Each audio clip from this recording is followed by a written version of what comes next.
The Project Gutenberg ebook of Smoke Bellew. This ebook is for the use of anyone anywhere in the United States and most other parts of the world at no cost and with almost no restrictions whatsoever. You may copy it, give it away or reuse it under the terms of the Project Gutenberg license included with this ebook or online at www.gutenberg.org. If you are not located in the United States, you will have to check the laws of the country where you are located before using this ebook.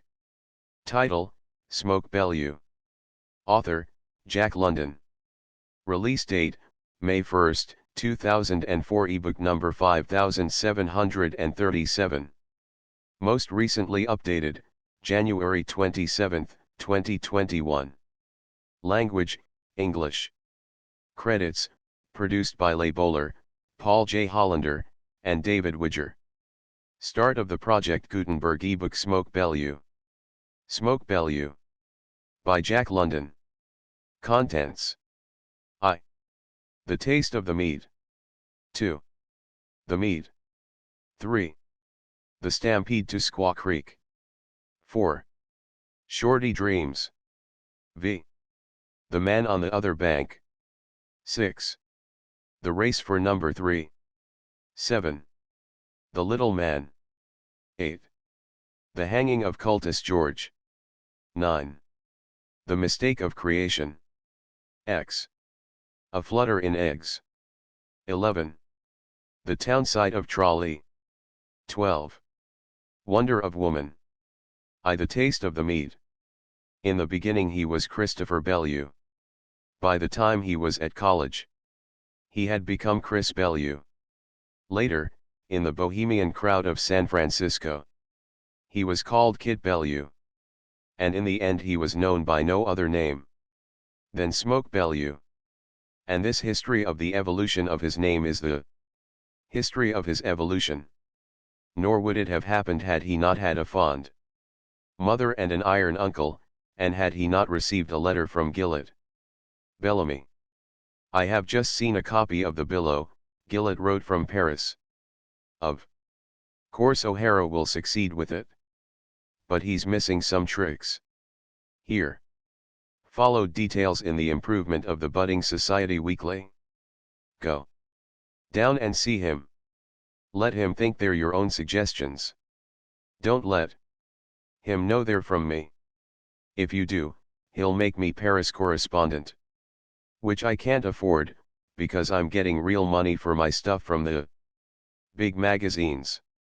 Above all, don't forget to make him fire that dub who's doing the musical and art criticism. Another thing. San Francisco has always had a literature of her own. But she hasn't any now. Tell him to kick around and get some gink to turn out a live serial, and to put into it the real romance and glamour and color of San Francisco. And down to the office of the Bellew went Kid Bellew faithfully to instruct. O'Hara listened. O'Hara debated. O'Hara agreed. O'Hara fired the dub who wrote criticisms. Further, O'Hara had a way with him, the very way that was feared by Gillett in distant Paris. When O'Hara wanted anything, no friend could deny him. He was sweetly and compellingly irresistible. Before Kid Bellew could escape from the office, he had become an associate editor, had agreed to write weekly columns of criticism till some decent pen was found, and had pledged himself to write a weekly installment of 10,000 words on the San Francisco serial, and all this without pay. The Bellew wasn't paying yet, O'Hara explained, and just as convincingly had he exposited that there was only one man in San Francisco capable of writing the serial, and that man Kid Bellew. Oh, Lord, I'm the gink. Kid had groaned to himself afterward on the narrow stairway. And thereat had begun his servitude to O'Hara and the insatiable columns of the Bellew. Week after week he held down an office chair, stood off creditors, wrangled with printers, and turned out 25,000 words of all sorts. Nor did his labors lighten. The Bellew was ambitious. It went in for illustration. The processes were expensive. It never had any money to pay Kit Bellew, and by the same token it was unable to pay for any additions to the office staff. "This is what comes of being a good fellow," Kit grumbled one day. "Thank God for good fellows then," O'Hara cried, with tears in his eyes as he gripped Kit's hand. "You're all that saved me, Kit. But for you I'd have gone bust. Just a little longer, old man, and things will be easier." "Never," was Kit's plaint. "I see my fate clearly. I shall be here. Always." A little later he thought he saw his way out. Watching his chance, in O'Hara's presence, he fell over a chair. A few minutes afterwards he bumped into the corner of the desk, and, with fumbling fingers, capsized a paste pot. "Out late?" O'Hara queried.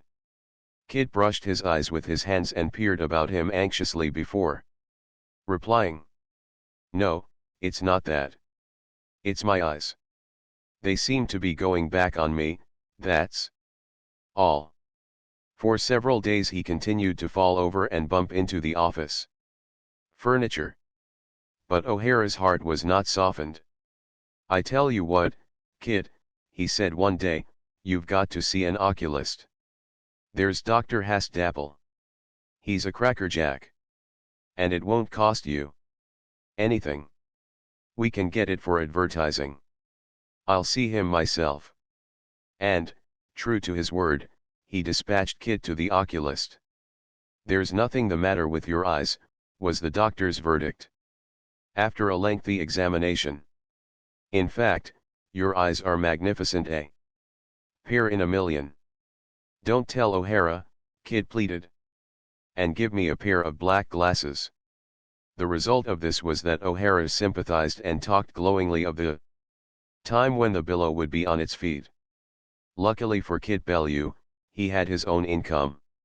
Small it was, compared with some, yet it was large enough to enable him to belong to several clubs and maintain a studio in the Latin Quarter. In point of fact, since his associate editorship, his expenses had decreased prodigiously. He had no time to spend money. He never saw the studio anymore, nor entertained the local bohemians with his famous chafing dish suppers. Yet he was always broke, for the Bellew, in perennial distress, absorbed his cash as well as his brains. There were the illustrators, who periodically refused to illustrate, the printers, who periodically refused to print, and the office boy, who frequently refused to officiate. At such times O'Hara looked at Kit, and Kit did the rest. When the steamship Excelsior arrived from Alaska, bringing the news of the Klondike strike that set the country mad, Kit made a purely frivolous proposition. "Look here, O'Hara," he said. "This gold rush is going to be big the days of '49 over again. Suppose I cover it for the Bellew? I'll pay my own expenses." O'Hara shook his head. "Can't spare you from the office, Kit. Then there's that serial. Besides, I saw Jackson not an hour ago. He's starting for the Klondike tomorrow. And he's agreed to send a weekly letter and photos. I wouldn't let him get away till he promised. And the beauty of it is, that it doesn't cost us anything." The next Kit heard of the Klondike was when he dropped into the club that afternoon, and, in an alcove off the library, encountered his uncle. "Hello, avuncular relative," Kit greeted, sliding into a leather chair and spreading out his legs. "Won't you join me?" He ordered a cocktail, but the uncle contented himself with the thin native claret he invariably drank. He glanced with irritated disapproval At the cocktail, and onto his nephew's face. Kit saw a lecture gathering. "I've only a minute," he announced hastily. "I've got to run and take in that Keith exhibition at Ellery's and do half a column on it." "What's the matter with you?" the other demanded. "You're pale. You're a wreck." Kit's only answer was a groan. "I'll have the pleasure of burying you, I can see that." Kit shook his head sadly. "No destroying worm, thank you. Cremation for mine." John Bellew came of the old hard and hardy stock that had crossed the plains by ox team in the 50s, and in him was the same hardness and the hardness of a child who had spent in the conquering of a new land. "You're not living right, Christopher. I'm ashamed of you." "Primrose Path, eh?" Kit chuckled. The older man shrugged his shoulders. "Shake not your gory locks at me, avuncular. I wish it were the Primrose Path. But that's all cut out. I have no time." "Then what in?" "Overwork." John Bellew laughed harshly and incredulously. "Honest." Again came the laughter. "Men are the products of their environment," Kid proclaimed, pointing at the other's glass. "Your mirth is thin and bitter as your drink." "Overwork," was the sneer. "You never earned a cent in your life." "You bet I have, only I never got it. I'm earning $500 a week right now, and doing 4 men's work." "Pictures that won't sell? Or fancy work of some sort?" "Can you swim?" "I used to sit a horse. I have essayed that adventure." John Bellew snorted his disgust. "I'm glad your father didn't live to see you in all the glory of your gracelessness," he said. "Your father was a man, every inch of him. Do you get it? A man. I think he'd have wailed all this musical and artistic tomfoolery out of you." "Alas, these degenerate days," Kid sighed. "I could understand it, and tolerate it," the other went on savagely, "if you succeeded at it. You've never earned a cent in your life, nor done a tap of man's work." "Etchings, and pictures, and fans," Kid contributed unsoothingly. "You're a dabbler and a failure. What pictures have you painted?" "Dinky watercolors and nightmare posters. You've never had one exhibited, even here in San Francisco." "Ah, you forget. There is one in the Jinx room of this very club. A gross cartoon. Music. Your dear fool of a mother spent hundreds on lessons. You've dabbled and failed. You've never even earned a $5 piece by accompanying someone at a concert. Your songs, ragtime rot that's never printed and that's sung only by a pack of fake bohemians. I had a book published once, those sonnets, you remember, Kid interposed meekly. What did it cost you?" "Only a couple of $100. Any other achievements?" "I had a forest play acted at the Summer Jenks." "What did you get for it?" "Glory." "And you used to swim, and you have essayed to sit a horse." John Bellew set his glass down with unnecessary violence. "What earthly good are you, anyway? You were well put up, yet even at university you didn't play football. You didn't row. You didn't." "I boxed and fenced some." "When did you box last?" "Not since, but I was considered an excellent judge of time and distance." "Only I was Go on." "Considered desultory." "Lazy, you mean." "I always imagined it was an euphemism." "My father, sir, your grandfather, old Isaac Bellew, killed a man with a blow of his fist when he was 69 years old." "The man?" "No, you graceless scamp. But you'll never kill a mosquito at 69. The times have changed, oh, my avuncular. They send men to prison for homicide now." Your father rode 185 miles, without sleeping, and killed 3 horses. Had he lived today, he'd have snored over the course in a Pullman. The older man was on the verge of choking with wrath, but swallowed it down and managed to articulate. How old are you? I have reason to believe. I know. 27. You finished college at 22. You've dabbled and played and frilled for 5 years. Before God and man, of what use are you? When I was your age I had 1 suit of underclothes. I was riding with the cattle in Colosso. I was hard as rocks, and I could sleep on a rock. I lived on jerked beef and bear meat. I am a better man physically right now than you are. You weigh about 165. I can throw you right now, or thrash you with my fists. It doesn't take a physical prodigy to mop up cocktails or pink tea, kid murmured deprecatingly. Don't you see, my avuncular, the times have changed. Besides, I wasn't brought up right. My dear fool of a mother. John Bellew started angrily. As you described her, was too good to me, kept me in cotton wool.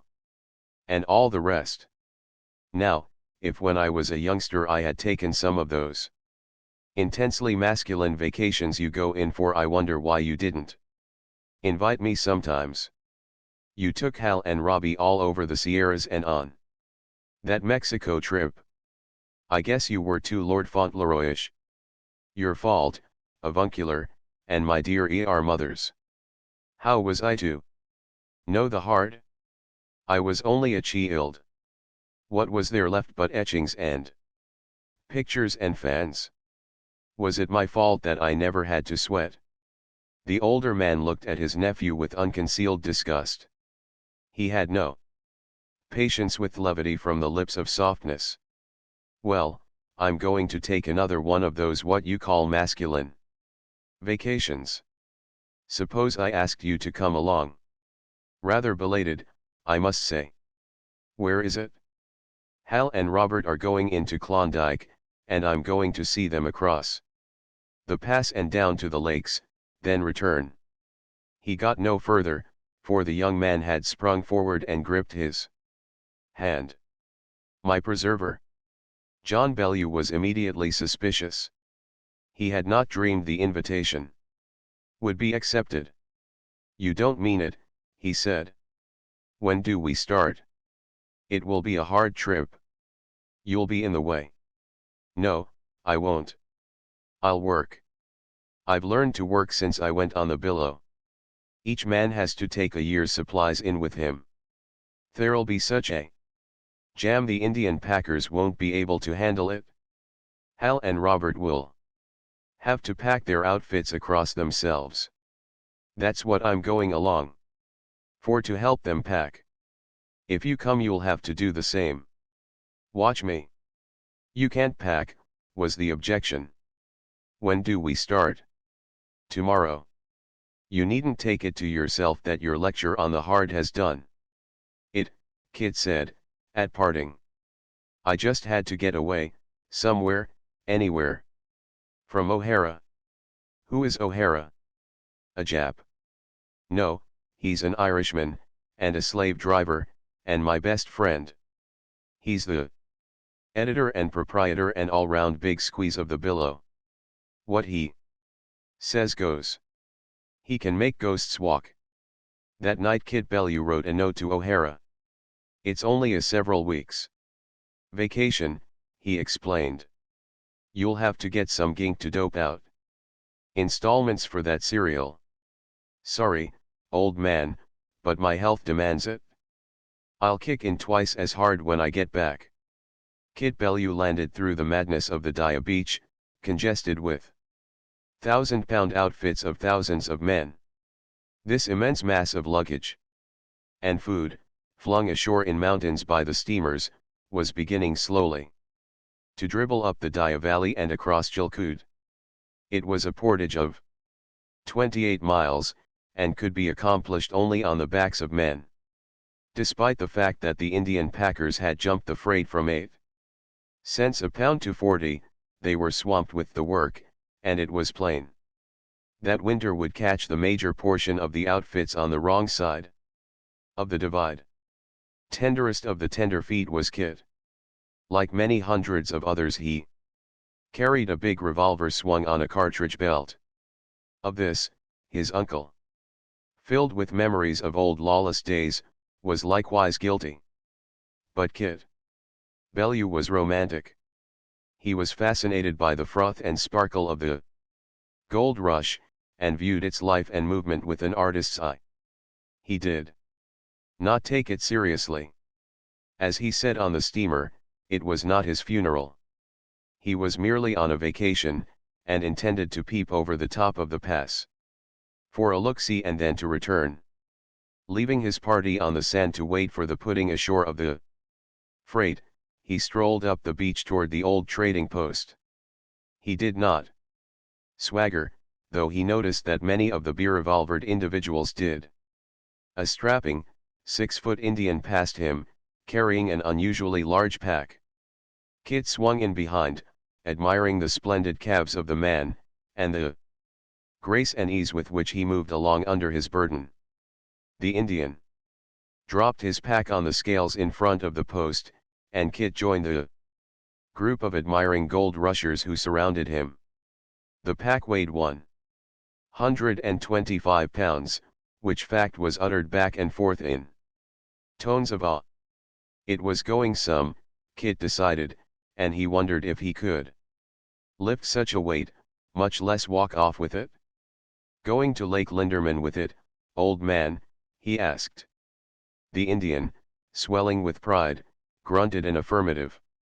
How much you make that one pack? $50. Here Kit slid out of the conversation. A young woman, standing in the doorway, had caught his eye. Unlike other women landing from the steamers, she was neither short-skirted nor bloomer-clad. She was dressed as any woman traveling anywhere would be dressed.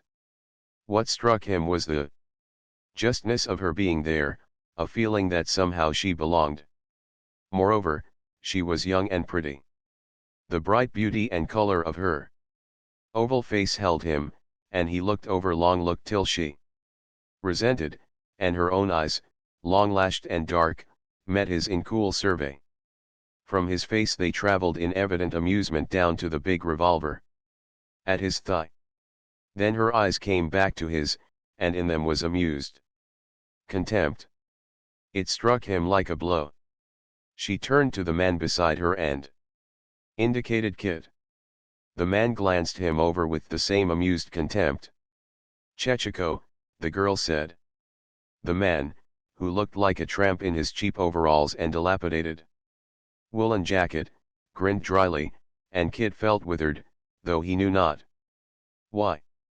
But anyway, she was an unusually pretty girl, he decided, as the two moved off. He noted the way of her walk, and recorded the judgment that he would recognize it over the lapse of 1,000 years. Did you see that man with the girl? Kit's neighbor asked him excitedly. Know who he is? Kit shook his head. Caribou Charlie. He was just pointed out to me. He struck it big on Klondike. Old timer. Been on the Yukon a dozen years. He's just come out. What's Chechiko mean? Kit asked. You're one, I'm one, was the answer. Maybe I am, but you've got to search me. What does it mean? Tenderfoot. On his way back to the beach, Kit turned the phrase over and over. It rankled to be called tenderfoot by a slender chit of a woman. Going into a corner among the heaps of freight, his mind still filled with the vision of the Indian with the redoubtable pack, Kit essayed to learn his own strength. He picked out a sack of flour which he knew weighed an even 100 pounds. He stepped astride it, reached down, and strove to get it on his shoulder. His first conclusion was that 100 pounds were real heavy. His next was that his back was weak. His third was an oath, and it occurred at the end of 5 futile minutes, when he collapsed. On top of the burden with which he was wrestling. He mopped his forehead.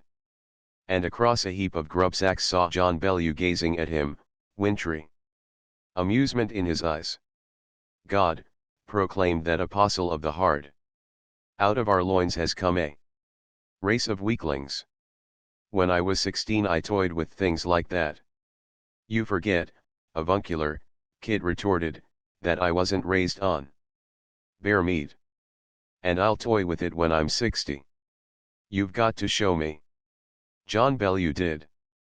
He was 48, but he bent over the sack, applied a tentative, shifting grip that balanced it, and, with a quick heave, stood erect, the somersault sack of flour on his shoulder. Knack, my boy, knack, and a spine. Kid took off his hat reverently. You're a wonder, avuncular, a shining wonder. D'ye think I can learn the knack? John Bellew shrugged his shoulders. You'll be hitting the back trail before we get started.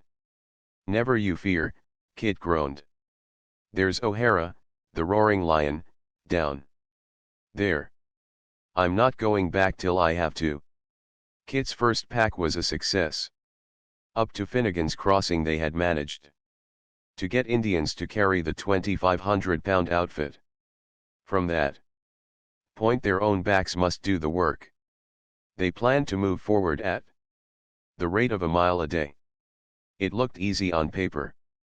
Since John Bellew was to stay in camp and do the cooking, he would be unable to make more than an occasional pack, so to each of the 3 young men fell the task of carrying 800 pounds 1 mile each day. If they made 50-pound packs, it meant a daily walk of 16 miles loaded and of 15 miles light because we don't backtrip the last time, Kid explained the pleasant discovery. 80-pound packs meant 19 miles travel each day, and 100-pound packs meant only 15 miles. I don't like walking, said Kid. Therefore I shall carry 100 pounds. He caught the grin of incredulity on his uncle's face, and added hastily, of course I shall work up to it. A fellow's got to learn the ropes and tricks. I'll start with 50. He did, and ambled gaily along the trail. He dropped the sack at the next campsite and ambled back. It was easier than he had thought. But 2 miles had rubbed off the velvet of his strength and exposed the underlying softness. His second pack was 65 pounds. It was more difficult. And he no longer ambled. Several times, following the custom of all packers, he sat down on the ground, resting the pack behind him on a rock or stump. With the third pack he became bold.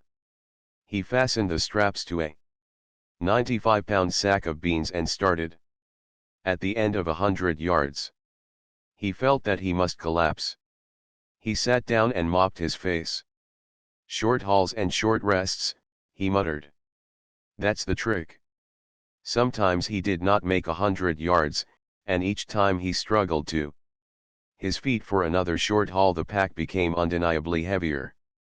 He panted for breath, and the sweat streamed from him. Before he had covered a quarter of a mile he stripped off his woolen shirt and hung it on a tree. A little later he discarded his hat. At the end of half a mile he decided he was finished. He had never exerted himself so in his life, and he knew that he was finished.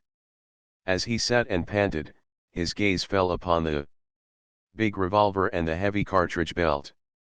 10 pounds of junk, he sneered, as he unbuckled it. He did not bother to hang it on a tree, but flung it into the underbush. And as the steady tide of packers flowed by him, up trail and down, he noted that the other tenderfeet were beginning to shed their shooting irons. His short hauls decreased. At times 100 feet was all he could stagger, and then the ominous pounding of his heart against his eardrums, and the sickening totteriness of his knees compelled him to rest. And his rests grew longer. But his mind was busy. It was a 28-mile portage, which represented as many days, and this, by all accounts, was the easiest part of it. Wait till you get to Chilkoot, others told him. As they rested and talked, where you climb with hands and feet. They ain't going to be no Chilkoot, was his answer. Not for me. Long before that I'll be at peace in my little couch beneath the moss. A slip and a violent, wrenching effort at recovery frightened him. He felt that everything inside him had been torn asunder. If ever I fall down with this on my back, I'm a goner, he told another packer. That's nothing, came the answer. Wait till you hit the canyon. You'll have to cross a raging torrent on a 60-foot pine tree. No guide ropes. Nothing, and the water boiling at the sag of the log to your knees. If you fall with a pack on your back, there's no getting out of the straps. You just stay there and drown. Sounds good to me, he retorted, and out of the depths of his exhaustion. He almost meant it. They drown 3 or 4 a day there, the man assured him. I helped fish a German out of there.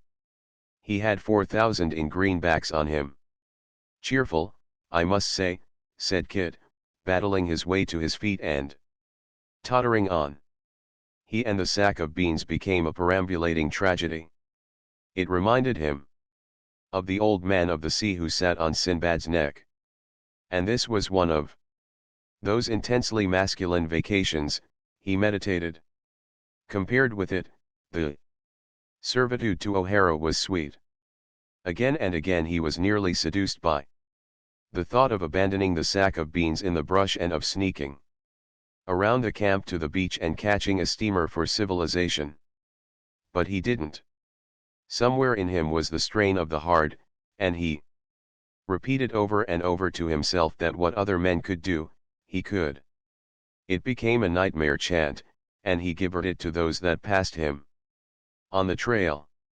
At other times, resting, he watched and envied the stolid, mule-footed Indians that plodded by under heavier packs. They never seemed to rest, but went on and on with a steadiness and certitude that were to him appalling. He sat and cursed he had no breath for it when under way and fought the temptation to sneak back to San Francisco. Before the mile pack was ended he ceased cursing and took to crying. The tears were tears of exhaustion and of disgust with self. If ever a man was a wreck, he was. As the end of the pack came in sight, he strained himself in desperation, gained the campsite, and pitched forward on his face, the beans on his back. It did not kill him, but he lay for 15 minutes before he could summon sufficient shreds of strength to release himself from the straps. Then he became deathly sick, and was so found by Robbie, who had similar troubles of his own. It was the sickness of Robbie that braced Kid up. What other men can do, we can do, Kid told Robbie, though down in his heart he wondered whether or not he was bluffing. And I am 27 years old and a man, he privately assured himself. Many times in the days that followed, there was need for it. At the end of a week, though he had succeeded in moving his 800 pounds forward a mile a day, he had lost 15 pounds of his own weight. His face was lean and haggard. All resilience had gone out of his body and mind. He no longer walked, but plodded. And on the back trips, traveling light, his feet dragged almost as much as when he was loaded. He had become a work animal. He fell asleep over his food, and his sleep was heavy and beastly, save when he was aroused, screaming with agony, by the cramps in his legs. Every part of him ached. He tramped on raw blisters, yet even this was easier than the fearful bruising his feet received on the water-rounded rocks of the Dia Flats, across which the trail led for 2 miles. These 2 miles represented 38 miles of traveling. He washed his face once a day. His nails, torn and broken and afflicted with hangnails, were never cleaned. His shoulders and chest, galled by the pack straps, made him think, and for the first time with understanding, of the horses he had seen on city streets. One ordeal that nearly destroyed him at first had been the food. The extraordinary amount of work demanded extraordinary stoking, and his stomach was unaccustomed to great quantities of bacon and of the coarse, highly poisonous brown beans. As a result, his stomach went back on him. And for several days the pain and irritation of it and of starvation nearly broke him down. And then came the day of joy when he could eat like a ravenous animal, and, wolf-eyed, ask for more. When they had moved the outfit across the footlogs at the mouth of the canyon, they made a change in their plans. Word had come across the pass that at Lake Linderman the last available trees for building boats were being cut. The 2 cousins, with tools, whipsaw, blankets, and grub on their backs, went on, leaving Kit and his uncle to hustle along the outfit. John Bellew now shared the cooking with Kit, and both packed shoulder to shoulder. Time was flying, and on the peaks the first snow was falling. To be caught on the wrong side of the pass meant a delay of nearly a year. The older man put his iron back under 100 pounds. Kit was shocked, but he gritted his teeth and fastened his own straps to 100 pounds. It hurt, but he had learned the knack, and his body, purged of all softness and fat, was beginning to harden up with lean and bitter muscle. Also, he observed and devised. He took note of the head straps worn by the Indians and manufactured one for himself, which he used in addition to the shoulder straps. It made things easier, so that he began the practice of piling any light, cumbersome piece of luggage on top. Thus, he was soon able to bend along with 100 pounds in the straps, 15 or 20 more lying loosely on top of the pack and against his neck, an axe or a pair of oars in one hand, and in the other the nested cooking pails of the camp. But work as they would, the toil increased. The trail grew more rugged. Their packs grew heavier, and each day saw the snow line dropping down the mountains, while freight jumped to 60 cents. No word came from the cousins beyond, so they knew they must be at work chopping down the standing trees and whipsawing them into boat planks. John Bellew grew anxious. Capturing a bunch of Indians back-tripping from Lake Linderman, he persuaded them to put their straps on the outfit. They charged 30 cents a pound to carry it to the summit of Chilkoot, and it nearly broke him. As it was, some 400 pounds of clothes bags and camp outfit were not handled. He remained behind to move it along, dispatching Kit with the Indians. At the summit Kit was to remain, slowly moving his ton, until overtaken by the 400 pounds with which his uncle guaranteed to catch him. Kit plodded along the trail with his Indian packers. In recognition of the fact that it was to be a long pack, straight to the top of Chilkoot, his own load was only 80 pounds. The Indians plodded under their loads. But it was a quicker gait than he had practiced.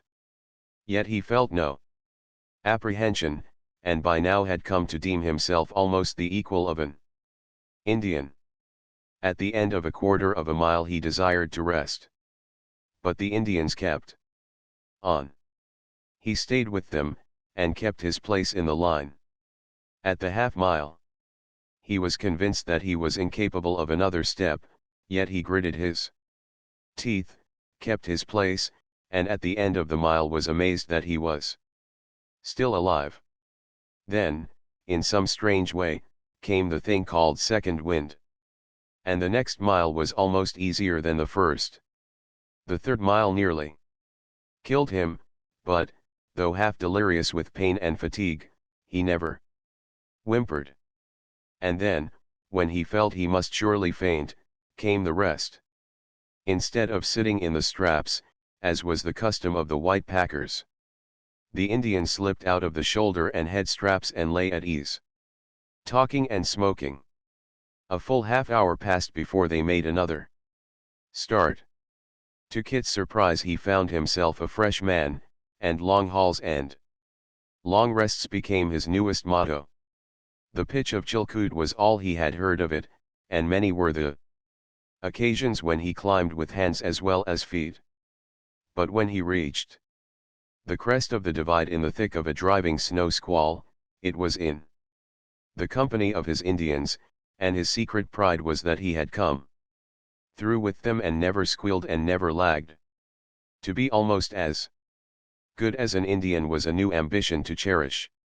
When he had paid off the Indians and seen them depart, a stormy darkness was falling, and he was left alone, 1,000 feet above timberline, on the backbone of a mountain. Wet to the waist, famished and exhausted, he would have given a year's income for a fire and a cup of coffee. Instead, he ate half a dozen cold flapjacks and crawled into the folds of the partly unrolled tent. As he dozed off he had time for only one fleeting thought, and he grinned with vicious pleasure at the picture of John Bellew in the days to follow, masculinely back-tripping his 400 pounds up Chilkoot. As for himself, even though burdened with 2,000 pounds, he was bound down the hill. In the morning, stiff from his labors and numb with the frost, he rolled out of the canvas, ate a couple of pounds of uncooked bacon, buckled the straps on 100 pounds, and went down the rocky way. Several hundred yards beneath, the trail led across a small glacier and down to Crater Lake. Other men packed across the glacier. All that day he dropped his packs at the glacier's upper edge, and, by virtue of the shortness of the pack, he put his straps on 150 pounds each load. His astonishment at being able to do it never abated. For $2 he bought from an Indian 3 leathery sea biscuits, and out of these, and a huge quantity of raw bacon, made several meals. Unwashed, unwarmed, his clothing wet with sweat, he slept another night in the canvas. In the early morning he spread a tarpaulin on the ice, loaded it with 3/4 of a ton, and started to pull.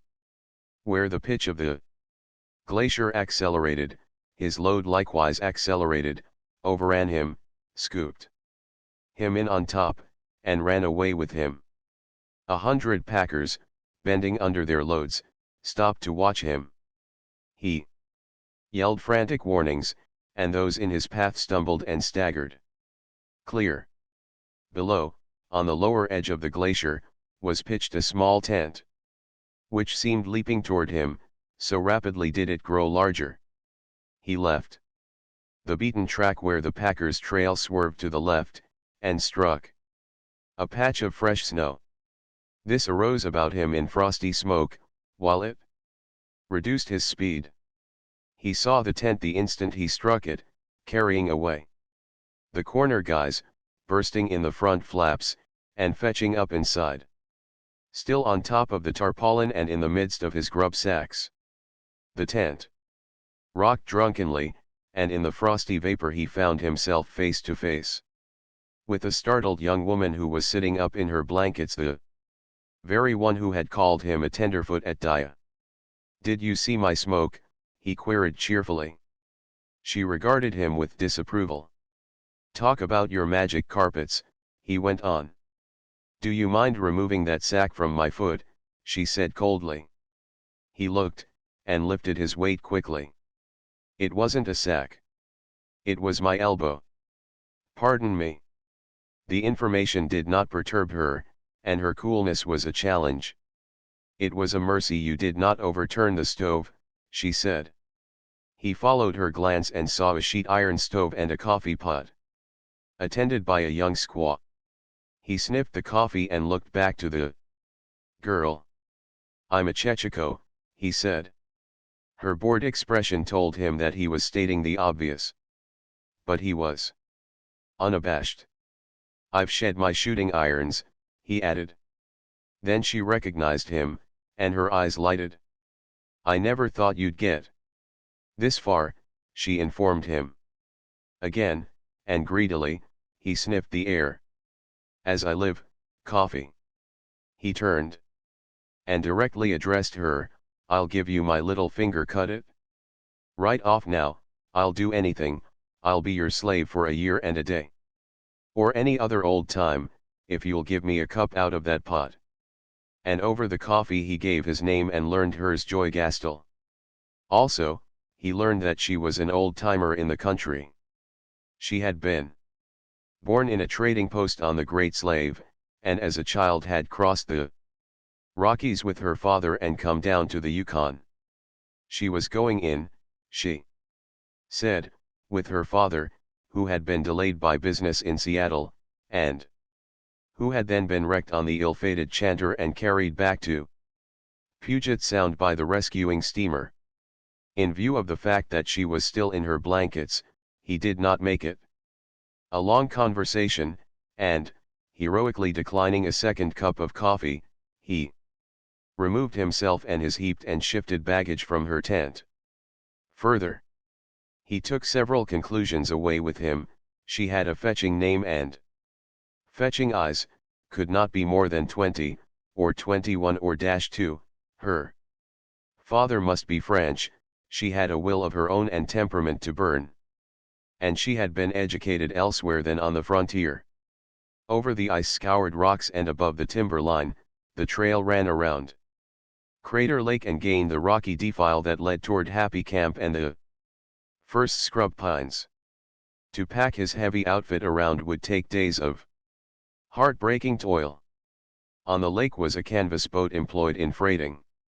2 trips with it, in 2 hours, would see him and his ton across.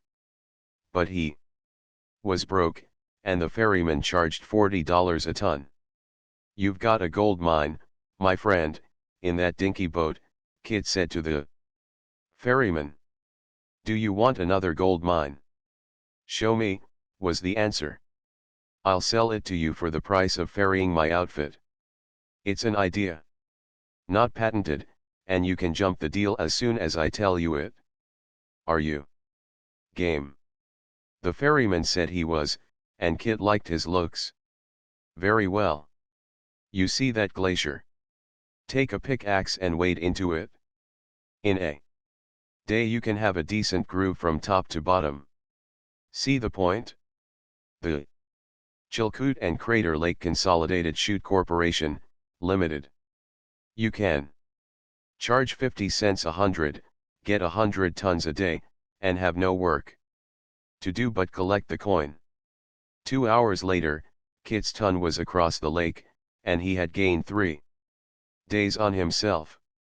And when John Bellew overtook him, he was well along toward Deep Lake, another volcanic pit filled with glacial water.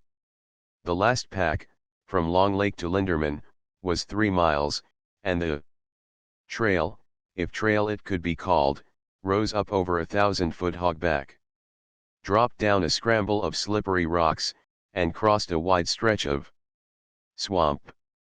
John Bellew remonstrated when he saw Kit arise with 100 pounds in the straps and pick up a 50-pound sack of flour and place it on top of the pack against the back of his neck. Come on, you chunk of the hard, Kit retorted. Kick in on your bare meat, fodder and your one suit of underclothes. But John Bellew shook his head. I'm afraid I'm getting old, Christopher. You're only 48. Do you realize that my grandfather, sir, your father, old Isaac Bellew, killed a man with his fist when he was 69 years old. John Bellew grinned and swallowed his medicine. Avuncular, I want to tell you something important.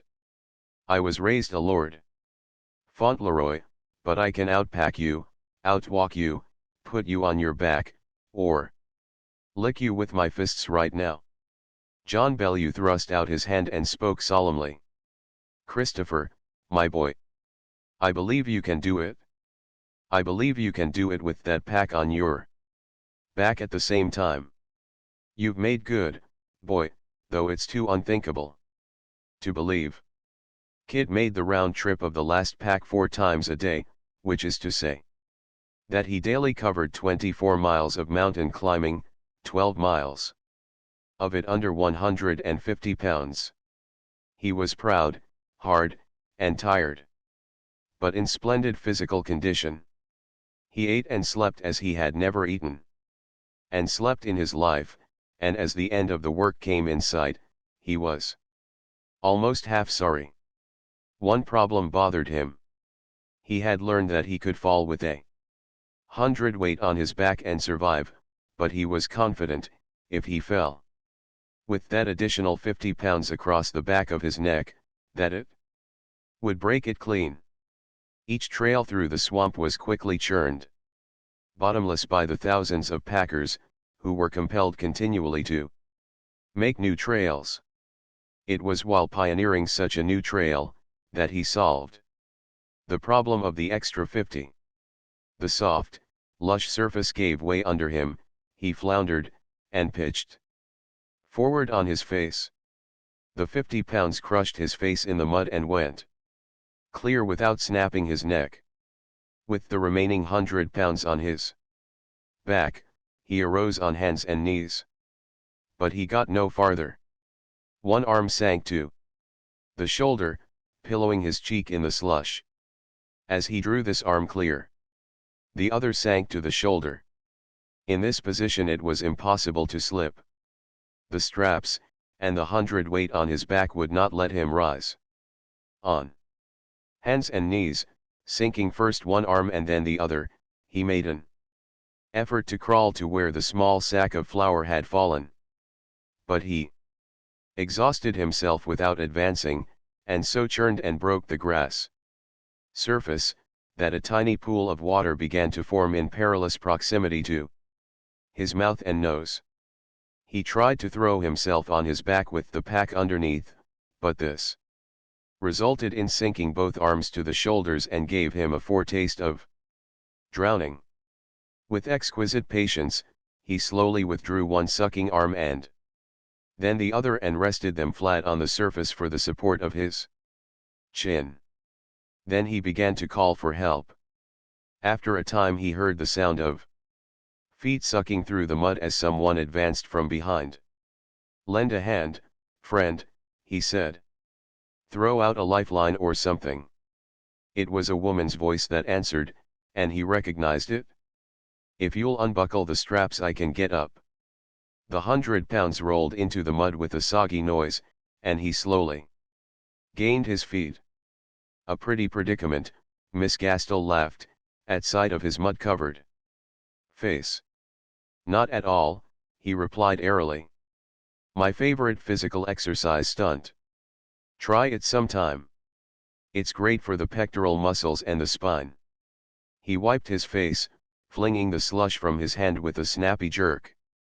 "Oh," she cried in recognition. "It's Mr. Smoke Bellew.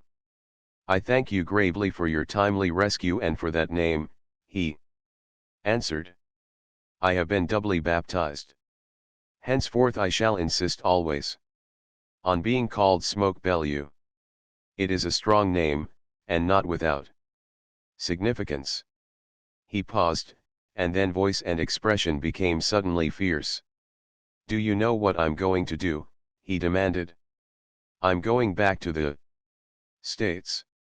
I am going to get married. I am going to raise a large family of children.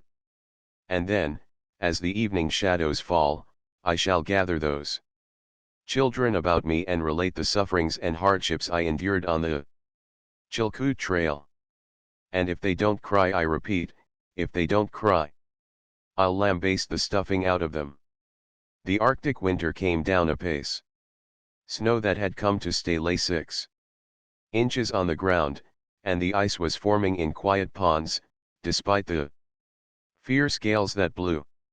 It was in the late afternoon, during a lull in such a gale, that Kit and John Bellew helped the cousins load the boat and watched it disappear down the lake in a snow squall. "And now a night's sleep and an early start in the morning," said John Bellew. "If we aren't stormbound at the summit, we'll make Dia tomorrow night, and if we have luck in catching a steamer, we'll be in San Francisco in a week." "Enjoyed your vacation?" Kit asked absently. Their camp for that last night at Linderman was a melancholy remnant. Everything of use, including the tent, had been taken by the cousins. A tattered tarpaulin, stretched as a windbreak, partially sheltered them from the driving snow. Supper they cooked on an open fire in a couple of battered and discarded camp utensils. All that was left them were their blankets, and food for several meals. From the moment of the departure of the boat, Kit had become absent and restless. His uncle noticed his condition, and attributed it to the fact that the end of the hard toil had come. Only once during supper did Kit speak. "Avuncular," he said, "relevant of nothing, after this, I wish you'd call me Smoke. I've made some smoke on this trail, haven't I?" A few minutes later he wandered away in the direction of the village of tents that sheltered the gold rushers who were still packing or building their boats. He was gone several hours, and when he returned and slipped into his blankets, John Bellew was asleep. In the darkness of a gale-driven morning, Kit crawled out, built a fire in his stocking feet, by which he thawed out his frozen shoes, then boiled coffee and fried bacon. It was a chilly, miserable meal. As soon as it was finished, they strapped their blankets. As John Bellew turned to lead the way toward the Chilkoot Trail, Kit held out his hand. "Goodbye, avuncular," he said. John Bellew looked at him and swore in his surprise. "Don't forget, my name's Smoke," Kit chided. "But what are you going to do?" Kit waved his hand in a general direction northward over the storm-lashed lake. "What's the good of turning back after getting this far?" he asked. "Besides, I've got my taste of meat, and I like it. I'm going on." "You're broke," protested John Bellew. "You have no outfit." "I've got a job. Behold your nephew, Christopher Smoke Bellew. He's got a job. He's a gentleman's man. He's got a job at 150 per month and grub. He's going down to Dawson with a couple of dudes and another gentleman's man, camp cook, boatman, and general all around hustler. And O'Hara and the Bellew can go to the devil. Goodbye." But John Bellew was dazed, and could only mutter, "I don't understand." "They say the bald-faced grizzlies are thick in the Yukon Basin," Kit explained. "Well, I've got only one suit of underclothes, and I'm going after the bear meat, that's all." To the meat. Half the time the wind blew a gale, and Smoke Bellew staggered against it. Along the beach, in the grey of dawn, a dozen boats were being loaded with the precious outfits packed across Chilkoot. They were clumsy, homemade boats, put together by men who were not boat builders, out of planks they had sawed by hand from green spruce trees. One boat, already loaded, was just starting, and Kit paused to watch. The wind, which was fair down the lake, here blew in squarely on the beach, kicking up a nasty sea in the shallows. The men of the departing boat waded in high rubber boots as they shoved it out toward deeper water. Twice they did this. Clambering aboard and failing to row clear, the boat was swept back and grounded.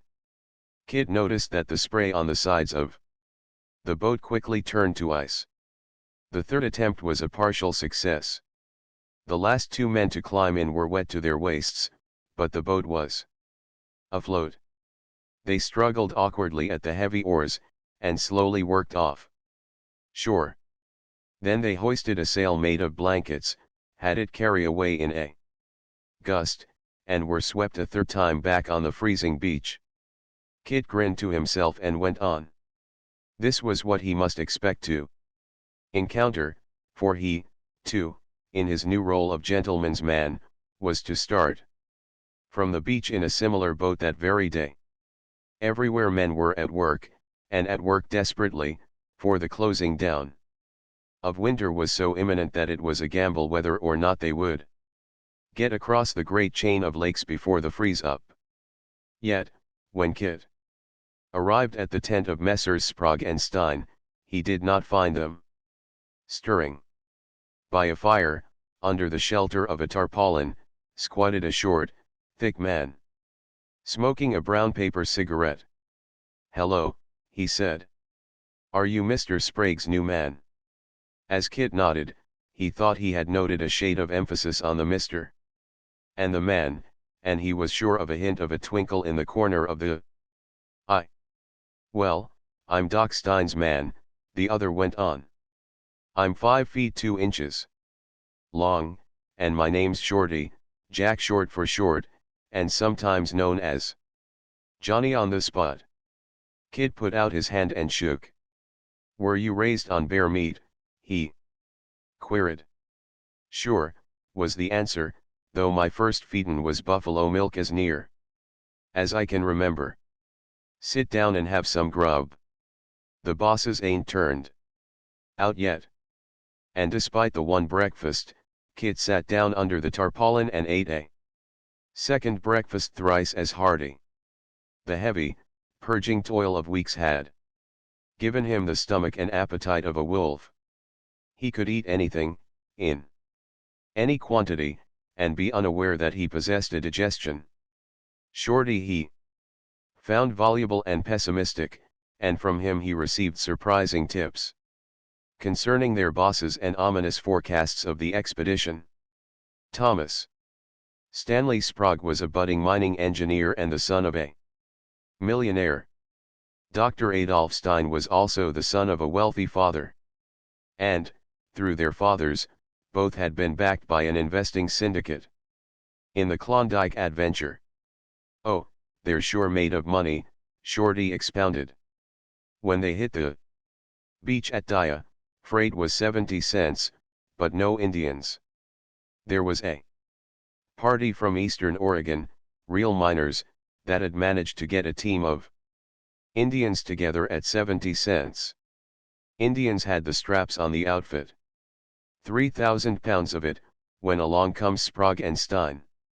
They offered 80 cents and 90, and at $1 a pound the Indians jumped the contract and took off their straps. Sprague and Stein came through, though it cost them 3,000, and the Oregon bunch is still on the beach. They won't get through till next year. Oh, they are real hummers, your boss and mine, when it comes to sheddin' the Mazuma and never mindin' other folks' feelin's. What did they do when they hit Linderman?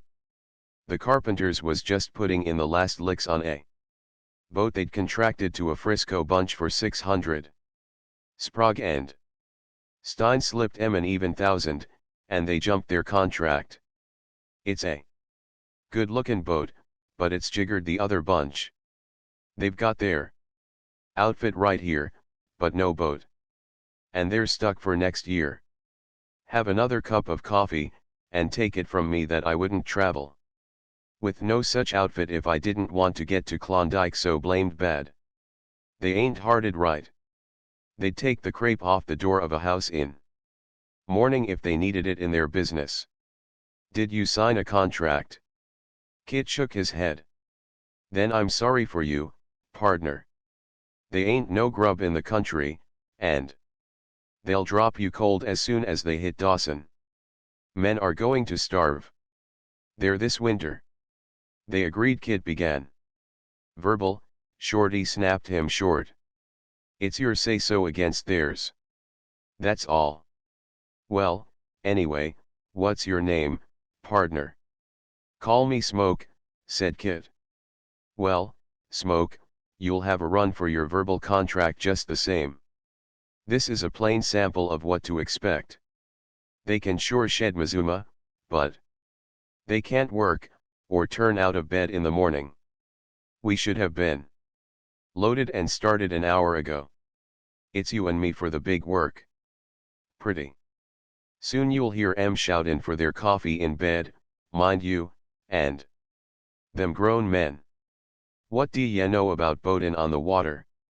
I'm a cowman and a prospector, but I'm sure tenderfoot on water, and they don't know. Punkins. What do ye know? Search me, Kit answered, snuggling in closer under the tarpaulin as the snow whirled before a fiercer gust. I haven't been on a small boat since a boy. But I guess we can learn.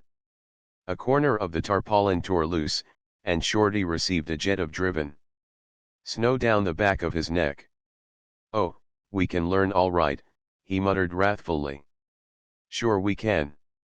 A child can learn. But it's dollars to donuts. We don't even get started today. It was 8 o'clock when the call for coffee came from the tent, and nearly 9 before the two employers emerged. Hello, said Sprague, a rosy-cheeked, well-fed young man of 25. Time we made a start, Shorty. You and here he glanced interrogatively at Kit. I didn't quite catch your name last evening. Smoke. Well, Shorty, you and Mr. Smoke had better begin loading the boat. Plain Smoke cut out the Mr., Kit suggested. Sprague nodded curtly and strolled away among the tents, to be followed by Dr. Stein, a slender, pallid young man. Shorty looked significantly at his companion. Over 1.5 tons of outfit, and they won't lend a hand. You'll see. I guess it's because we're paid to do the work, Kit answered cheerfully. And we might as well buck in. To move 3,000 pounds on the shoulders 100 yards was no slight task, and to do it in half a gale, slushing through the snow in heavy rubber boots, was exhausting. In addition, there was the taking down of the tent and the packing of small camp equipage. Then came the loading. As the boat settled, it had to be shoved farther and farther out, increasing the distance they had to wade. By 2 o'clock it had all been accomplished, and Kit, despite his 2 breakfasts, was weak with the faintness of hunger. His knees were shaking under him. Shorty, in similar predicament, foraged through the pots and pans, and drew forth a big pot of cold boiled beans in which were embedded large chunks of bacon. There was only one spoon, a long-handled one, and they dipped, turn and turn about, into the pot. Kit was filled with an immense certitude that in all his life he had never tasted anything so good. Lord, man, he mumbled between chews, I never knew what appetite was till I hit the trail. Sprague and Stein arrived in the midst of this pleasant occupation. What's the delay? Sprague complained. Aren't we ever going to get started? Shorty dipped in turn, and passed the spoon to Kit. Nor did either speak till the pot was empty and the bottom scraped. Of course we ain't been doin' nothing, Shorty said, wiping his mouth with the back of his hand. We ain't been doin' nothing at all. And of course you ain't had nothing to eat. It was sure careless of me. Yes, yes, Stein said quickly. We ate at one of the tent's friends of ours. Thought so, Shorty grunted. But now that you're finished, let us get started, Sprague urged. There's the boat, said Shorty. She's sure loaded. Now, just how might you be goin' about to get started? by climbing aboard and shoving off. Come on. They waded out, and the employers got on board, while Kit and Shorty shoved clear. When the waves lapped the tops of their boots, they clambered in. The other two men were not prepared with the oars, and the boat swept back and grounded. Half a dozen times, with a great expenditure of energy. This was repeated. Shorty sat down disconsolately on the gunwale, took a chew of tobacco, and questioned the universe, while Kit bailed the boat and the other two exchanged unkind remarks. "If you'll take my orders, I'll get her off," Sprague finally said. The attempt was well intended, but before he could clamber on board he was wet to the waist. "We've got to camp and build a fire," he said, as the boat grounded again. "I'm freezing." "Don't be afraid of a wetting," Stein sneered. "Other men have gone off today wetter than you. Now I'm going to take her out." This time it was he who got the wetting and who announced with chattering teeth the need of a fire. "A little splash like that," Sprague chattered spitefully. "We'll go on." "Shorty, dig out my clothes bag and make a fire," the other commanded. "You'll do nothing of the sort," Sprague cried. Shorty looked from one to the other, expectorated, but did not move. "He's working for me, and I guess he obeys my orders," Stein retorted. "Shorty, take that bag ashore." Shorty obeyed, and Sprague shivered in the boat. Kit, having received no orders, remained inactive, glad of the rest. "A boat divided against itself won't float," he soliloquized. "What's that?" Sprague snarled at him. "Talking to myself habit of mine," he answered. His employer favored him with a hard look, and sulked several minutes longer.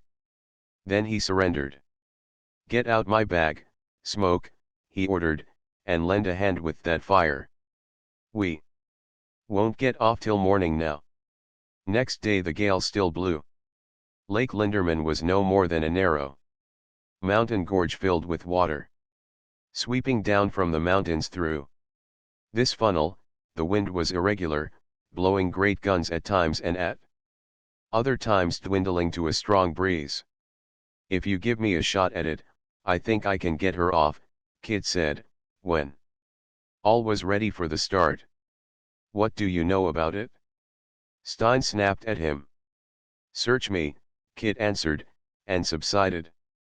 It was the first time he had worked for wages in his life, but he was learning the discipline of it fast. Obediently and cheerfully he joined in various vain efforts to get clear of the beach. "How would you go about it?" Sprague finally half panted, half whined at him. "Sit down and get a good rest till a lull comes in the wind, and then buck in for all we're worth." Simple as the idea was, he had been the first to evolve it, the first time it was applied it worked, and they hoisted a blanket to the mast and sped down the lake. Stein and Sprague immediately became cheerful. Shorty, despite his chronic pessimism, was always cheerful, and Kit was too interested to be otherwise. Sprague struggled with the steering sweep for a quarter of an hour, and then looked appealingly at Kit, who relieved him. "My arms are fairly broken with the strain of it," Sprague muttered apologetically. "You never ate bear meat, did you?" Kit asked sympathetically. "What the devil do you mean?" "Oh, nothing, I was just wondering." But behind his employer's back Kit caught the approving grin of Shorty, who had already caught the whim of his metaphor. Kit steered the length of Linderman, displaying an aptitude that caused both young men of money and disinclination for work to name him boat steerer. Shorty was no less pleased, and volunteered to continue cooking and leave the boat work to the other. Between Linderman and Lake Bennett was a portage. The boat, lightly loaded, was lined down the small but violent connecting stream, and here Kit learned a vast deal more about boats and water. but when it came to packing the outfit, Stein and Sprague disappeared, and their men spent 2 days of back-breaking toil in getting the outfit across. And this was the history of many miserable days of the trip, Kit and Shorty working to exhaustion, while their masters toiled not and demanded to be waited upon. But the iron-bound Arctic winter continued to close down, and they were held back by numerous and unavoidable delays. At Windy Arm, Stein arbitrarily dispossessed Kit of the steering sweep and within the hour wrecked the boat on a wave-beaten lee shore. 2 days were lost here in making repairs, and the morning of the fresh start, as they came down to embark, on stern and bow, in large letters, was charcoaled the Chechacho. Kit grinned at the appropriateness of the invidious word. "Huh," said Shorty, when accused by Stein. "I can sure read and spell, and I know that Chechacho means tenderfoot, but my education never went high enough to learn me to spell a jawbreaker like that." Both employers looked daggers at Kit, for the insult rankled, nor did he mention that the night before, Shorty had besought him for the spelling of that particular word. "That's most as bad as your bear meat slam at M," Shorty confided. Later, Kit chuckled. Along with the continuous discovery of his own powers had come an ever-increasing disapproval of the two masters. It was not so much irritation, which was always present, as disgust. He had got his taste of the meat, and liked it, but they were teaching him how not to eat it. Privily, he thanked God that he was not made as they. He came to dislike them to a degree that bordered on hatred. Their malingering bothered him less than their helpless inefficiency. Somewhere in him, old Isaac Bellew and all the rest of the hardy Bellews were making good. "Shorty," he said one day, in the usual delay of getting started, "I could almost fetch them a rap over the head with an oar and bury them in the river." "Same here," Shorty agreed. "They're not meat eaters. They're fish eaters. And they sure stink." They came to the rapids, first, the Box Canyon, and, several miles below, the White Horse. The Box Canyon was adequately named. It was a box, a trap. Once in it, the only way out was through. On either side arose perpendicular walls of rock. The river narrowed to a fraction of its width, and roared through this gloomy passage in a madness of motion that heaped the water in the center into a ridge fully 8 feet higher than at the rocky sides. This ridge, in turn, was crested with stiff, upstanding waves that curled over yet remained each in its unvarying place. The canyon was well feared, for it had collected its toll of dead from the passing gold rushers. Tying to the bank above, where lay a score of other anxious boats, Kit and his companions went ahead on foot to investigate. They crept to the brink and gazed down at the swirl of water. Sprague drew back, shuddering. "My God," he exclaimed. "A swimmer hasn't a chance in that." Shorty touched Kit significantly with his elbow and said in an undertone, "Cold feet. Dollars to donuts they don't go through." Kit scarcely heard. From the beginning of the boat trip he had been learning the stubbornness and inconceivable viciousness of the elements. And this glimpse of what was below him acted as a challenge. "We've got to ride that ridge," he said. "If we get off it we'll hit the walls. And never know what hit us," was Shorty's verdict. "Can you swim, Smoke?" "I'd wish I couldn't if anything went wrong in there." "That's what I say," a stranger, standing alongside and peering down into the canyon, said mournfully. "And I wish I were through it." "I wouldn't sell my chance to go through," Kit answered. He spoke honestly, but it was with the idea of hardening the man. He turned to go back to the boat. "Are you going to tackle it?" the man asked. Kit nodded. I wish I could get the courage to, the other confessed. I been here 4 hours. The longer I look, the more afraid I am. I am not a boatman. And I have with me only my nephew, who is a young boy, and my wife. If you get through safely, will you run my boat through? Kit looked at Shorty, who delayed to answer. He's got his wife with him, Kit suggested. Nor had he mistaken his man. Sure, Shorty affirmed. It was just what I was stopping to think about. I knew there was some reason I ought to do it. Again they turned to go, but Sprague and Stein made no movement. Good luck, Smoke, Sprague called to him. He hesitated. I'll just stay here and watch you. We need 3 men in the boat, 2 at the oars and 1 at the steering sweep, Kit said quietly. Sprague looked at Stein. I'm damned if I do, said that gentleman. If you're not afraid to stand here and look on, I'm not. Who's afraid? Sprague demanded hotly. Stein retorted in kind, and their 2 men left them in the thick of a squabble. We can do without them, Kit said to Shorty. You take the bow with a paddle, and I'll handle the steering sweep. All you'll have to do is just to help keep her straight. Once we're started, you won't be able to hear me, so just keep on keeping her straight. They cast off the boat and worked out to middle in the quickening current. From the canyon came an ever-growing roar. The river sucked into the entrance with the smoothness of molten glass, and here, as the darkening walls received them, Shorty took a chew of tobacco and dipped his paddle.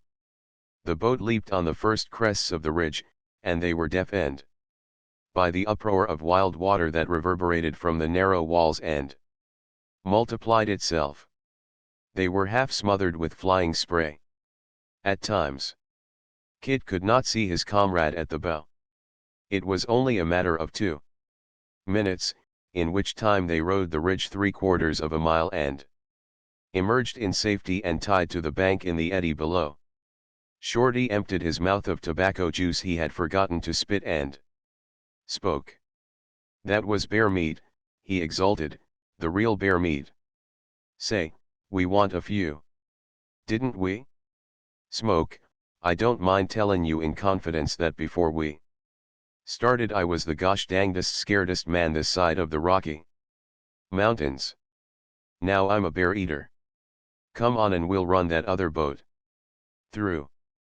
Midway back, on foot, they encountered their employers, who had watched the passage from above. There comes the fish eaters, said Shorty. Keep to windward.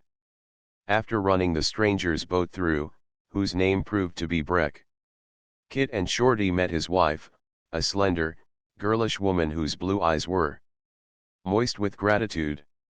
Breck himself tried to hand Kit $50, and then attempted it on Shorty.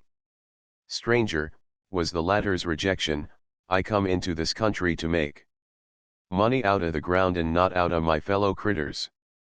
Breck rummaged in his boat and produced a demi-john of whiskey. Shorty's hand half went out to it and stopped abruptly. He shook his head. There's that blamed white horse right below, and they say it's worse than the box.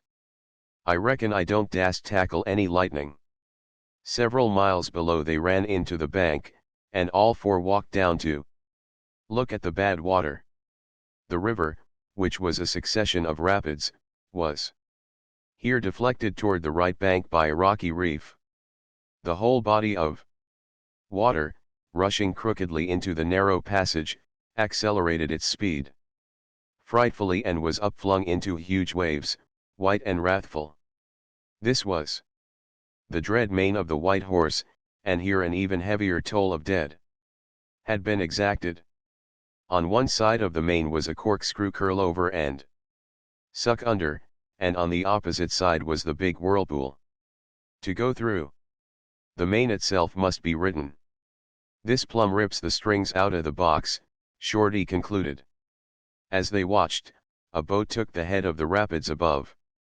It was a large boat, fully 30 feet long, laden with several tons of outfit, and handled by 6 men. Before it reached the main it was plunging and leaping, at times almost hidden by the foam and spray. Shorty shot a slow, sidelong glance at Kit and said, "She's fair smoking. And she hasn't hit the worst. They've hauled the oars in. There she takes it now. God. She's gone. No, there she is." Big as the boat was, it had been buried from sight in the flying smother between crests. The next moment, in the thick of the main, the boat leaped up a crest and into view. To Kit's amazement he saw the whole long bottom clearly outlined. The boat, for the fraction of an instant, was in the air, the men sitting idly in their places, all save one in the stern, who stood at the steering sweep. Then came the downward plunge into the trough. And a second disappearance. 3 times the boat leaped and buried itself. Then those on the bank saw its nose take the whirlpool as it slipped off the main. The steersman, vainly opposing with his full weight on the steering gear, surrendered to the whirlpool and helped the boat to take the circle. 3 times it went around, each time so close to the rocks on which Kit and Shorty stood that either could have leaped on board. The steersman, a man with a reddish beard of recent growth, waved his hand to them. The only way out of the whirlpool was by the main, and on the third round the boat entered the main obliquely at its upper end. Possibly out of fear of the draw of the whirlpool, the steersman did not attempt to straighten out quickly enough. When he did, it was too late. Alternately in the air and buried, the boat angled the main and was sucked into and down through the stiff wall of the corkscrew on the opposite side of the river. 100 feet below, boxes and bales began to float up. Then appeared the bottom of the boat and the scattered heads of 6 men. 2 managed to make the bank in the eddy below. The others were drawn under, and the general flotsam was lost to view, borne on by the swift current around the bend. There was a long minute of silence. Shorty was the first to speak. "Come on," he said. "We might as well tackle it. My feet'll get cold if I stay here any longer." "We'll smoke some," Kit grinned at him. "And you'll sure earn your name," was the rejoinder. Shorty turned to their employers. "Come in," he queried. Perhaps the roar of the water prevented them from hearing the invitation. Shorty and Kit tramped back through a foot of snow to the head of the rapids and cast off the boat. Kit was divided between 2 impressions. One, of the caliber of his comrade, which served as a spur to him; the other, likewise a spur, was the knowledge that old Isaac Bellew, and all the other Bellews, had done things like this in their westward march of empire. What they had done, he could do. It was the meat, the strong meat. And he knew, as never before, that it required strong men to eat such meat. "You've sure got to keep the top of the ridge," Shorty shouted at him, the plug of tobacco lifting to his mouth, as the boat quickened in the quickening current and took the head of the rapids. Kit nodded, swayed his strength and weight tentatively on the steering gear, and headed the boat for the plunge. Several minutes later, half swamped and lying against the bank in the eddy below the White Horse, Shorty spat out a mouthful of tobacco juice and shook Kit's hand. "Meat. Meat," Shorty chanted. "We eat it raw. We eat it alive." At the top of the bank they met Breck. His wife stood at a little distance. Kit shook his hand. "I'm afraid your boat can't make it," he said. "It is smaller than ours. And a bit cranky." The man pulled out a row of bills. "I'll give you each 100 if you run it through." Kit looked out and up the tossing mane of the white horse. A long, gray twilight was falling, it was turning colder, and the landscape seemed taking on a savage bleakness. "It ain't that," Shorty was saying. "We don't want your money. Wouldn't touch it nohow. But my partner is the real meat with boats, and when he says yourn ain't safe, I reckon he knows what he's talkin' about." Kit nodded affirmation, and chanced to glance at Mrs. Breck. Her eyes were fixed upon him, and he knew that if ever he had seen prayer in a woman's eyes, he was seeing it then. Shorty followed his gaze and saw what he saw. They looked at each other in confusion and did not speak.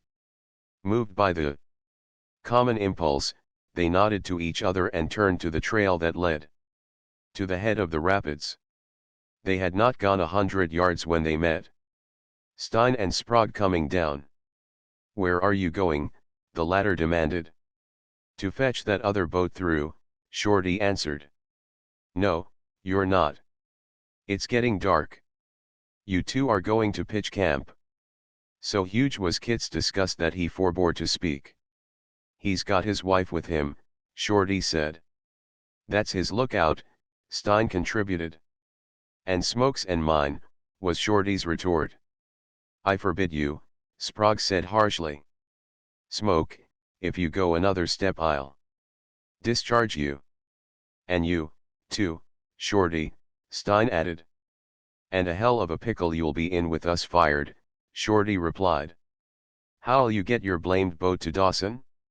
Who'll serve you coffee in your blankets and manicure your fingernails? Come on, Smoke. They don't dast fire us. Besides, we've got agreements. If they fire us, they've got to divvy up grub to last us through the winter." Barely had they shoved Breck's boat out from the bank and caught the first rough water, when the waves began to lap aboard.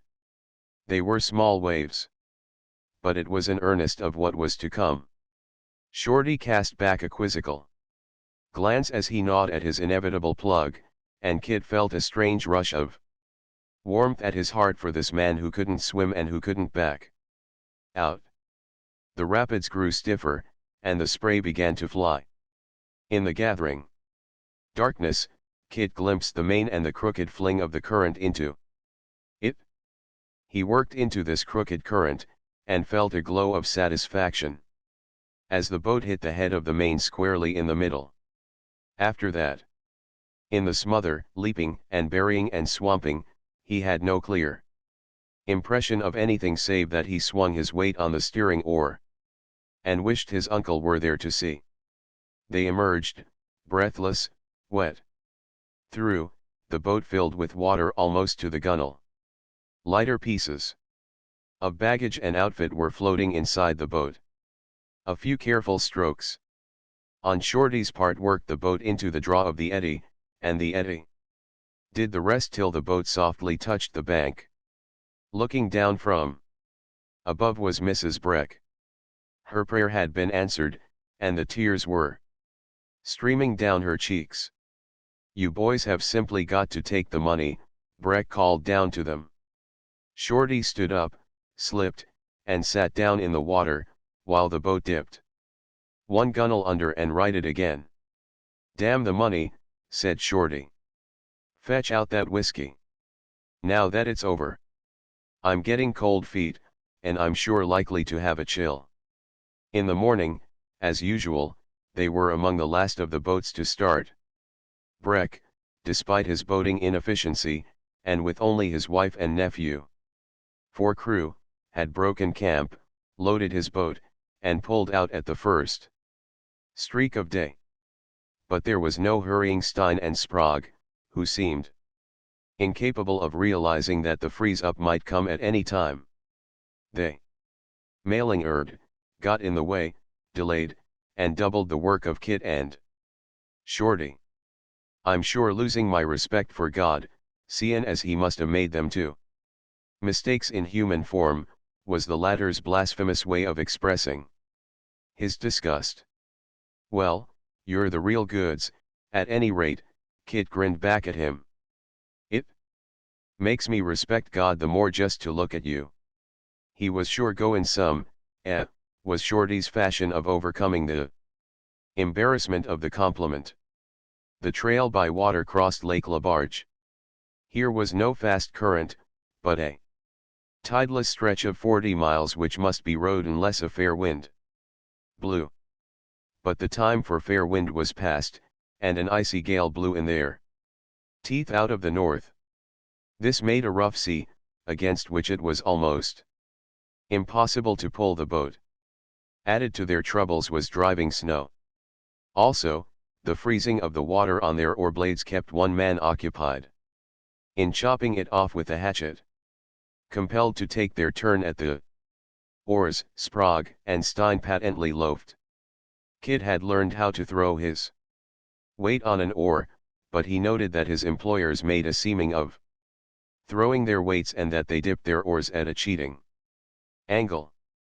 At the end of 3 hours, Sprague pulled his oar in and said they would run back into the mouth of the river for shelter. Stein seconded him, and the several hard-won miles were lost. A second day, and a third, the same fruitless attempt was made. In the river mouth, the continually arriving boats from Whitehorse made a flotilla of over 200. Each day 40 or 50 arrived, and only 2 or 3 won to the northwest shore of the lake and did not come back. Ice was now forming in the eddies, and connecting from eddy to eddy in thin lines around the points. The freeze-up was very imminent. We could make it if they had the souls of clams, Kid told Shorty, as they dried their moccasins by the fire on the evening of the third day. We could have made it today if they hadn't turned back. Another hour's work would have fetched that west shore. They're their babes in the woods. Sure, Shorty agreed. He turned his moccasin to the flame and debated a moment. Look here, Smoke. It's hundreds of miles to Dawson. If we don't want to freeze in here, we've got to do something. What do ye say? Kit looked at him, and waited. We've got the immortal cinch on them two babes, Shorty expounded. They can give orders and shed Mazuma, but as you say, they're plumb babes.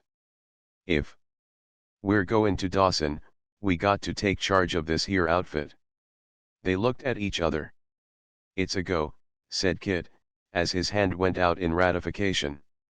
In the morning, long before daylight, Shorty issued his call. Come on, he roared. Tumble out, you sleepers. Here's your coffee. Kick into it. We're goin' to make a start. Grumbling and complaining, Stein and Sprague were forced to get underway. 2 hours earlier than ever before. If anything, the gale was stiffer, and in a short time every man's face was iced up, while the oars were heavy with ice. 3 hours they struggled, and for, one man steering, one chopping ice, 2 toiling at the oars, and each taking his various turns. The northwest shore loomed nearer and nearer. The gale blew ever harder. And at last Sprague pulled in his oar in token of surrender. Shorty sprang to it, though his relief had only begun. Chop ice, he said, handing Sprague the hatchet. But what's the use, the other whined. We can't make it. We're going to turn back. We're going on, said Shorty. Chop ice. And when you feel better you can spell me. It was heartbreaking toil, but they gained the shore, only to find it composed of surge-beaten rocks and cliffs, with no place to land. I told you so, Sprague whimpered. You never peeped, Shorty answered. We're going back. Nobody spoke, and Kid held the boat into the seas as they skirted the forbidding shore. Sometimes they gained no more than a foot to the stroke. And there were times when 2 or 3 strokes no more than enabled them to hold their own. He did his best to hearten the 2 weaklings. He pointed out that the boats which had won to the shore had never come back. Perforce, he argued, they had found a shelter somewhere ahead. Another hour they labored, and a second. If you fellows put into your oars some of that coffee you swig in your blankets, we'd make it, was Shorty's encouragement. You're just goin' through the motions and not pullin' a pound. A few minutes later, Sprague drew in his oar. I'm finished, he said, and there were tears in his voice. So are the rest of us, Kit answered, himself ready to cry or to commit murder, so great was his exhaustion. But we're going on just the same. We're going back. Turn the boat around. Shorty, if he won't pull, take that or yourself, Kit commanded. Sure, was the answer.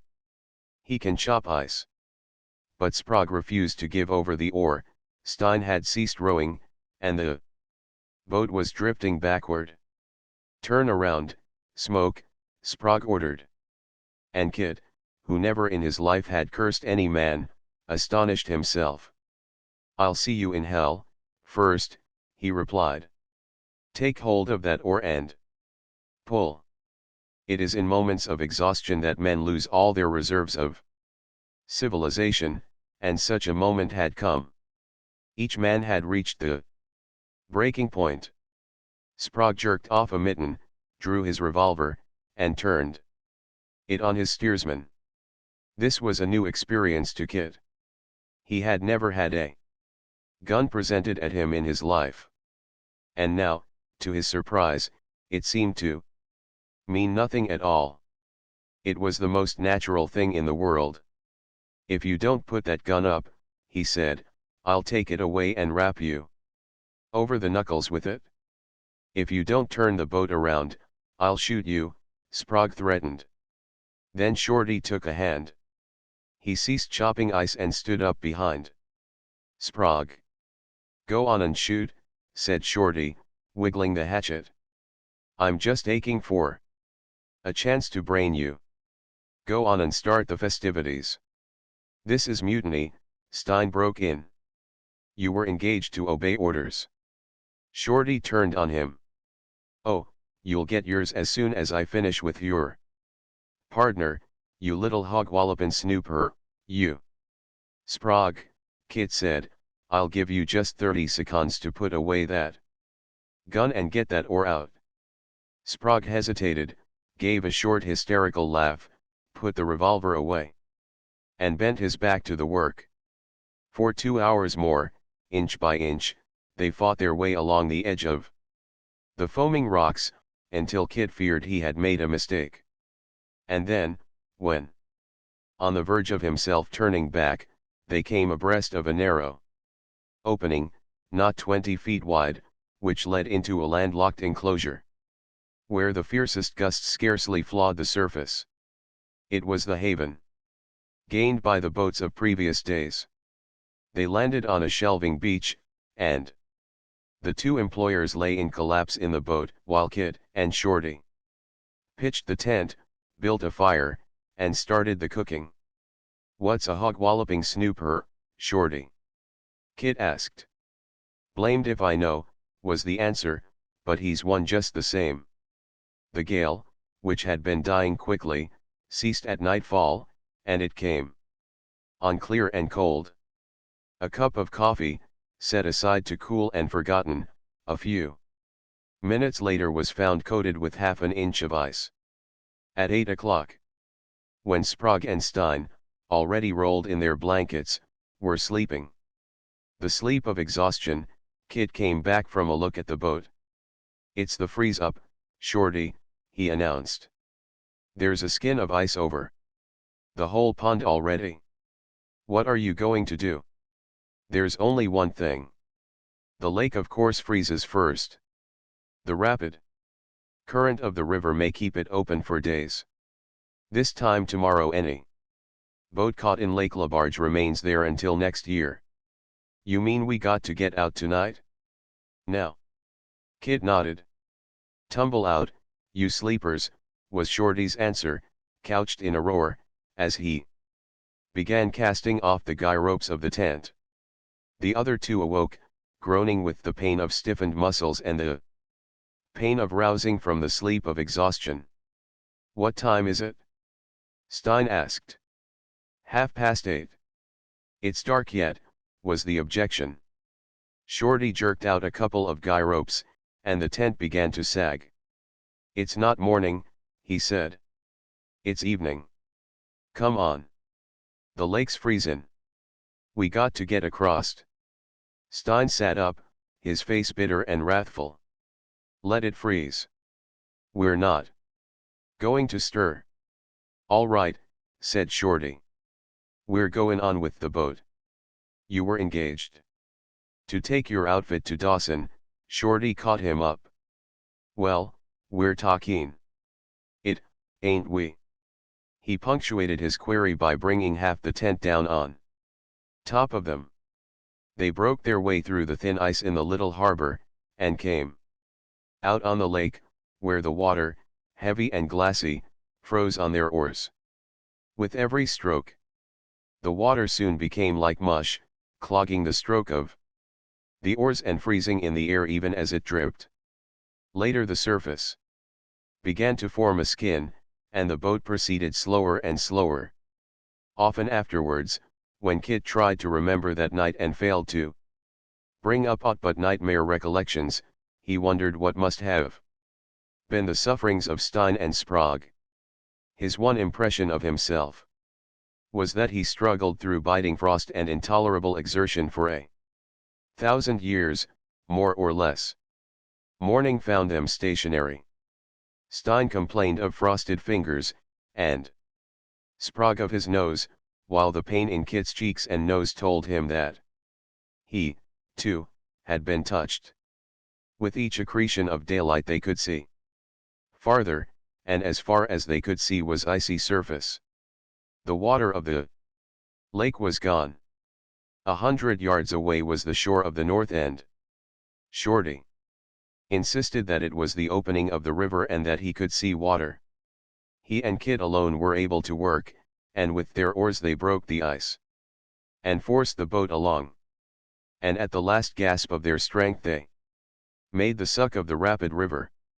One look back showed them several boats which had fought through the night and were hopelessly frozen in. Then they whirled around a bend in a current running 6 miles an hour. Day by day they floated down the swift river, and day by day the shore ice extended farther out. When they made camp at nightfall, they chopped a space in the ice in which to lay the boat and carried the camp outfit hundreds of feet to shore. In the morning, they chopped the boat out through the new ice and caught the current. Shorty set up the sheet iron stove in the boat, and over this Stein and Sprague hung through the long drifting hours. They had surrendered, no longer gave orders, and their one desire was to gain Dawson. Shorty, pessimistic, indefatigable, and joyous, at frequent intervals roared out the 3 lines of the first 4-line stanza of a song he had forgotten. The colder it got the oftener he sang. Like Argus of the ancient times, we leave this modern Greece. Tum-tum, tum-tum, tum-tum, tum-tum, to shear the golden fleece.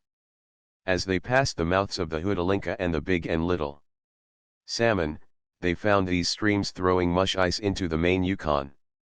This gathered about the boat and attached itself, and at night they found themselves compelled to chop the boat out of the current.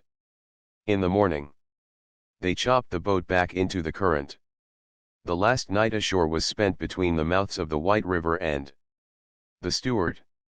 At daylight they found the Yukon, half a mile wide, running white from ice-rimmed bank to ice-rimmed bank. Shorty cursed the universe with less geniality than usual, and looked at Kit.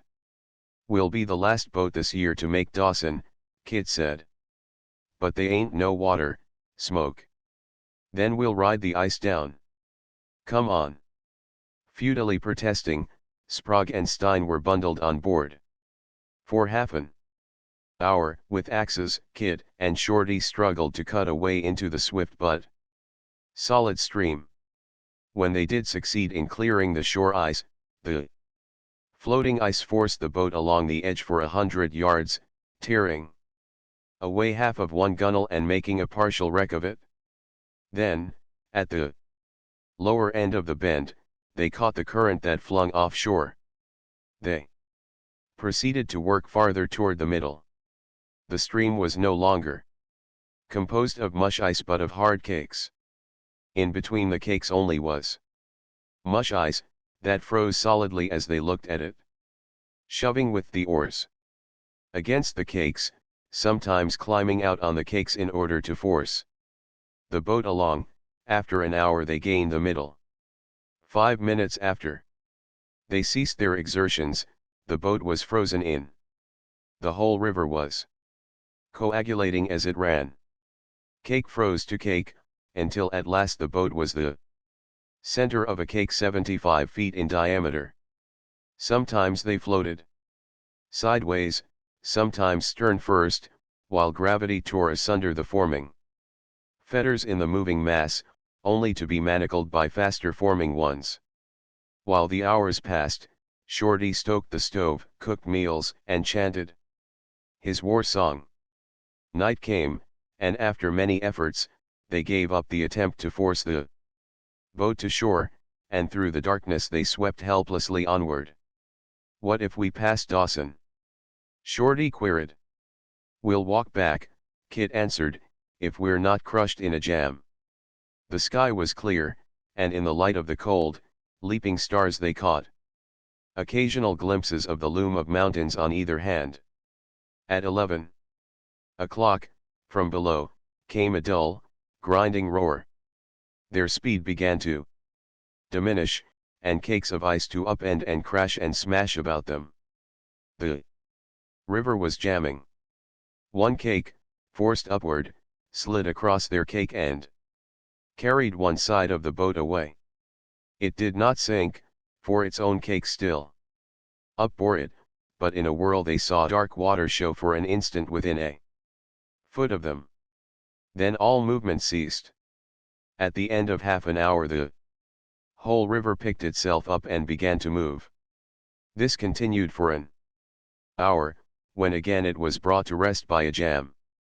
Once again it started running swiftly and savagely, with a great grinding.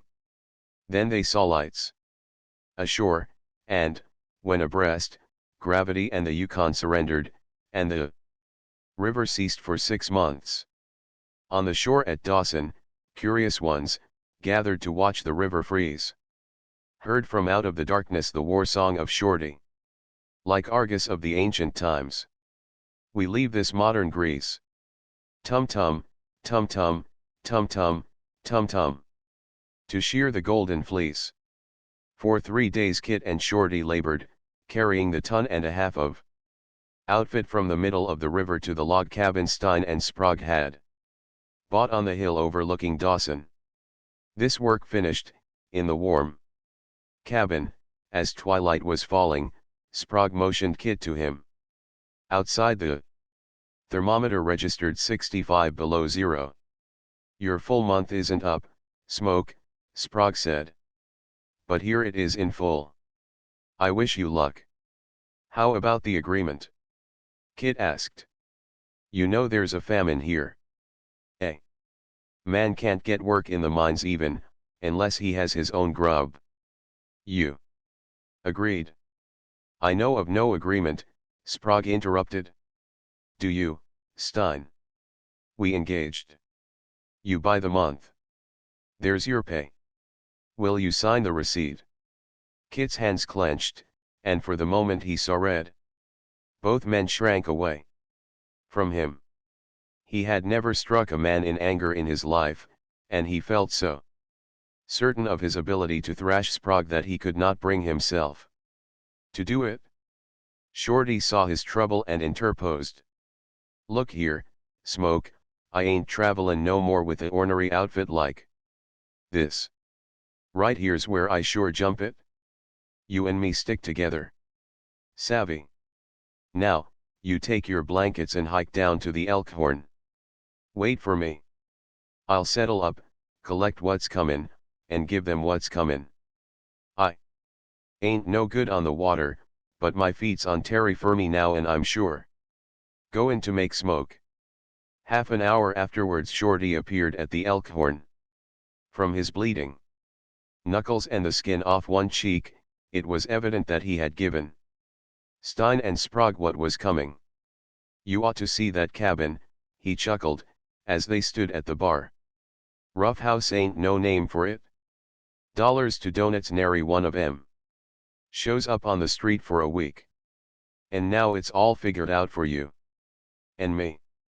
Grub's $1.50 a pound. They ain't no work for wages.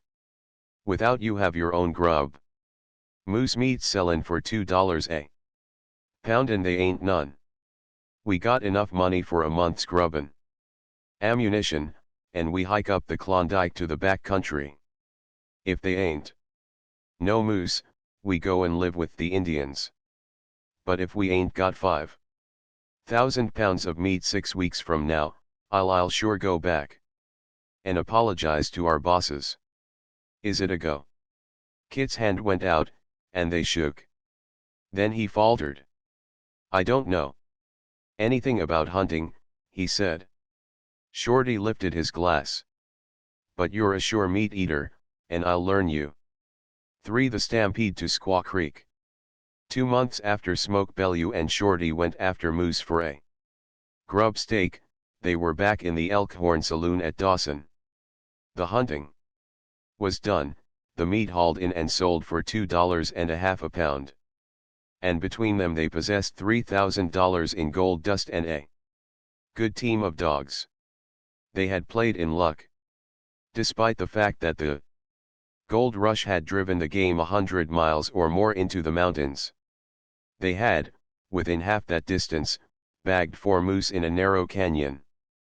The mystery of the strayed animals was no greater than the luck of their killers, for within the day 4 famished Indian families, reporting no game in 3 days' journey back, camped beside them.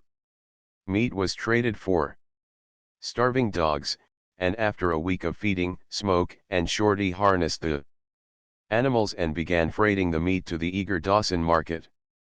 The problem of the 2 men now was to turn their gold dust into food.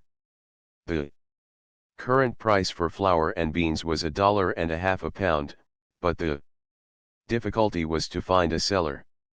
Dawson was in the throes of famine. Hundreds of men, with money but no food, had been compelled to leave the country. Many had gone down the river on the last water, and many more, with barely enough food to last, had walked the 600 miles over the ice to die. Smoke met Shorty in the warm saloon, and found the latter jubilant. Life ain't no pumpkins without whiskey and sweetenin', was Shorty's greeting, as he pulled lumps of ice from his thawing mustache and flung them rattling on the floor. And I sure just got 18 pounds of that same sweetenin'. The geezer only charged $3 a pound for it. What luck did you have? I, too, have not been idle, Smoke answered with pride. I bought 50 pounds of flour. And there's a man up on Adam Creek who says he'll let me have 50 pounds more tomorrow. Great. We'll sure live till the river opens. Say, Smoke, them dogs of ourn is the goods. A dog buyer offered me 200 apiece for the 5 of them. I told him nothin' doin'. They sure took on class when they got meat to get outside of, but it goes against the grain, feedin' dog critters on grub that's worth $2.50 a pound. Come on and have a drink. I just got to celebrate them 18 pounds of sweetenin'. Several minutes later, as he weighed in on the gold scales for the drinks, he gave a start of recollection. I plumb forgot that man I was to meet in the Tivoli. He's got some spoiled bacon he'll sell for $1.50 a pound. We can feed it to the dogs and save $1 a day on each sport bill. So long. So long, said Smoke. I'm goin' to the cabin and turn in. Hardly had Shorty left the place, when a fur-clad man entered through the double storm doors. His face lighted at sight of Smoke, who recognized him as Breck, the man whose boat they had run through the Box Canyon and White Horse Rapids. "I heard you were in town," Breck said hurriedly, as they shook hands. "Been looking for you for half an hour. Come outside, I want to talk with you." Smoke looked regretfully at the roaring, red-hot stove. "Won't this do?" "No, it's important. Come outside." As they emerged, Smoke drew off one mitten, lighted a match, and glanced at the thermometer that hung beside the door. He remitted his naked hand hastily as if the frost had burned him. Overhead arched the flaming aurora borealis, while from all Dawson arose the mournful howling of thousands of wolf dogs. "What did it say?" Breck asked. 60 below. Kit spat experimentally, and the spittle crackled in the air. "And the thermometer is certainly working. It's falling all the time. An hour ago it was only 52. Don't tell me it's a stampede." "It is," Breck whispered back cautiously, casting anxious eyes about in fear of some other listener. "You know Squaw Creek empties in on the other side of the Yukon 30 miles up." "Nothing doing there," was Smoke's judgment. "It was prospected years ago. So were all the other rich creeks. Listen. It's big. Only 8 to 20 feet to bedrock. There won't be a claim that don't run to 500,000. It's a dead secret. 2 or 3 of my close friends let me in on it. I told my wife right away that I was going to find you before I started. Now, so long. My pack's hidden down the bank. In fact, when they told me, they made me promise not to pull out until Dawson was asleep. You know what it means if you're seen with a stampeding outfit. Get your partner and follow. You ought to stake 4th or 5th claim from discovery. Don't forget Squaw Creek. It's the 3rd after you pass Sweet Creek." When Smoke entered the little cabin on the hillside back of Dawson, he heard a heavy familiar breathing. "Ah, go to bed," Shorty mumbled, as Smoke shook his shoulder. "I'm not on the night shift," was his next remark, as the rousing hand became more vigorous. "Tell your troubles to the barkeeper.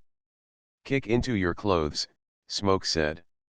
"We've got to stake a couple of claims." Shorty sat up and started to explode, but Smoke's hand covered his mouth. "SSH. Smoke warned. "It's a big strike. Don't wake the neighborhood. Dawson's asleep." "Huh. You got to show me." "Nobody tells anybody about a strike, of course not. But ain't it plumb amazin' the way everybody hits the trail just the same?" "Squaw Creek," Smoke whispered. "It's right. Breck gave me the tip. Shallow bedrock. Gold from the grassroots down. Come on. We'll sling a couple of light packs together and pull out." Shorty's eyes closed as he lapsed back into sleep. The next moment his blankets were swept off him. "If you don't want them, I do," Smoke explained. Shorty followed the blankets and began to dress. "Goin' to take the dogs?" he asked. "No. The trail up the creek is sure to be unbroken, and we can make better time without them. Then I'll throw 'em a meal, which'll have to last 'em till we get back. Be sure you take some birch bark and a candle." Shorty opened the door, felt the bite of the cold, and shrank back to pull down his ear flaps and mitten his hands. 5 minutes later he returned, sharply rubbing his nose. "Smoke, I'm sure opposed to making this stampede. It's colder than the hinges of hell 1,000 years before the first fire was lighted. Besides, it's Friday the 13th, and we're go into trouble as the sparks fly upward. With small stampeding packs on their backs, they closed the door behind them and started down the hill. The display of the aurora borealis had ceased, and only the stars leaped in the great cold and by their uncertain light made traps for the feet. Shorty floundered off a turn of the trail into deep snow, and raised his voice in blessing of the date of the week and month and year. "Can't you keep still?" Smoke chided. "Leave the almanac alone. You'll have all Dawson awake and after us." "Huh. See the light in that cabin? And in that one over there? And here? That door slam? Oh, sure Dawson's asleep. Them lights? Just buryin' there. Dead. They ain't stampedin', bet your life they ain't." By the time they reached the foot of the hill and were fairly in Dawson, lights were springing up in the cabins, doors were slamming, and from behind came the sound of many moccasins on the hard-packed snow. Again Shorty delivered himself. "But it beats hell the amount of mourners there is." They passed a man who stood by the path and was calling anxiously in a low voice, "Oh, Charlie, get a move on. See that pack on his back, Smoke? The graveyard's sure a long ways off." When the mourners got to pack their blankets, by the time they reached the main street 100 men were in line behind them, and while they sought in the deceptive starlight for the trail that dipped down the bank to the river, more men could be heard arriving. Shorty slipped and shot down the 30-foot chute into the soft snow. Smoke followed, knocking him over as he was rising to his feet. "I found it first," he gurgled, taking off his mittens to shake the snow out of the gauntlets. The next moment they were scrambling wildly out of the way of the hurtling bodies of those that followed. At the time of the freeze-up, a jam had occurred at this point, and cakes of ice were upended in snow-covered confusion. After several hard falls, Smoke drew out his candle and lighted it. Those in the rear hailed it with acclaim. In the windless air it burned easily, and he led the way more quickly. "It's a sure stampede," Shorty decided. "Or might all them be sleepwalkers?" "We're at the head of the procession at any rate," was Smoke's answer. "Oh, I don't know. Mebbe that's a firefly ahead there. Mebbe they're all fireflies, that one, and that one. Look at 'em.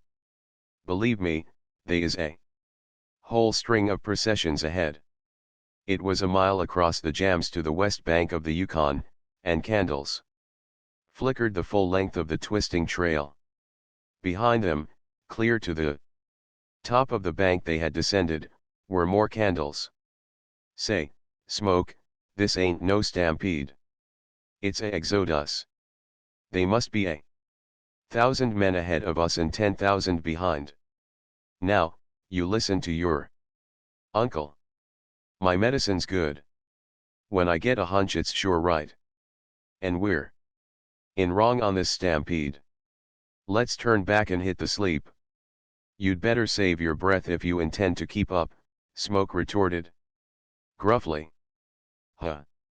My legs is short, but I slog along slack at the knees and don't worry my muscles none, and I can sure walk every piker here off the ice." And Smoke knew he was right, for he had long since learned his comrades' phenomenal walking powers.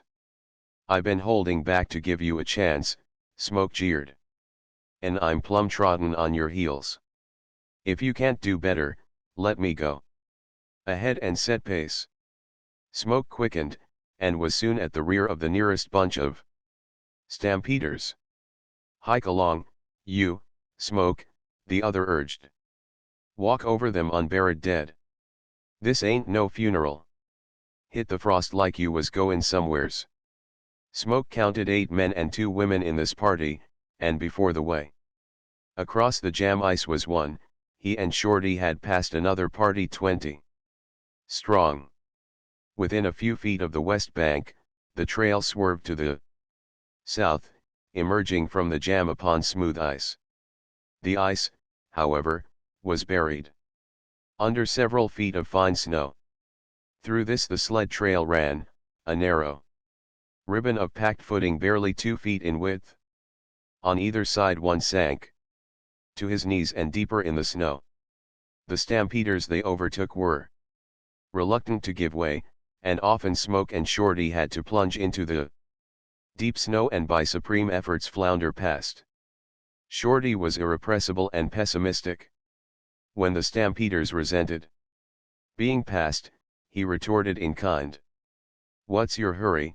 one of them asked. "What's yours?" he answered. "A stampede come down from Indian River yesterday afternoon and beat you to it. They ain't no claims left. That being so, I repeat, what's your hurry?" "Who? Me. I ain't no stampeder. I'm workin' for the government. I'm on official business. I'm just traipsin' along to take the census of Squaw Creek." To another, who hailed him with, "Where away, little one? Do you really expect to stake a claim?" Shorty answered. "Me? I'm the discoverer of Squaw Creek. I'm just comin' back from recordin' so as to see no blamed chechacho jumps my claim." The average pace of the stampeders on the smooth going was 3 miles and a half an hour. Smoke and Shorty were doing 4.5, though. Sometimes they broke into short runs and went faster. "I'm going to travel your feet clean off, Shorty," Smoke challenged. "Huh. I can hike along on the stumps and wear the heels off your moccasins. Though it ain't no use. I been figurin'. Creek claims is 500 feet. Call 'em 10 to the mile. They's 1,000 stampeders ahead of us, and that creek ain't no 100 miles long. Somebody's goin' to get left, and it makes a noise like you and me." Before replying, Smoke let out an unexpected link that threw Shorty half a dozen feet in the rear. "If you saved your breath and kept up, we'd cut down a few of that 1,000, he chided. "Who? Me? If you'd get out of the way I'd show you a pace what is." Smoke laughed, and let out another link. The whole aspect of the adventure had changed. Through his brain was running a phrase of the mad philosopher, the transvaluation of values. In truth, he was less interested in staking a fortune than in beating Shorty. After all, he concluded, it wasn't the reward of the game but the playing of it that counted. Mind, and muscle, and stamina, and soul, were challenged in a contest with this Shorty, a man who had never opened the books, and who did not know grand opera from ragtime, nor an epic from Achille Blaine. "Shorty, I've got you skinned to death. I've reconstructed every cell in my body since I hit the beach at Daya. My flesh is as stringy as whipcords, and as bitter and mean as the bite of a rattlesnake. A few months ago I'd have patted myself on the back to write such words, but I couldn't have written them. I had to live them first, and now that I'm living them there's no need to write them. I'm the real, bitter, stinging goods, and no scrub of a mountaineer can put anything over on me without getting it back compound. Now, you go ahead and set pace for half an hour. Do your worst, and when you're all in I'll go ahead and give you half an hour of the real worst." "Huh." Shorty sneered genially. "And him not dry behind the ears yet. Get out of the way and let your father show you some goin'."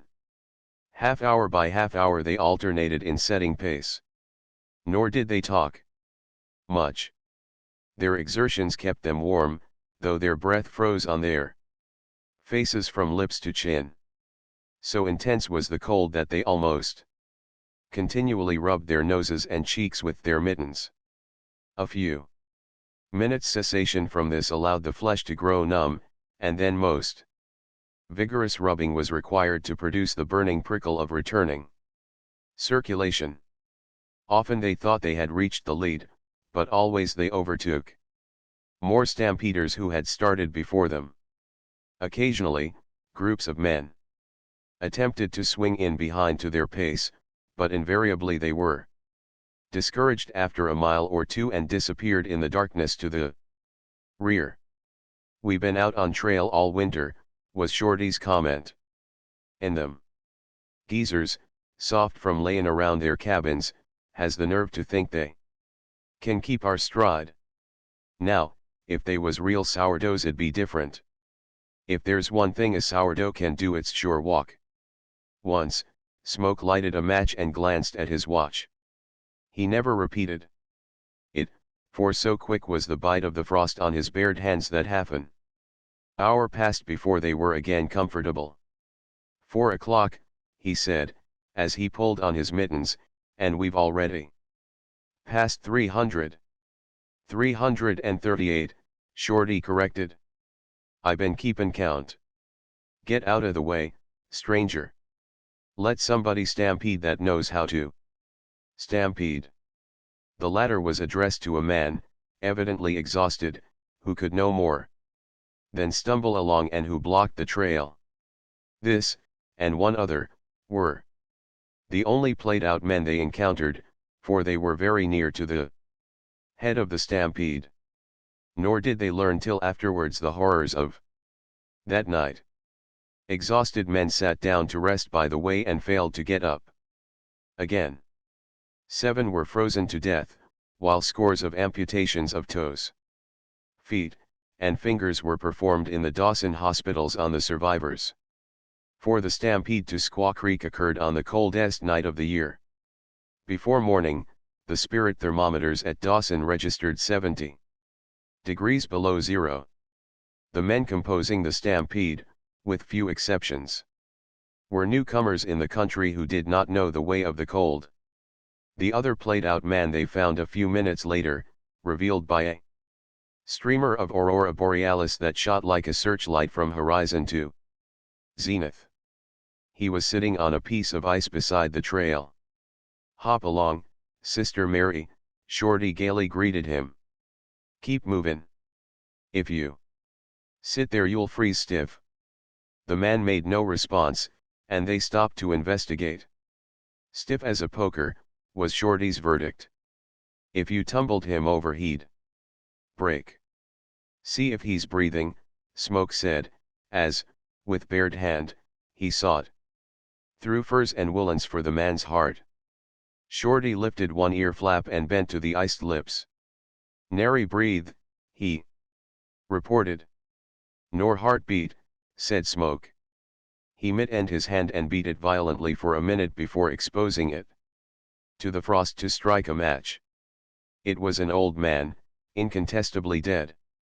In the moment of illumination, they saw a long gray beard, masked with ice to the nose, cheeks that were white with frost, and closed eyes with frost-rimmed lashes frozen together. Then the match went out.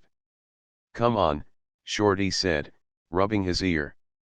"We can't do nothin' for the old geezer.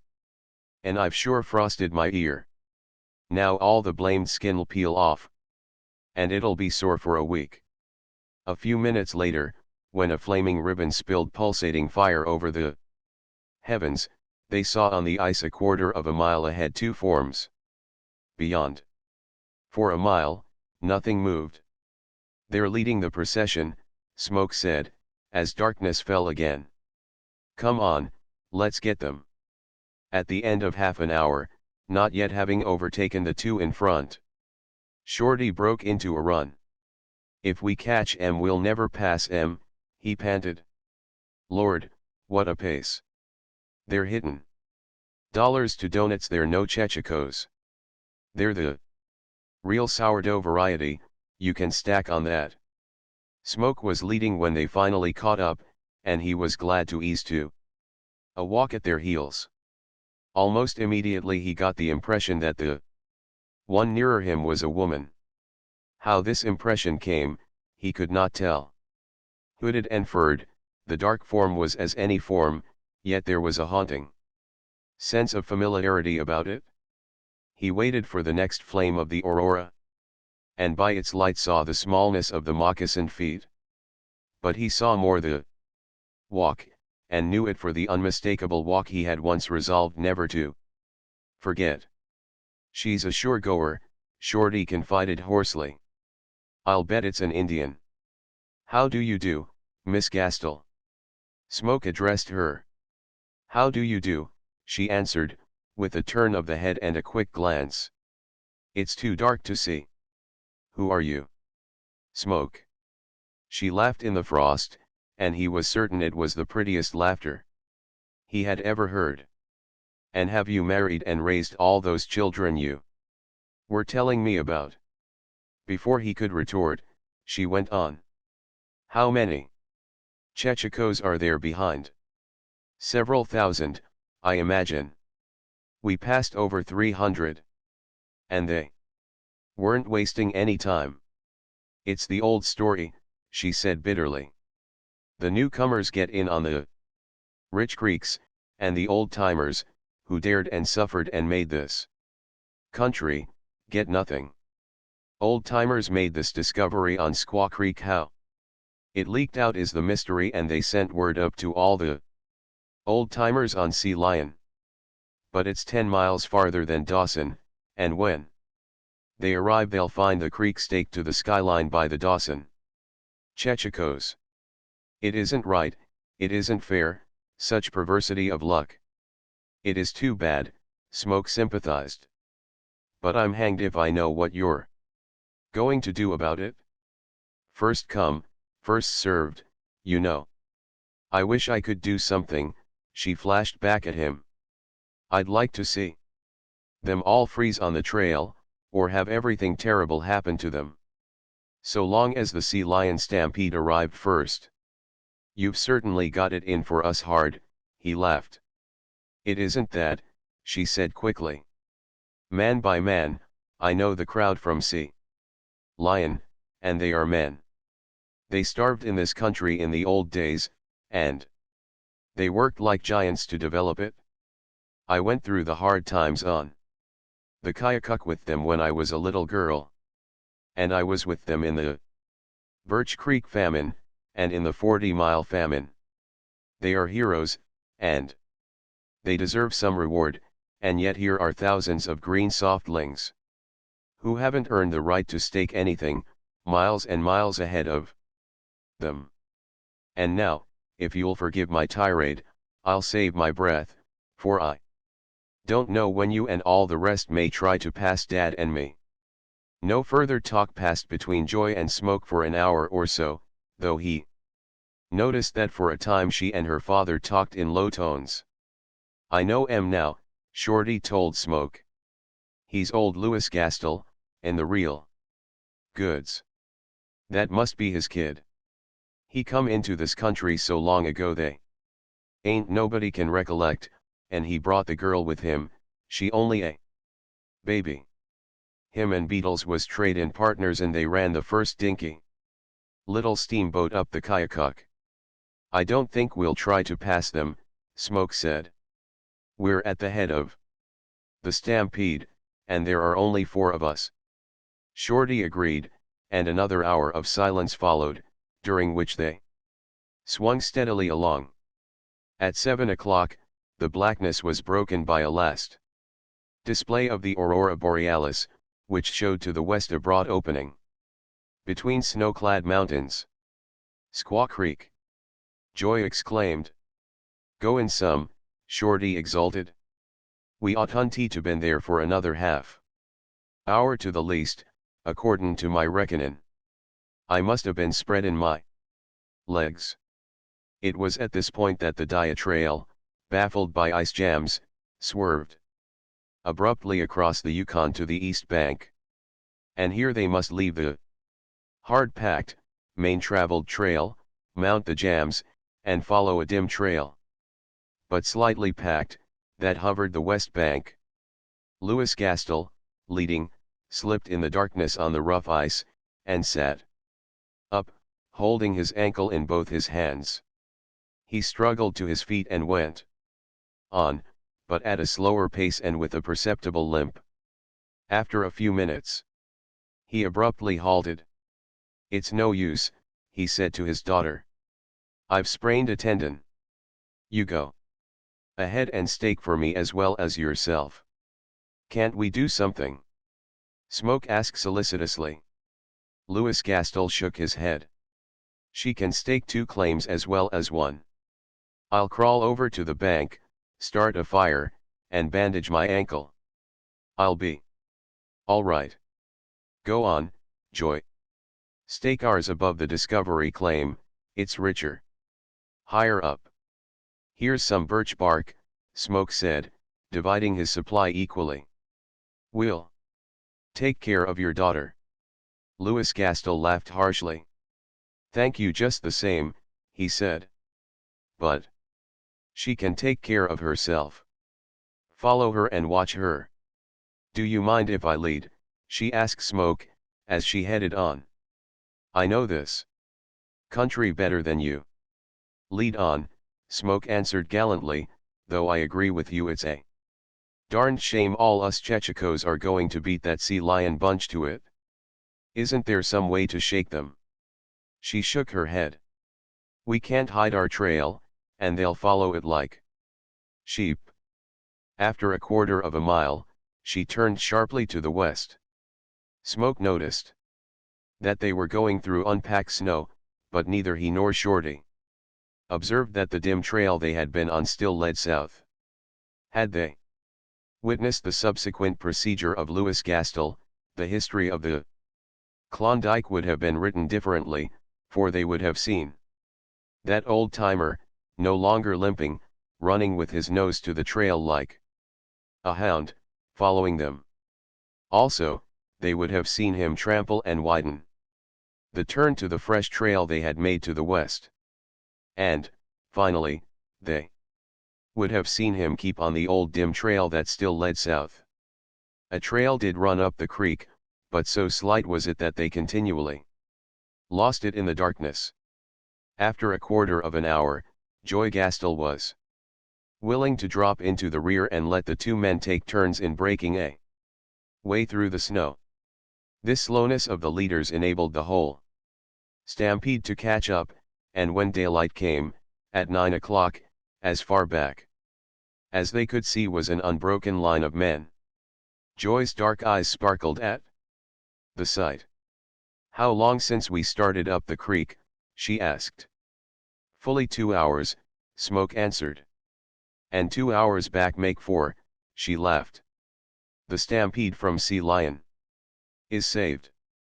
A faint suspicion crossed Smoke's mind, and he stopped and confronted her. "I don't understand," he said. "You don't? Then I'll tell you. This is Norway Creek. Squaw Creek is the next to the south." Smoke was for the moment speechless. "You did it on purpose?" Shorty demanded. "I did it to give the old-timers a chance." She laughed mockingly. The men grinned at each other and finally joined her. "I'd lay you across my knee and give you a wallopin', if women folk wasn't so scarce in this country," Shorty assured her. "Your father didn't sprain a tendon, but waited till we were out of sight. And then went on?" Smoke asked. She nodded. "And you were the decoy?" Again she nodded, and this time Smoke's laughter rang out clear and true. It was the spontaneous laughter of a frankly beaten man. "Why don't you get angry with me?" she queried ruefully. Or wallop me." "Well, we might as well be starting back," Shorty urged. "My feet's gettin' cold standin' here." Smoke shook his head. "That would mean 4 hours lost. We must be 8 miles up this creek now, and from the look ahead Norway is making a long swing south. We'll follow it, then cross over the divide somehow, and tap Squaw Creek somewhere above Discovery." He looked at Joy. "Won't you come along with us?" I told your father we'd look after you. She hesitated. I think I shall, if you don't mind. She was looking straight at him, and her face was no longer defiant and mocking. Really, Mr. Smoke, you make me almost sorry for what I have done. But somebody had to save the old-timers. It strikes me that stampeding is at best a sporting proposition. And it strikes me you two are very game about it, she went on, then added with the shadow of a sigh, what a pity you are not old-timers. For 2 hours more they kept to the frozen creek bed of Norway, then turned into a narrow and rugged tributary that flowed from the south. At midday they began the ascent of the divide itself. Behind them, looking down and back, they could see the long line of stampeders breaking up. Here and there, in scores of places, thin smoke columns advertised the making of camps. As for themselves, the going was hard. They wallowed through snow to their waists, and were compelled to stop every few yards to breathe. Shorty was the first to call a halt. We been hittin' the trail for over 12 hours, he said. Smoke, I'm plumb willin' to say I'm good and tired. And so are you. And I'm free to shout that I can sure hang on to this here pasear like a starvin' Indian to a hunk of bear meat. But this poor girl here can't keep her legs no time if she don't get something in her stomach. Here's where we build a fire. What do ye say? So quickly, so deftly, and methodically, did they go about making a temporary camp, that Joy, watching with jealous eyes, admitted to herself that the old-timers could not do it better. Spruce boughs, with a spread blanket on top, gave a foundation for rest and cooking operations.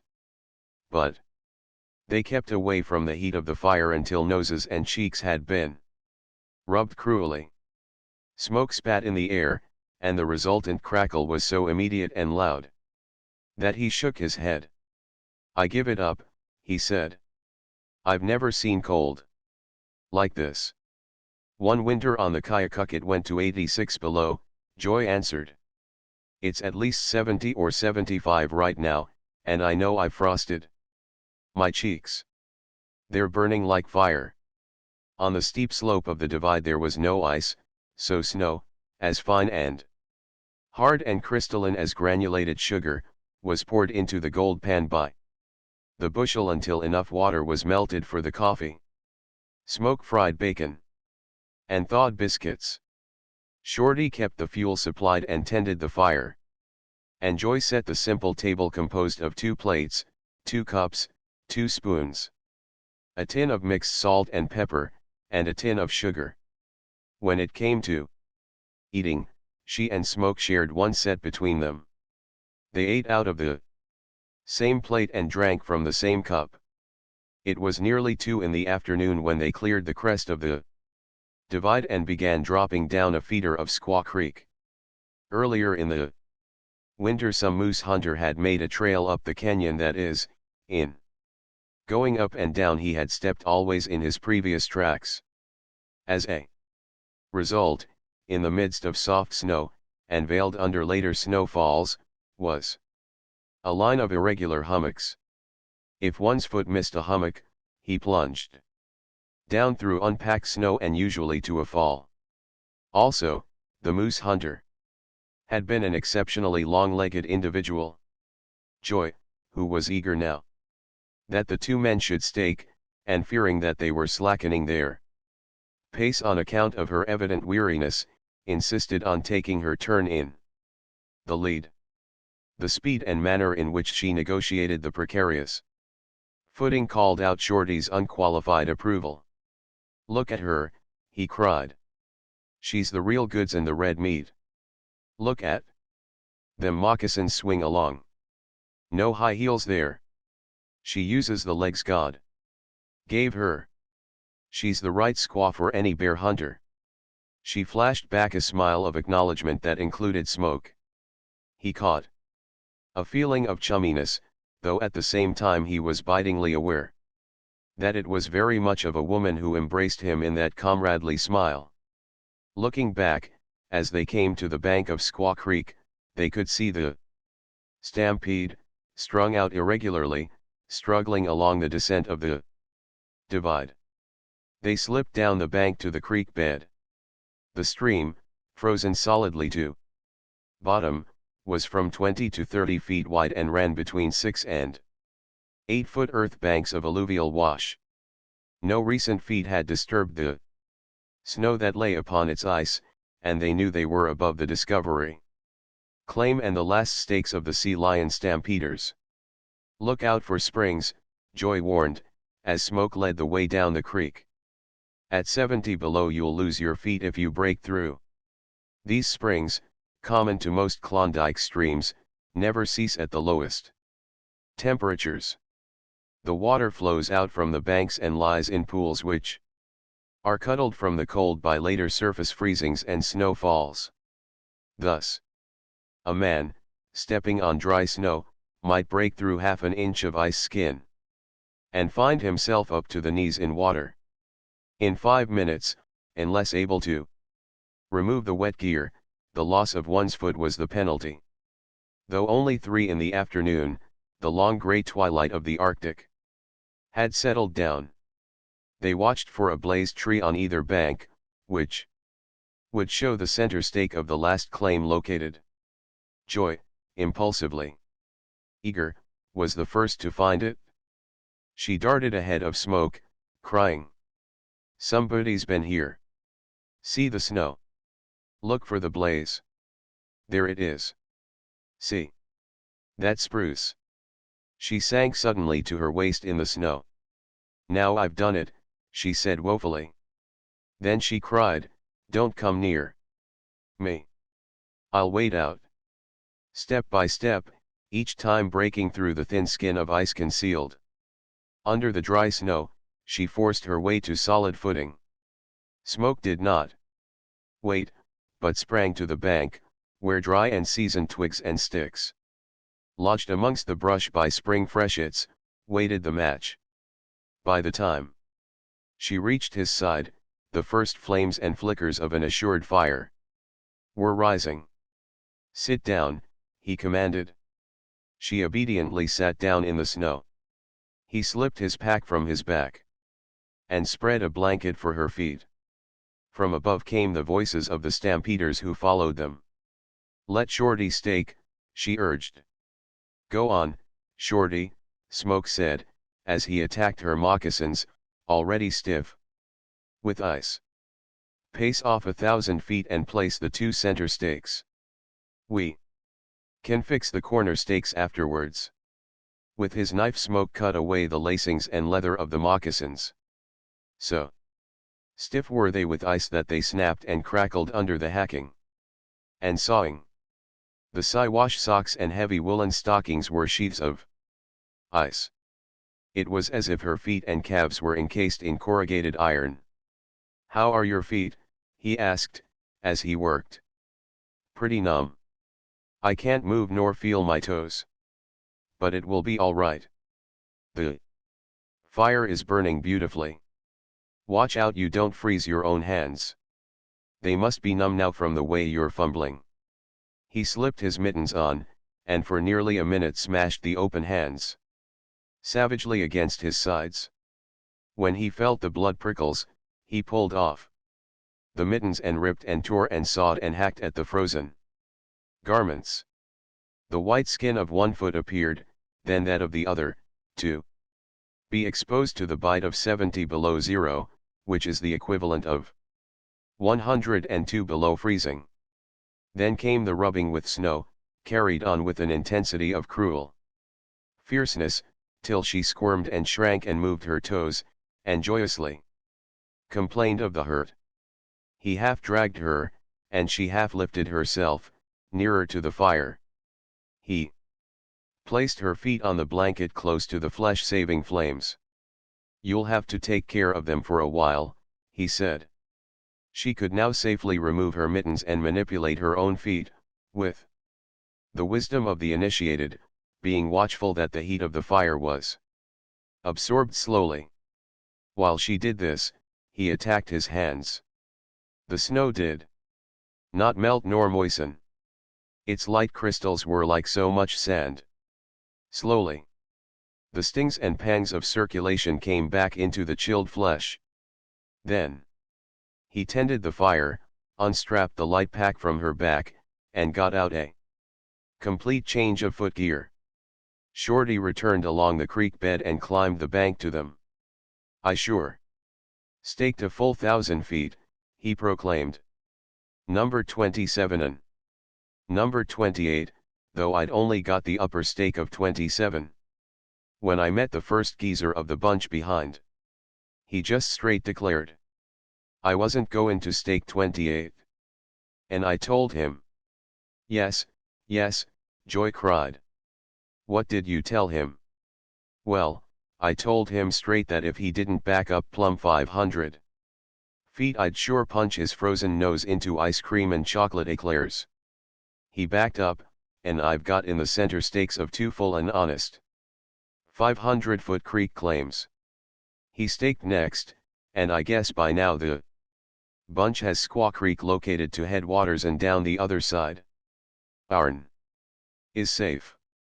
It's too dark to see now, but we can put out the corner stakes in the mornin'. When they awoke, they found a change had taken place during the night.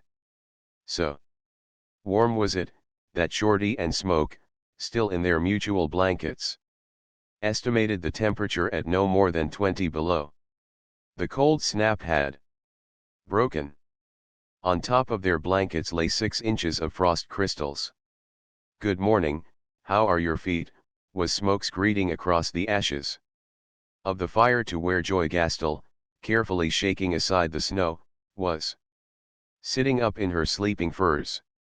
Shorty built the fire and quarried ice from the creek, while Smoke cooked breakfast. Daylight came on as they finished the meal. "You go and fix them corner stakes, Smoke," Shorty said. "There's gravel under where I chopped ice for the coffee, and I'm going to melt water and wash a pan of that same gravel for luck." Smoke departed, axe in hand, to blaze the stakes.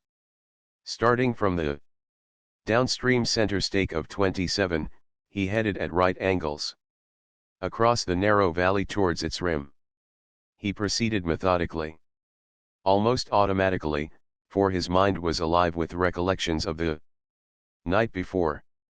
He felt, somehow, that he had won to empery over the delicate lines and firm muscles of those feet and ankles he had rubbed with snow, and this empery seemed to extend to the rest and all of this woman of his kind. In dim and fiery ways a feeling of possession mastered him. It seemed that all that was necessary was for him to walk up to this Joy Gastel, take her hand in his, and say come. It was in this mood that he discovered something that made him forget empery over the white feet of woman. At the valley rim he blazed no corner stake. He did not reach the valley rim, but, instead, he found himself confronted by another stream. He lined up with his eye a blasted willow tree and a big and recognizable spruce. He returned to the stream. Where were the center stakes? He followed the bed of the creek around a wide horseshoe bend through the flat and found that the two creeks were the same creek. Next, he floundered twice through the snow from valley rim to valley rim, running the first line from the lower stake of 27, the second from the upper stake of 28, and he found that the upper stake of the latter was lower than the lower stake of the former. In the gray twilight and half-darkness Shorty had located their two claims on the horseshoe. Smoke plodded back to the little camp. Shorty, at the end of washing a pan of gravel, exploded at sight of him. "We got it!" Shorty cried, holding out the pan. "Look at it! A nasty mess of gold. 200 right there if it's a cent. She runs rich from the top of the wash gravel. I've churned around placers some, but I never got butter like what's in this pen. Smoke cast an incurious glance at the coarse gold, poured himself a cup of coffee at the fire, and sat down. Joy sensed something wrong and looked at him with eagerly solicitous eyes. Shorty, however, was disgruntled by his partner's lack of delight in the discovery. "Why don't you kick in and get excited?" he demanded. "We got our pile right here, unless you're sticking up your nose at $200 pans." Smoke took a swallow of coffee before replying. "Shorty, why are our two claims here like the Panama Canal?" "What's the answer?" "Well, the eastern entrance of the Panama Canal is west of the western entrance, that's all." "Go on," Shorty said. "I ain't seen the joke yet." "In short, Shorty, you staked our two claims on a big horseshoe bend." Shorty set the gold pan down in the snow and stood up. "Go on," he repeated. "The upper stake of 28 is 10 feet below the lower stake of 27. "You mean we ain't got nothin', Smoke?" "Worse than that, we've got 10 feet less than nothing." Shorty departed down the bank on the run. 5 minutes later he returned. In response to Joy's look, he nodded. Without speech, he went over to a log and sat down to gaze steadily at the snow in front of his moccasins. "We might as well break camp and start back for Dawson," Smoke said, beginning to fold the blankets. "I am sorry, Smoke," Joy said. "It's all my fault." "It's all right," he answered. "All in the day's work, you know." "But it's my fault, wholly mine," she persisted. "Dad staked for me down near Discovery, I know. I'll give you my claim." He shook his head. "Shorty," she pleaded. Shorty shook his head and began to laugh. It was a colossal laugh. Chuckles and muffled explosions yielded to hearty roars. "It ain't hysterics," he explained. "I sure get powerful amused at times. And this is one of them." His gaze chanced to fall on the gold pan. He walked over and gravely kicked it, scattering the gold over the landscape. "It ain't ourn," he said. "It belongs to the geezer I backed up 500 feet last night. And what gets me is 490 of them feet was to the good his good. Come on, Smoke. Let's start the hike to Dawson. Though if you're hankerin' to kill me I won't lift a finger to prevent." For Shorty dreams. "Funny you don't gamble none," Shorty said to Smoke one night in the Elkhorn. "Ain't it in your blood?" "It is," Smoke answered. "But the statistics are in my head. I liken even break for my money." All about them, in the huge bar room, arose the click and rattle and rumble of a dozen games, at which fur-clad, moccasined men tried their luck. Smoke waved his hand to include them all. "Look at them," he said. "It's cold mathematics that they will lose more than they win tonight, that the big proportion are losing right now." "You're sure strong on figures," Shorty murmured admiringly. "And in the main you're right. But they's such a thing as facts. And one fact is streaks of luck. They's times when every geezer playin' wins, as I know. For I've sat in such games and saw more and one bank busted. The only way to win at gamblin' is wait for a hunch that you've got a lucky streak comin'. And then play it to the roof." "It sounds simple," Smoke criticized.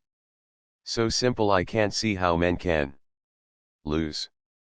"The trouble is," Shorty admitted, "that most men gets fooled on their hunches. On occasion I sure get fooled on mine. The thing is to try and find out." Smoke shook his head.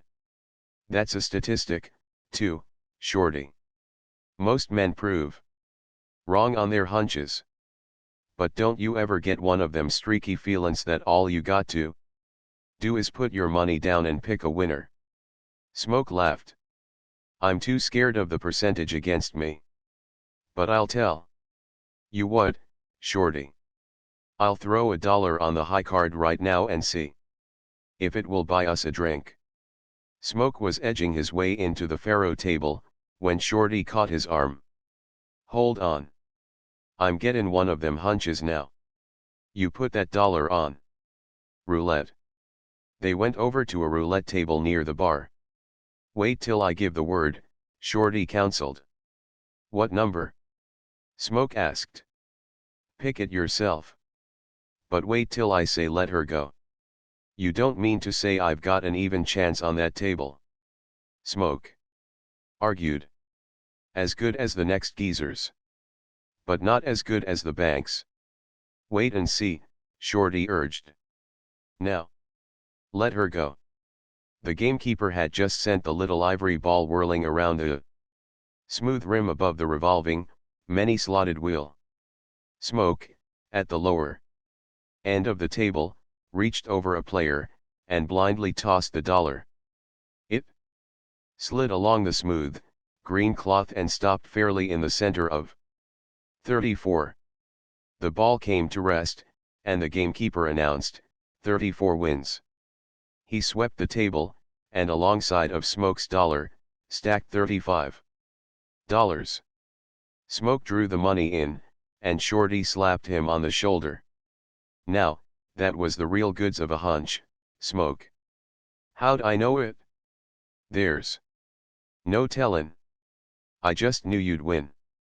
Why, if that dollar of yourn fell on any other number it won just the same. When the hunch is right, you just can't help winnin'.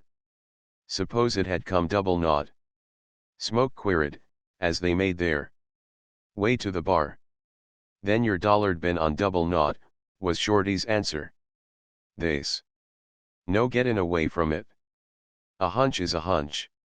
Here's how. Come on back to the table. I got a hunch, after pickin' you for a winner, that I can pick some few numbers myself. Are you playing a system? Smoke asked, at the end of 10 minutes, when his partner had dropped $100. Shorty shook his head indignantly, as he spread his chips out in the vicinities of 3, 11, and 17, and tossed a spare chip on the green. Hell is sure cluttered with geezers that played systems, he exposited, as the keeper raked the table. From idly watching, Smoke became fascinated, following closely every detail of the game, from the whirling of the ball to the making and the paying of the bets. He made no plays, however, merely contenting himself with looking on. Yet so interested was he, that Shorty, announcing that he had had enough, with difficulty drew Smoke away from the table. The gamekeeper returned Shorty the gold sack he had deposited as a credential for playing, and with it went a slip of paper on which was scribbled, out $350.00. Shorty carried the sack and the paper across the room and handed them to the waiter, who sat behind a large pair of gold scales. Out of Shorty's sack he weighed $350, which he poured into the coffer of the house. That hunch of yours was another one of those statistics, Smoke jeered. I had to play it, didn't I, in order to find out? Shorty retorted. I reckon I was crowdin' some just on account of tryin' to convince you they's such a thing as hunches. Never mind, Shorty, Smoke laughed. I've got a hunch right now. Shorty's eyes sparkled as he cried eagerly, what is it? Kick in and play it pronto. It's not that kind, Shorty. Now, what I've got is a hunch that someday I'll work out a system that will beat the spots off that table. System? Shorty groaned, then surveyed his partner with a vast pity. Smoke, listen to your sidekicker and leave system alone. Systems is sure losers. They ain't no hunches in systems. That's why I like them, Smoke answered. A system is statistical. When you get the right system you can't lose, and that's the difference between it and a hunch. You never know when the right hunch is going wrong. But I know a lot of systems that went wrong, and I never seen a system win. Shorty paused and sighed. Look here, Smoke, if you're gettin' cracked on systems, this ain't no place for you, and it's about time we hit the trail again. During the several following weeks, the two partners played at cross purposes. Smoke was bent on spending his time watching the roulette game in the Elkhorn, while Shorty was equally bent on traveling trail. At last, Smoke put his foot down when a stampede was proposed for 200 miles down the Yukon. Look here, Shorty, he said, I'm not going. That trip will take 10 days, and before that time I hope to have my system in proper working order. I could almost win with it now. What are you dragging me around the country this way for, anyway? Smoke, I got to take care of you, was Shorty's reply. You're gettin' nutty. I'd drag you stampedin' to Jericho or the North Pole if I could keep you away from that table. It's all right, Shorty. But just remember I've reached full man-grown meat-eating size.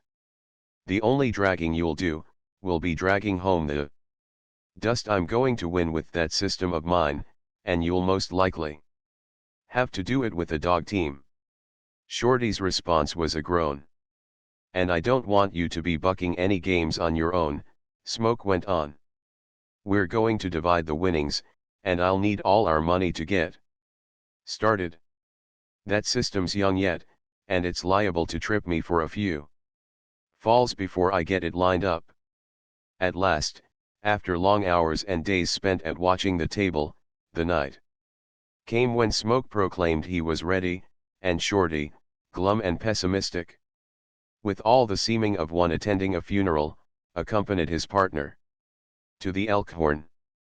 Smoke bought a stack of chips and stationed himself at the gamekeeper's end of the table. Again and again the ball was whirled, and the other players won or lost, but Smoke did not venture a chip. Shorty waxed impatient. Buck in, he urged. Let's get this funeral over. What's the matter? Got cold feet? Smoke shook his head and waited. A dozen plays went by, and then, suddenly, he placed 10 $1 chips on 26. The number one, and the keeper paid Smoke $350. A dozen plays went by. 20 plays, and 30, when Smoke placed $10 on 32. Again he received $350. It's a hunch. Shorty whispered vociferously in his ear. Ride it?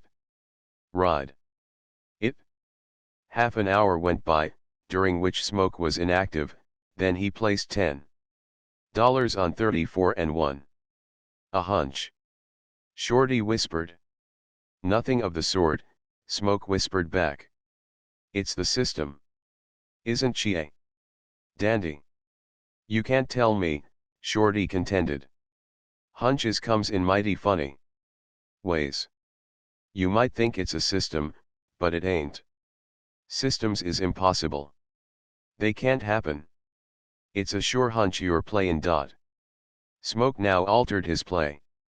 He bet more frequently, with single chips scattered here and there, and he lost more often than he won. Quit it, Shorty advised. Cash in. You've rung the bullseye 3 times, and you're ahead 1,000. You can't keep it up.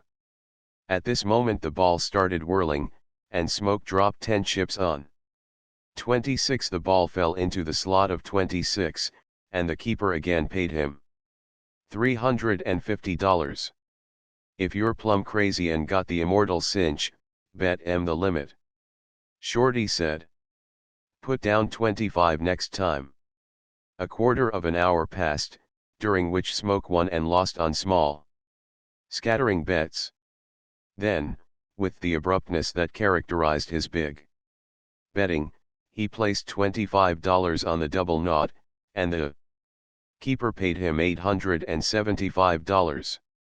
"Wake me up, Smoke, I'm dreamin'," Shorty moaned.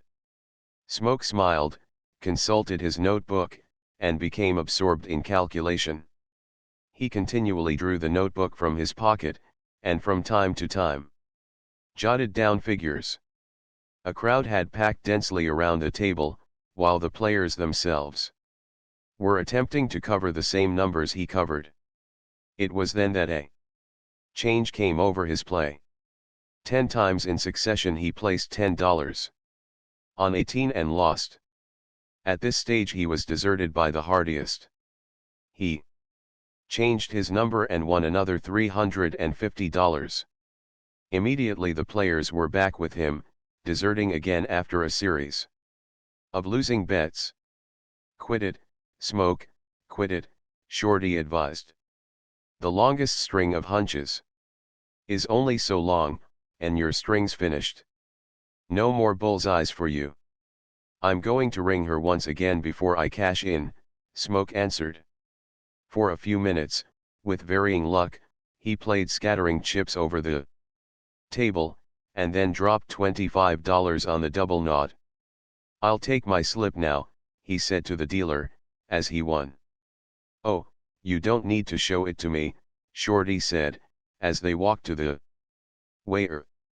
"I been keepin' track. You're something like 3,600. To the good. How near am I?"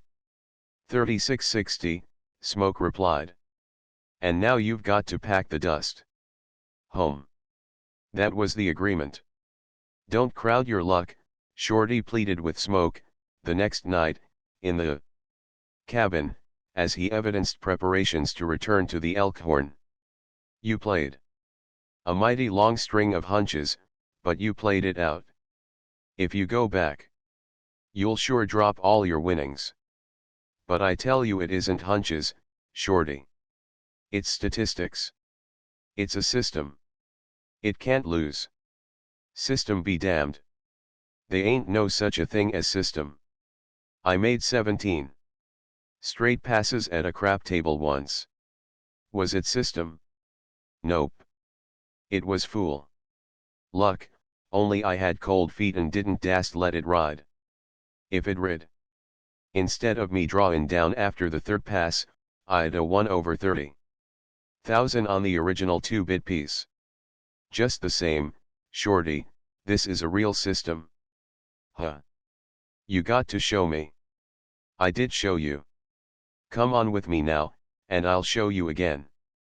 When they entered the Elkhorn, all eyes centered on Smoke, and those about the table made way for him as he took up his old place at the keeper's end.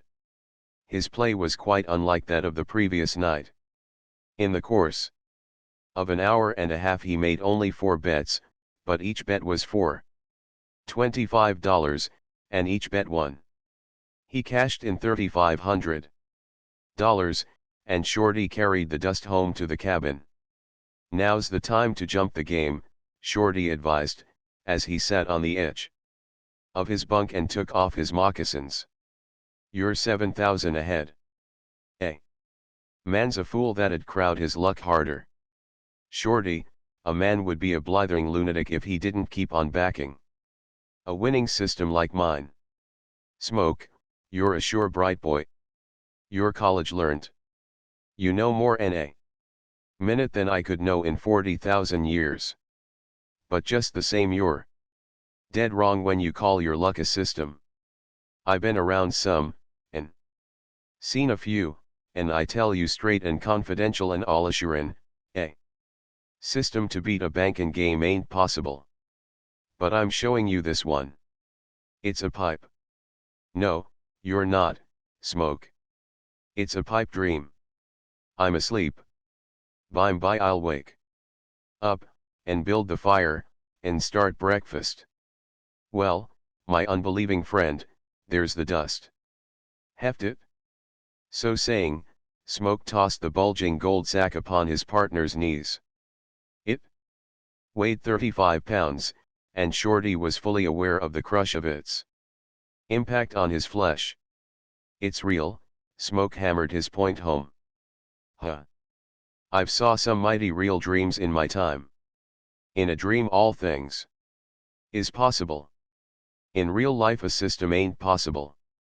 Now, I ain't never been to college, but I'm plumb justified in sizin' up this gamblin' orgy of ourn as a sure enough dream. Hamilton's law of parsimony, Smoke laughed. I ain't never heard of the geezer, but his dope's sure right. I'm dreamin', Smoke, and you're just snoopin' around in my dreamin'. Tormentin' me with system. If you love me, if you sure do love me, you'll just yell, Shorty. Wake up. And I'll wake up and start breakfast. The third night of play, as Smoke laid his first bet, the gamekeeper shoved $15 back to him. "10's all you can play," he said. "The limits come down." "Get in picayune," Shorty sneered. "No one has to play at this table that don't want to," the keeper retorted. "And I'm willing to say straight out in meeting that we'd sooner. Your partner didn't play at our table. Scared of his system, eh?" Shorty challenged, as the keeper paid over $350. "I ain't saying I believe in system, because I don't. There never was a system that'd beat roulette or any percentage game. But just the same I've seen some queer strings of luck, and I ain't going to let this bank go bust if I can help it. Cold feet. Gambling is just as much business, my friend, as any other business. We ain't philanthropists." Night by night, Smoke continued to win. His method of play varied. Expert after expert, in the jam about the table, scribbled down his bets and numbers in vain attempts to work out his system. They complained of their inability to get a clue to start with, and swore that it was pure luck. Though the most colossal streak of it they had ever seen. It was Smoke's varied play that obfuscated them. Sometimes, consulting his notebook or engaging in long calculations, an hour elapsed without his staking a chip. At other times he would win 3 limit bets and clean up $1,000 and odd in 5 or 10 minutes. At still other times, his tactics would be to scatter single chips prodigally and amazingly over the table. This would continue for from 10 to 30 minutes of play. When, abruptly, as the ball whirled through the last few of its circles, he would play the limit on column, color, and number, and win all three. Once, to complete confusion in the minds of those that strove to divine his secret, he lost 40 straight bets, each at the limit. But each night, play no matter how diversely, Shorty carried home $3,500 for him. "It ain't no system," Shorty expounded at one of their bet-going discussions. "I follow you, but they ain't no figure in it. Out. You never play twice the same. All you do is pick winners when you want to, and when you don't want to, you just on purpose don't. Maybe you're nearer right than you think, Shorty. I've just got to pick losers sometimes. It's part of the system. System hell. I've talked with every gambler in town, and the last one is agreed they ain't no such thing as system. Yet I'm showing them one all the time. Look here, Smoke." Shorty paused over the candle, in the act of blowing it out. "I'm real irritated. Maybe you think this is a candle. It ain't. No, sir. And this ain't me neither. I'm out on trail somewheres, in my blankets, lyin' flat on my back with my mouth open, and dreamin' all this. That ain't you talkin', any more than this candle is a candle. It's funny, how I happen to be dreaming along with you then, Smoke. persisted. No, it ain't. You're part of my dream, that's all. I've heard many a man talk in my dreams. I want to tell you one thing, Smoke. I'm gettin' mangy. And mad.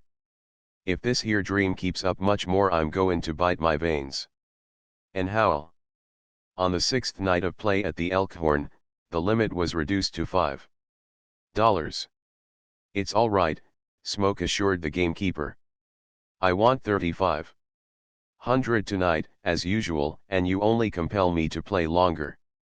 I've got to pick twice as many winners, that's all.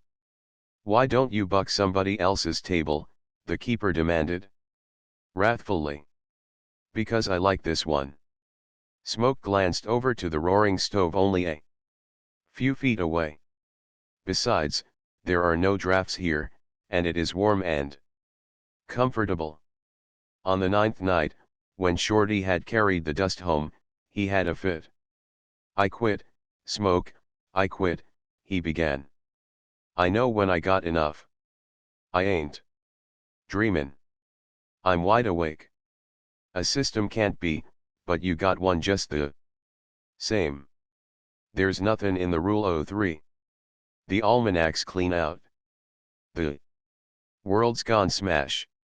There's nothin' regular and uniform no more. The multiplication table's gone loco. 2 is 8, 9 is 11, and 2 times 6 is 846 and a half. Anything is everything, and nothing's all, and twice all is cold cream.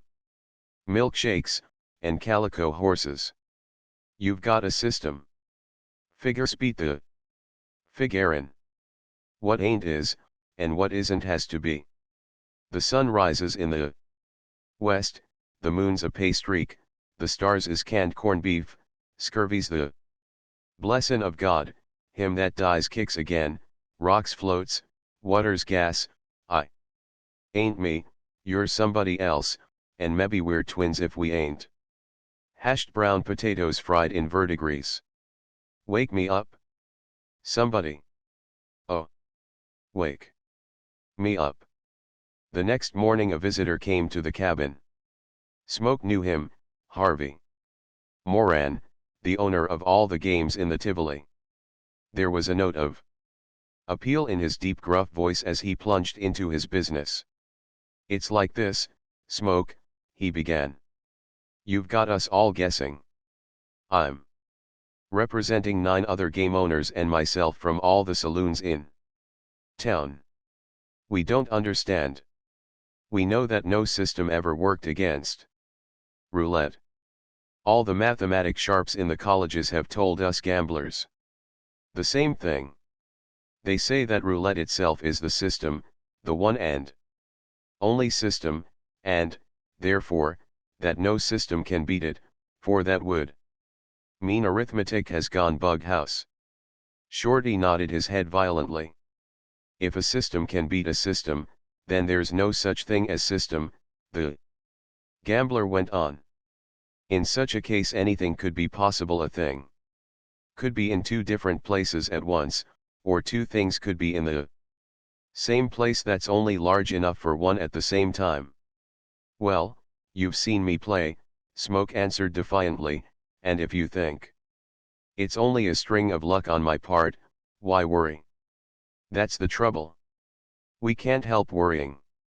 It's a system you've got, and all the time we know it can't be. I've watched you 5 nights now, and all I can make out is that you favor certain numbers and keep on winning. Now the 10 of us game owners have got together, and we want to make a friendly proposition. We'll put a roulette table in a back room of the Elkhorn, pool the bank against you, and have you buck us. It will be all quiet and private. Just you and Shorty and us. What do you say? I think it's the other way around, Smoke answered. It's up to you two. Come and see me. I'll be playing in the barroom of the Elkhorn tonight. You can watch me there just as well. That night, when Smoke took up his customary place at the table, the Keeper shut down the game. The game's closed, he said. Boss's orders. But the assembled game owners were not to be balked. In a few minutes they arranged a pool, each putting in 1,000, and took over the table. Come on and buck us, Harvey Moran challenged, as the keeper sent the ball on its first whirl around. Give me the 25 limit, Smoke suggested. Sure, go to it. Smoke immediately placed 25 chips on the double knot, and won. Moran wiped the sweat from his forehead. Go on, he said. We got 10,000 in this bank. At the end of an hour and a half, the 10,000 was Smoke's. The bank's bust, the keeper announced. Got enough? Smoke asked. The game owners looked at one another. They were awed. They, the fat protégés of the laws of chance, were undone. They were up against one who had more intimate access to those laws, or who had invoked higher and undreamed laws. We quit, Moran said. Ain't that right, Burke? Big Burke, who owned the games in the M&G saloon, nodded. The impossible has happened, he said. This Smoke here has got a system all right. If we let him go on we'll all bust. All I can see, if we're goin' to keep our tables running, is to cut down the limit to $1, or to 10 cents, or a cent. He won't win much in a night with such stakes. All looked at Smoke. He shrugged his shoulders. In that case, gentlemen, I'll have to hire a gang of men to play at all your tables. I can pay them $10 for a 4-hour shift and make money. Then we'll shut down our tables, Big Burke replied. Unless he hesitated and ran his eye over his fellows to see that they were with him. Unless you're willing to talk business. What will you sell the system for? $30,000, Smoke answered. That's a tax of $3,000 apiece. They debated and nodded. And you'll tell us your system? Surely. And you'll promise not to play roulette in Dawson ever again? No, sir, Smoke said positively. I'll promise not to play the system again. My God. Moran exploded. You haven't got other systems, have you? Hold on. Shorty cried. I want to talk to my partner. Come over here. Smoke, on the side. Smoke followed into a quiet corner of the room, while hundreds of curious eyes centered on him and Shorty. Look here, Smoke, Shorty whispered hoarsely. Maybe it ain't a dream. In which case you're sellin' out almighty cheap. You've sure got the world by the slack of its pants. There's millions in it. Shake it. Shake it hard. But if it's a dream? Smoke queried softly. Then, for the sake of the dream and the love of Mike, stick them gamblers up good and plenty. What's the good of dreamin' if you can't dream to the real right, dead sure, eternal finish? Fortunately, this isn't a dream, Shorty. Then if you sell out for 30,000, I'll never forgive you. When I sell out for 30,000, you'll fall on my neck and wake up to find out that you haven't been dreaming at all. This is no dream, Shorty. In about 2 minutes you'll see you have been wide awake all the time. Let me tell you that when I sell out it's because I've got to sell out. Back at the table, Smoke informed the game owners that his offer still held. They proffered him their paper to the extent of 3,000 each. Hold out for the dust, Shorty cautioned. I was about to intimate that I'd take the money weighed out, Smoke said. The owner of the Elkhorn cashed their paper, and Shorty took possession of the gold dust. Now, I don't want to wake up, he chortled, as he heft the various sacks. Toted up, it's a 70,000 dream. It'd be too blamed. Expensive to open my eyes, roll out of the blankets, and start breakfast. What's your system? Big Burke demanded. We paid for it, and we want it. Smoke led the way to the table. Now, gentlemen, bear with me a moment. This isn't an ordinary system. It can scarcely be called legitimate, but its one great virtue is that it works. I've got my suspicions, but I'm not saying anything. You watch. Mr. Keeper, be ready with the ball. Wait. I am going to pick 26. Consider I bet on it. Be ready, Mr. Keeper now. The ball whirled around. You observe, Smoke went on, that 9 was directly opposite. The ball finished in 26. Big Burke swore deep in his chest, and all waited. For double not to win, 11 must be opposite. Try it yourself and see. But the system? Moran demanded impatiently. We know you can pick winning numbers, and we know what those numbers are, but how do you do it? By observed sequences. By accident I chanced twice to notice the ball whirled when 9 was opposite. Both times 26 won. After that I saw it happen again. Then I looked for other sequences, and found them. Double naught opposite fetches 32, and 11 fetches double naught. It doesn't always happen, but it usually happens. You notice, I say. Usually. As I said before, I have my suspicions, but I'm not saying anything. Big Burke, with a sudden flash of comprehension, reached over, stopped the wheel, and examined it carefully. The heads of the 9 other game owners bent over and joined in the examination. Big Burke straightened up and cast a glance at the nearby stove. Hell, he said. It wasn't any system at all. The table stood close to the fire, and the blamed wheels warped. And we been worked to a frazzle. No wonder he liked this table. He couldn't have bucked for sour apples at any other table. Harvey Moran gave a great sigh of relief and wiped his forehead. Well. Anyway, he said, it's cheap at the price just to find out that it wasn't a system. His face began to work, and then he broke into laughter and slapped Smoke on the shoulder. Smoke, you had us going for a while, and we patting ourselves on the back because you were letting our tables alone. Say, I've got some real fizz I'll open if you'll all come over to the Tivoli with me.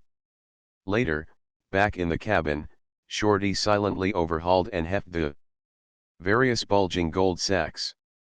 He finally piled them on the table, sat down on the edge of his bunk, and began taking off his moccasins. 70,000, he calculated.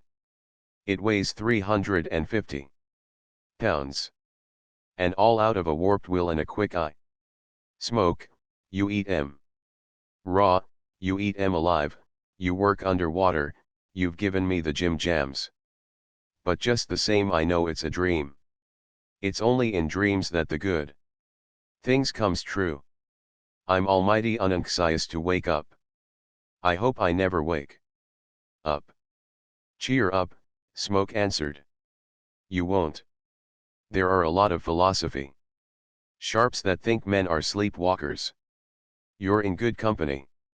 Shorty got up, went to the table, selected the heaviest sack, and cuddled it in his arms as if it were a baby. I may be sleepwalkin', he said.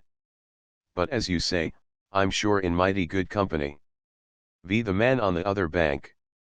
It was before Smoke Bellew staked the farcical town site of Tralee, made the historic corner of eggs that nearly broke Swiftwater Bill's bank account, or won the dog team race down the Yukon for an even $1 million, that he and Shorty parted company on the upper Klondike. Shorty's task was to return down the Klondike to Dawson to record some claims they had staked. Smoke, with the dog team, turned south. His quest was Surprise Lake and the mythical Two Cabins. His traverse was to cut the headwaters of the Indian River and cross the unknown region over the mountains to the Stewart River. Here, somewhere, rumor persisted, was Surprise Lake. Surrounded by jagged mountains and glaciers, its bottom paved with raw gold. Old-timers, it was said, whose very names were forgotten in the frosts of earlier years, had dived into the icy waters of Surprise Lake and fetched lump gold to the surface in both hands. At different times, parties of old-timers had penetrated the forbidding fastness and sampled the lake's golden bottom. But the water was too cold. Some died in the water, being pulled up dead. Others died later of consumption. And one who had gone down never did come up. All survivors had planned to return and drain the lake, yet none had ever gone back. Disaster always smote them.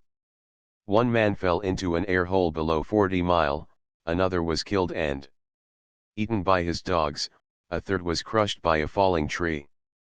And so the tale ran. Surprise Lake was a hoodoo, its location was unremembered, and the gold still paved its undrained bottom. Two Cabins, no less mythical, was more definitely located. 5 Sleeps. Up the McQuestion River from the Stewart, stood 2 ancient cabins. So ancient were they that they must have been built before ever the first known gold hunter had entered the Yukon Basin. Wandering moose hunters, whom even Smoke had met and talked with, claimed to have found the 2 cabins in the old days, but to have sought vainly for the mine which those early adventurers must have worked. "I wish you was goin' with me," Shorty said wistfully, at parting. "Just because you got the Indian bug ain't no reason for to go pokin' into trouble. They's no gettin' away from it, that's loco country you're bound for. The hoodoo's sure on it, from the first flip to the last call. Judgin' from all you and me has hearn tell about it." "It's all right, Shorty," replied Smoke. "I'll make the round trip and be back in Dawson in 6 weeks. The Yukon Trail is packed, and the first 100 miles or so of the Stewart ought to be packed. Old-timers from Henderson have told me a number of outfits went up last fall after the freeze-up. When I strike their trail I ought to hit her up 40 or 50 miles a day. I'm likely to be back inside a month, once I get across." "Yep, once you get across. But it's the gettin' across that worries me." "Well, so long, Smoke. Keep your eyes open for that hoodoo, that's all. And don't be ashamed to turn back if you don't kill any meat." A week later, Smoke found himself among the jumbled ranges south of Indian River. On the divide from the Klondike he had abandoned the sled and packed his wolf dogs. The 6 big huskies each carried 50 pounds, and on his own back was an equal burden. Through the soft snow he led the way, packing it down under his snowshoes, and behind, in single file, toiled the dogs. He loved the life, the deep Arctic winter, the silent wilderness, the unending snow surface unpressed by the foot of any man. About him towered icy peaks unnamed and uncharted. No hunter's camp smoke, rising in the still air of the valleys, ever caught his eye. He, alone, moved through the brooding quiet of the untraveled wastes, nor was he oppressed by the solitude. He loved it all, the day's toil, the bickering wolf dogs, the making of the camp in the long twilight, the leaping stars overhead, and the flaming pageant of the aurora borealis. Especially he loved his camp at the end of the day, and in it he saw a picture which he ever yearned to paint and which he knew he would never forget: a beaten place in the snow, where burned his fire, his bed, a Couple of rabbit skin robes spread on fresh chopped spruce boughs, his shelter, a stretched strip of canvas that caught and threw back the heat of the fire, the blackened coffee pot and pail resting on a length of log. The moccasins propped on sticks to dry, the snowshoes upended in the snow, and across the fire the wolf dog snuggling to it for the warmth.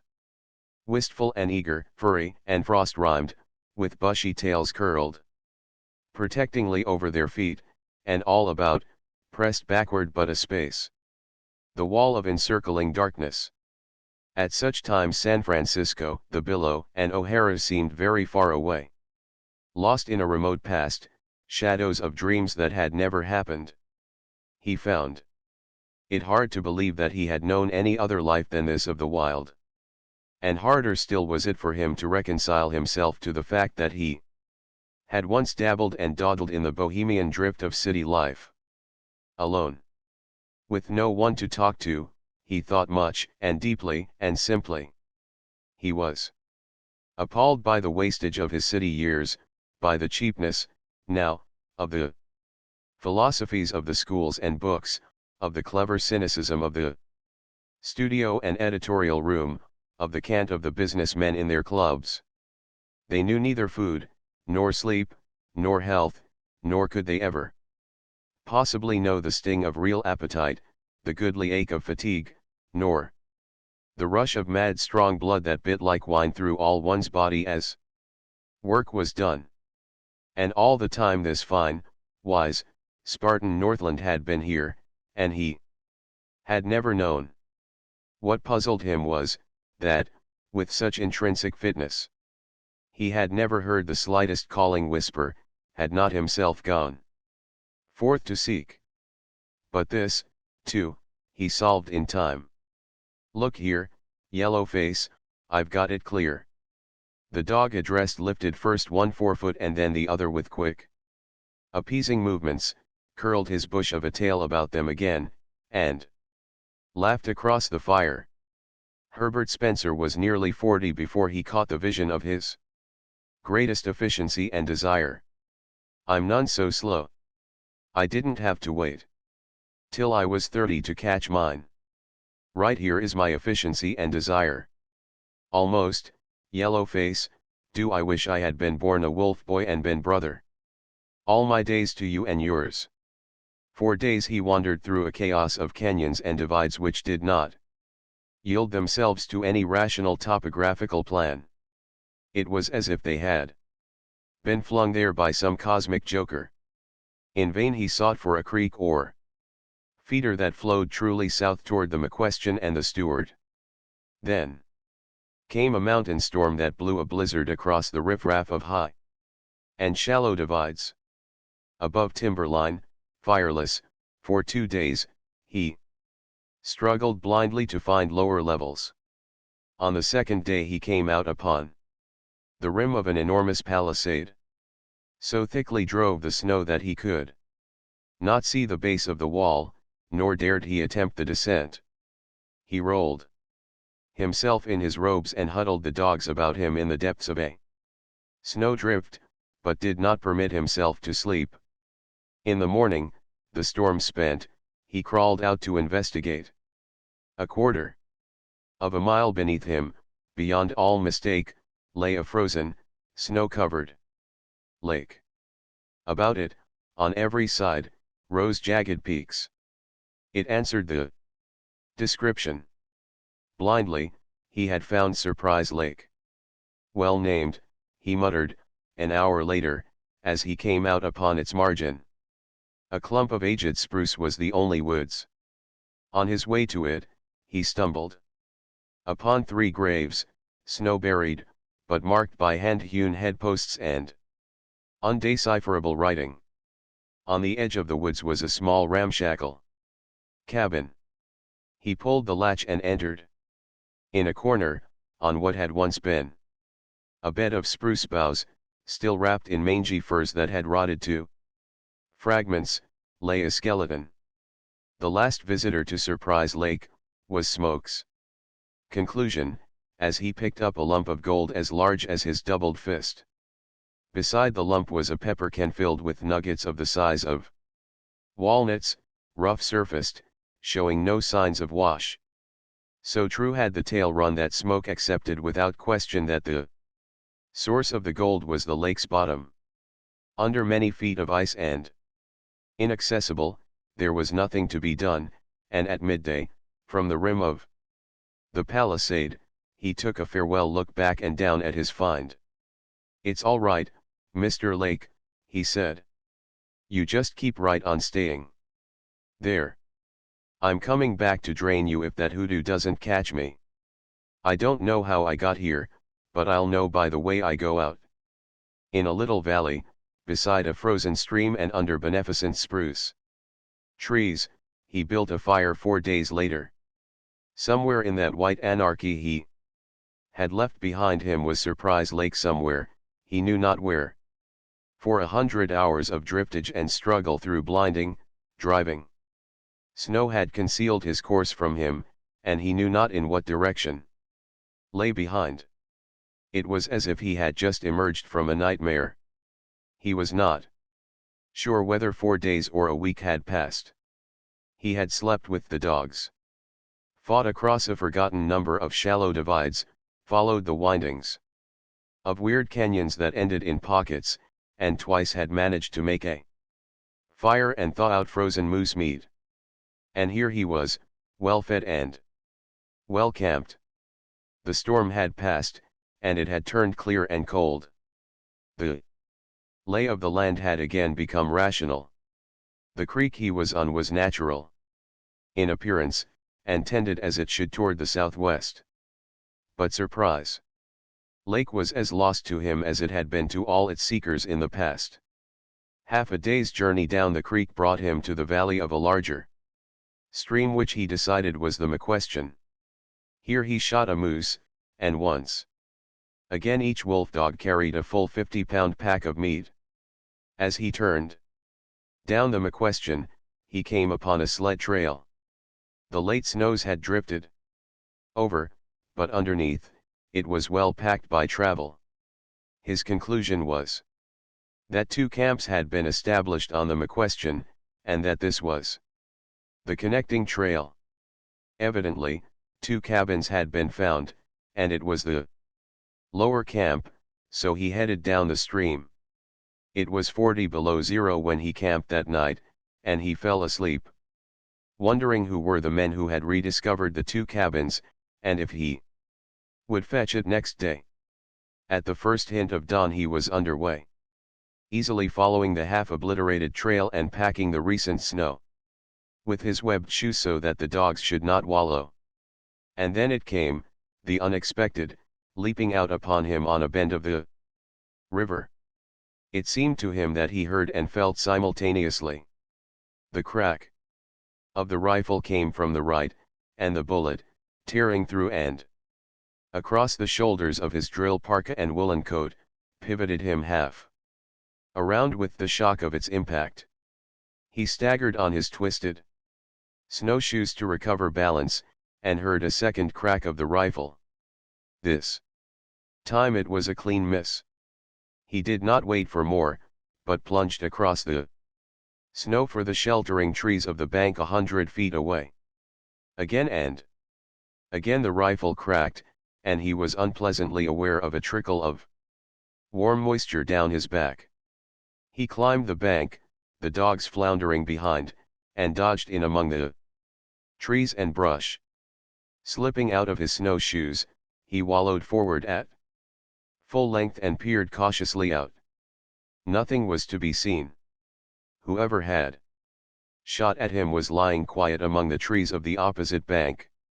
"If something doesn't happen pretty soon," he muttered at the end of half an hour, "I'll have to sneak away and build a fire or freeze my feet. Yellowface, what'd you do, lying in the frost with circulation getting slack and a man trying to plug you?"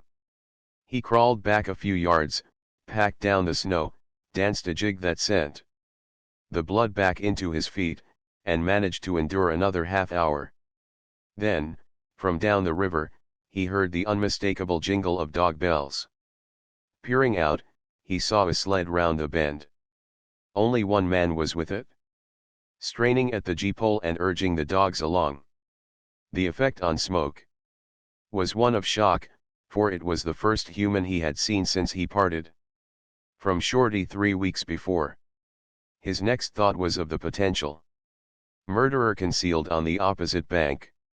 Without exposing himself, Smoke whistled warningly.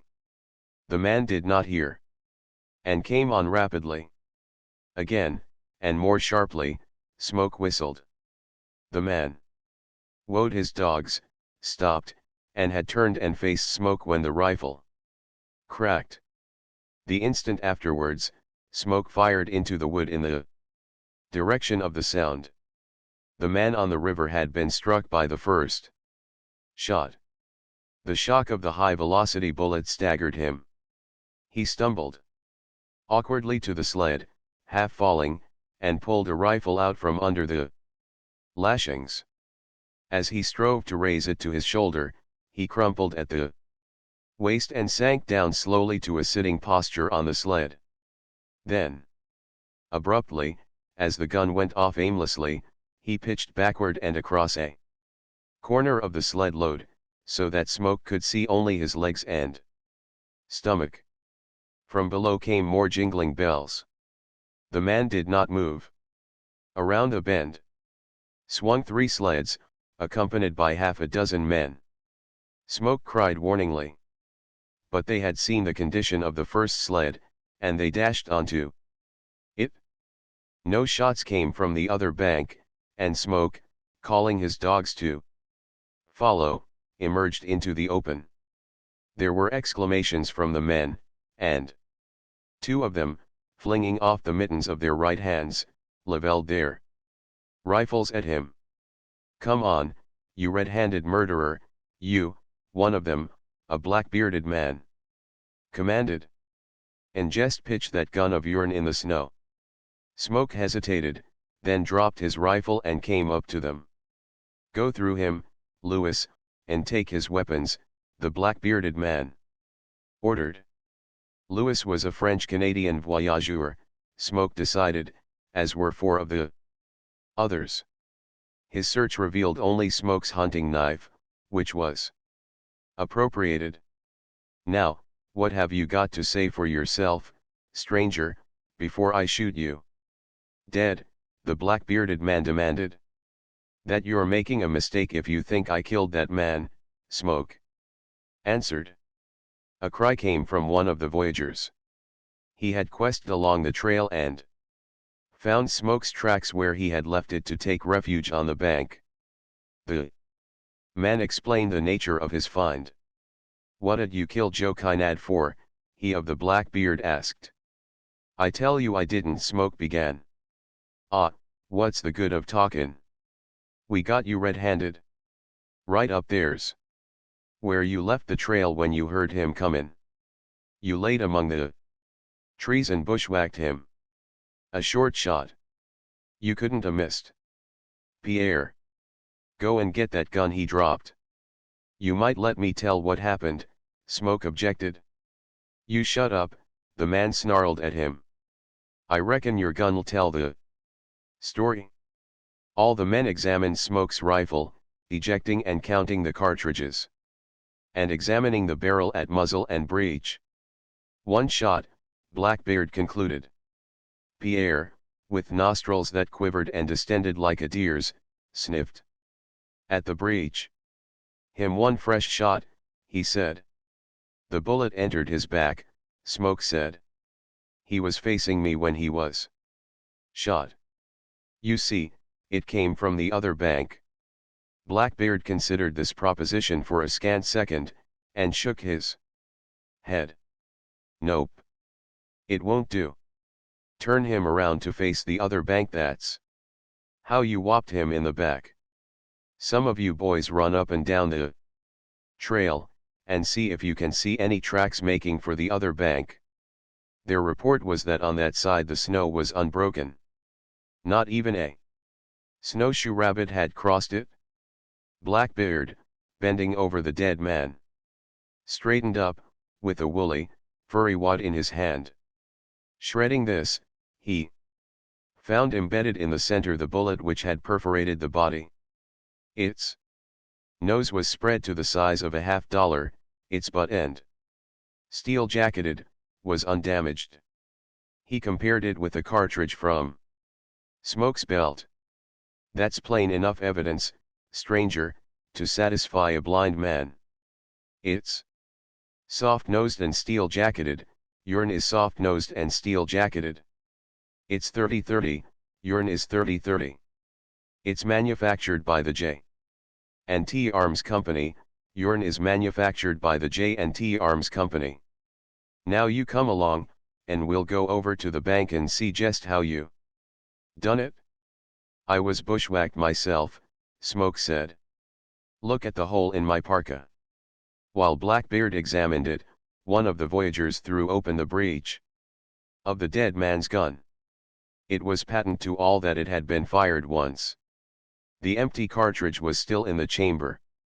A damn shame poor Joe didn't get you, Blackbeard said bitterly. But he did pretty well with a hole like that in him. Come on, you. Search the other bank first, Smoke urged. You shut up and come on, and let the facts do the talkin'. They left the trail at the same spot he had, and followed it on up the bank and then in among the trees.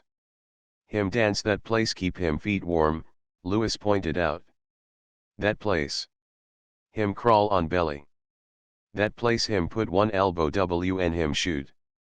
And by God there's the empty cartridge he done it with, was Blackbeard's discovery. Boys, there's only one thing to do. You might ask me how I came to fire that shot, Smoke interrupted. And I might knock your teeth into your gullet if you butt in again. You can answer them questions later on. Now, boys, we're decent and law-abiding, and we got to handle this right and regular.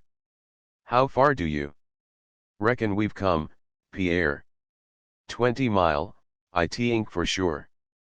All right. We'll cache the outfit and run him and poor Joe back to 2 cabins.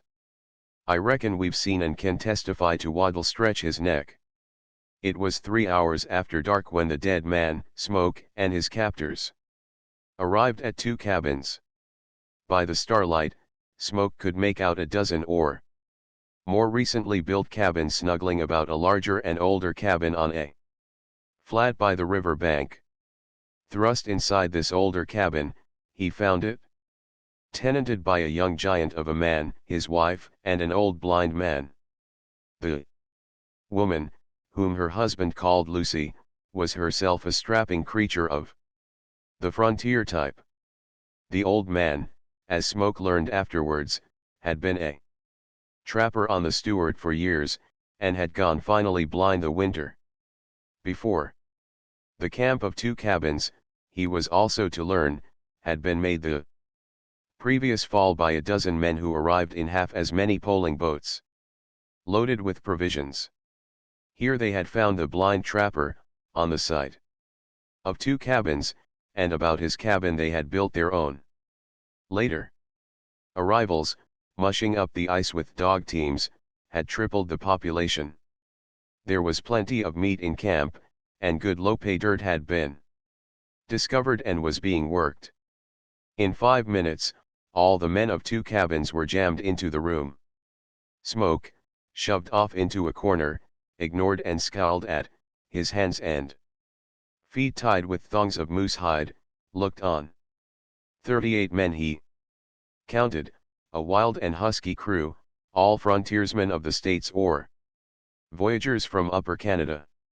His captors told the tale over and over, each the center of an excited and wrathful group. There were mutterings of, "Lynch him now? Why wait?" And, once, a big Irishman was restrained only by force from rushing upon the helpless prisoner and giving him a beating. It was while counting the men that Smoke caught sight of a familiar face. It was Breck, the man whose boat Smoke had run through the rapids. He wondered why the other did not come and speak to him, but himself gave no sign of recognition. Later, When with shielded face Breck passed him a significant wink, Smoke understood. Blackbeard, whom Smoke heard called Eli Harding, ended the discussion as to whether or not the prisoner should be immediately lynched. "Hold on," Harding roared. "Keep your shirts on. That man belongs to me. I caught him and I brought him here. D'ye think I brought him all the way here to be lynched? Not on your life. I could have done that myself when I found him. I brought him here for a fair and impartial trial, and by God, a fair and impartial trial he's goin' to get. He's tied up safe and sound. Chuck him in a bunk till morning, and we'll hold the trial right here." Smoke woke up. A draft that possessed all the rigidity of an icicle was boring into the front of his shoulders as he lay on his side facing the wall. When he had been tied into the bunk there had been no such draft. And now the outside air, driving into the heated atmosphere of the cabin, with the pressure of 50 below zero, was sufficient advertisement that someone from without had pulled away the moss chinking between the logs. He squirmed as far as his bonds would permit, then craned his neck forward, until his lips just managed to reach the crack. "Who is it?" he whispered. "Breck," came the almost inaudible answer. "Be careful you don't make a noise. I'm going to pass a knife into you." "No good," Smoke said. "I couldn't use it. My hands are tied behind me and made fast to the leg of the bunk. Besides, you couldn't get a knife through that crack. But something must be done. Those fellows are of a temper to hang me, and, of course, you know I didn't kill that man. It wasn't necessary to mention it, Smoke. And if you did you had your reasons. Which isn't the point at all. I want to get you out of this. It's a tough bunch of men here. You've seen them. They're shut off from the world, and they make and enforce their own law by miners' meeting. You know. They handled 2 men already, both grub thieves. One they hiked from camp without an ounce of grub and no matches. He made about 40 miles and lasted a couple of days before he froze stiff. 2 weeks ago they hiked the second man. They gave him his choice, no grub, or 10 lashes for each day's ration. He stood for 40 lashes before he fainted. And now they've got you, and every last one is convinced you killed Kynad. The man who killed Kynad shot at me, too. His bullet broke the skin on my shoulder. Get them to delay the trial till someone goes up and searches the bank where the murderer hid. No use. They take the evidence of Harding and the 5 Frenchmen with him. Besides, they haven't had a hanging yet, and they're keen for it. You see, things have been pretty monotonous. They haven't located anything big, and they got tired of hunting for Surprise Lake. They did some stampeding the first part of the winter, but they've got over that now. Scurvy is beginning to show up amongst them, too, and they're just ripe for excitement. And it looks like I'll furnish it, was Smoke's comment. Say, Breck, how did you ever fall in with such a godforsaken bunch? After I got the claims at Squaw Creek opened up and some men to working, I came up here by way of the steward, hunting for 2 cabins. They'd beaten me to it, so I been higher up the steward. Just got back yesterday out of grub. Find anything? Nothing much. But I think I've got a hydraulic proposition that'll work. Big when the country's opened up. It's that, or a gold dredger. Hold on, Smoke interrupted. Wait a minute. Let me think. He was very much aware of the snores of the sleepers as he pursued the idea that had flashed into his mind. Say, Breck, have they opened up the meat packs my dogs carried? He asked. A couple. I was watching. They put them in Harding's cache. Did they find anything? Meat. Good. You've got to get into the brown canvas pack that's patched with moose hide. You'll find a few pounds of lumpy gold. You've never seen gold like it in the country, nor has anybody else. Here's what you've got to do. Listen. A quarter of an hour later, fully instructed and complaining that his toes were freezing, Breck went away. Smoke, his own nose and one cheek frosted by proximity to the chink, rubbed them against the blankets for half an hour before the blaze and bite of the returning blood assured him of the safety of his flesh. My mind's made up right now. There ain't no doubt but what he killed Kynad. We heard the whole thing last night. What's the good of goin' over it again? I vote guilty. In such fashion, Smoke's trial began.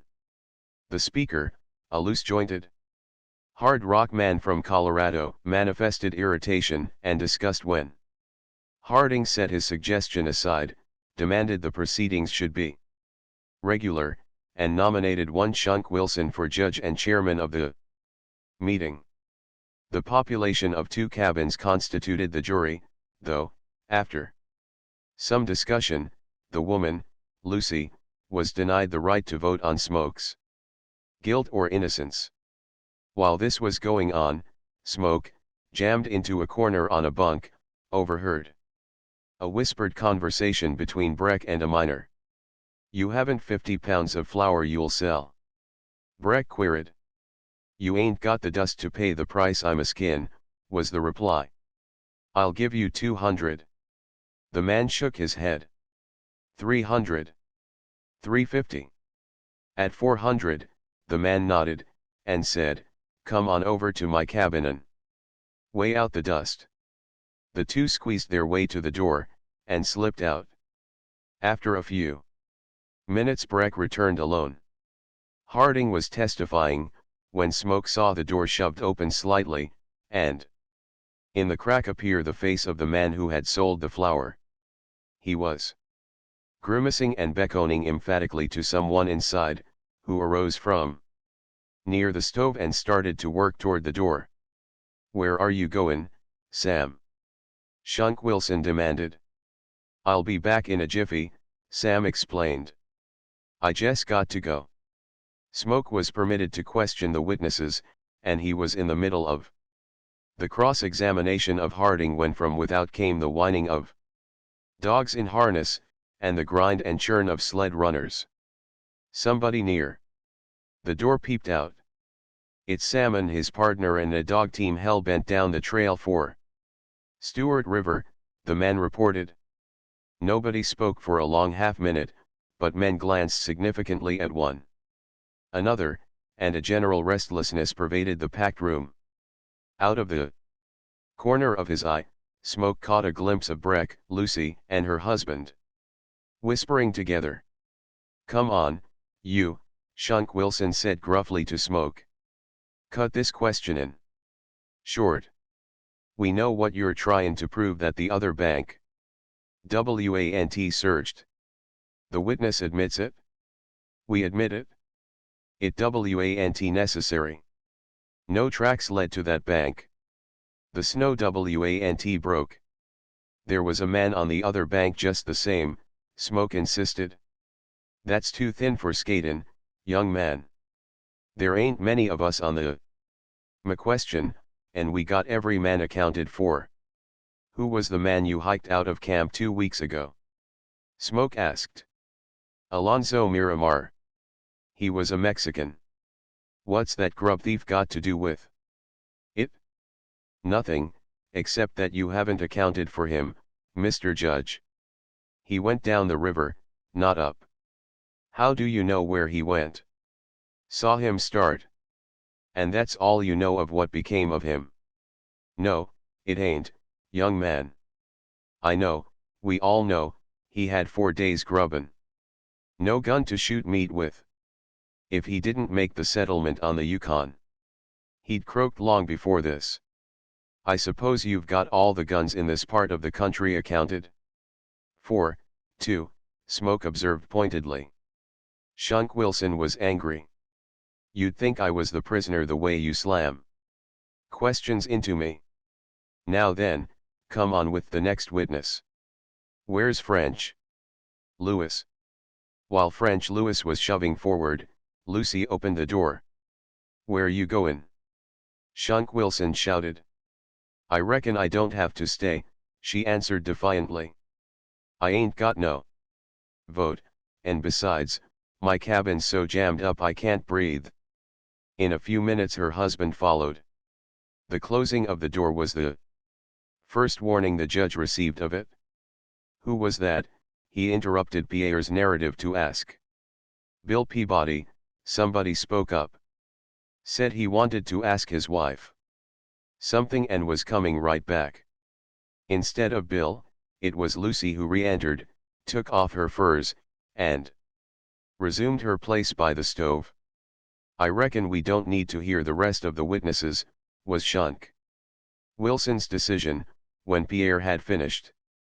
We already know they only can testify to the same facts we've already heard.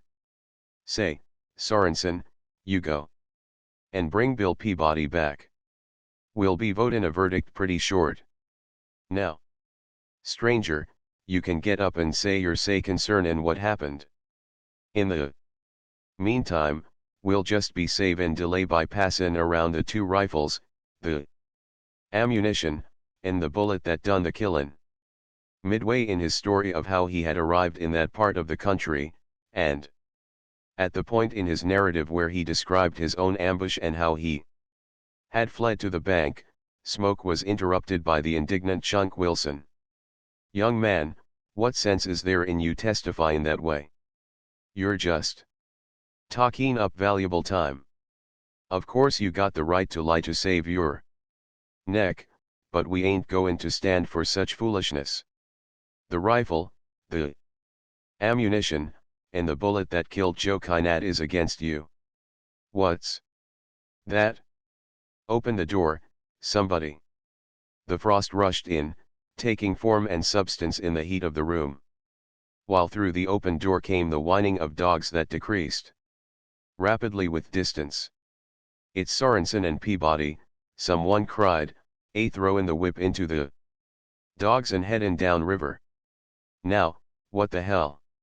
Shunk Wilson paused, with dropped jaw, and glared at Lucy. I reckon you can explain, Mrs. Peabody. She tossed her head and compressed her lips, and Shunk Wilson's wrathful and suspicious gaze passed on and rested on Breck. And I reckon that newcomer you've been chinning with could explain if he had a mind to. Breck, now very uncomfortable, found all eyes centered on him. Sam was chewing the rag with him, too. Before he hit out, someone said. Look here, Mr. Breck, Shunk Wilson continued. You been interruptin' proceedings, and you got to explain the meanin' of it. What was you chinnin' about? Breck cleared his throat timidly and replied. I was just trying to buy some grub. What with? Dust, of course. Where'd you get it? Breck did not answer. He's been snoopin' around up the Stewart, a man volunteered. I run across his camp a week ago when I was huntin'. And I want to tell you he was almighty secret eous about it. The dust didn't come from there, Breck said. That's only a low-grade hydraulic proposition. Bring your poke here and let's see your dust, Wilson commanded. I tell you it didn't come from there. Let's see it, just the same. Breck made as if to refuse, but all about him were menacing faces. Reluctantly, he fumbled in his coat pocket. In the act of drawing forth a pepper can, it rattled against what was evidently a hard object. Fetch it all out, Shunk Wilson thundered. And out came the big nugget, fist size, yellow as no gold any onlooker had ever seen. Shunk Wilson gasped. Half a dozen, catching one glimpse, Mayday! Break for the door! They reached it at the same moment, and, with cursing and scuffling, jammed and pivoted through. The judge emptied the contents of the pepper can on the table, and the sight of the rough lump gold sent half a dozen more toward the door. "Where are you goin'?" Eli Harding asked, as Shunk started to follow. "For my dogs, of course. Ain't you goin' to hang him? It'd take too much time right now. He'll keep till we get back, so I reckon this court is adjourned. This ain't no place for ling-errin'." Harding hesitated. He glanced savagely at Smoke, saw Pierre beckoning to Louis from the doorway, took one last look at the lump gold on the table, and decided. "No use you tryin' to get away," he flung back over his shoulder. "Besides, I'm goin' to borrow your dogs." "What is it, another one of them blamed stampedes, the old blind?" Trapper asked in a queer and petulant falsetto, as the cries of men and dogs and the grind of the sled swept the silence of the room. "It sure is," Lucy answered. "And I never seen gold like it. Feel that, old man?" She put the big nugget in his hand. He was but slightly interested. "It was a good fur country," he complained, "before them danged miners come in and scared back the game." The door opened, and Breck entered. "Well," he said, "we four are all that are left in camp. It's 40 miles to the Stewart by the cut-off I broke. And the fastest of them can't make the round trip in less than 5 or 6 days. But it's time you pulled out, Smoke, just the same." Breck drew his hunting knife across the other's bonds, and glanced at the woman. "I hope you don't object," he said, with significant politeness. "If there's goin' to be any shootin'," the blind man broke out, "I wish somebody'd take me to another cabin first." "Go on, and don't mind me," Lucy answered. "If I ain't good enough to hang a man, I ain't good enough to hold him." Smoke stood up, rubbing his wrists where the thongs had impeded the circulation. "I've got a pack all ready for you," Breck said. 10 days' grub. Blankets, matches, tobacco, an axe, and a rifle. "Go to it," Lucy encouraged. "Hit the high places, stranger. Beat it as fast as God'll let you." "I'm going to have a square meal before I start," Smoke said. "And when I start it will be up the McQuestion, not down. I want you to go along with me, Breck. We're going to search that other bank for the man that really did the killing. If you'll listen to me, you'll head down for the Stewart and the Yukon." Breck objected. "When this gang gets back from my low-grade hydraulic proposition, it will be seeing red." Smoke laughed and shook his head. "I can't jump this country, Breck. I've got interests here. I've got to stay and make good. I don't care whether you believe me or not, but I've found Surprise Lake. That's where that gold came from. Besides, they took my dogs, and I've got to wait to get them back. Also, I know what I'm about. There was a man hidden on that bank. He came pretty close to emptying his magazine at me. Half an hour afterward, with a big plate of moose steak before him and a big mug of coffee at his lips, Smoke half started up from his seat. He had heard the sounds first. Lucy threw open the door. "Hello, Spike, hello, Methody," she greeted the two frost-rimed men who were bending over the burden on their sled. "We just come down from upper camp," one said, as the pair staggered into the room with a fur-wrapped object which they handled with exceeding gentleness. "And this is what we found by the way. He's all in, I guess." "Put him in the near bunk there," Lucy said.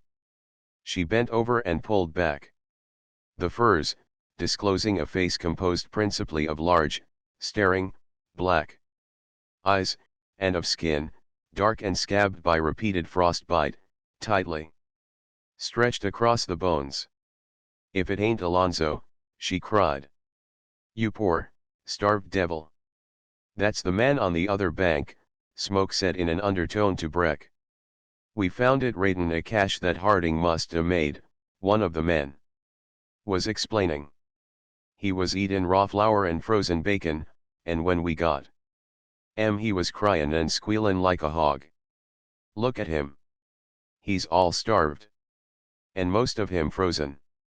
He'll kick at any moment." Half an hour later, when the furs had been drawn over the face of the still form in the bunk, Smoke turned to Lucy. "If you don't mind, Mrs. Peabody, I'll have another whack at that steak. Make it thick and not so well done. I'm a meat eater, I am. 6 The race for number 3. Huh. Get onto the glad rags."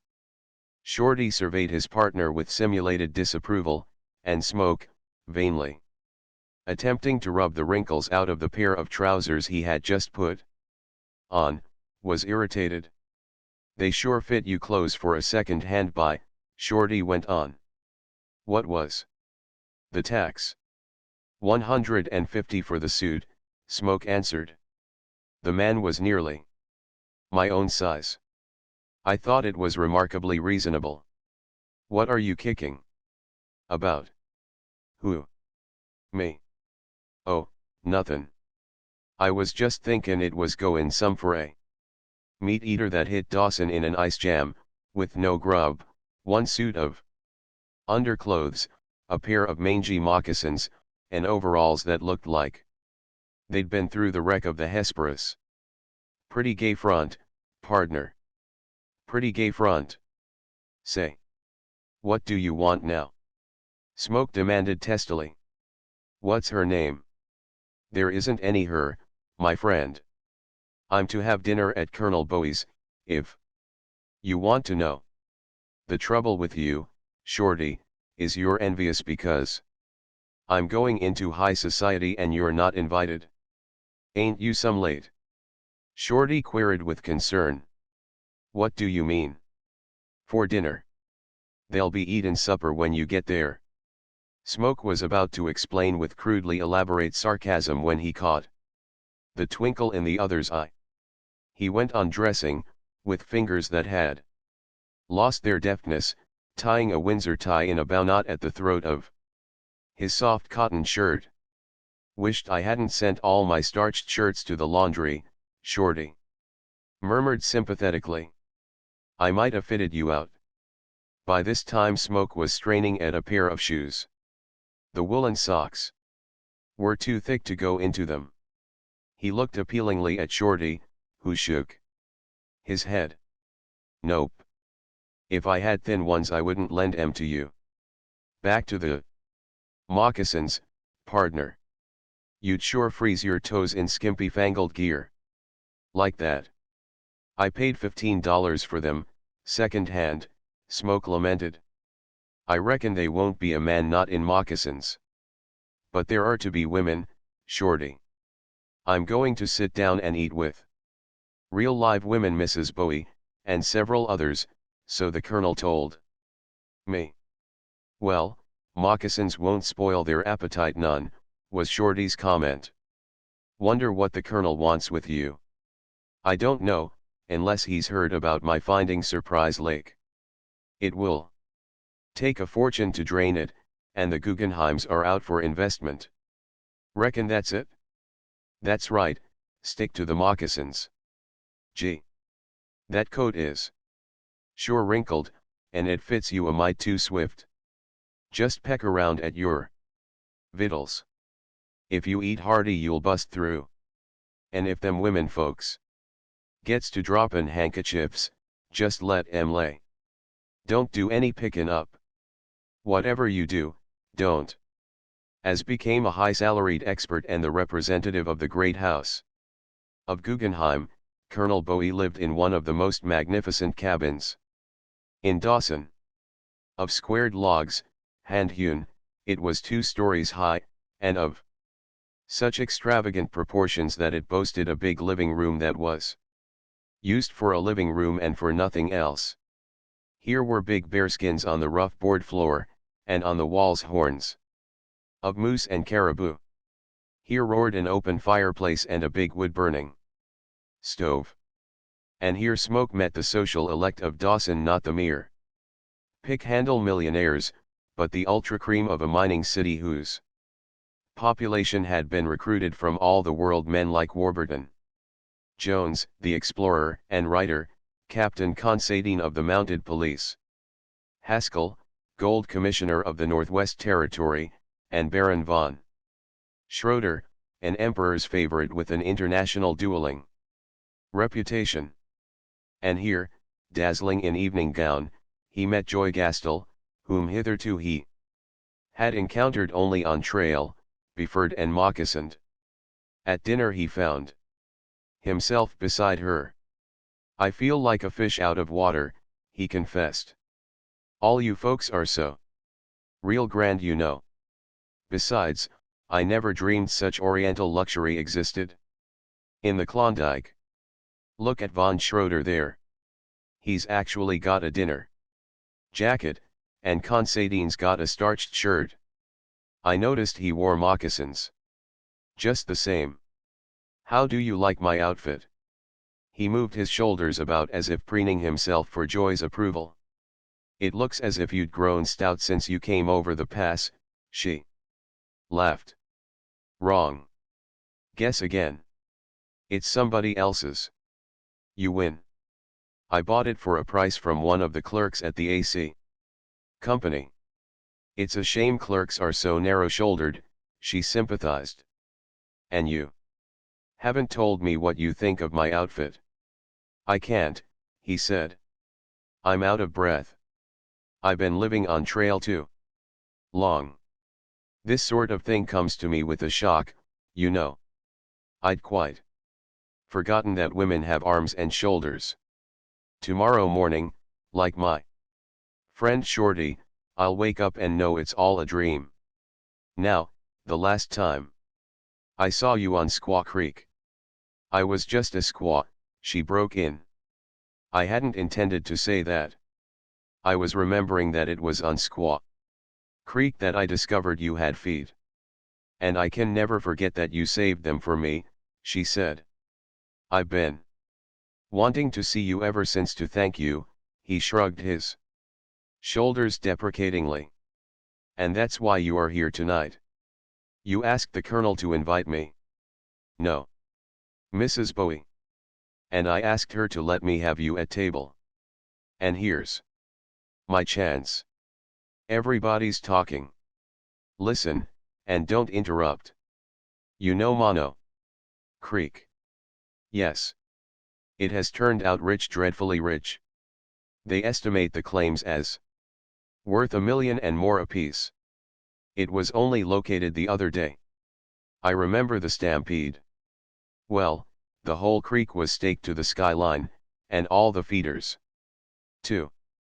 And yet, right now, on the main creek, number 3 below Discovery is unrecorded. The creek was so far away from Dawson that the commissioner allowed 60 days for recording after location. Every claim was recorded except number 3 below. It was staked by Cyrus Johnson. And that was all. Cyrus Johnson has disappeared. Whether he died, whether he went down river or up, nobody knows. Anyway, in 6 days, the time for recording will be up. Then the man who stakes it, and reaches Dawson first and records it, gets it. $1 million, Smoke murmured. Gilchrist, who has the next claim below, has got $600 in a single pen off bedrock. He's burned one hole down. And the claim on the other side is even richer. I know. But why doesn't everybody know? Smoke queried skeptically. They're beginning to know. They kept it secret for a long time, and it is only now that it's coming out. Good dog teams will be at a premium in Another 24 hours. Now, you've got to get away as decently as you can as soon as dinner is over. I've arranged it. An Indian will come with a message for you. You read it, let on that you're very much put out, make your excuses, and get away. I fail to follow. Ninny, she exclaimed in a half-whisper. What you must do is to get out tonight and hustle dog teams. I know of two. There's Hanson's team, 7 big Hudson Bay dogs, he's holding them at 400 each. That's top price tonight, but it won't be tomorrow. And Sitka Charlie has 8 male mutes, he's asking 3,500 for. Tomorrow he'll laugh at an offer of 5,000. Then you've got your own team of dogs. And you'll have to buy several more teams.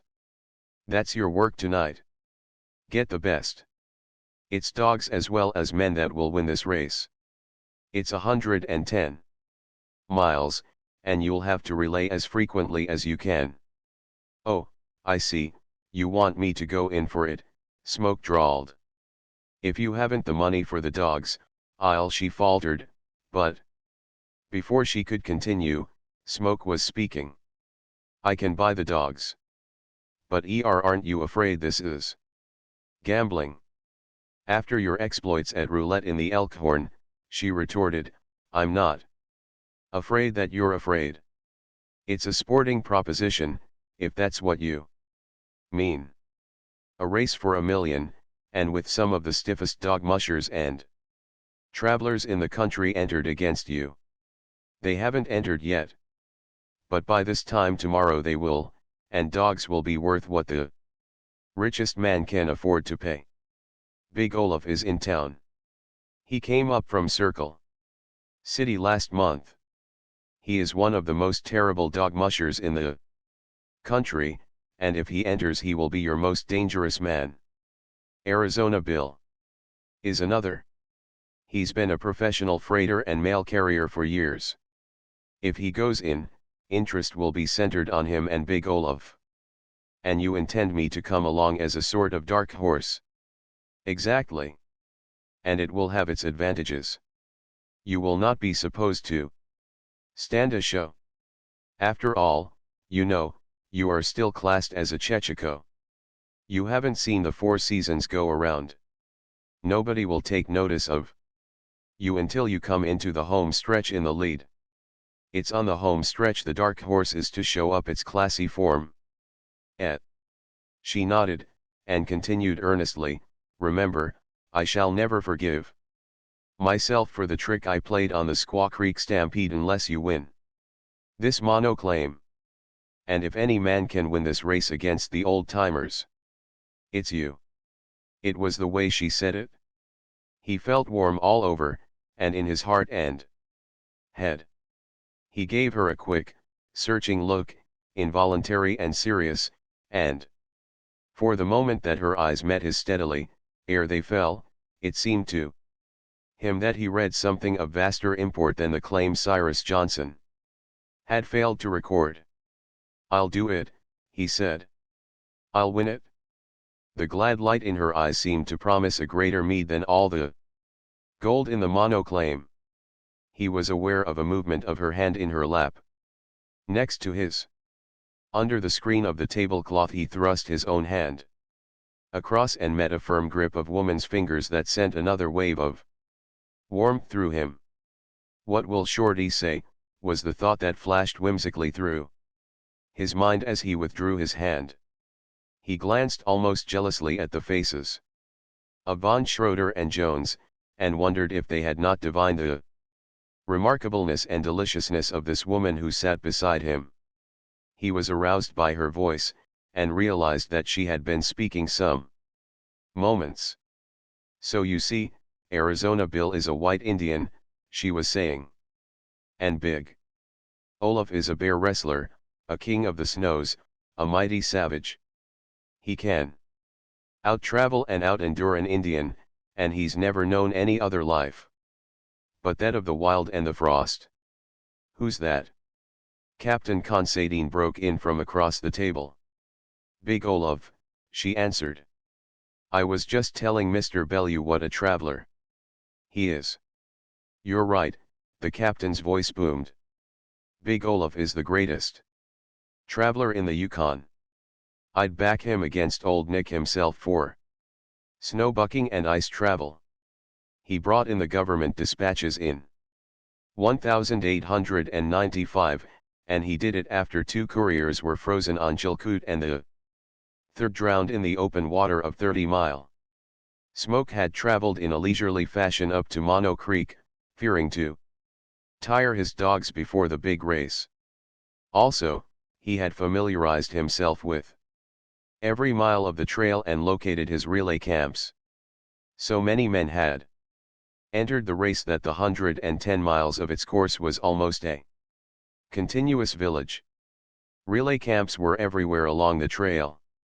Von Schroeder, who had gone in purely for the sport, had no less than 11 dog teams, a fresh one for every 10 miles. Arizona Bill had been forced to content himself with 8 teams. Big Olaf had 7, which was the complement of Smoke. In addition, over 2 score of other men were in the running. Not every day, even in the Golden North, was $1 million the prize for a dog race. The country had been swept of dogs. No animal of speed and endurance escaped the fine-tooth comb that had raked the creeks and camps, and the prices of dogs had doubled and quadrupled in the course of the frantic speculation. Number 3 below Discovery was 10 miles up Mono Creek from its mouth. The remaining 100 miles was to be run on the frozen breast of the Yukon. On number 3 itself were 50 tents and over 300 dogs. The old stakes, blazed and scrawled 60 days before by Cyrus Johnson, still stood, and every man had gone over the boundaries of the claim again and again, for the race with the dogs was to be preceded by a foot and obstacle race. Each man had to relocate the claim for himself. And this meant that he must place 2 center stakes and 4 corner stakes, and cross the creek twice, before he could start for Dawson with his dogs. Furthermore, there were to be no Sooners. Not until the stroke of midnight of Friday night was the claim open for relocation, and not until the stroke of midnight could a man plant a stake. This was the ruling of the Gold Commissioner at Dawson, and Captain Consadine had sent up a squad of mounted police to enforce it. Discussion had arisen about the difference between sun time and police time, but Consadine had sent forth his fiat that police time went, and, further, that it was the watch of Lieutenant Pollock that went. The Mono Trail ran along the level creek bed, and, less than 2 feet in width, was like a groove, walled on either side by the snowfall of months. The problem of how 40-odd sleds and 300 dogs were to start in so narrow a course was in everybody's mind. Huh, said Shorty. It's going to be the gosh dangdest mix-up that ever was. I can't see no way out, Smoke, except main strength and sweatin' to plow through. If the whole creek was glare ice, they ain't room for a dozen teams abreast. I got a hunch right now they's goin' to be a heap of scrappin' before they get strung out. And if any of it comes our way, you got to let me do the punchin'. Smoke squared his shoulders and laughed non-committally. No, you don't, his partner cried in alarm. No matter what happens, you don't dast hit. You can't handle dogs 100 miles with a busted knuckle, and that's what'll happen if you land on somebody's jaw. Smoke nodded his head. You're right, Shorty. I couldn't risk the chance. And just remember, Shorty went on, that I got to do all the shovin' for them first 10 miles, and you got to take it easy as you can. I'll sure jerk you through to the Yukon. After that it's up to you and the dogs. Say what? Do ya think Schroeder's scheme is? He's got his first team a quarter of a mile down the creek, and he'll know it by a green lantern. But we got him. Skinned. Me for the red flare every time. The day had been clear and cold, but a blanket of cloud formed across the face of the sky, and the night came on warm and dark, with the hint of snow impending. The thermometer registered 15 below zero, and in the Klondike winter 15 below is esteemed very warm. At a few minutes before midnight, leaving Shorty with the dogs 500 yards down the creek, Smoke joined the racers on number 3. There were 45 of them waiting the start for the $1,000 Cyrus Johnson had left lying in the frozen gravel. Each man carried 6 stakes and a heavy wooden mallet, and was clad in a smock-like parka of heavy cotton drill. Lieutenant Pollock, in a big bearskin coat, looked at his watch by the light of a fire. It lacked a minute of midnight. "Make ready," he said, as he raised a revolver in his right hand and watched the second hand tick. Around 45 hoods were thrown back from the parkas. 45 pairs of hands unmittened, and 45 pairs of moccasins pressed tensely into the packed snow. Also, 45 stakes were thrust into the snow, and the same number of mallets lifted in the air. The shot rang out, and the mallets fell. Cyrus Johnson's right to the million had expired. To prevent confusion, Lieutenant Pollock had insisted that the lower center stake be driven first, next the southeastern, and so on around the 4 sides, including the upper center stake on the way. Smoke drove in his stake and was away with the leading dozen. Fires had been lighted at the corners, and by each fire stood a policeman, list in hand, checking off the names of the runners. A man was supposed to call out his name and show his face. There was to be no staking by proxy while the real racer was off and away down the creek. At the first corner, beside Smoke's stake, von Schroeder placed his. The mallets struck at the same instant. As they hammered, more arrived from behind and with such impetuosity as to get in one another's way and cause jostling and shoving. Squirming through the press and calling his name to the policeman, Smoke saw the Baron, struck in collision by one of the rushers, hurled clean off his feet into the snow. But Smoke did not wait. Others were still ahead of him. By the light of the vanishing fire, he was certain that he saw the back, hugely looming, of Big Olaf, and at the southwestern corner Big Olaf and he drove their stakes side by side. It was no light work, this preliminary obstacle race. The boundaries of the claim totaled nearly a mile, and most of it was over the uneven surface of a snow-covered, niggerhead flat. All about Smoke men tripped and fell, and several times he pitched forward himself, jarringly, on hands and knees. Once, Big Olaf fell so immediately in front of him as to bring him down on top. The upper center stake was driven by the edge of the bank, and down the bank the racers plunged, across the frozen creek bed, and up the other side. Here, as Smoke clambered, a hand gripped his ankle and jerked him back. In the flickering light of a distant fire, it was impossible to see who had played the trick.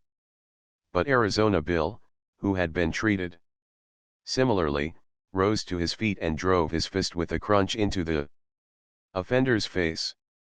Smoke saw and heard as he was scrambling to his feet, but before he could make another lunge for the bank a fist dropped him half-stunned into the snow. He staggered up, located the man, half-swung a hook for his jaw, then remembered Shorty's warning and refrained. The next moment, struck below the knees by a hurtling body, he went down again. It was a foretaste of what would happen when the men reached their sleds. Men were pouring over the other bank and piling into the jam. They swarmed up the bank in bunches, and in bunches were dragged back by their impatient fellows. More blows were struck, curses rose from the panting chests of those who still had wind to spare, and Smoke, curiously visioning the face of Joy Gastel, hoped that the mallets would not be brought into play. Overthrown, trod upon, groping in the snow for his lost stakes, he at last crawled out of the crush and attacked the bank farther along. Others were doing this, and it was his luck to have many men in advance of him in the race for the northwestern corner. Reaching the fourth corner, he tripped headlong and in the long sprawling fall lost his remaining stake. For 5 minutes he groped in the darkness before he found it, and all the time the panting runners were passing him. From the last corner to the creek he began overtaking men for whom the mile run had been too much. In the creek itself bedlam had broken loose. A dozen sleds were piled up and overturned, and nearly 100 dogs were locked in combat. Among them men struggled, tearing the tangled animals apart, or beating them apart with clubs. In the fleeting glimpse he caught of it, Smoke wondered if he had ever seen a dory grotesquerie to compare. Leaping down the bank beyond the glutted passage, he gained the hard footing of the sled trail and made better time. Here, in packed harbors beside the narrow trail, sleds and men waited for runners that were still behind. From the rear came the whine and rush of dogs, and Smoke had barely time to leap aside into the deep snow. A sled tore past, and he made out the man kneeling and shouting madly. Scarcely was it by when it stopped with the crash of battle. The excited dogs of a harbored sled, resenting the passing animals, had got out of hand and sprung upon them. Smoke plunged around and by. He could see the green lantern of Von Schroeder and, just below it, the red flare that marked his own team.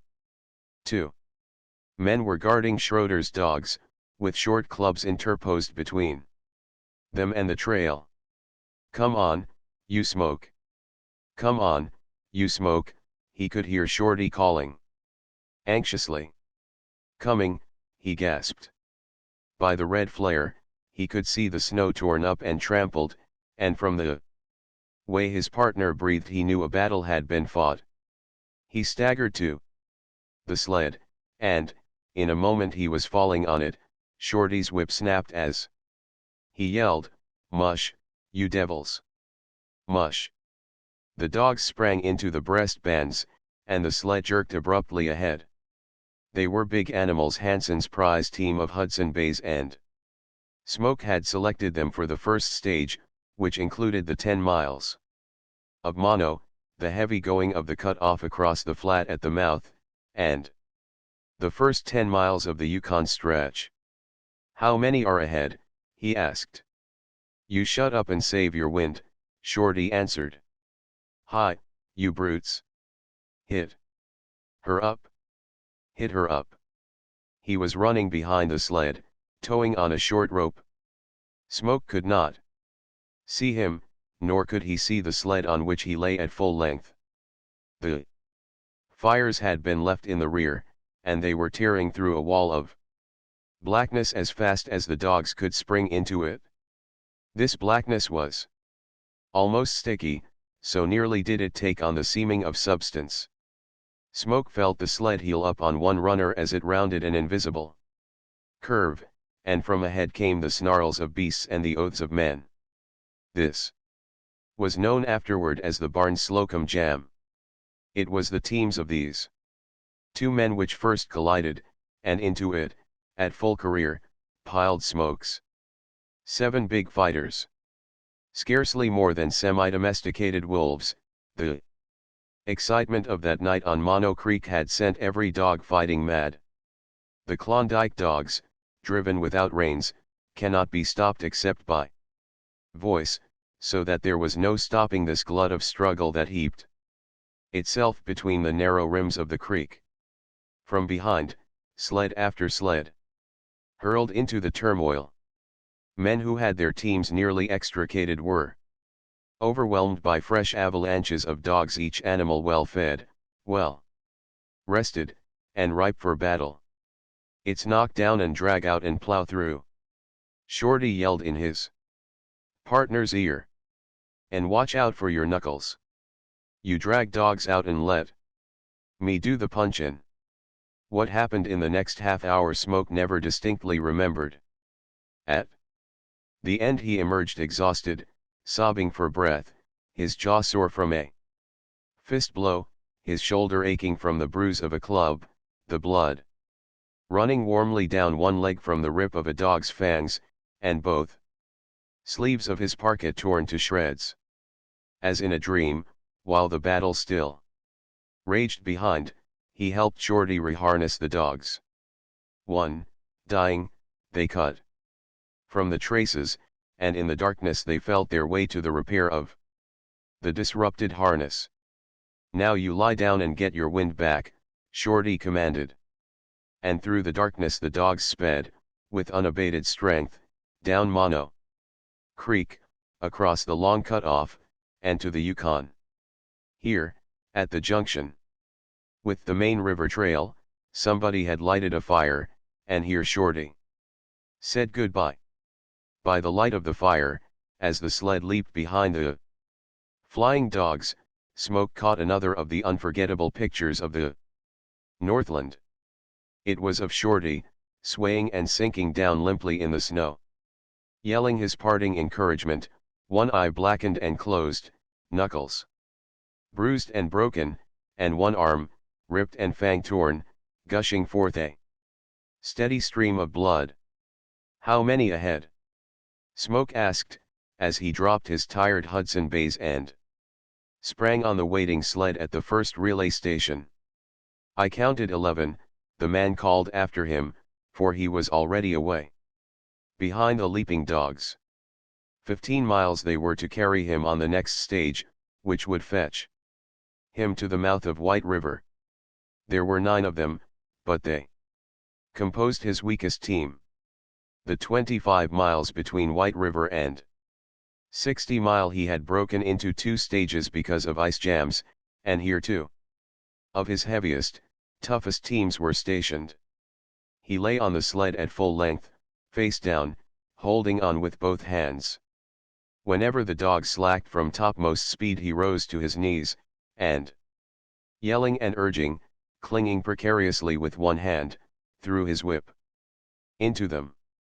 Poor team that it was, he passed 2 sleds before White River was reached. Here, at the freeze-up, a jam had piled a barrier, allowing the open water, that formed for half a mile below, to freeze smoothly. This smooth stretch enabled the racers to make flying exchanges of sleds.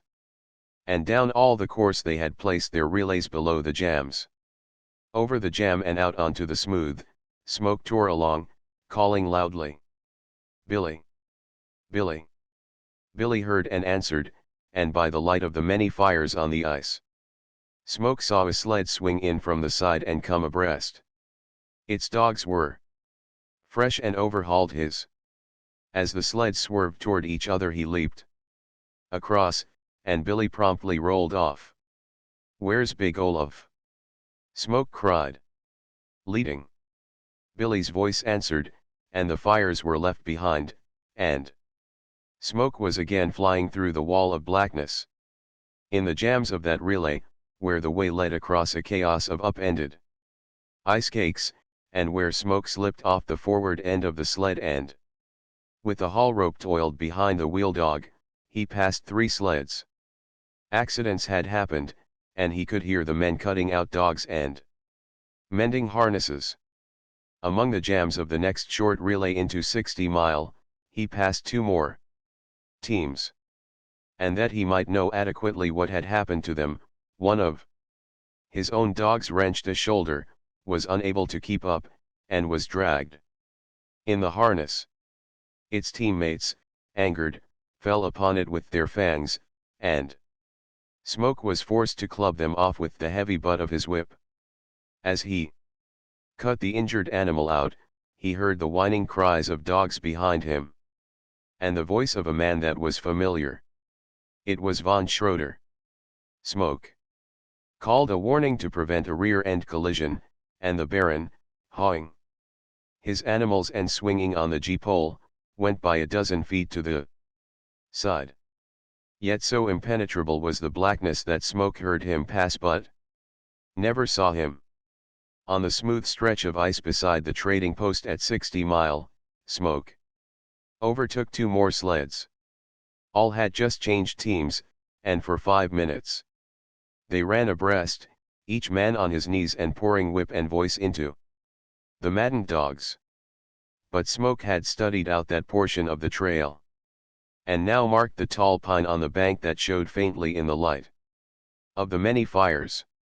Below that pine was not merely darkness, but an abrupt cessation of the smooth stretch. There the trail, he knew, narrowed to a single sled width. Leaning out ahead, he caught the haul rope and drew his leaping sled up to the wheel dog. He caught the animal by the hind legs and threw it. With a snarl of rage it tried to slash him with its fangs, but was dragged on by the rest of the team. Its body proved an efficient brake, and the two other teams, still abreast, dashed ahead into the darkness for the narrow way. Smoke heard the crash and uproar of their collision, released his wheeler, sprang to the G-pole, and urged his team to the right into the soft snow, where the straining animals wallowed to their necks. It was exhausting work, but he won by the tangled teams and gained the hard-packed trail beyond.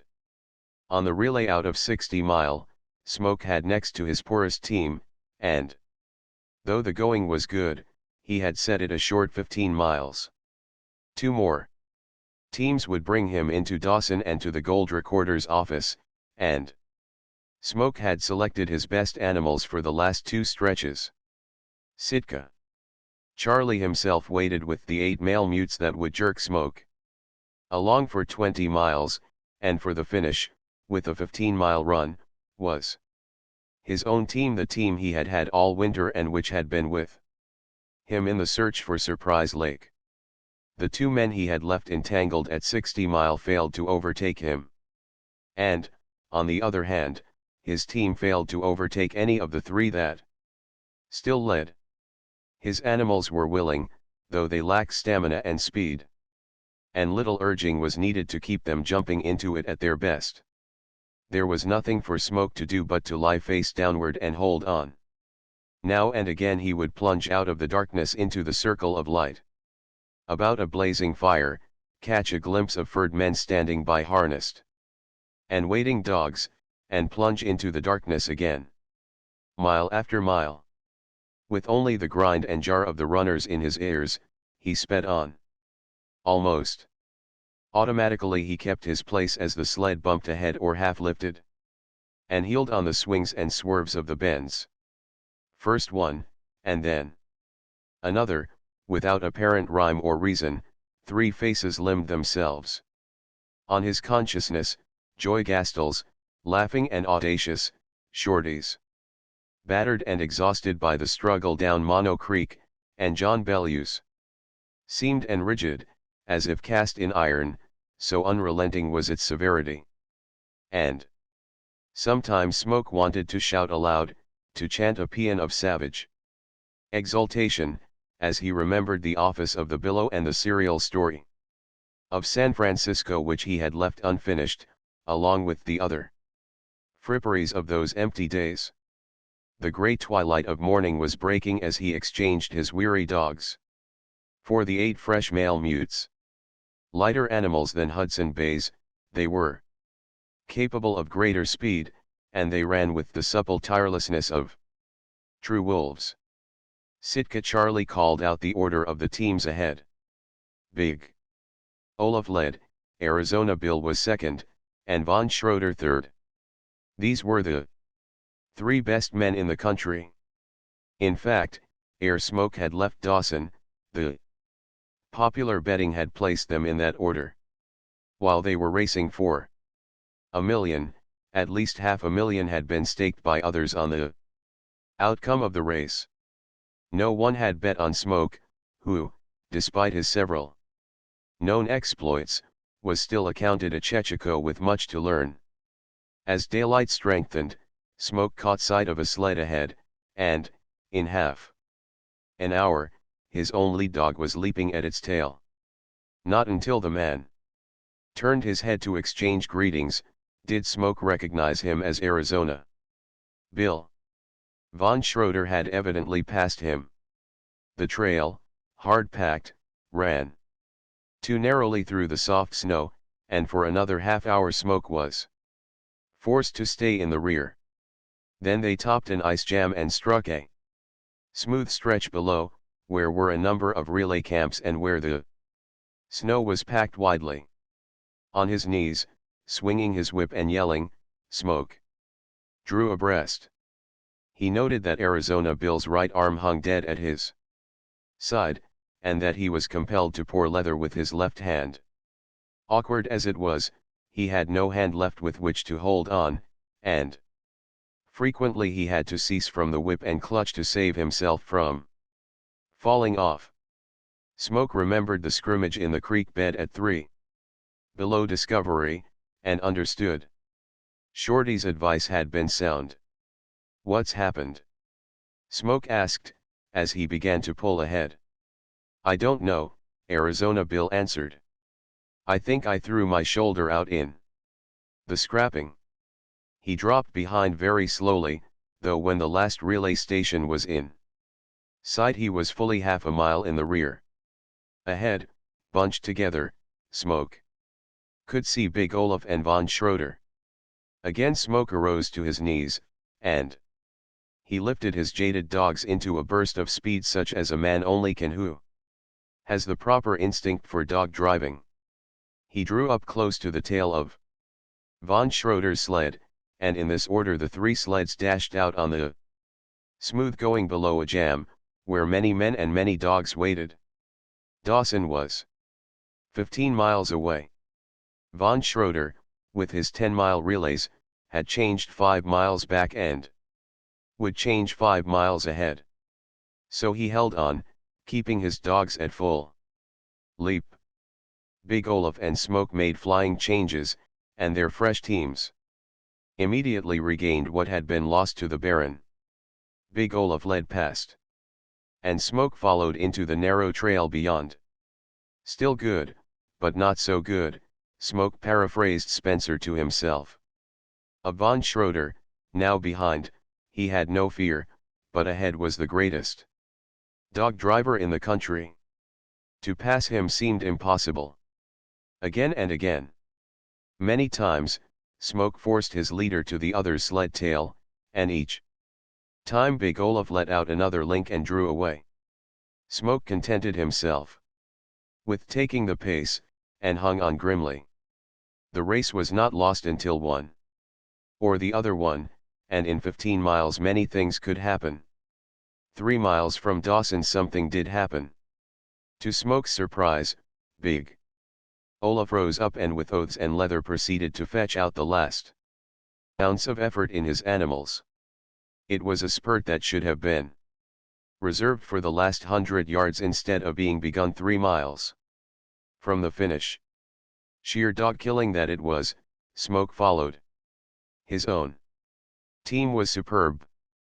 No dogs on the Yukon had had harder work or were in better condition. Besides, Smoke had toiled with them, and eaten and bedded with them, and he knew each dog as an individual and how best to win into the animal's intelligence and extract its last least shred of willingness. They topped a small jam and struck the smooth going below. Big Olaf was barely 50 feet ahead. A sled shot out from the side and drew in toward him, and Smoke understood Big Olaf's terrific spurt. He had tried to gain a lead for the change. This fresh team that waited to jerk him down the home stretch had been a private surprise of his.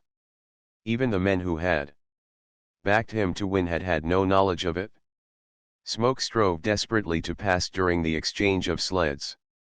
Lifting his dogs to the effort, he ate up the intervening 50 feet.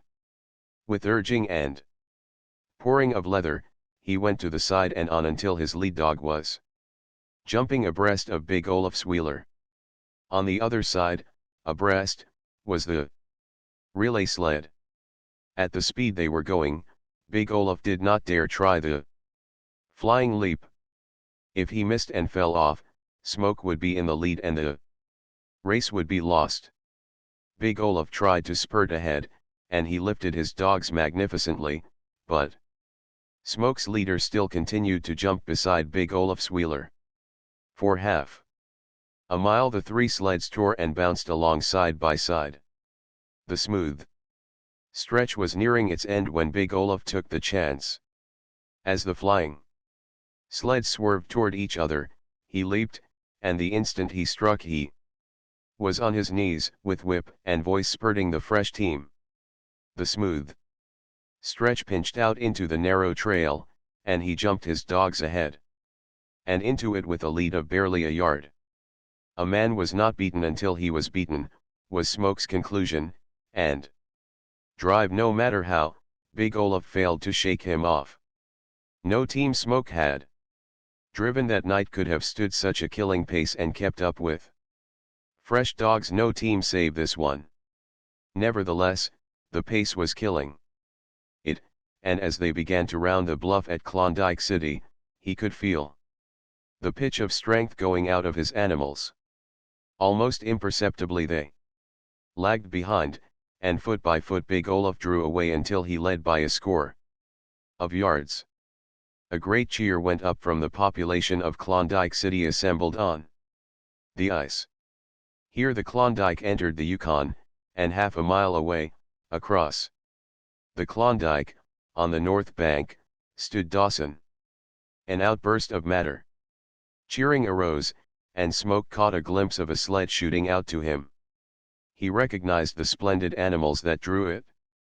They were Joy Gastel's. And Joy Gastel drove them. The hood of her squirrel skin parka was tossed back, revealing the cameo-like oval of her face outlined against her heavily massed hair. Mittens had been discarded, and with bare hands she clung to whip and sled.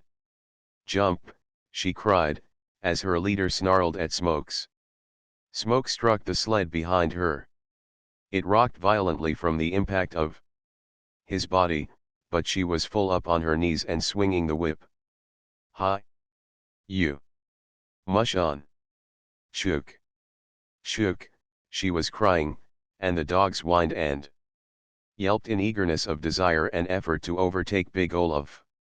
And then, as the lead dog caught the tail of Big Olaf's sled, and yard by yard drew up abreast, the great crowd on the Dawson bank went mad. It was a great crowd, for the men had dropped their tools on all the creeks and come down to see the outcome of the race, and a dead heat at the end of 110 miles justified any madness.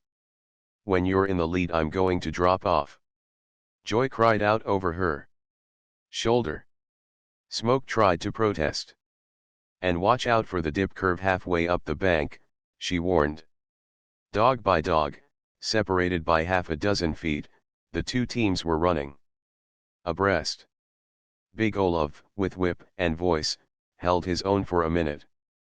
Then, slowly, an inch at a time, Joy's leader began to forge past. "Get ready," she cried to Smoke. "I'm going to leave you in a minute. Get the whip." And as he shifted his hand to clutch the whip, they heard Big Olaf roar a warning, but too late. His lead dog, incensed at being passed, swerved in to the attack. His fangs struck Joy's leader on the flank. The rival teams flew at one another's throats. The sleds overran the fighting brutes and capsized. Smoke struggled to his feet and tried to lift Joy up. But she thrust him from her, crying, "Go!" On foot, already 50 feet in advance, was Big Olaf, still intent on finishing the race. Smoke obeyed, and when the two men reached the foot of the Dawson bank, he was at the other's heels. But up the bank Big Olaf lifted his body hugely, regaining a dozen feet. 5 blocks down the main street was the gold recorder's office. The street was packed as for the witnessing of a parade. Not so easily this time did Smoke gain to his giant rival, and when he did he was unable to pass. Side by side they ran along the narrow aisle between the solid walls of fur-clad, cheering men. Now one, now the other, with great convulsive jerks, gained an inch or so, only to lose it immediately after. If the pace had been a killing one for their dogs, the one they now set themselves was no less so. But they were racing for $1 million and greatest honor in Yukon country. The only outside impression that came to Smoke on that last mad stretch was one of astonishment that there should be so many people in the Klondike. He had never seen them all at once before. He felt himself involuntarily lag, and Big Olaf sprang a full stride in the lead. To Smoke it seemed that his heart would burst, while he had lost all consciousness of his legs. He knew they were flying under him, but he did not know how he continued to make them fly, nor how he put even greater pressure of will upon them and compelled them again to carry him to his giant competitor's side. The open door of the recorder's office appeared ahead of them. Both men made a final, futile spurt. Neither could draw away from the other, and side by side they hit the doorway, collided violently, and fell headlong on the office floor. They sat up, but were too exhausted to rise. Big Olaf, the sweat pouring from him, breathing with tremendous, painful gasps, pawed the air and vainly tried to speak. Then he reached out his hand with unmistakable meaning. Smoke extended his, and they shook. "It's a dead heat," Smoke could hear the recorder saying, but it was as if in a dream, and the voice was very thin and very far away. "And all I can say is that you both win. You'll have to divide the claim between you. Your partners." Their two arms pumped up and down as they ratified the decision. Big Olaf nodded his head with great emphasis, and spluttered. At last he got it out. "You damn Chechiko," was what he said, but in the saying of it was admiration. "I don't know how you done it, but you did." Outside, the great crowd was noisily massed, while the office was packing and jamming. Smoke and Big Olaf essayed to rise, and each helped the other to his feet. Smoke found his legs weak under him, and staggered drunkenly. Big Olaf tottered toward him. "I'm sorry my dogs jumped yours." "It couldn't be helped," Smoke panted back. "I heard you yell." "Say," Big Olaf went on with shining eyes. "That girl one damn fine." "Girl, eh?" "One damn fine girl," Smoke agreed. "Seven the little man." "I wished you wasn't so set in your ways," Shorty demurred. "I'm sure scared of that glacier. No man ought to tackle it by his lonely." Smoke laughed cheerfully, and ran his eye up the glistening face of the tiny glacier that filled the head of the valley. "Here it is August already, and the days have been getting shorter for 2 months, he epitomized the situation. "You know quartz, and I don't.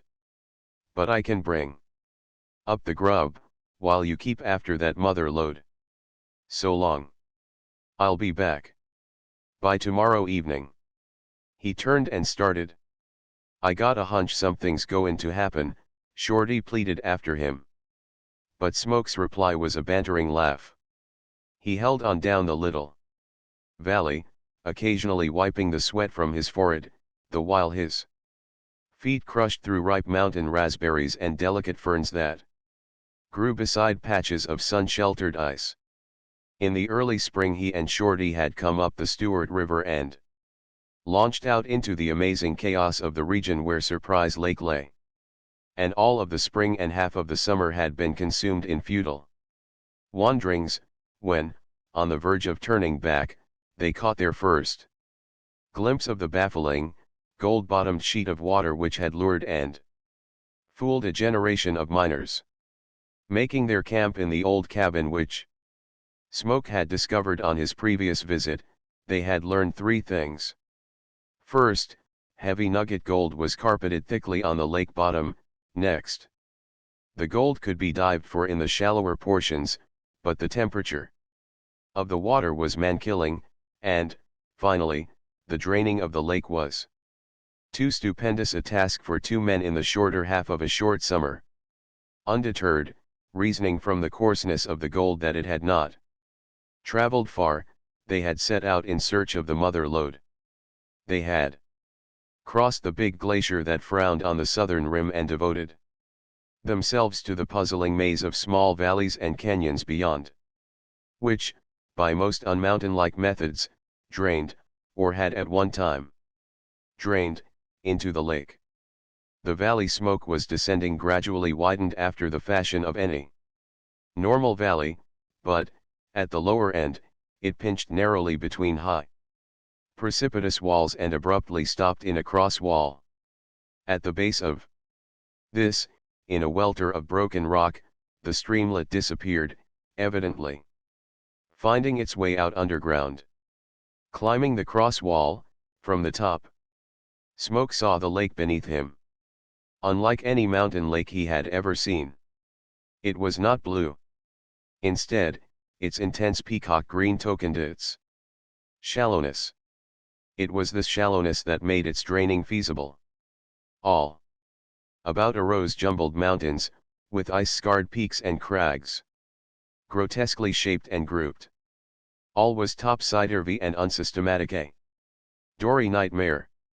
So fantastic and impossible was it that it affected Smoke as more like a cosmic landscape joke than a rational portion of Earth's surface. There were many glaciers in the canyons, most of them tiny, and, as he looked, one of the larger ones, on the north shore, calved amid thunders and splashings. Across the lake, seemingly not more than half a mile, but, as he well knew, 5 miles away, he could see the bunch of spruce trees and the cabin. He looked again to make sure, and saw smoke clearly rising from the chimney. Somebody else had surprised themselves into finding Surprise Lake, was his conclusion, as he turned to climb the southern wall. From the top of this he came down into a little valley, flower-floored and lazy with the hum of bees, that behaved quite as a reasonable valley should, in so far as it made legitimate entry on the lake. What was wrong with it was its length scarcely 100 yards, its head a straight up and down cliff of 1,000 feet, over which a stream pitched itself in descending veils of mist. And here he encountered more smoke, floating lazily upward in the warm sunshine beyond an outjet of rock. As he came around the corner he heard a light, metallic tap-tapping and a merry whistling that kept the beat. Then he saw the man, an upturned shoe between his knees, into the sole of which he was driving hop spikes. "Hello," was the stranger's greeting, and Smoke's heart went out to the man in ready liking. "Just in time for a snack. There's coffee in the pot. A couple of cold flapjacks, and some jerky. I'll go you if I lose," was Smoke's acceptance, as he sat down. "I've been rather skimped on the last several meals, but there's oodles of grub over in the cabin across the lake. That's what I was heading for." "Seems Surprise Lake is becoming populous," Smoke complained, emptying the coffee pot. "Go on, you're joking, aren't you?" the man said, astonishment painted on his face. Smoke laughed. "That's the way it takes everybody. You see those high Ledges across there to the northwest? There's where I first saw it? No. Warning. Just suddenly caught the view of the whole lake from there. I'd given up looking for it, too. Same here, the other agreed. I'd headed back and was expecting to fetch the steward last night. When out I popped inside of the lake. If that's it, where's the steward? And where have I been all the time? And how did you come here? And what's your name? Bellew. Kid Bellew. Oh. I know you. The man's eyes and face were bright with a joyous smile. And his hand flashed eagerly out to Smoke's. I've heard all about you. Been reading police court news, I see, Smoke sparred modestly. Nope. The man laughed and shook his head.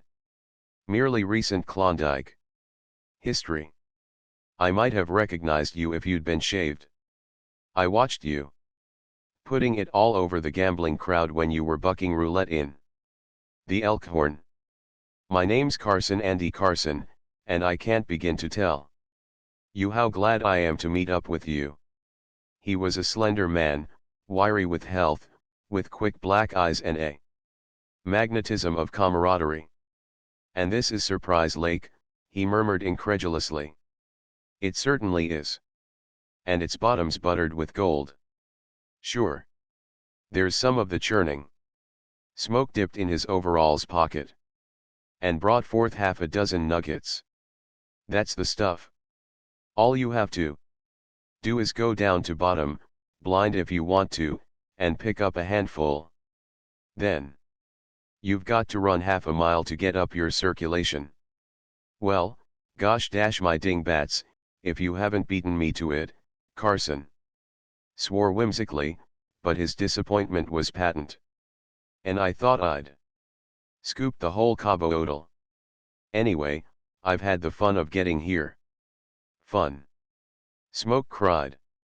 Why, if we can ever get our hands on all that bottom, we'll make Rockefeller look like 30 cents. But it's yours, was Carson's objection. Nothing to it, my friend. You've got to realize that no gold deposit like it has been discovered in all the history of mining. It will take you and me and my partner and all the friends we've got to lay our hands on it. All Bonanza and El Dorado, dumped together, wouldn't be richer than half an acre down here. The problem is to drain the lake. It will take millions. And there's only one thing I'm afraid of. There's so much of it that if we fail to control the output, it will bring about the demonetization of gold. And you tell me, Carson broke off, speechless and amazed. And glad to have you. It will take a year or two, with all the money we can raise, to drain the lake. It can be done. I've looked over the ground. But it will take every man in the country that's willing to work for wages. We'll need an army, and we need right now decent men in on the ground floor. Are you in? Am I in? Don't I look it? I feel so much like a millionaire that I'm real timid about crossing that big glacier. Couldn't afford to break my neck. Now. Wish I had some more of those hob spikes. I was just hammering the last in when you came along. How's yours? Let's see. Smoke held up his foot. Worn smooth as a skating rink. Carson cried. You've certainly been hiking some. Wait a minute, and I'll pull some of mine out for you. But Smoke refused to listen. Besides, he said, I've got about 40 feet of rope cached where we take the ice. My partner and I used it coming over. It will be a cinch. It was a hard, hot climb. The sun blazed dazzlingly on the ice surface. And with streaming pores they panted from the exertion. There were places crisscrossed by countless fissures and crevasses, where an hour of dangerous toil advanced them no more than 100 yards. At 2 in the afternoon, beside a pool of water bedded in the ice, Smoke called a halt. "Let's tackle some of that jerky," he said. "I been on short allowance. And my knees are shaking. Besides, we're across the worst. 300 yards will fetch us to the rocks, and it's easy going, except for a couple of nasty fissures and one bad one that heads us down toward the bulge. There's a weak ice bridge there, but Shorty and I managed it." Over the jerky, the two men got acquainted, and Andy Carson unbosomed himself of the story of his life. "I just knew I'd find Surprise Lake," he mumbled in the midst of mouthfuls. "I had to. I missed the French Hill benches, the Big Skookum, and Monte Cristo, and then it was Surprise Lake. Or bust. And here I am. My wife knew I'd strike it. I've got faith enough. But hers knocks mine galley west. She's a corker, a crackerjack dead game, grit to her finger ends, never say die, a fighter from the drop of the hat, the one woman for me, true blue and all the rest. Take a look at that." He sprung open his watch, and on the inside cover Smoke saw the small pasted photograph of a bright-haired woman, framed on either side by the laughing face of a child. "Boys?" he queried. "Boy and girl," Carson answered proudly. "He's a year and a half older."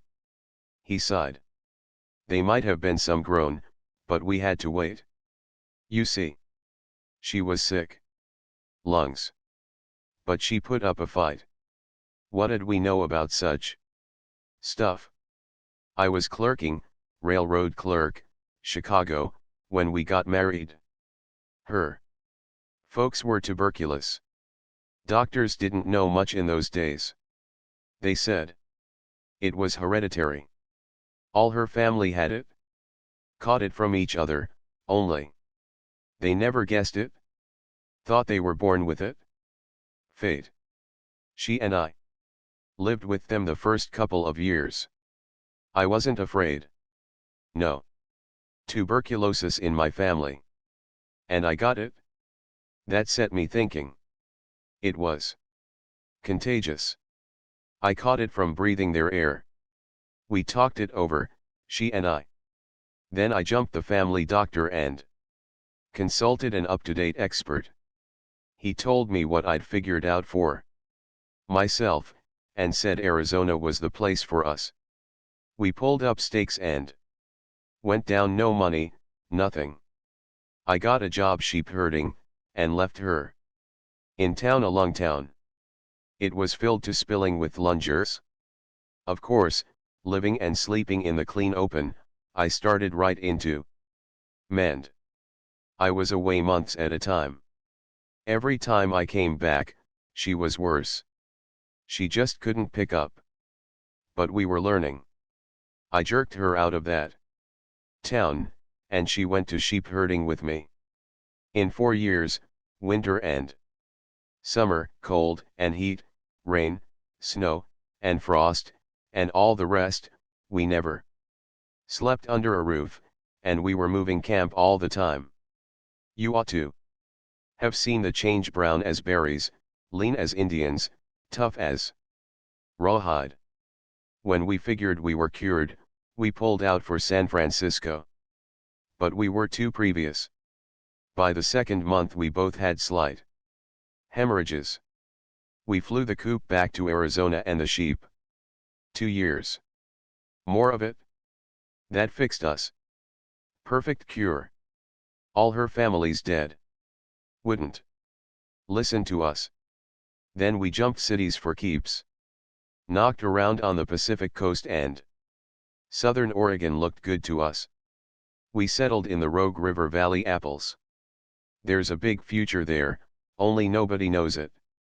I got my land on time, of course, for 40 an acre. 10 years from now it'll be worth 500. We've done some almighty hustling. Takes money, and we hadn't a cent to start with, had to build a house and barn, get horses and plows, and all the rest. She taught school 2 years. Then the boy came. But we've got it. You ought to see those trees we planted, 100 acres of them, almost mature now. But it's all been outgo, and the mortgage working overtime. That's why I'm here. She'd a come along only for the kids and the trees. She's handlin' that end, and here I am, a gosh danged expensive millionaire in prospect. He looked happily across the sun dazzle on the ice to the green water of the lake along the farther shore, took a final look at the photograph, and murmured, "She's some woman, that. She's hung on. She just wouldn't die, though she was pretty close to skin and bone, all wrapped around a bit of fire when she went out with the sheep. Oh, she's thin now. Never will be fat. But it's the prettiest thinness I ever saw, and when I get back, and the trees begin to bear, and the kids get going to school, she and I are going to do Paris. I don't think much of that burg, but she's just hankered for it all her life." "Well, here's the gold that will take you to Paris," Smoke assured him. "All we've got to do is to get our hands on it." Carson nodded with glistening eyes. "Say, that farm of ours is the prettiest piece of orchard land on all the Pacific coast. Good climate, too. Our lungs will never get touched again there. Ex-lungers have to be almighty careful, you know. If you're thinking of settling, well, just take a peep in at our valley before you settle, that's all. And fishing. Say, did you ever get a 35-pound salmon on a 6-ounce rod? Some fight, Bo, some fight. I'm lighter than you by 40 pounds, Carson said. Let me go first." They stood on the edge of the crevasse. It was enormous and ancient, fully 100 feet across, with sloping, age-eaten sides instead of sharp-angled rims. At this one place it was bridged by a huge mass of pressure-hardened snow that was itself half ice. Even the bottom of this mass they could not see, much less the bottom of the crevasse. Crumbling and melting, the bridge threatened imminent collapse. There were signs where recent portions had broken away, and even as they studied it, a mass of half a ton dislodged and fell. "Looks pretty bad," Carson admitted with an ominous headshake. "And it looks much worse than if I wasn't a millionaire. But we've got to tackle it," Smoke said. "We're almost across. We can't go back. We can't camp here on the ice all night. And there's no other way." Shorty and I explored for a mile up. It was in better shape, though. When we crossed, "It's one at a time, and me first." Carson took the part coil of rope from Smoke's hand. "You'll have to cast off. I'll take the rope and the pick. Gimme your hand so I can slip down easy." Slowly and carefully he lowered himself the several feet to the bridge, where he stood, making final adjustments for the perilous traverse. On his back was his pack outfit. Around his neck, resting on his shoulders, he coiled the rope, one end of which was still fast to his waist. "I'd give a mighty good part of my millions right now for a bridge construction gang," he said, but his cheery, whimsical smile belied the words. "Also," he added, "it's all right, I'm a cat." The pick, and the long stick he used as an alpenstock, he balanced horizontally after the manner of a rope walker. He thrust one foot forward, tentatively, drew it back, and steeled himself with a visible, physical effort. "I wish I was flat broke," he smiled up. "If ever I get out of being a millionaire this time, I'll never be one again. It's too uncomfortable." "It's all right," Smoke encouraged. "I been over it before. Better let me try it first." "And you 40 pounds to the worse," the little man flashed back. I'll be all right in a minute. I'm all right now. And this time the nerving up process was instantaneous. Well, here goes for Rogue River and the apples, he said, as his foot went out, this time to rest carefully and lightly while the other foot was brought up and passed. Very gently and circumspectly he continued on his way until 2/3 of the distance was covered. Here he stopped to examine a depression he must cross, at the bottom of which was a fresh crack. Smoke, watching, saw him glance to the side and down into the crevasse itself, and then begin a slight swaying. "Keep your eyes up," Smoke commanded sharply. "Now. Go on." The little man obeyed, nor faltered on the rest of the journey. The sun-eroded slope of the farther edge of the crevasse was slippery, but not steep, and he worked his way up to a narrow ledge, faced about, and sat down. "Your turn," he called across. "But just keep a coming and don't look down. That's what got my goat. Just keep a coming, that's all. And get a move on. It's almighty rotten." Balancing his own stick horizontally, Smoke essayed the passage. That the bridge was on its last legs was patent. He felt a jar underfoot, a slight movement of the mass, and a heavier jar. This was followed by a single sharp crackle. Behind him he knew something was happening. If for no other reason, he knew it by the strained, tense face of Carson. From beneath, thin and faint, came the murmur of running water, and Smoke's eyes involuntarily wavered to a glimpse of the shimmering depths. He jerked them back to the way before him. 2/3 over, he came to the depression. The sharp edges of the crack, but slightly touched by the sun, showed how recent it was. His foot was lifted to make the step across. When the crack began slowly widening, at the same time emitting numerous sharp snaps, he made the step quickly, increasing the stride of it, but the worn nails of his shoe skated on the farther slope of the depression. He fell on his face, and without pause slipped down and into the crack.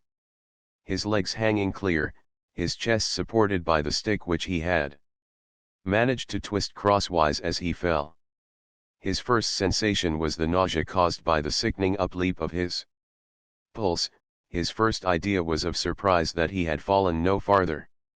Behind him was crackling and jar and movement to which the stick vibrated.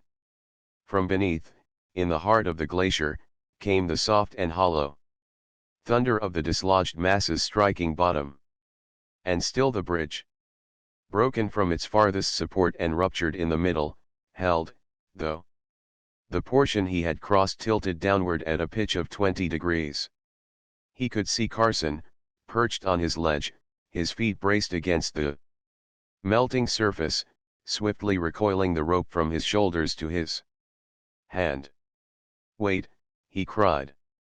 "Don't move, or the whole shooting match will come down." He calculated the distance with a quick glance, took the bandana from his neck and tied it to the rope, and increased the length by a second bandana. From his pocket, the rope, manufactured from sled lashings and short lengths of plaited rawhide knotted together, was both light and strong. The first cast was lucky as well as deft, and Smoke's fingers clutched it. He evidenced a hand-over-hand intention of crawling out of the crack. But Carson, who had refastened the rope around his own waist, stopped him. "Make it fast around yourself as well," he ordered. "If I go I'll take you with me," Smoke objected. The little man became very peremptory. "You shut up," he ordered. "The sound of your voice is enough to start the whole thing going." "If I ever start going," Smoke began. "Shut up. You ain't going to ever start going. Now do what I say. That's right under the shoulders. Make it fast. Now. Start." Get a move on. But easy as you go. I'll take in the slack. You just keep a coming. That's it. Easy. Easy. Smoke was still a dozen feet away when the final collapse of the bridge began. Without noise, but in a jerky way, it crumbled to an increasing tilt. Quick! Carson called, coiling in hand over hand on the slack of the rope, which Smoke's rush gave him. When the crash came, Smoke's fingers were clawing into the hard face of the wall of the crevasse, while his body dragged back with the falling bridge. Carson, sitting up, feet wide apart and braced, was heaving on the rope. This effort swung Smoke into the side wall, but it jerked Carson out of his niche. Like a cat, he faced about, clawing wildly for a hold on the ice and slipping down. Beneath him, with 40 feet of taut rope between them, Smoke was clawing just as wildly, and ere the thunder from below announced the arrival of the bridge, both men had come to rest. Carson had achieved this first, and the several pounds of pull he was able to put on the rope had helped bring Smoke to a stop. Each lay in a shallow niche, but Smoke's was so shallow that, tense with the strain of flattening and sticking, nevertheless he would have slid on, had it not been for the slight assistance he took from the rope. He was on the verge of a bulge and could not see beneath him. Several minutes passed, in which they took stock of the situation and made rapid strides in learning the art of sticking to wet and slippery ice. The little man was the first to speak. "Gee," he said, and, a minute later, "if you can dig in for a moment and slack on the rope, I can turn over.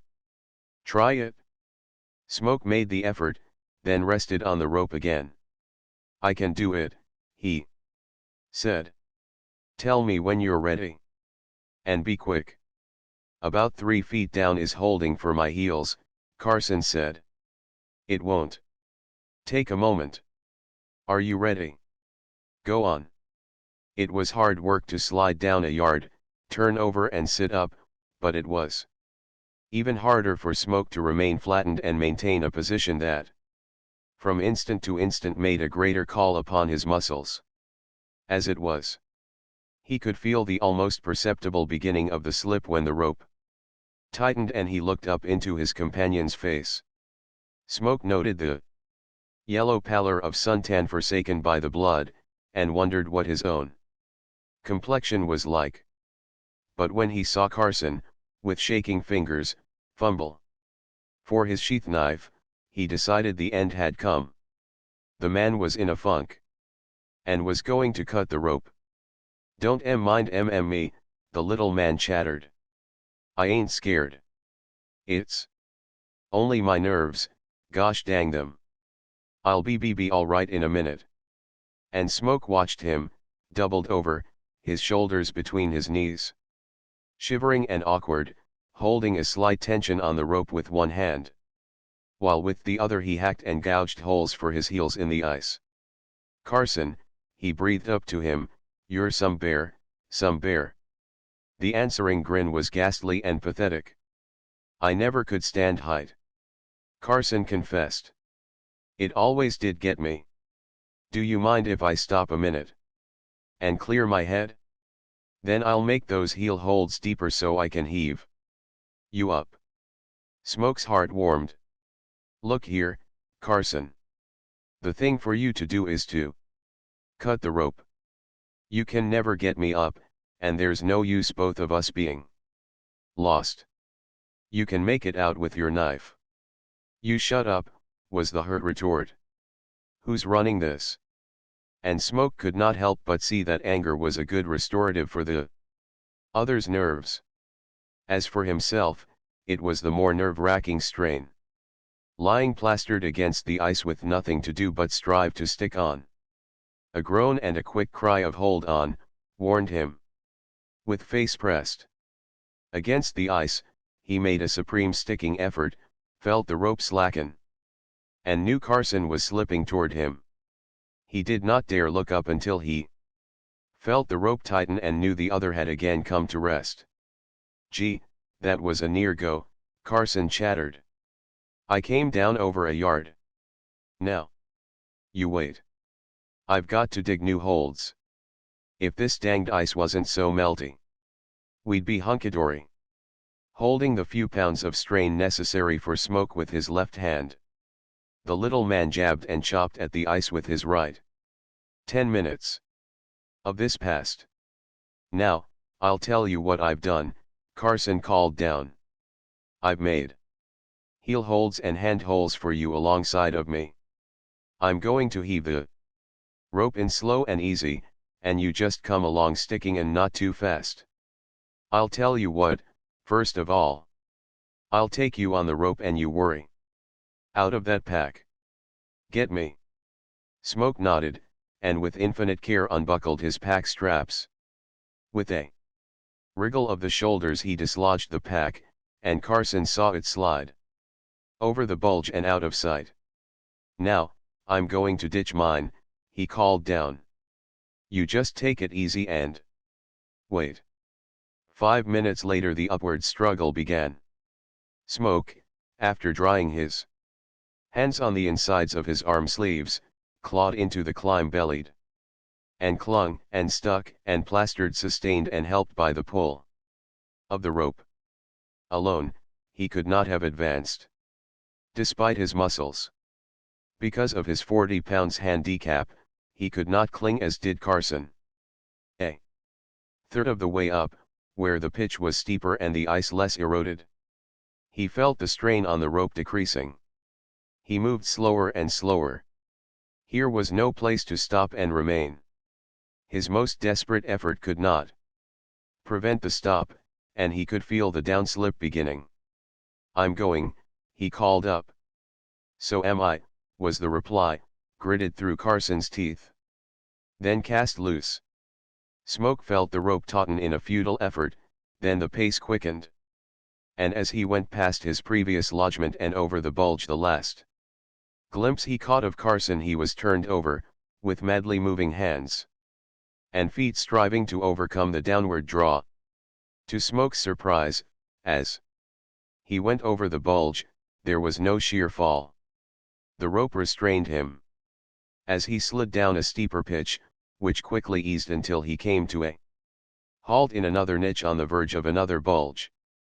Carson was now out of sight, ensconced in the place previously occupied by Smoke. "Gee," he could hear Carson shiver. "Gee." An interval of quiet followed, and then Smoke could feel the rope agitated. "What are you doing?" he called up. "Making more hand and foot holds," came the trembling answer. "You just wait. I'll have you up here in a jiffy. Don't mind the way I talk. I'm just excited. But I'm all right. You wait and see." "You're holding me by main strength," Smoke argued. "Soon or late, with the ice melting, you'll slip down after me. The thing for you to do is to cut loose. Hear me? There's no use both of us going. Get that? You're the biggest little man in creation, but you've done your best. You cut loose. You shut up. I'm going to make holes this time deep enough to haul up a span of horses." "You've held me up long enough," Smoke urged. "Let me go." "How many times have I held you up?" came the truculent query. "Some several, and all of them too many. You've been coming down all the time. And I've been learning the game all the time. I'm going on holding you up until we get out of here. Savvy? When God made me a lightweight, I guess He knew what He was about. Now, shut up. I'm busy." Several silent minutes passed. Smoke could hear the metallic strike and hack of the knife, and occasional driblets of ice slid over the bulge and came down to him. Thirsty, clinging on hand and foot, he caught the fragments in his mouth and melted them to water, which he swallowed. He heard a gasp that slid into a groan of despair, and felt a slackening of the rope that made him claw. Immediately the rope tightened again. Straining his eyes in an upward look along the steep slope, he stared a moment, then saw the knife, point first, slide over the verge of the bulge and down upon him. He tucked his cheek to it, shrank from the pang of cut flesh, tucked more tightly, and felt the knife come to rest. "I'm a slob," came the wail down the crevasse. "Cheer up, I've got it," Smoke answered. "Say. Wait. I've a lot of string in my pocket. I'll drop it down to you. And you send the knife up." Smoke made no reply. He was battling with a sudden rush of thought. "Hey. You. Here comes the string. Tell me when you've got it." A small pocket knife, weighted on the end of the string, slid down the ice. Smoke got it, opened the larger blade by a quick effort of his teeth and one hand, and made sure that the blade was sharp. Then he tied the sheath knife to the end of the string. "Haul away," he called. With strained eyes he saw the upward progress of the knife. But he saw more a little man, afraid and indomitable, who shivered and chattered, whose head swam with giddiness, and who mastered his qualms and distresses and played a hero's part. Not since his meeting with Shorty had Smoke so quickly liked a man. Here was a proper meat-eater, eager with friendliness, generous to destruction, with a grit that shaking fear could not shake. Then, too, he considered the situation cold-bloodedly. There was no chance for two. Steadily, they were sliding into the heart of the glacier, and it was his greater weight that was dragging the little man down. The little man could stick like a fly. Alone, he could save himself. "Bully for us," came the voice from above, down and across the bulge of ice. "Now we'll get out of here in 2 shakes." The awful struggle for good cheer and hope in Carson's voice decided. "Smoke. Listen to me," he said steadily, vainly striving to shake the vision of Joy Gastel's face from his brain. "I sent that knife up for you to get out with. Get that?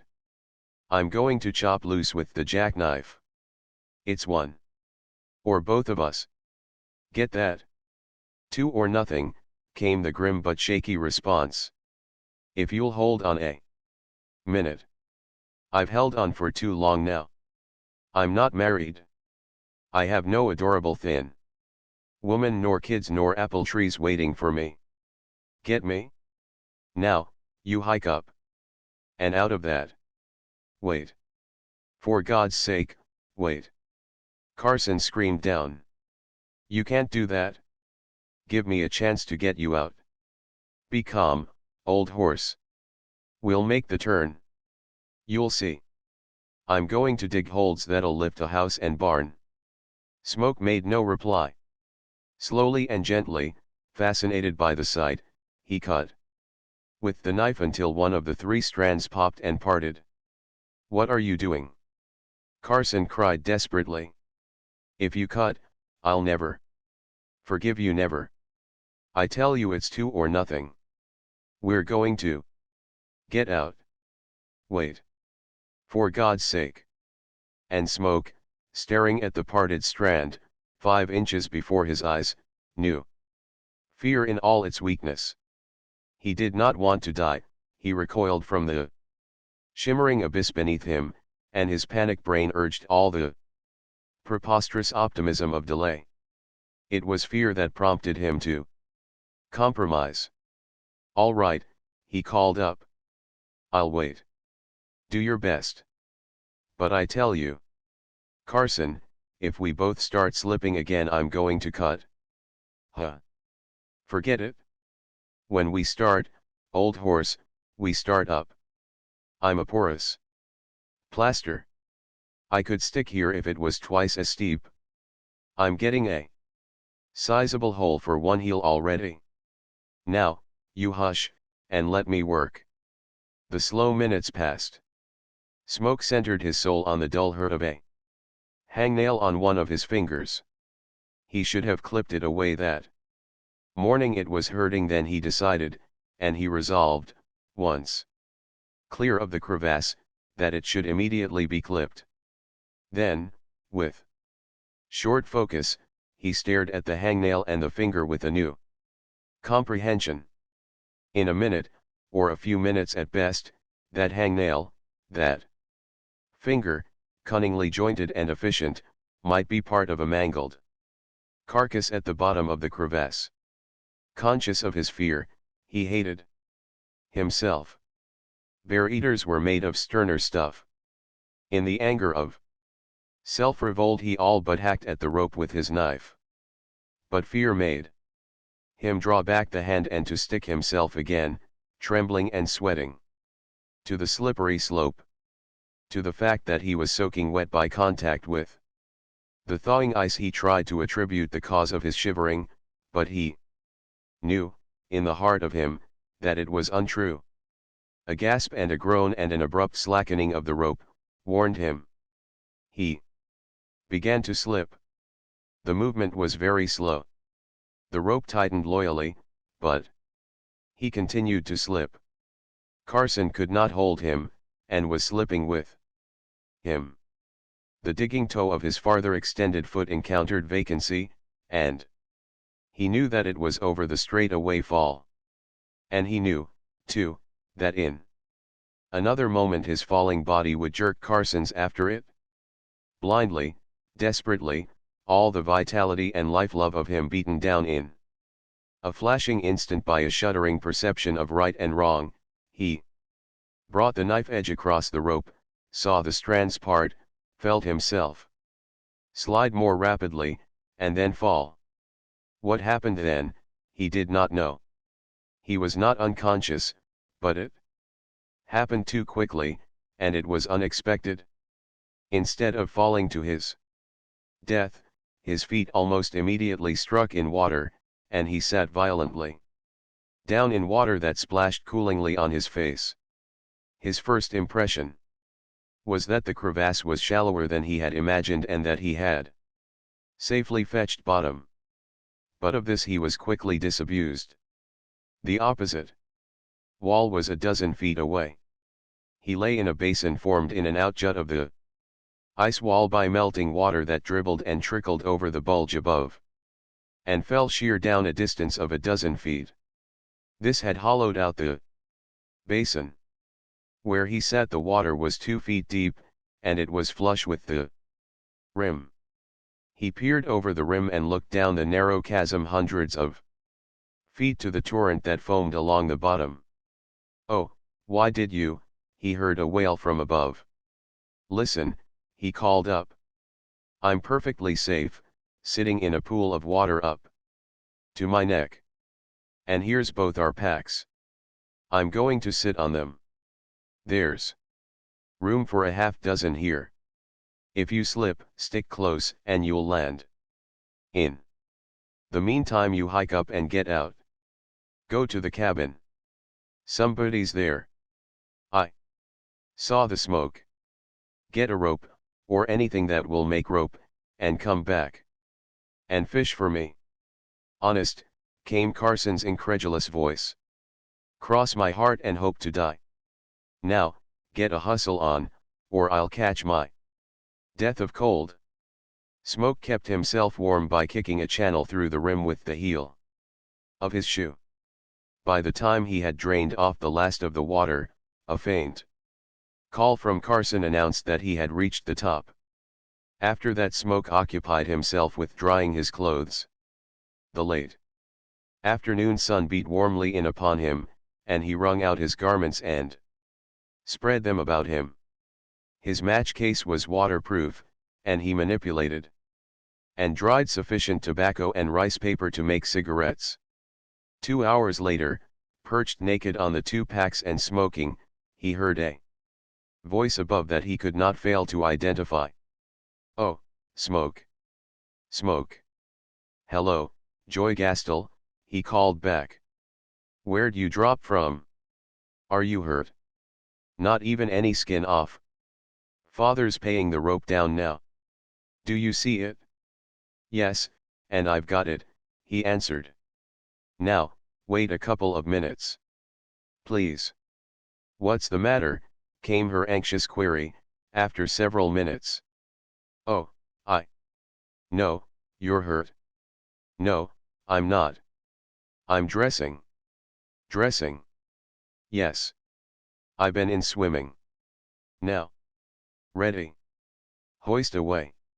He sent up the 2 packs on the first trip, was consequently rebuked by Joy Gastel, and on the second trip came up himself. Joy Gastel looked at him with glowing eyes, while her father and Carson were busy coiling the rope. How could you cut loose in that splendid way? She cried. It was glorious, that's all. Smoke waved the compliment away with a deprecatory hand. I know all about it, she persisted. Carson told me. You sacrificed yourself to save him. Nothing of the sort, Smoke lied. I could see that swimming pool right under me all the time. 8. The hanging of cultist George. The way led steeply up through deep, powdery snow that was unmarred by sled track or moccasin impression. Smoke, in the lead, pressed the fragile crystals down under his fat, short snowshoes. The task required lungs and muscle, and he flung himself into it with all his strength. Behind, on the surface he packed, strained the string of 6 dogs, the steam jets of their breathing attesting their labor and the lowness of the temperature. Between the wheel dog and the sled toiled Shorty, his weight divided between the guiding G-pole and the haul, for he was pulling with the dogs. Every half hour he and Smoke exchanged places, for the snowshoe work was even more arduous than that of the G-pole. The whole outfit was fresh and strong.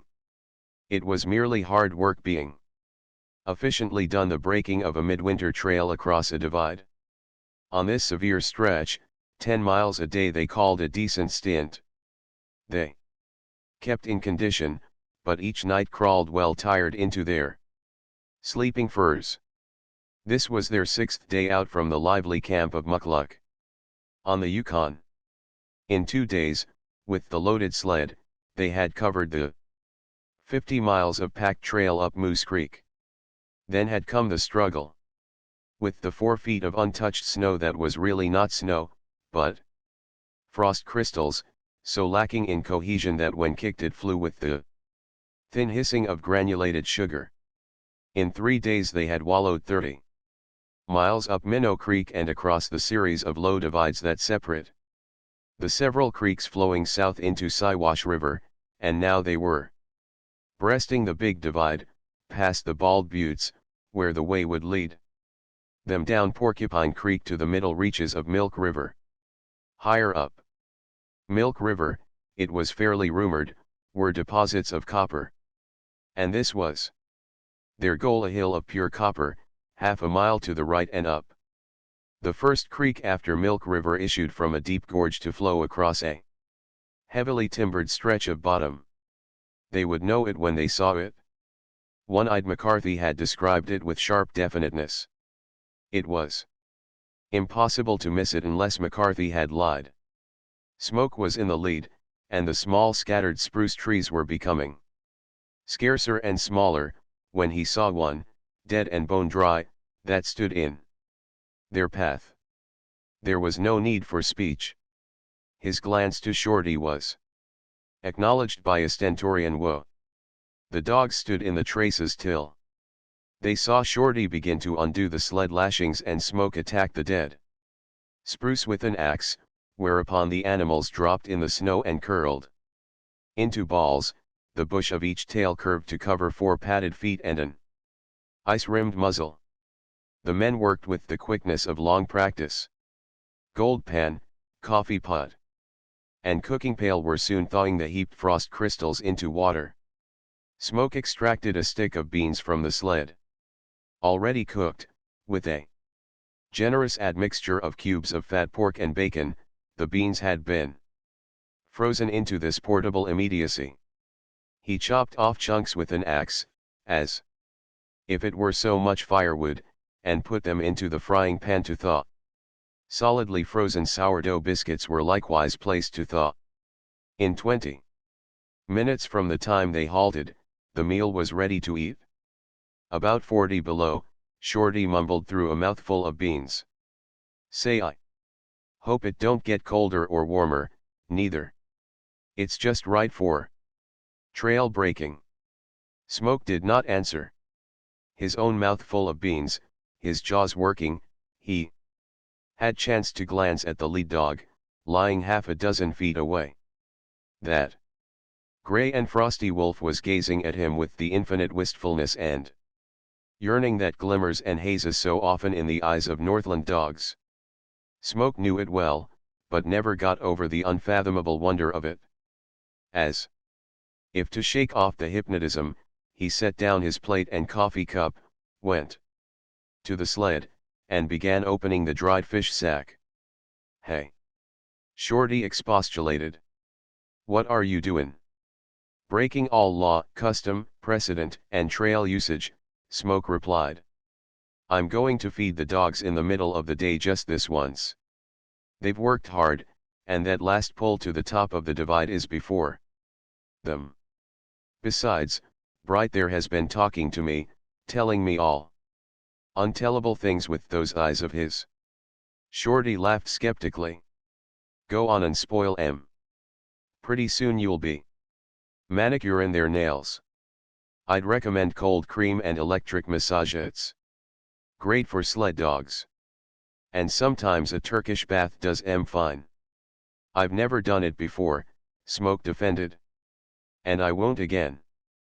But this once I'm going to. It's just a whim, I guess." "Oh, if it's a hunch, go to it." Shorty's tones showed how immediately he had been mollified. "A man's always got to follow his hunches." "It isn't a hunch, Shorty. Bright just sort of got on my imagination for a couple of twists. He told me more in 1 minute with those eyes of his than I could read in the books in 1,000 years. His eyes were acrawl with the secrets of life. They were just squirming and wriggling there. The trouble is I almost got them, and then I didn't. I'm no wiser than I was before, but I was near them." He paused and then added, "I can't tell you, but that dog's eyes were just spilling over with cues to what life is, and evolution, and stardust, and cosmic sap, and all the rest everything. Boiled down into simple American, you got a hunch," Shorty insisted. Smoke finished tossing the dried salmon, one to each dog, and shook his head. "I tell you yes," Shorty argued. "Smoke, it's a sure hunch. Something's goin' to happen before the day is out. You'll see. And them dried fish'll have a baron." "You've got to show me," said Smoke. "No, I ain't. The day'll take care of itself and show you. Now listen to what I'm tellin' you. I got a hunch myself out of your hunch. I'll bet 11 ounces against 3 ornery toothpicks I'm right. When I get a hunch I ain't scared to ride it." "You bet the toothpicks, and I'll bet the ounces," Smoke returned. "Nope. That'd be plain robbery. I win. I know a hunch when it tickles me. Before the day's out something 'll happen, and them fish'll have a meanin'." "Hell," said Smoke, dismissing the discussion contemptuously. "And it'll be hell," Shorty came back. "And I'll take 3 more toothpicks with you on them same odds that it'll be sure enough hell." "Done," said Smoke. "I win," Shorty exulted. "Chicken feather toothpicks for mine." An hour later they cleared the divide, dipped down past the bald buttes, through a sharp elbow canyon, and took the steep open slope that dropped into Porcupine Creek. Shorty, in the lead, stopped abruptly, and Smoke woed the dogs. Beneath them, coming up, was a procession of humans. Scattered and draggled, a quarter of a mile long. They move like it was a funeral, Shorty noted. They've no dogs, said Smoke. Yep, there's a couple of men pullin' on a sled. See that fellow fall down? There's something the matter, Shorty, and there must be 200 of them. Look at 'em stagger as if they was soused. There goes another. It's a whole tribe. There are children there. Smoke, I win, Shorty proclaimed. A hunch is a hunch, and you can't beat it. There she comes. Look at her, surging up like a lot of corpses. The mass of Indians, at sight of the two men, had raised a weird cry of joy and accelerated its pace. They're sure tolerable woozy, commented Shorty. See 'em fallin' down in lumps and bunches.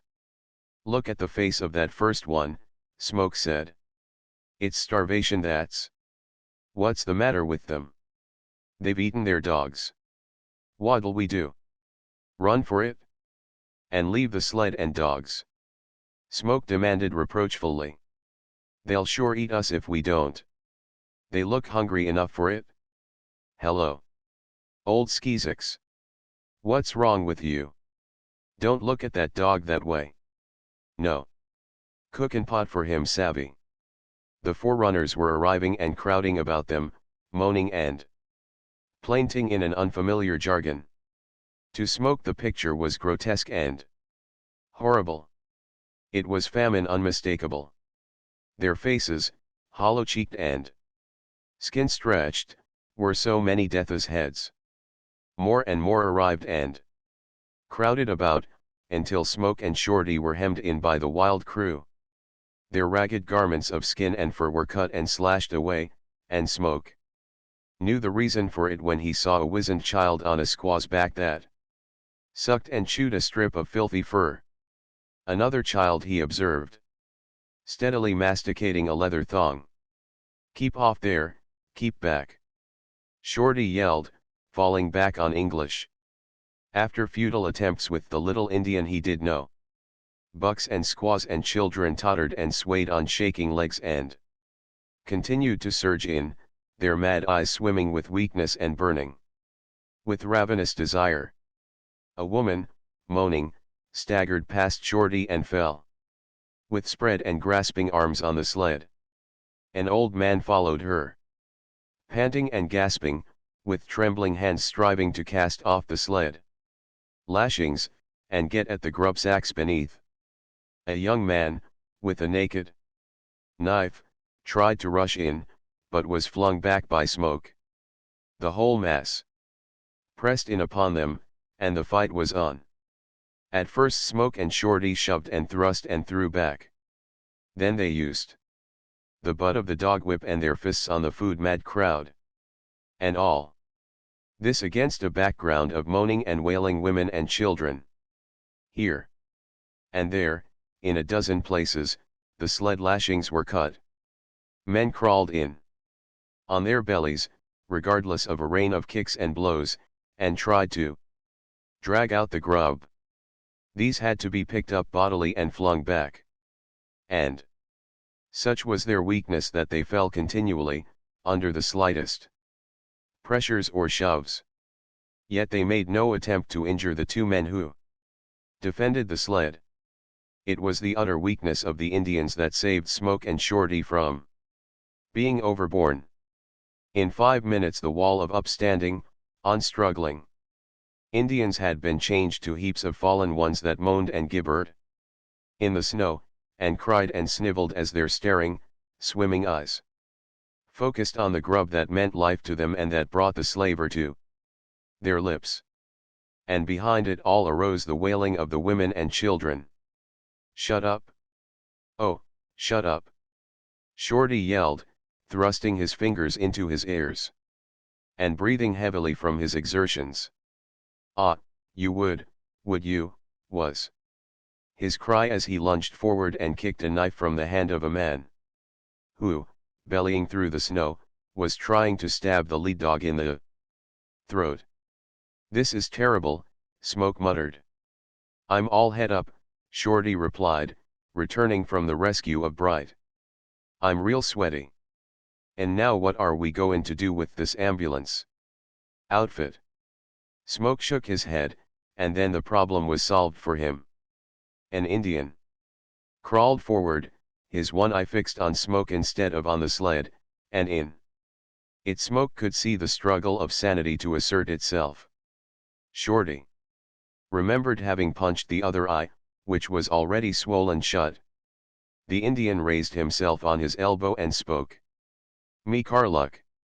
Me good Siwash. Me savvy Boston man plenty. Me plenty hungry. All people plenty hungry. All people no savvy Boston man.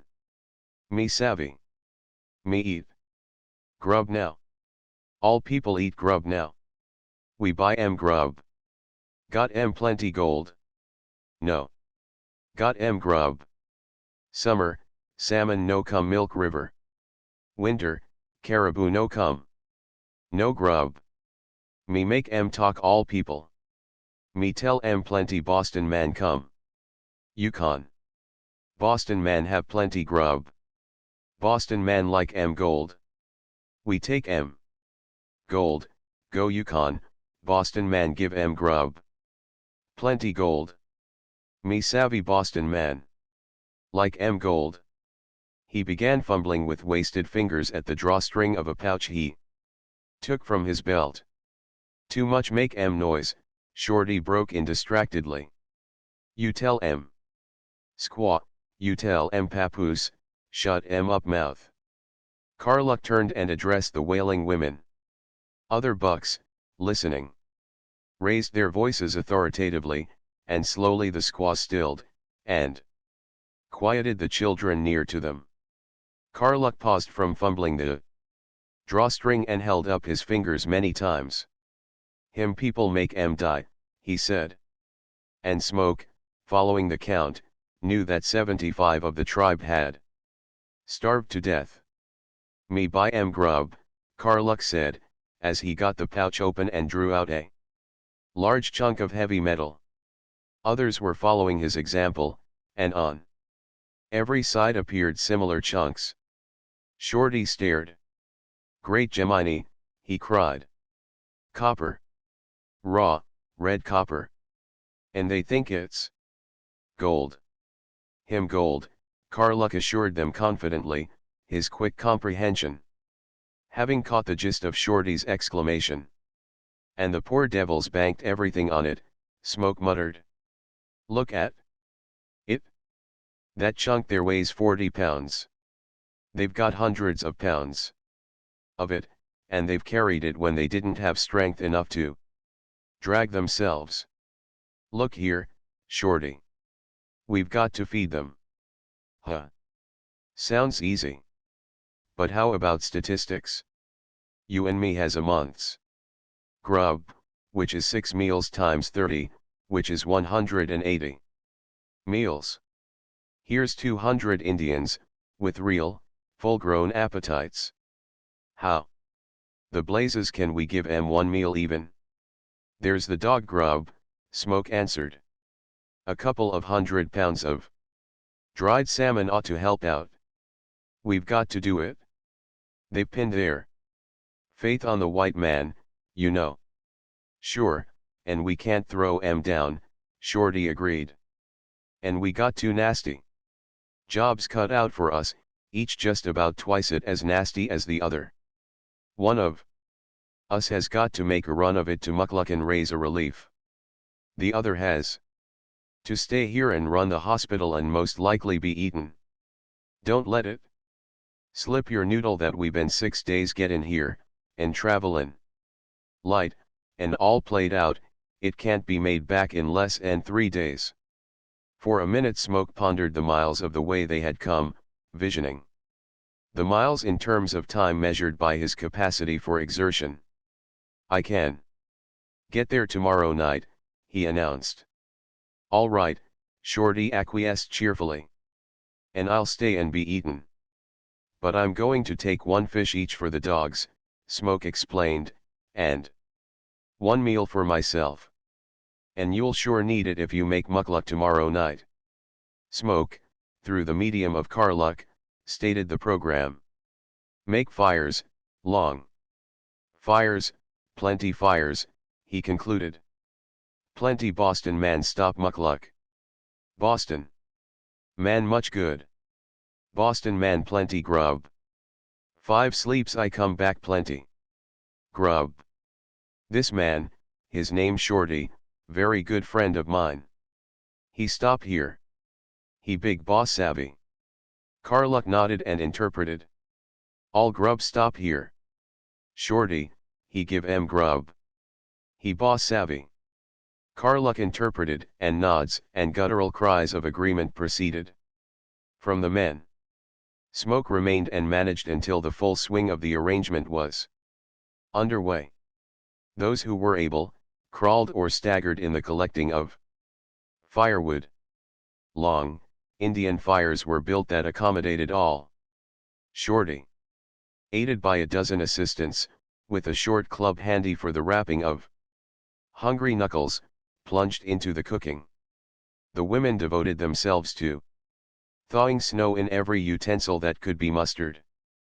First, a tiny piece of bacon was distributed all around, and, next, a spoonful of sugar to cloy the edge of their razor appetites. Soon, on a circle of fires drawn about Shorty, many pots of beans were boiling, and he, with a wrathful eye for what he called renegers, was frying and apportioning the thinnest of flapjacks. Me for the big cookin', was his farewell to Smoke. You just keep a hikin'. Trot all the way there and run all the way back. It'll take you today and tomorrow to get there, and you can't be back inside of 3 days more. Tomorrow they'll eat the last of the dogfish, and then there'll be nary a scrap for 3 days. You gotta keep a comin', Smoke. You gotta keep a comin'.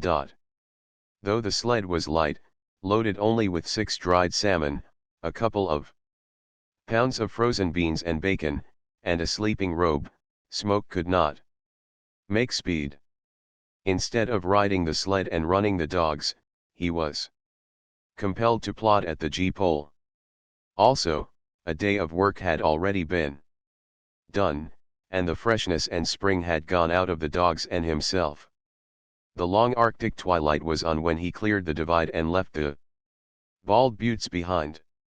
Down the slope better time was accomplished, and often he was able to spring on the sled for short intervals and get an exhausting 6-mile clip out of the animals. Darkness caught him and fooled him in a wide-valleyed, nameless creek. Here the creek wandered in broad horseshoe curves through the flats, and here, to save time, he began short-cutting the flats instead of keeping to the creek bed. And black dark found him back on the creek bed feeling for the trail. After an hour of futile searching, too wise to go farther astray, he built a fire, fed each dog half a fish, and divided his own ration in half. Rolled in his robe, ere quick sleep came. He had solved the problem. The last big flat he had shortcut was the one that occurred at the forks of the creek.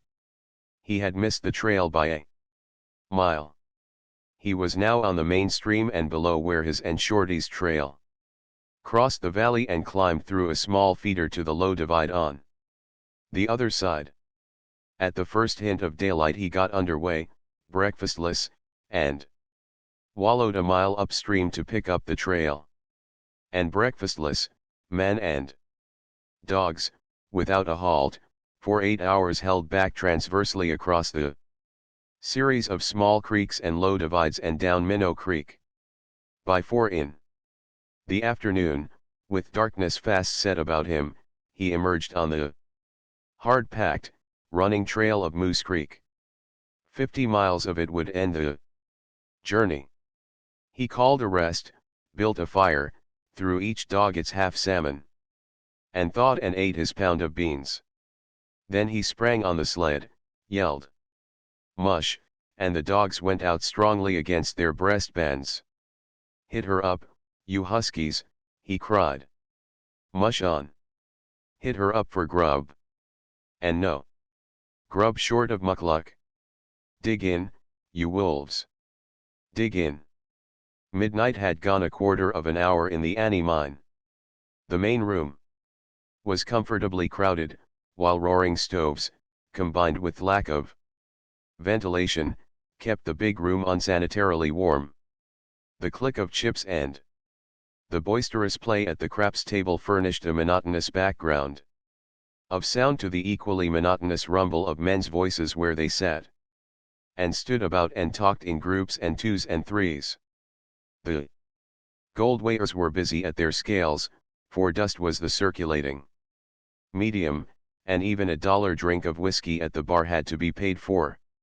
To the weighers, the walls of the room were of tiered logs, the bark still on, and the chinking between the logs, plainly visible, was Arctic moss.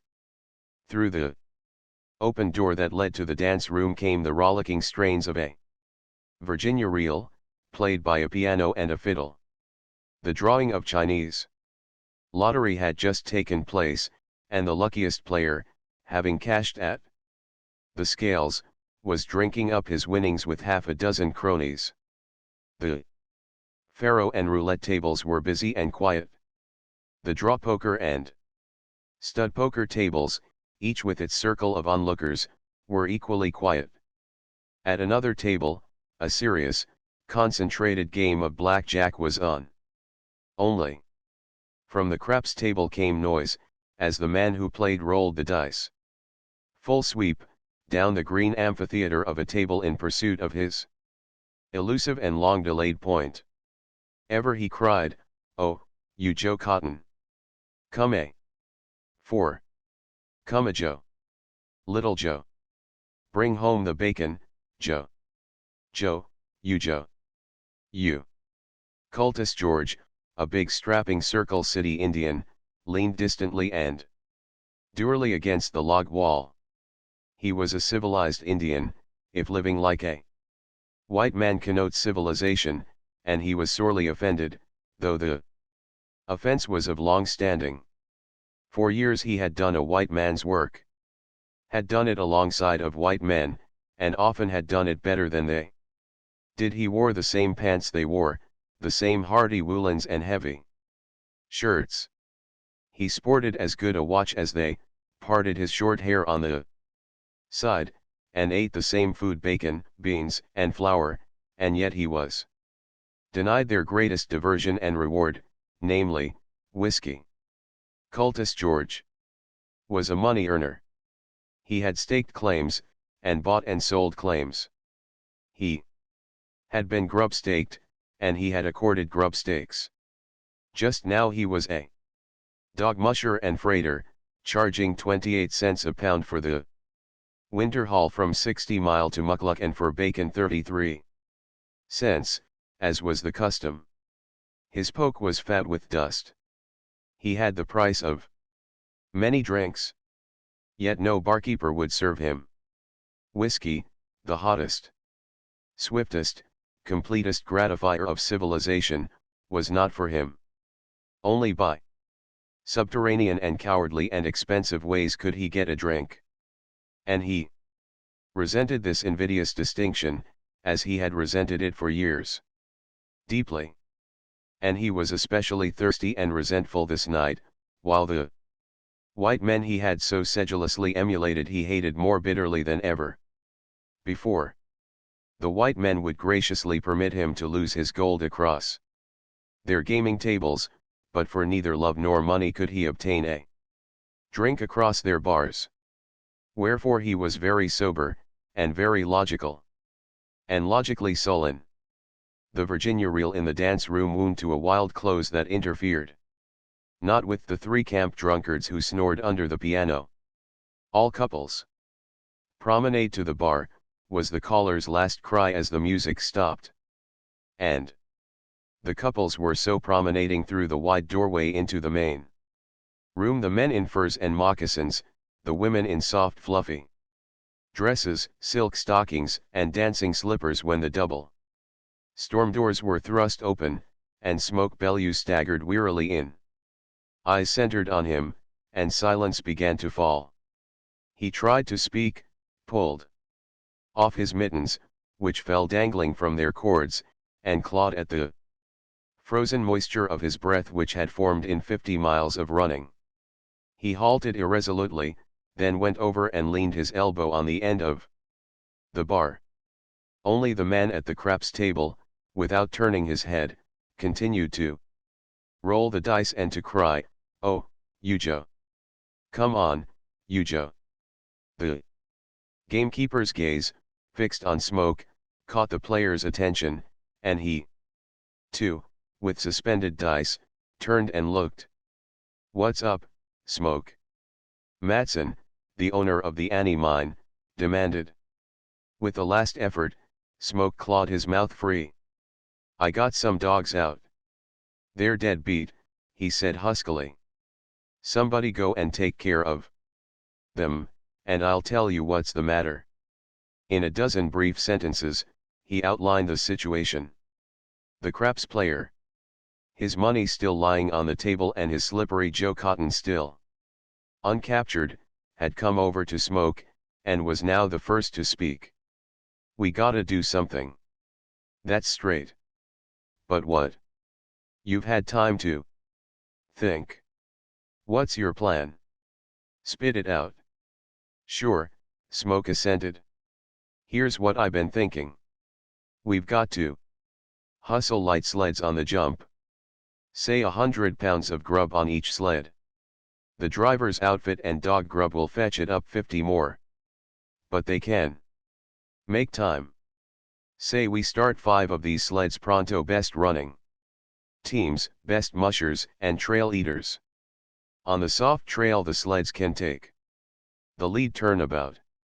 They've got to start at once. At the best, by the time they can get there, all those Indians won't have had a scrap to eat for 3 days.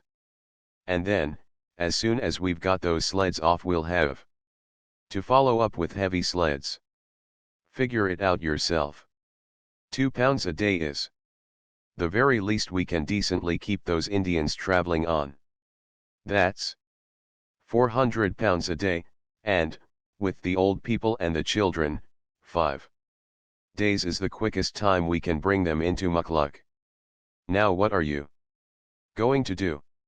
Take up a collection to buy all the grub," said the craps player. "I'll stand for the grub," Smoke began impatiently. "Nope," the other interrupted. "This ain't your treat. We're all in. Fetch a wash basin, somebody. It won't take a minute. And here's a starter." He pulled a heavy gold sack from his pocket, untied the mouth, and poured a stream of coarse dust and nuggets into the basin. A man beside him caught his hand up with a jerk and an oath, elevating the mouth of the sack so as to stop the run of the dust. To a casual eye, 6 or 8 ounces had already run into the basin. "Don't be a hog," cried the second man. "You ain't the only one with a poke. Gimme a chance at it." "Huh," sneered the craps player. "You'd think it was a stampede, you're so gosh danged eager about it." Men crowded and jostled for the opportunity to contribute, and when they were satisfied, Smoke heft the heavy basin with both hands and grinned. "It will keep the whole tribe in grub for the rest of the winter," he said. "Now for the dogs. 5 light teams that have some run in them." A dozen teams were volunteered, and the camp, as a committee of the whole, bickered and debated, accepted and rejected. "Huh. You're dray horses," Long Bill Haskell was told. "They can pull," he bristled with her pride. "They sure can," he was assured. "But they can't make time for sour apples. They've got theirs cut out for them bringing up the heavy loads." As fast as a team was selected, its owner, with half a dozen aides, departed to harness up and get ready. One team was rejected because it had come in tired that afternoon. 1. Owner contributed his team, but apologetically exposed a bandaged ankle. That prevented him from driving it. This team Smoke took, overriding the objection of the crowd that he was played out. Long Bill Haskell pointed out that while Fat Olson's team was a crackerjack, Fat Olson himself was an elephant. Fat Olson's 240 pounds of hardiness was indignant. Tears of anger came into his eyes, and his Scandinavian explosions could not be stopped until he was given a place in the heavy division, the craps player jumping at the chance to take out Olson's light team. 5 teams were accepted and were being harnessed and loaded, but only 4 drivers had satisfied the committee of the whole. "There's Cultus George," someone cried. "He's a trail eater, and he's fresh and rested." All eyes turned upon the Indian, but his face was expressionless, and he said nothing. "You'll take a team," Smoke said to him. Still the big Indian made no answer. As with an electric thrill, it ran through all of them that something untoward was impending. A restless shifting of the group took place, forming a circle in which Smoke and Cultus George faced each other. And Smoke realized that by common consent, he had been made the representative of his fellows in what was taking place, in what was to take place. Also, he was angered. It was beyond him that any human creature, a witness to the scramble of volunteers, should hang back. For another thing, in what followed, Smoke did not have Cultus George's point of view, did not dream that the Indian held back for any reason save the selfish, mercenary one. "Of course you will take a team," Smoke said. "How much?" Cultus George asked. A snarl, spontaneous and general, grated in the throats and twisted the mouths of the miners. At the same moment, with clenched fists or fingers crooked to grip, they pressed in on the offender. "Wait a bit, boys," Smoke cried. "Maybe he doesn't understand. Let me explain it to him. Look here, George. Don't you see, nobody is charging anything. They're giving everything to save 200 Indians from starving to death." He paused, to let it sink home. "How much?" said Cultus George. "Wait, you fellows. Now listen, George. We don't want you to make any mistake. These starving people are your kind of people. They're another tribe, but they're Indians just the same. Now you've seen what the white men are doing, coughing up their dust, giving their dogs and sleds falling over one another to hit the trail. Only the best men can go with the first sleds. Look at Fat Olson there. He was ready to fight because they wouldn't let him go. You ought to be mighty proud because all men think you are a number one musher. It isn't a case of how much, but how quick." "How much?" said Cultus George. "Kill him. Bust his head. Tar and feathers," were several of the cries. In the wild medley that went up, the spirit of philanthropy and good fellowship changed to brute savagery on the instant. In the storm center Cultus George stood imperturbable, while Smoke thrust back the fiercest and shouted, "Wait! Who's running this?" The clamor died away. "Fetch a rope," he added quietly. Cultus George shrugged his shoulders, his face twisting tensely in a sullen and incredulous grin. He knew this white man breed. He had toiled on trail with it and eaten its flour and bacon and beans too long not to know it. It was a law-abiding breed. He knew that thoroughly. It always punished the man who broke the law. But he had broken no law. He knew its law. He had lived up to it. He had neither murdered, stolen, nor lied. there was nothing in the white man's law against charging a price and driving a bargain. They all charged a price and drove bargains. He was doing nothing more than that, and it was the thing they had taught him. Besides, if he wasn't good enough to drink with them, then he was not good enough to be charitable with them, nor to join them in any other of their foolish diversions. Neither Smoke nor any man there glimpsed what lay in Cultus George's brain, behind his attitude and prompting his attitude. Though they did not know it, they were as beclouded as he in the matter of mutual understanding. To them, he was a selfish brute, to him, they were selfish brutes. When the rope was brought, Long Bill Haskell, Fat Olson, and the craps player, with much awkwardness and angry haste, got the slip noose around the Indian's neck and rove the rope over a rafter. At the other end of the dangling thing a dozen men tailed on, ready to hoist away. Nor had Cultus George resisted. He knew it for what it was, bluff. The whites were strong on bluff. Was not draw poker their favorite game? Did they not buy and sell and make all bargains with bluff? Yes, he had seen a white man do business with a look on his face of 4 aces and in his hand a busted straight. Wait, Smoke commanded. Tie his hands. We don't want him climbing more bluff, Cultus George decided, and passively permitted his hands to be tied behind his back. Now it's your last chance, George, said Smoke. Will you take out the team? How much? Said Cultus George. Astounded at himself that he should be able to do such a thing, and at the same time angered by the colossal selfishness of the Indian, Smoke gave the signal. Nor was Cultus George any less astounded when he felt the noose tighten with a jerk and swing him off the floor. His stolidity broke on the instant. On his face, in quick succession, appeared surprise, dismay, and pain. Smoke watched anxiously. Having never been hanged himself, he felt a tyro at the business.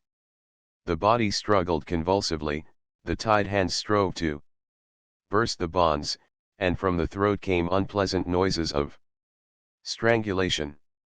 Suddenly Smoke held up his hand. Slack away, he ordered. Grumbling at the shortness of the punishment, the men on the rope lowered Cultus George to the floor. His eyes were bulging, and he was tottery on his feet, swaying from side to side and still making a fight with his hands. Smoke divined what was the matter, thrust violent fingers between the rope and the neck, and brought the noose slack with a jerk. With a great heave of the chest, Cultus George got his first breath. Will you take that team out? Smoke demanded. Cultus George did not answer. He was too busy breathing. Oh, we white men are hogs, Smoke filled in the interval, resentful himself at the part he was compelled to play. We'd sell our souls for gold, and all that, but once in a while we forget about it and turn loose. And do something without a thought of how much there is in it. And when we do that, Cultus George, watch out. What we want to know now is, are you going to take out that team? Cultus George debated with himself. He was no coward. Perhaps this was the extent of their bluff, and if he gave in now he was a fool. And while he debated, Smoke suffered from secret worry lest this stubborn aborigine would persist in being hanged. How much? Said Cultus George. Smoke started to raise his hand for the signal. Me go, Cultus George said very quickly, before the rope could tighten. And when that rescue expedition found me, Shorty told it in the Annie. Mine, that ornery Cultus George was the first in, beaten Smoke's sled by 3 hours, and don't you forget it, Smoke comes in second at that.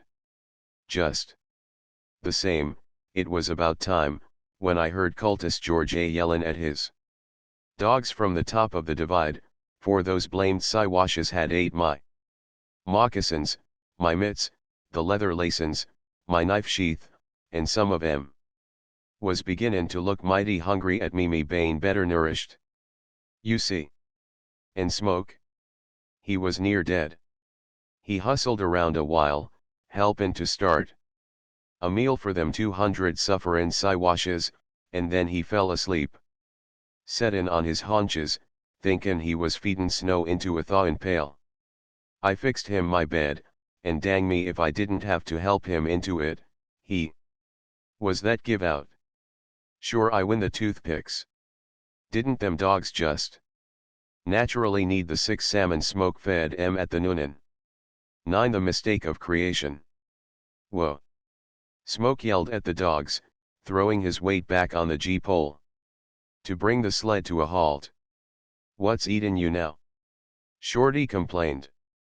They ain't no water under that footing. No, but look at that trail cutting out to the right, Smoke answered. I thought nobody was wintering in this section. The dogs, on the moment they stopped, dropped in the snow and began biting out the particles of ice from between their toes. This ice had been water. 5 minutes before, the animals had broken through a skein of ice, snow powdered, which had hidden the spring water that oozed out of the bank and pooled on top of the 3-foot winter crust of Nordibiska River. First I heard of anybody up the Nordibiska, Shorty said, staring at the all but obliterated track covered by 2 feet of snow, that left the bed of the river at right angles and entered the mouth of a small stream flowing from the left. Maybe they're hunters and pulled their freight long ago. Smoke, scooping the light snow away with mitt-end hands, paused to consider, scooped again, and again paused. No, he decided. There's been travel both ways, but the last travel was up that creek. Whoever they are, they're there now certain. There's been no travel for weeks. Now, what's been keeping them there all the time? That's what I want to know. And what I want to know is where we're going to camp tonight, Shorty said, staring disconsolately at the skyline in the southwest, where the mid-afternoon twilight was darkening into night. Let's follow the track up the creek, was Smoke's suggestion. There's plenty of dead timber. We can camp anytime. Sure, we can camp anytime, but we got to travel most of the time if we ain't goin' to starve, and we got to travel in the right direction. We're going to find something up that creek, Smoke went on. But look at the grub. Look at them dogs. Shorty cried. Look at hell, all right. You will have your will. It won't make the trip a day longer, Smoke urged. Possibly no more than a mile longer. Men has died for as little as a mile, Shorty retorted, shaking his head with lugubrious resignation. Come on for trouble. Get up, you poor sorefoots, you get up. Ha. You bright? Ha. The lead dog obeyed, and the whole team strained weakly into the soft snow. Whoa. Shorty yelled. It's pack trail. Smoke pulled his snowshoes from under the sled lashings, bound them to his moccasined feet, and went to the fore to press and pack the light surface for the dogs. It was heavy work. Dogs and men had been for days on short rations, and few and limited were the reserves of energy they could call upon. Though they followed the creek bed, so pronounced was its fall that they toiled on a stiff and unrelenting upgrade. The high rocky walls quickly drew near together, so that their way led up the bottom of a narrow gorge.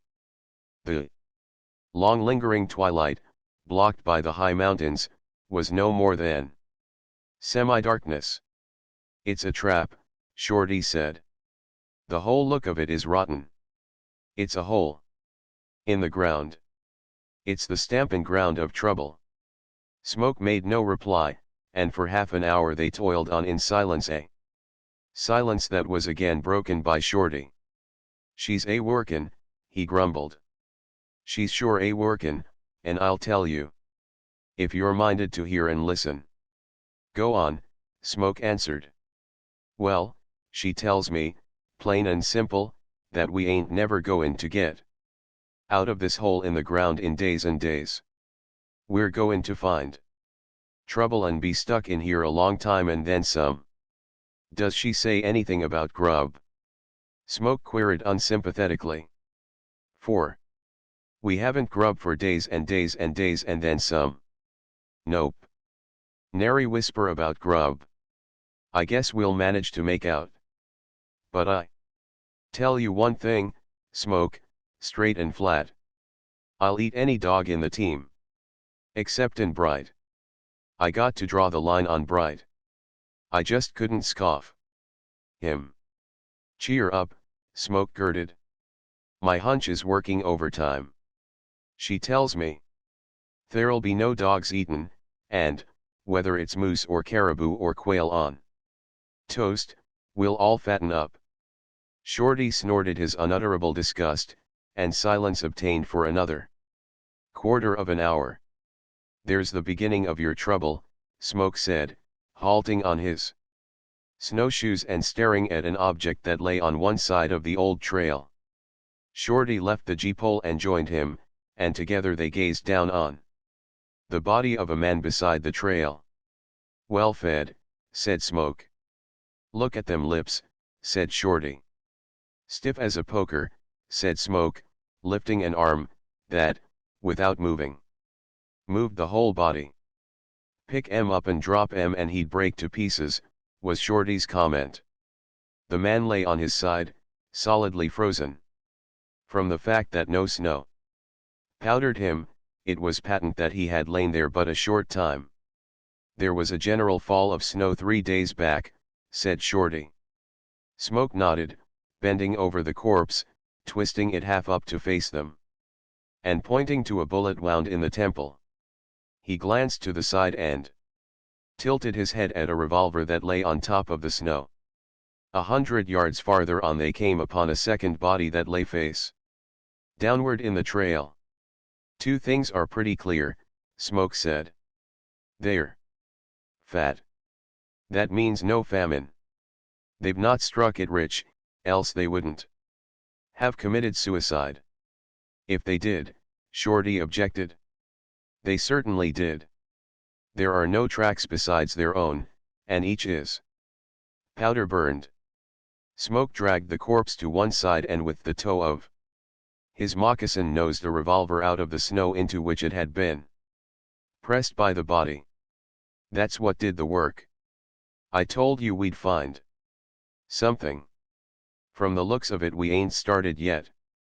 Now what'd two fat geezers want to kill theirs elves for?"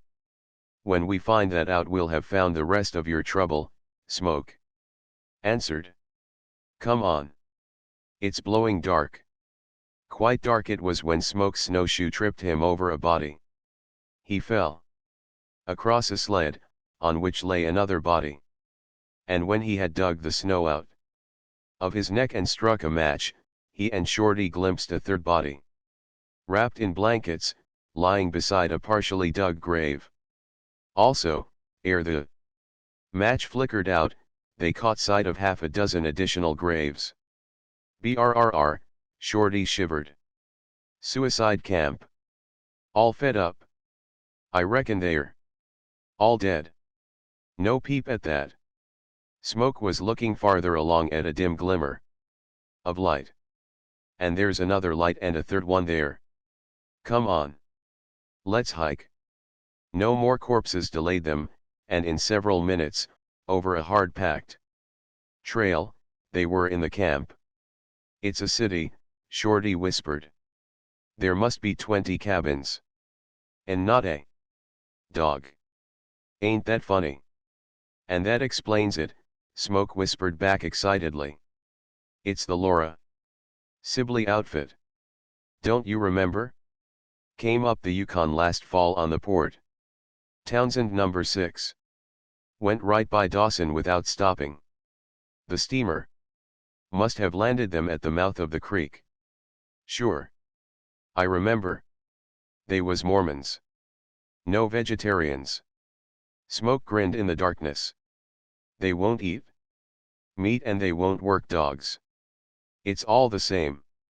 I know they was something funny about had the all-wise steer to the yellow. That Laura Sibley was goin' to take right to the spot where they'd all be millionaires. Yes, she was their CRS, had visions and that sort of stuff. I thought they went up the Norden's Jold. Huh. Listen to that. Shorty's hand in the darkness went out warningly to Smoke's chest, and together they listened to a groan, deep and long drawn, that came from one of the cabins. Ere it could die away, it was taken up by another cabin, and another, a vast suspiration of human misery. The effect was monstrous and nightmarish. Brrr, Shorty shivered. It's gettin' me goin'.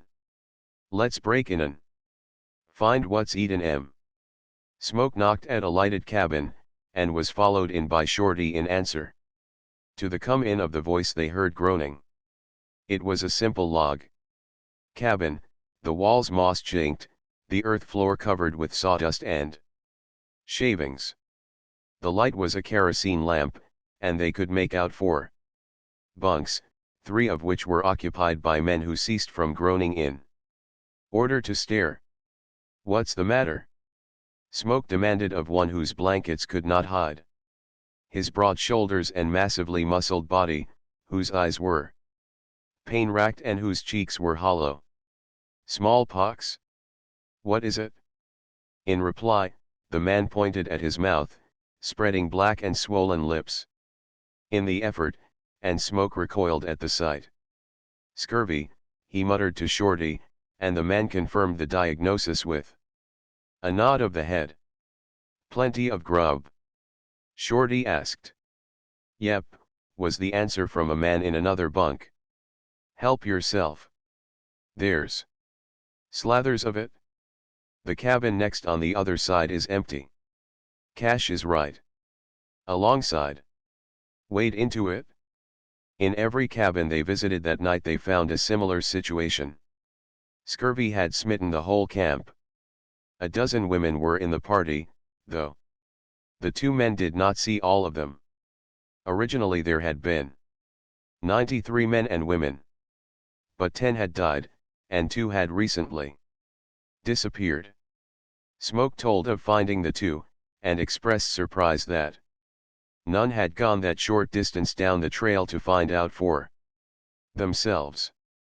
What particularly struck him and Shorty was the helplessness of these people. Their cabins were littered and dirty. The dishes stood unwashed on the rough plank tables. There was no mutual aid. A cabin's troubles were its own troubles, and already they had ceased from the exertion of burying their dead. "It's almost weird," Smoke confided to Shorty. "I've met cheerleaders and loafers, but I never met so many all at one time." "You heard what they said? They've never done a tap. I'll bet they haven't washed their own faces.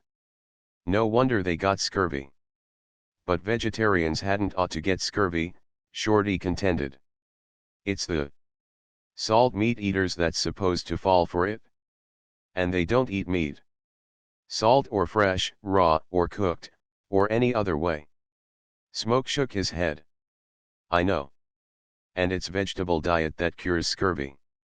No drugs will do it. Vegetables, especially potatoes, are the only dope. But don't forget one thing, Shorty, we are not up against a theory but a condition. The fact is these grass eaters have all got scurvy. Must be contagious. No, that the doctors do know. Scurvy is not a germ disease. It can't be caught. It's generated.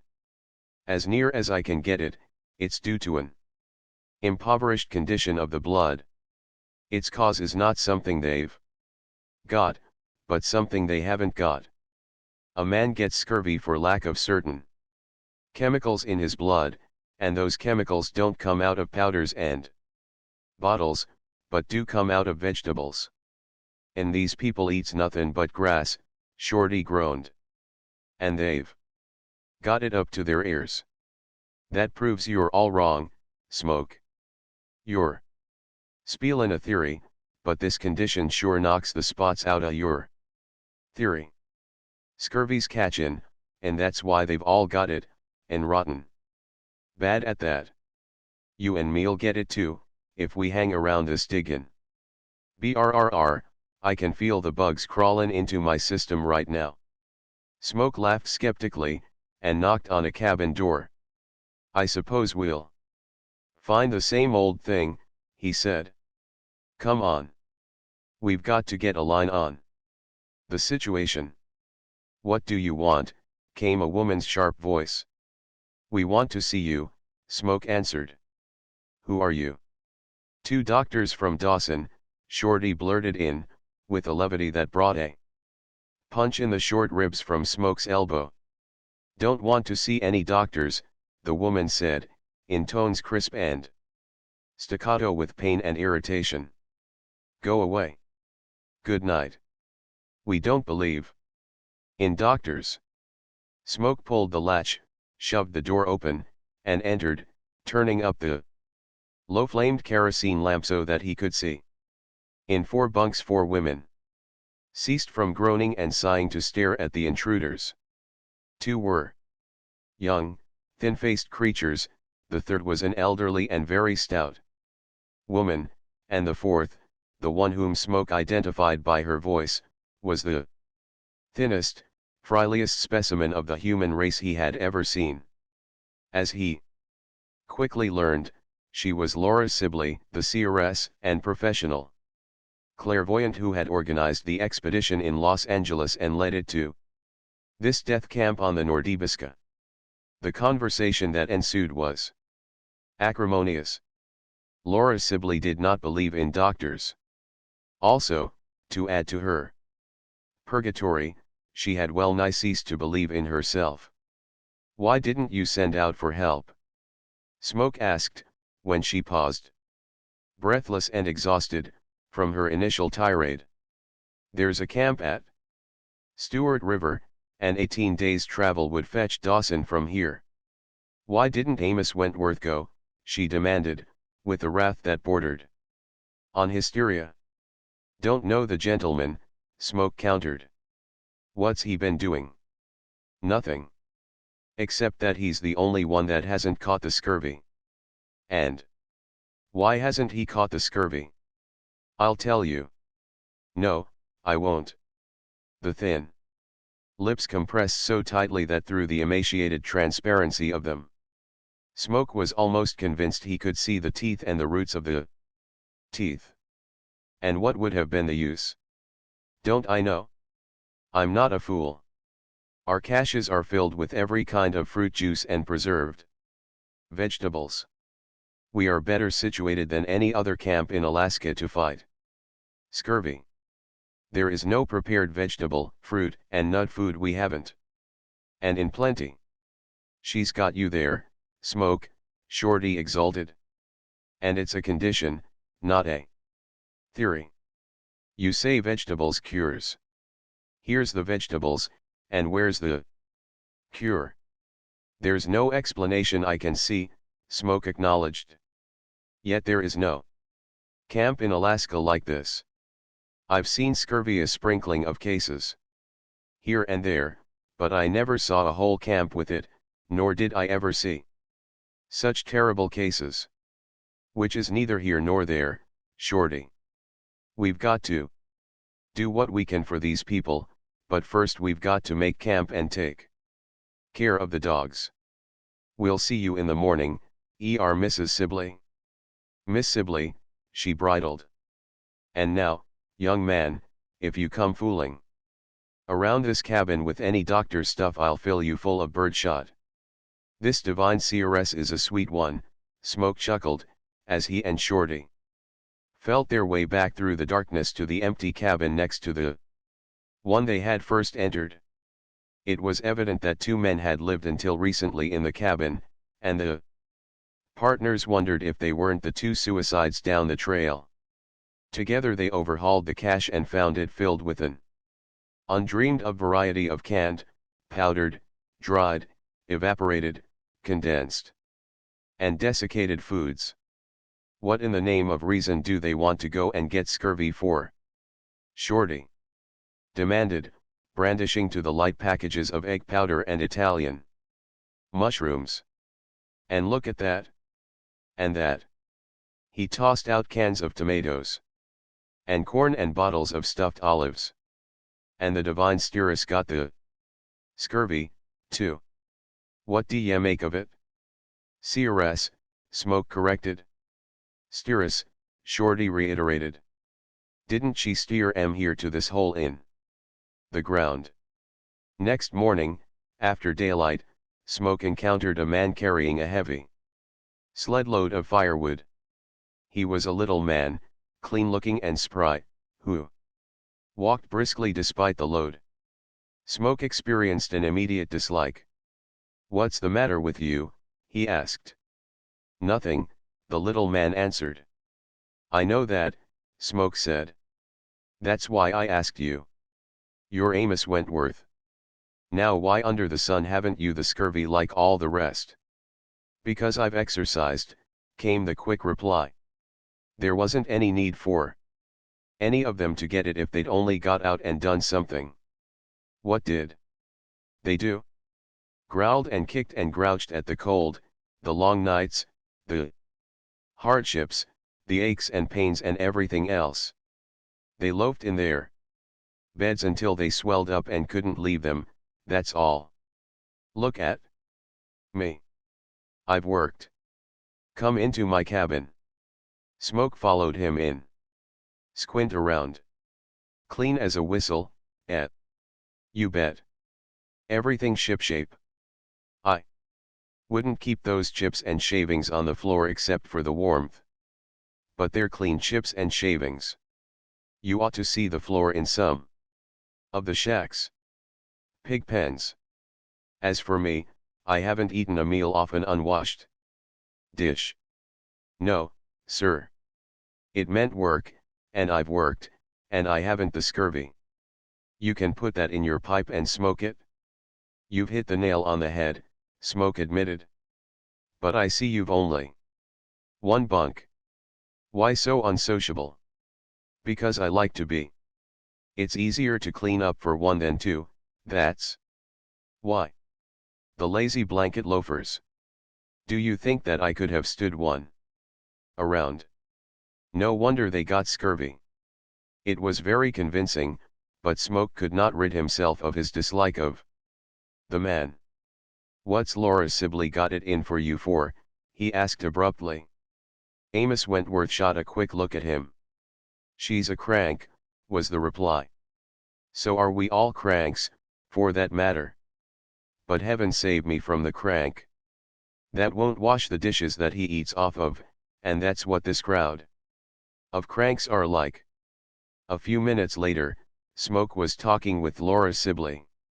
Supported by a stick in either hand, she had paused in hobbling by his cabin. "What have you got it in for Wentworth for?" he asked, apropos of nothing. In the conversation and with a suddenness that caught her off her guard. Her green eyes flashed bitterly, her emaciated face for the second was convulsed with rage, and her sore lips writhed on the verge of unconsidered speech. But only a splutter of gasping, unintelligible sounds issued forth, and then, by a terrible effort, she controlled herself. "Because he's healthy," she panted. "Because he hasn't the scurvy. Because he is supremely selfish. Because he won't lift a hand to help anybody else. Because he'd let us rot and die, as he is letting us rot and die. Without lifting a finger to fetch us a pail of water or a load of firewood. That's the kind of a brute he is. But let him beware. That's all. Let him beware." Still panting and gasping, She hobbled on her way, and 5 minutes afterward, coming out of the cabin to feed the dogs, Smoke saw her entering Amos Wentworth's cabin. "Something rotten here, Shorty, something rotten," he said, shaking his head ominously, as his partner came to the door to empty a pan of dishwater. "Sure," was the cheerful rejoinder. "And you and me'll be catchin' it yet. You'll see. I don't mean the scurvy. Oh, sure, if you mean the divine steeress. She'd rob a corpse.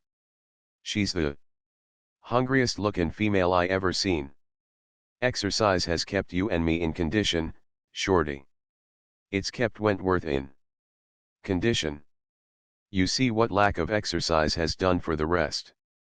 Now it's up to us to prescribe exercise for these hospital wrecks. It will be your job to see that they get it. I appoint you chief nurse." "What? Me?" Shorty shouted. "I resign." "No, you don't. I'll be able assistant, because it isn't going to be any soft snap. We've got to make them hustle.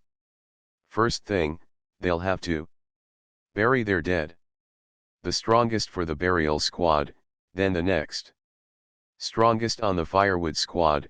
They've been lying in their blankets to save wood, and so on down the line. And spruce tea. Mustn't forget that. All the sourdoughs swear by it.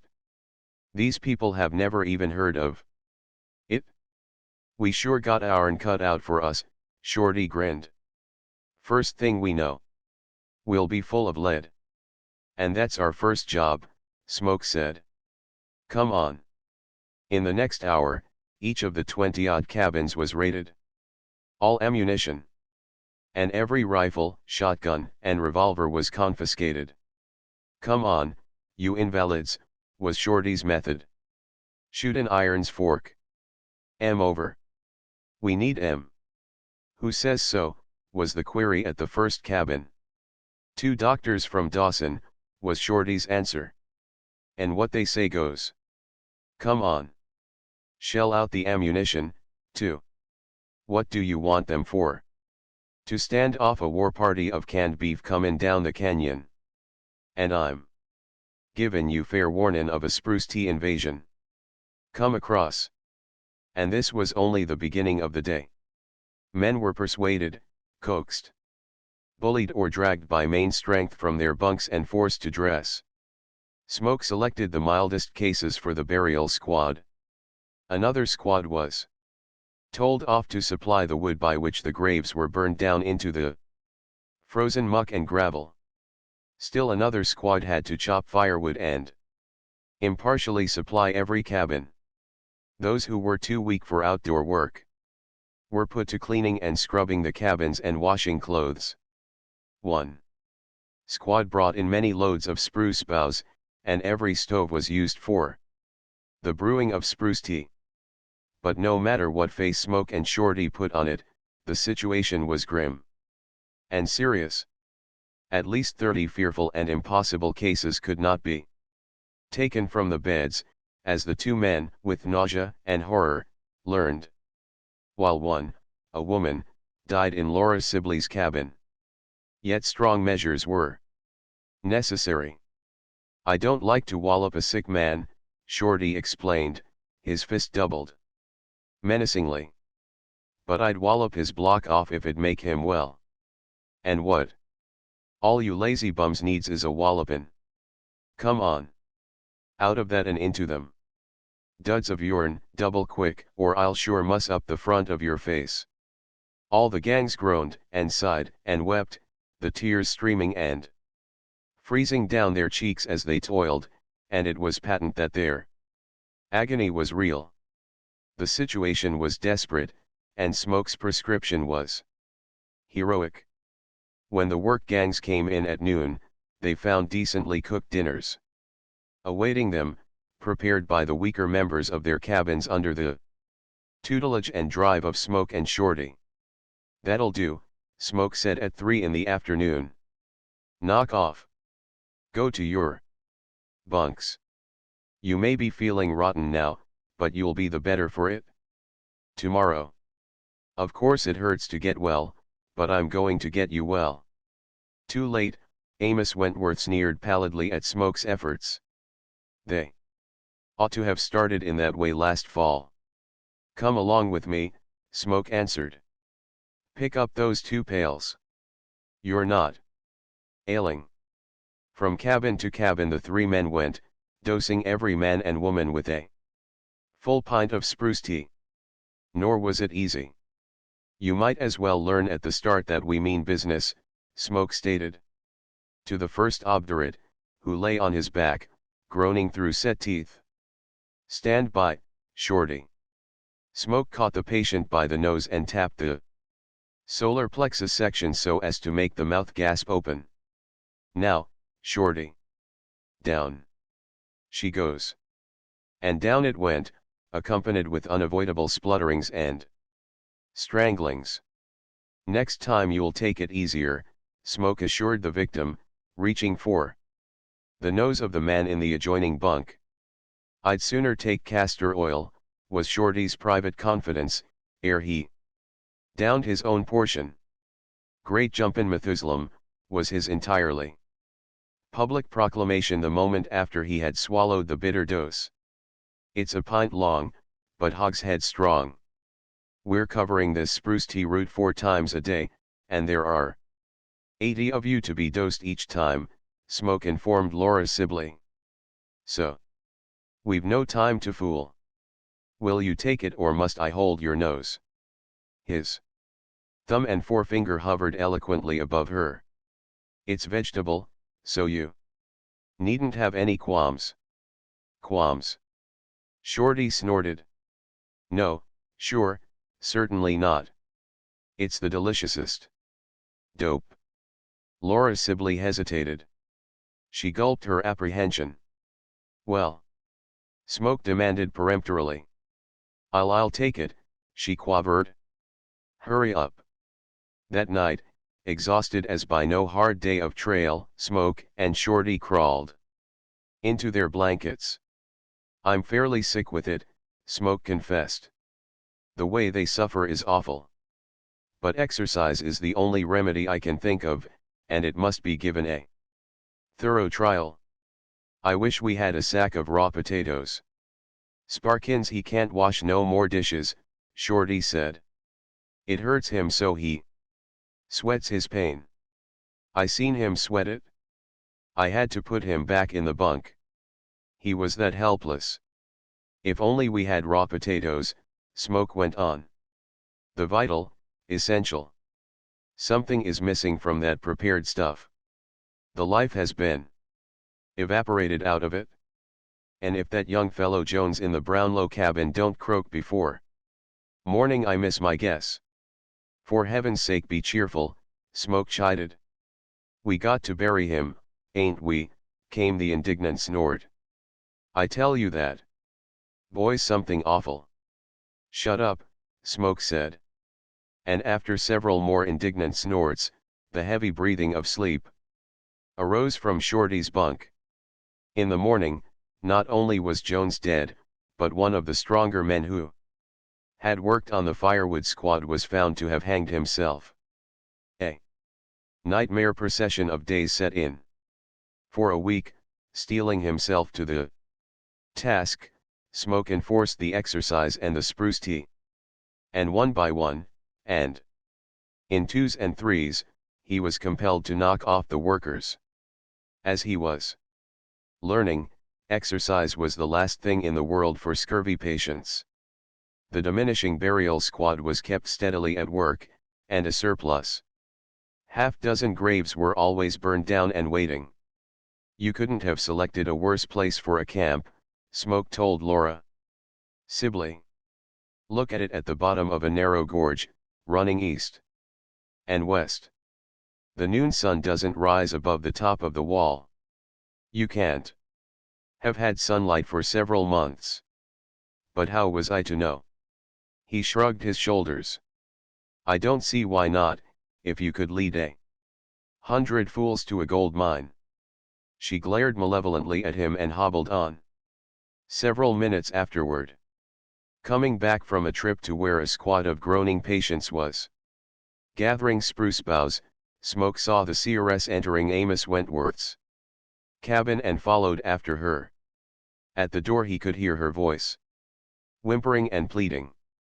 "Just for me," she was begging, as Smoke entered. "I won't tell a soul." Both glanced guiltily at the intruder, and Smoke was certain that he was on the edge of something, he knew not what, and he cursed himself for not having eavesdropped. "Out with it," he commanded harshly. "What is it?" "What is what?" Amos Wentworth asked sullenly. And Smoke could not name. What was what? Grimmer and grimmer grew the situation. In that dark hole of a canyon, where sunlight never penetrated, the horrible death list mounted up. Each day, in apprehension, Smoke and Shorty examined each other's mouths for the whitening of the gums and mucous membranes, the invariable first symptom of the disease. "I've quit," Shorty announced one evening. "I been thinkin' it over. And I quit. I can make a go at slave drivin', but cripple drive-ins too much for my stomach. They go from bad to worse. They ain't 20 men I can drive to work. I told Jackson this afternoon he could take to his bunk. He was gettin' ready to suicide. I could see it stickin' out all over him. Exercise ain't no good." "I've made up my mind to the same thing," Smoke answered. "We'll knock off all but about a dozen. They'll have to lend a hand. We can relay them. And we'll keep up the spruce tea. It ain't no good." "I'm about ready to agree with that, too, but at any rate it doesn't hurt them." Another suicide, was Shorty's news the following morning. "That Phillips is the one. I seen it comin' for days." "We're up against the real thing," Smoke groaned. "What would you suggest?"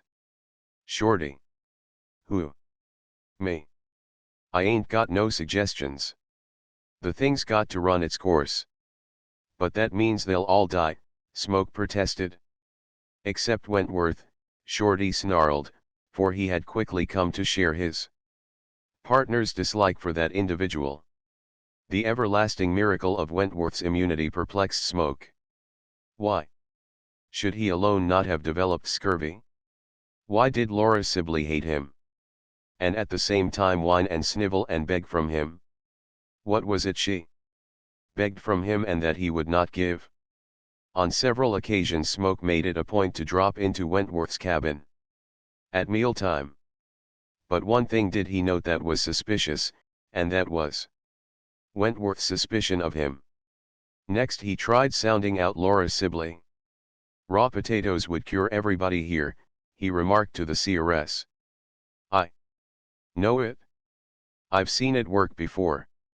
The flare of conviction in her eyes, followed by bitterness and hatred, told him the scent was warm.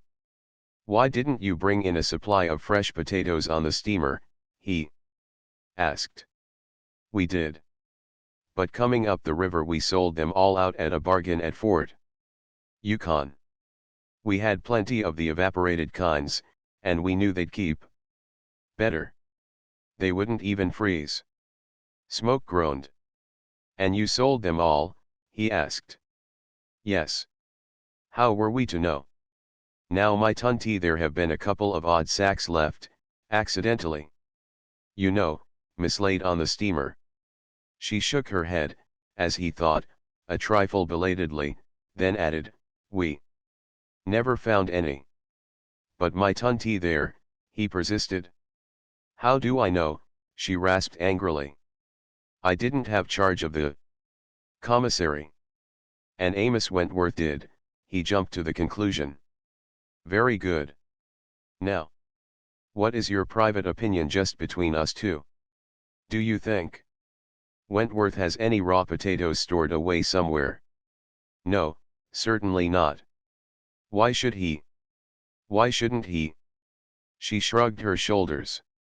Struggle as he would with her, Smoke could not bring her to admit the possibility. Wentworth's a swine, was Shorty's verdict, when Smoke told his suspicions. And so is Laura Sibley, Smoke added. She believes he has the potatoes.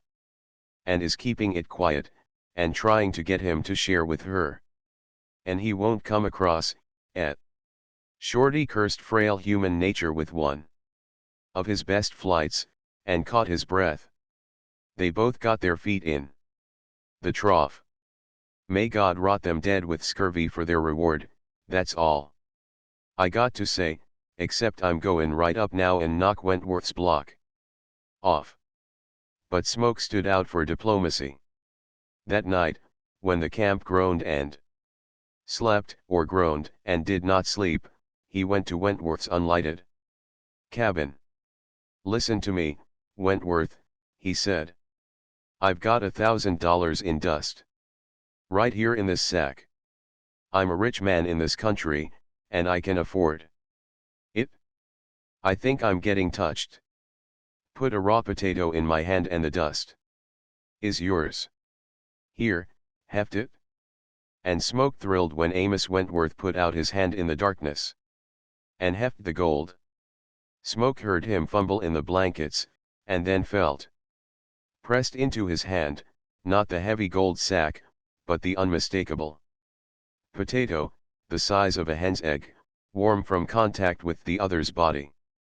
Smoke did not wait till morning.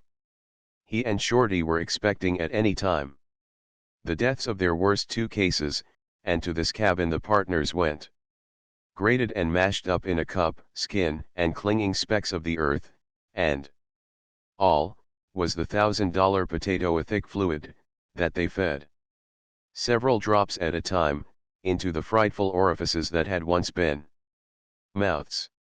Shift by shift, through the long night, Smoke and Shorty relieved each other at administering the potato juice, rubbing it into the poor swollen gums where loose teeth rattled together and compelling the swallowing of every drop of the precious elixir.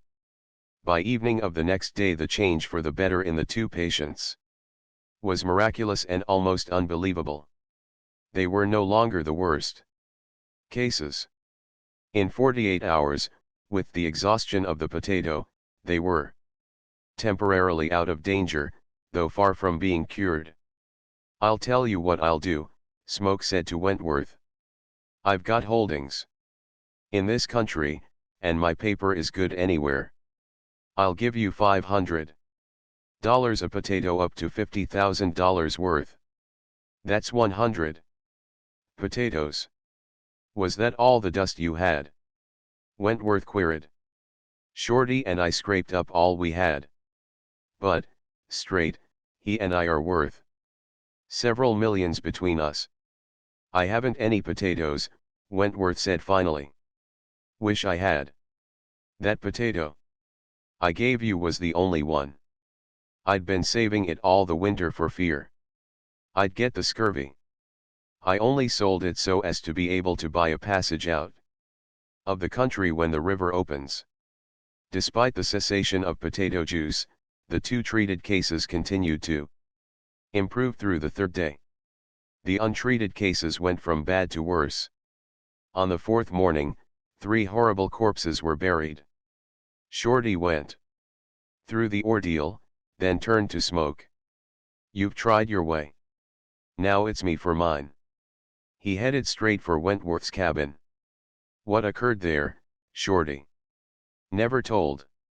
He emerged with knuckles skinned and bruised, and not only did Wentworth's face bear all the marks of a bad beating, but for a long time he carried his head, twisted and sidling, on a stiff neck. This phenomenon was accounted for by a row of 4 finger marks, black and blue, on one side of the windpipe and by a single black and blue mark on the other side. Next, Smoke and Shorty together invaded Wentworth's cabin, throwing him out in the snow while they turned the interior upside down. Laura Sibley hobbled in and frantically joined them in the search. You don't get none, old girl, not if we find a ton, Shorty assured her. But she was no more disappointed than they. Though the very floor was dug up, they discovered nothing. I'm for roastin' him over a slow fire and make 'em cough up, Shorty proposed earnestly. Smoke shook his head reluctantly. It's murder, Shorty held on.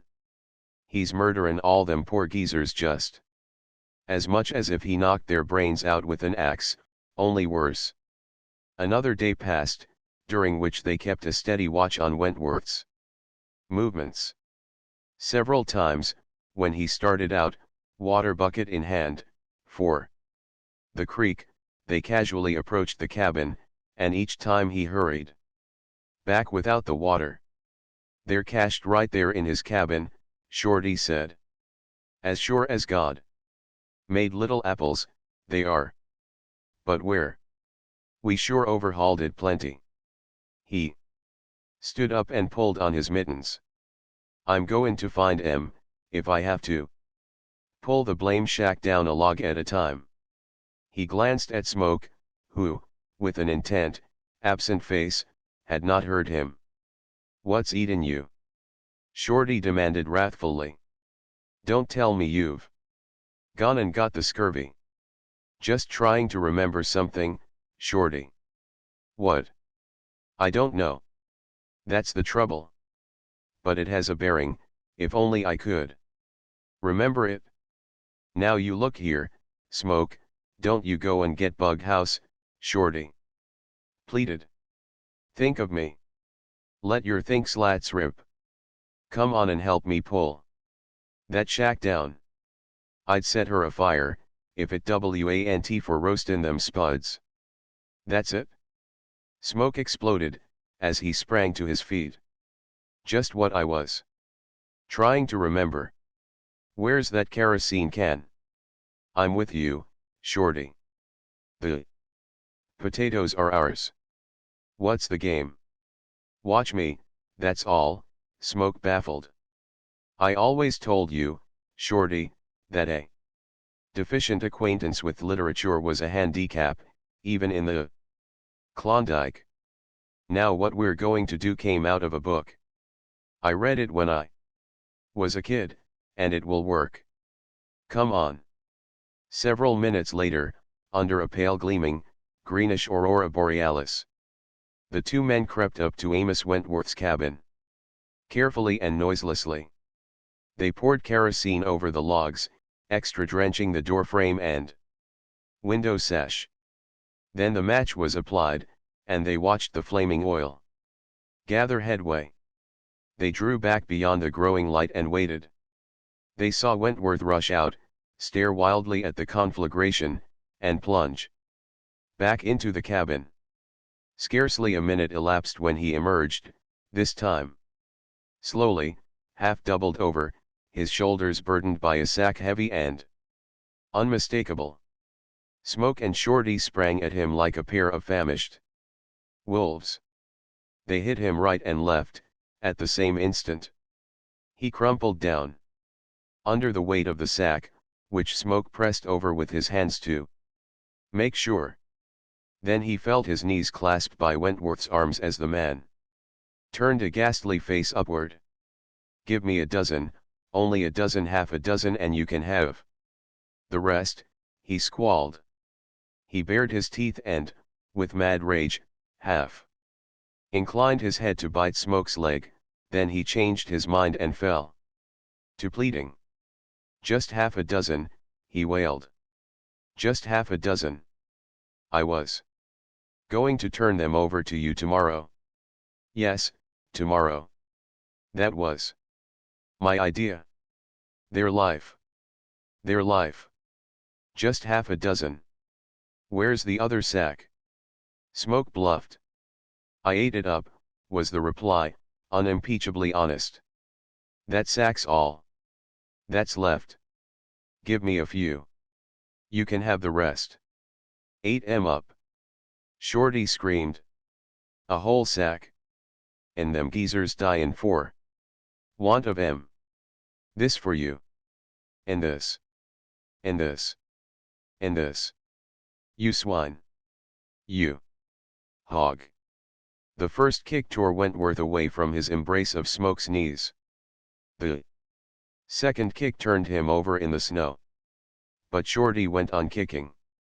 "Watch out for your toes," was Smoke's only interference. "Sure, I'm using the heel," Shorty answered. "Watch me. I'll cave his ribs in. I'll kick his jaw off. Take that. And that. Wished I could give you the boot instead of the moccasin. You swine." There was no sleep in camp that night. Hour after hour Smoke and Shorty went the rounds, doling the life-renewing potato juice, a quarter of a spoonful at a dose, into the poor ruined mouths of the population. And through the following day, while one slept the other kept up the work. There were no more deaths. The most awful cases began to mend with an immediacy that was startling. By the third day, men who had not been off their backs for weeks crawled out of their bunks and tottered around on crutches. And on that day, the sun, 2 months then on its journey into northern declination, peeped cheerfully over the crest of the canyon for the first time. "Nary a potato," Shorty told the whining, begging Wentworth. "You ain't even touched with scurvy. You got outside a whole sack, and you're loaded against scurvy for 20 years. Knowin' you, I've come to understand God. I always wondered why he let Satan live. Now I know. He let him live just as I let you live. But it's a cryin' shame, just the same." "A word of advice," Smoke told Wentworth. "These men are getting well fast. Shorty and I are leaving in a week, and there will be nobody to protect you when these men go after you. There's the trail. Dawson's 18 days' travel. Pull your freight, Amos," Shorty supplemented, "or what I done to you won't be a circumstance to what them convalescents'll do to you." "Gentlemen, I beg of you, listen to me," Wentworth whined. "I'm a stranger in this country. I don't know its ways. I don't know the trail. Let me travel with you. I'll give you $1,000 if you'll let me travel with you." "Sure," Smoke grinned maliciously. "If Shorty agrees." "Who? Me?" Shorty stiffened for a supreme effort. "I ain't nobody. Woodticks ain't got nothin' on me when it comes to humility. I'm a worm, a maggot, brother to the pollywoggin' child of the blowfly. I ain't afraid or ashamed of nothin' that creeps or crawls or stinks. But travel with that mistake of creation. Go way, man. I ain't proud, but you turn my stomach." And Amos Wentworth went away, alone, dragging a sled loaded with provisions sufficient to last him to Dawson. A mile down the trail Shorty overhauled him. "Come here to me," was Shorty's greeting. "Come across. Fork over. Cough. Up." "I don't understand," Wentworth quavered, shivering from recollection of the 2 beatings, hand and foot, he had already received from Shorty. "That $1,000, d'ya understand that? That $1,000 gold. Smoke bought that measly potato with. Come through." And Amos Wentworth passed the gold sack over. "Hope a skunk bites you and you get howlin' hydrophobi," were the terms of Shorty's farewell. Eggs a-flutter in eggs. It was in the AC Company's big store at Dawson, on a morning of crisp frost, that Lucille Errol beckoned Smoke Bellew over to the dry goods counter. The clerk had gone on an expedition into the storerooms, and despite the huge, red-hot stoves, Lucille had drawn on her mittens again. Smoke obeyed her call with alacrity. The man did not exist in Dawson who would not have been flattered by the notice of Lucille Errol, the singing soubrette of the tiny stock company that performed nightly at the Palace Opera House. "Things are dead," she complained, with pretty petulance, as soon as they had shaken hands. There hasn't been a stampede for a week. That masked ball Skip Mitchell was going to give us has been postponed. There's no dust in circulation. There's always standing room now at the Opera House. And there hasn't been a mail from the outside for 2 whole weeks. In short, this burg has crawled into its cave and gone to sleep. We've got to do something. It needs livening, and you and I can do it. We can give it excitement if anybody can. I've broken with Wild Water, you know. Smoke caught 2 almost simultaneous visions. One was of Joy Gastel, the other was of himself, in the midst of a bleak snow stretch, under a cold Arctic moon, being pot-shotted with accurateness and dispatch by the aforesaid Wild Water. Smoke's reluctance at raising excitement with the aid of Lucille Errol was too patent for her to miss. I'm not thinking what you are thinking at all, thank you, she chided. With a laugh and a pout. When I throw myself at your head, you'll have to have more eyes and better ones than you have now to see me. Men have died of heart disease at the sudden announcement of good fortune, he murmured in the unveracious gladness of relief. Liar, she retorted graciously. You were more scared to death than anything else. Now take it from me, Mr. Smoke Bellew, I'm not going to make love to you, and if you dare to make love to me, Wild Water will take care of your case. You know him.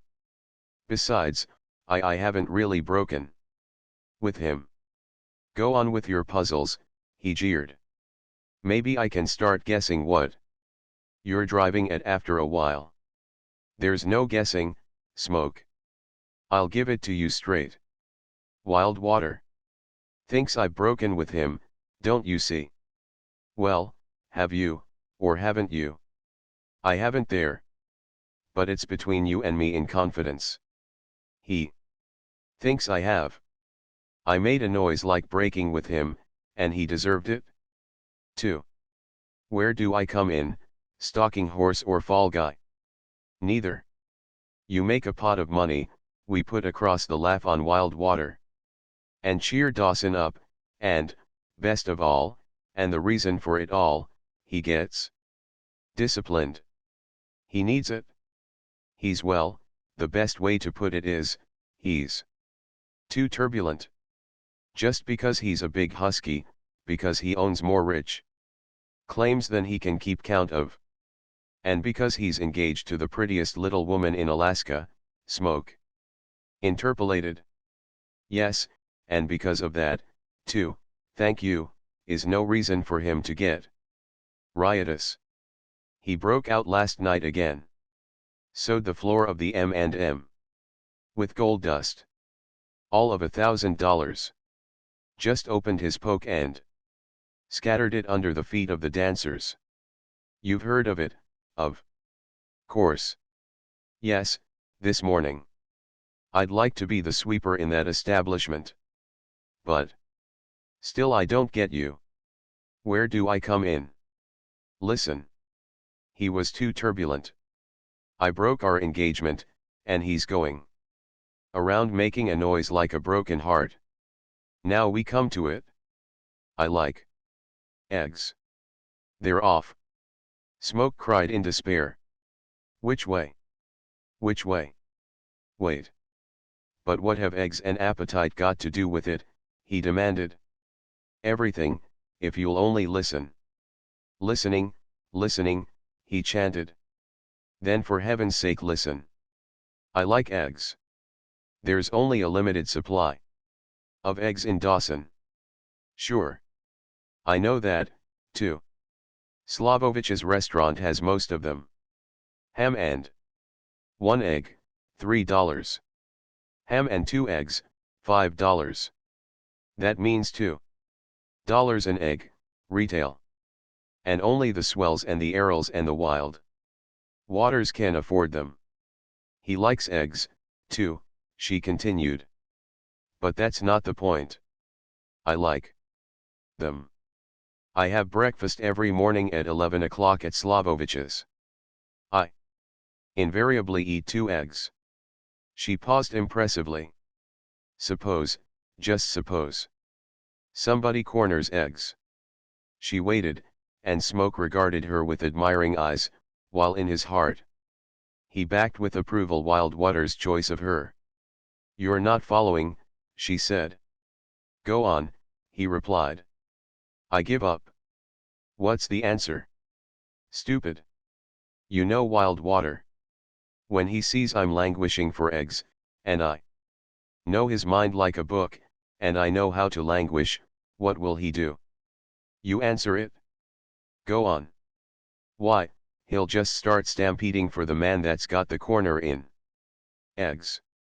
He'll buy the corner, no matter what it costs. Picture, I come into Slavovich's at 11 o'clock. Wildwater will be at the next table. He'll make it his business to be there. 2 eggs, shirred, I'll say to the waiter. Sorry, Miss Errol, the waiter will say, they ain't no more eggs. Then up speaks Wildwater, in that big bare voice of his, waiter. 6 eggs, soft-boiled. And the waiter says, yes, sir, and the eggs are broad. Picture, Wildwater looks sideways at me, and I look like a particularly indignant icicle and summon the waiter. Sorry, Miss Errol. He says, but them eggs is Mr. Wildwater's. You see, miss, he owns 'em. Picture, Wildwater, triumphant, doing his best to look unconscious while he eats his 6 eggs. Another picture, Slavovich himself bringing 2 shirred eggs to me and saying, compliments of Mr. Wildwater, miss, what can I do? What can I possibly do but smile at Wildwater, and then we make up, of course, and he'll consider it cheap if he has been compelled to pay $10 for each and every egg in the corner. Go on, Smoke urged. At what station do I climb onto the choo-choo cars, or at what water tank do I get thrown off? Ninny. You don't get thrown off. You ride the egg train straight into the Union Depot. You make that corner in eggs. You start in immediately. Today. You can buy every egg in Dawson for $3 and sell out to Wildwater at almost any advance. And then, afterward, we'll let the inside history come out. The laugh will be on Wildwater. His turbulence will be some subdued. You and I share the glory of it. You make a pile of money. And Dawson wakes up with a grand HA. Ha! Of course if you think the speculation too risky, I'll put up the dust for the corner. This last was too much for Smoke. Being only a mere mortal Western man with queer obsessions about money and women, he declined with scorn the proffer of her dust. Hey, Shorty! Smoke called across the main street to his partner, who was trudging along in his swift, slack-jointed way, a naked bottle with frozen contents conspicuously tucked under his arm. Smoke crossed over. Where have you been all morning? Been looking for you everywhere. Up to Doc's, Shorty answered, holding out the bottle. Something's wrong with Sally.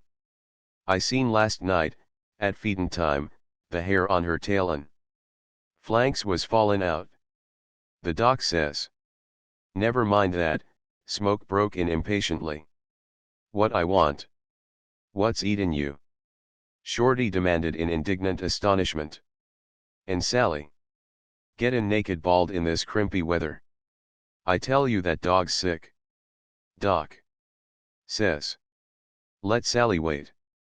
Listen to me. I tell you she can't wait. It's cruelty to animals. She'll be frostbit. What are you in such a fever about anyway? Has that Monte Cristo strike proved up? I don't know, Shorty. But I want you to do me a favor. Sure, Shorty said gallantly, immediately appeased and acquiescent. What is it? Let her rip. Me for you. I want you to buy eggs for me. Sure, and Floridy water and talcum powder, if you say the word. And pour. Sally shed in something scandalous. Look here, Smoke, if you want to go in for high livin' you go and buy your own eggs. Beans and bacon's good enough for me. I am going to buy, but I want you to help me to buy.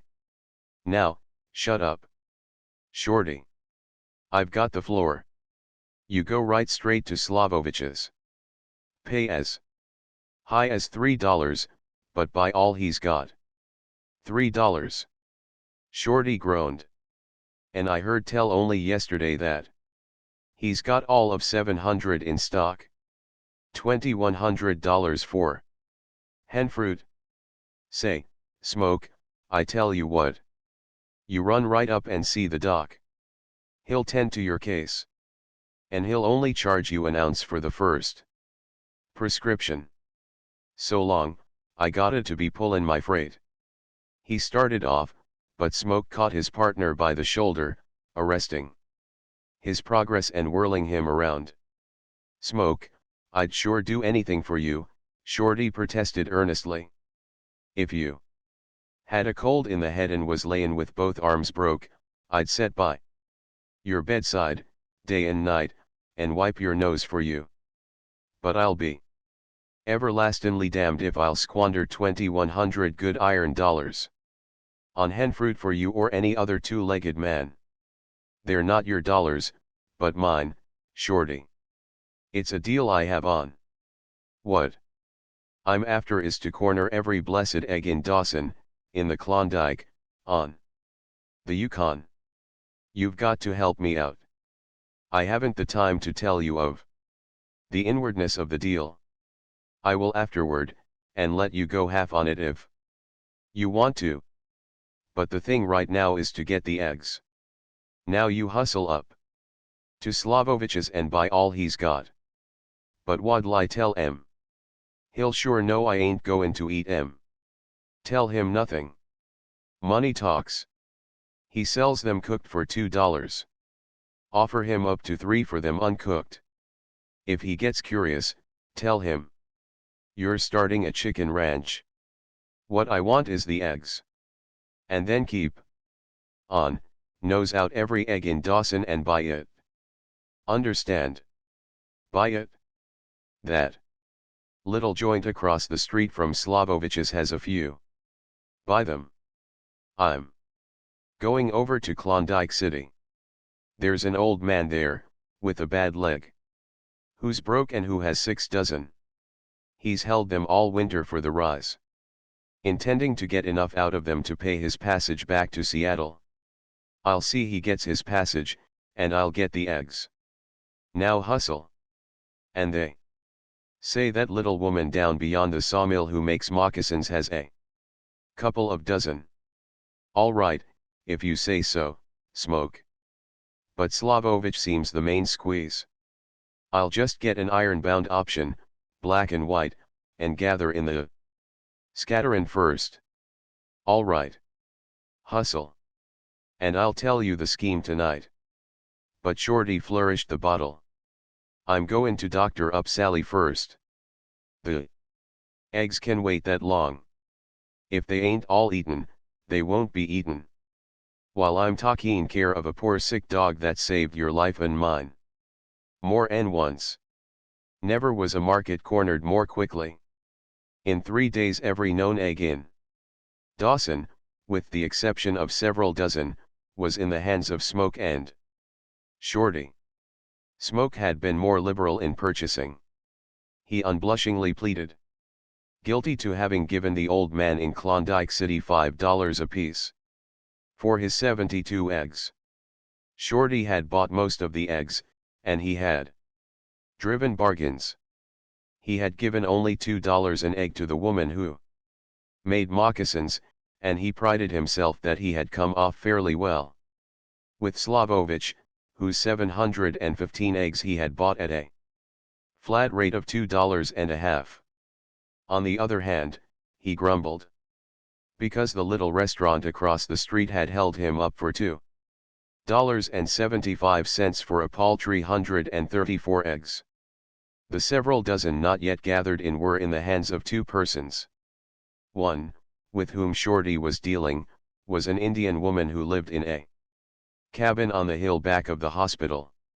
"I'll get her today," Shorty announced next morning. "You wash the dishes, Smoke. I'll be back in a jiffy, if I don't bust myself a shavin'.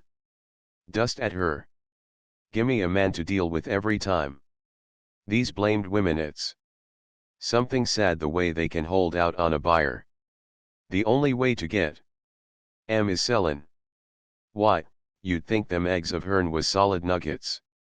In the afternoon, when Smoke returned to the cabin, he found Shorty squatted on the floor, rubbing ointment into Sally's tail, his countenance so expressionless that it was suspicious. "What luck?" Shorty asked carelessly, after several minutes had passed. "Nothing doing," Smoke answered. "How did you get on with the squaw?" Shorty cocked his head triumphantly toward a tin pail of eggs on the table. $7 a clatter, though, he confessed, after another minute of silent rubbing. "I offered $10 finally," Smoke said, "and then the fellow told me he'd already sold his eggs. Now that looks bad, Shorty. Somebody else is in the market. Those 28 eggs are liable to cause us trouble. You see, the success of the corner consists in holding every last." He broke off to stare at his partner. A pronounced change was coming over Shorty, one of agitation masked by extreme deliberation. He closed the salve box, wiped his hands slowly and thoroughly on Sally's furry coat, stood up, went over to the corner and looked at the thermometer, and came back again. He spoke in a low, toneless, and super polite voice. "Do you mind kindly just repeating over how many eggs you said the man didn't sell to you?" he asked. 28. Shorty communed to himself, with a slight duck of the head of careless acknowledgement. Then he glanced with slumbering anger at the stove. "Smoke, we'll have to dig up a new stove. That firebox is burned plumb into the oven so it blacks the biscuits." "Let the firebox alone," Smoke commanded, "and tell me what's the matter." "Matter? And you want to know what's the matter? Well, kindly please direct them handsome eyes of yourn at that there pail settin' on the table. See it?" Smoke nodded. "Well, I want to tell you one thing, just one thing. This just exactly, precisely, nor nothin' more or anythin' less 'en 28 eggs in the pail, and they cost, every danged last one of 'em, just exactly 7 great big round iron dollars a throw. If you stand in cryin' need of any further items of information, I'm willin' and free to impart." "Go on," Smoke requested. "Well, that geezer you was Dick Aaron with is a big buck Indian. Am I right?"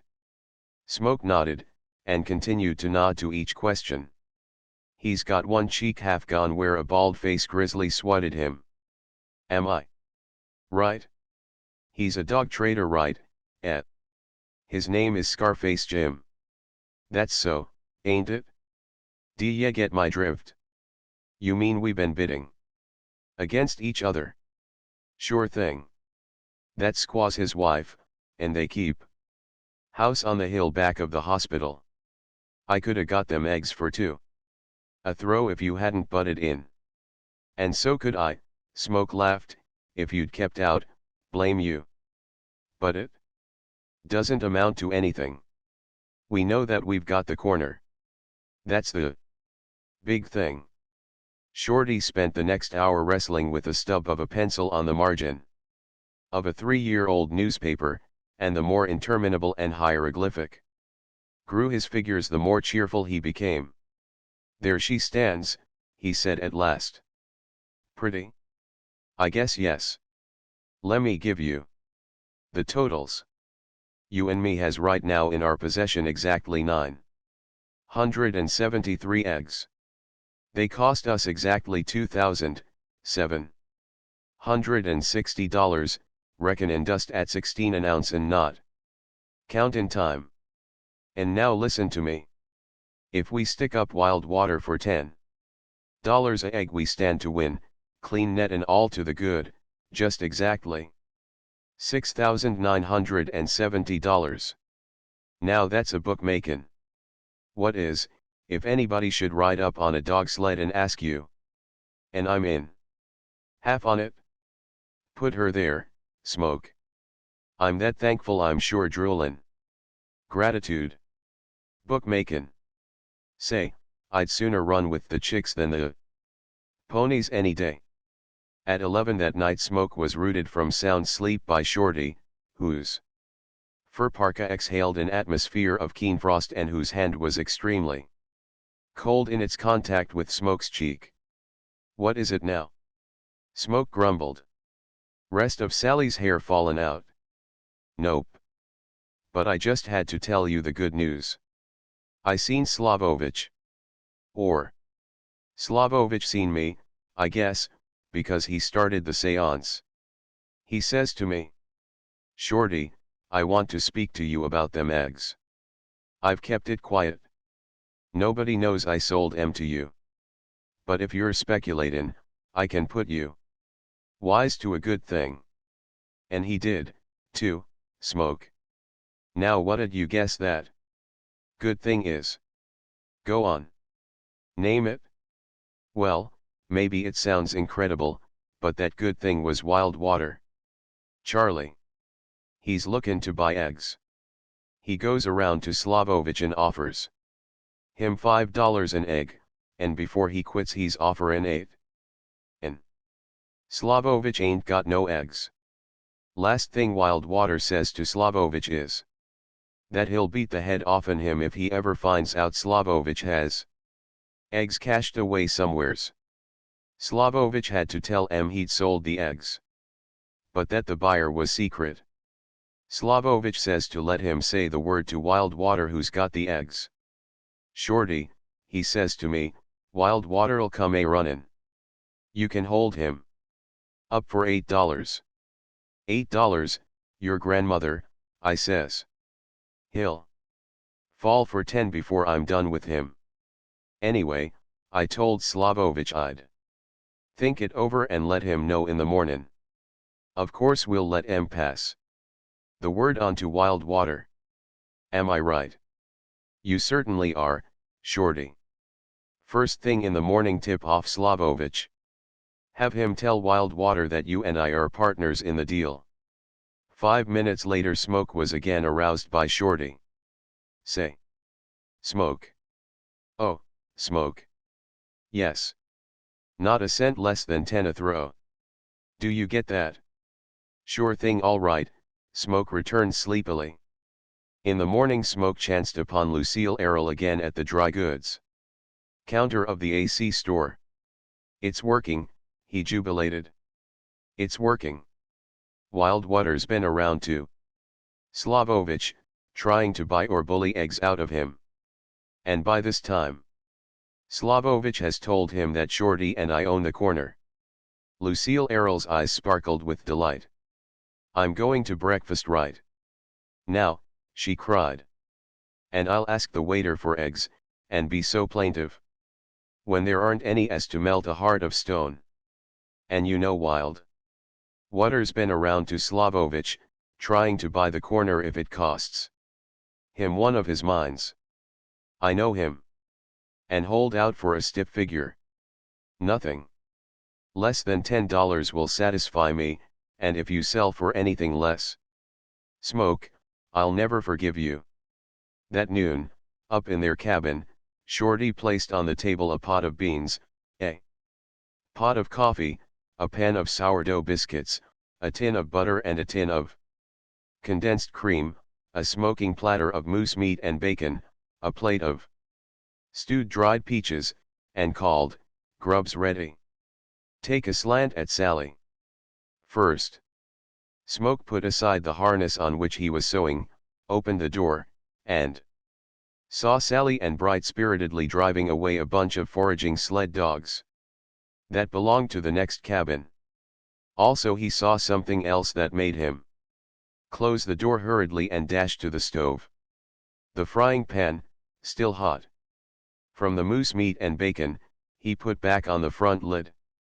Into the frying pan he put a generous dab of butter, then reached for an egg, which he broke and dropped spluttering into the pan.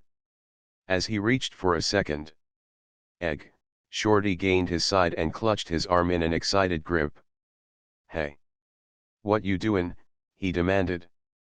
"Frying eggs," Smoke informed him, breaking the second one and throwing off Shorty's detaining hand. "What's the matter with your eyesight? Did you think I was combing my hair? Don't you feel well?"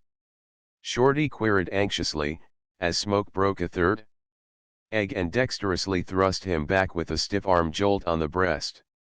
"Or are you just plain loco? That's $30 worth of eggs already. And I'm going to make it $60 worth," was the answer, as Smoke broke the fourth. "Get out of the way, Shorty. Wild Water's coming up the hill, and he'll be here in 5 minutes." Shorty sighed vastly with commingled comprehension and relief, and sat down at the table.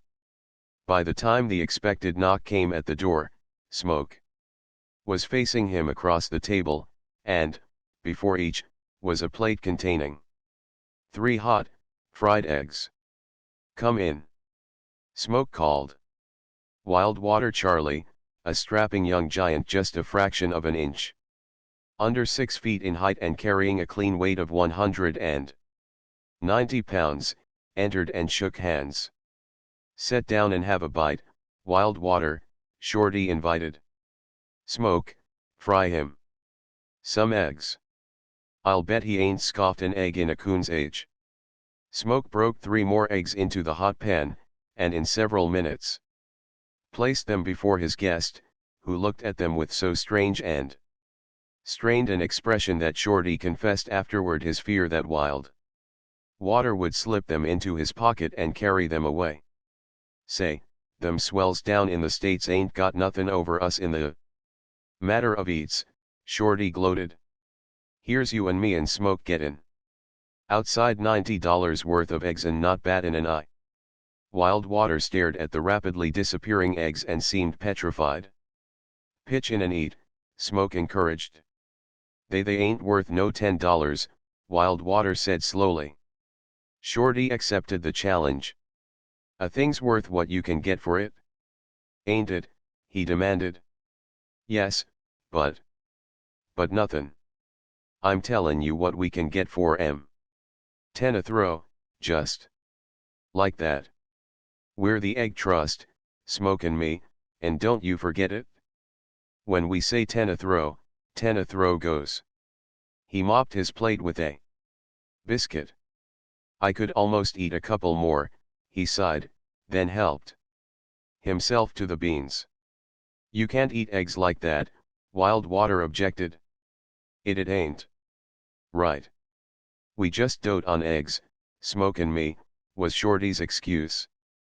Wild Water finished his own plate in a half-hearted way and gazed dubiously at the 2 comrades. "Say, you fellows can do me a great favor," he began tentatively. "Sell me, or lend me, or give me, about a dozen of them eggs." "Sure," Smoke answered. "I know what a yearning for eggs is myself. But we're not so poor that we have to sell our hospitality. They'll cost you nothing." Here a sharp kick under the table admonished him that Shorty was getting nervous.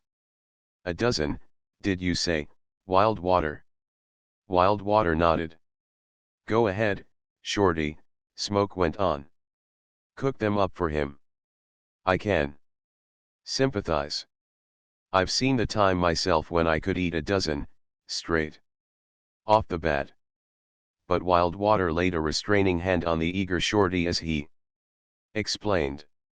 I don't mean cooked. I want them with the shells on. So that you can carry 'em away. That's the idea. But that ain't hospitality, Shorty objected. It's tradin'. Smoke nodded concurrence. That's different, Wildwater.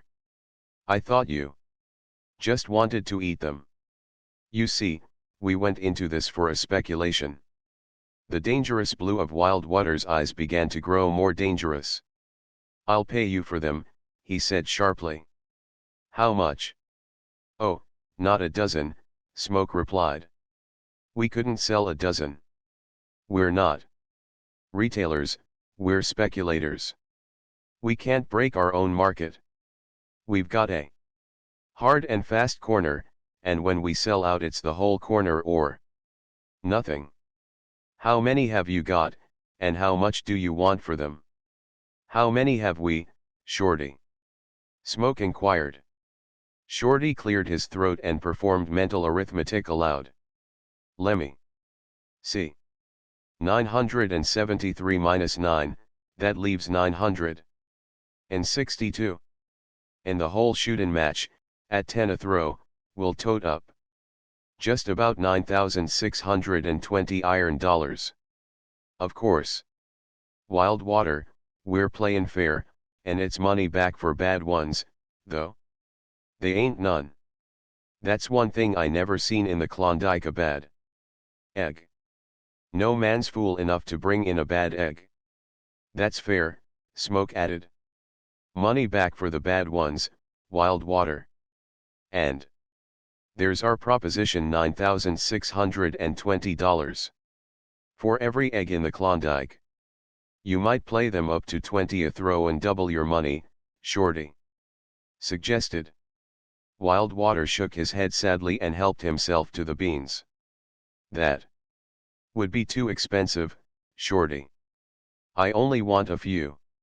I'll give you $10 for a couple of dozen. I'll give you 20, but I can't buy 'em all. All or none, was Smoke's ultimatum. Look here, you two, Wildwater said in a burst of confidence. I'll be perfectly honest with you, and don't let it go any further. You know Miss Errol and I was engaged. Well, she's broken everything off. You know it? Everybody knows it. It's for her I want them eggs. Huh. Shorty jeered. It's clear and plain why you want 'em with the shells on. But I never thought it of you. Thought what? It's low down mean, that's what it is, Shorty rushed on, virtuously indignant. I wouldn't wonder somebody filled you full of lead for it, and you'd deserve it, too. Wildwater began to flame toward the verge of one of his notorious berserker rages. His hands clenched until the cheap fork in one of them began to bend, while his blue eyes flashed warning sparks.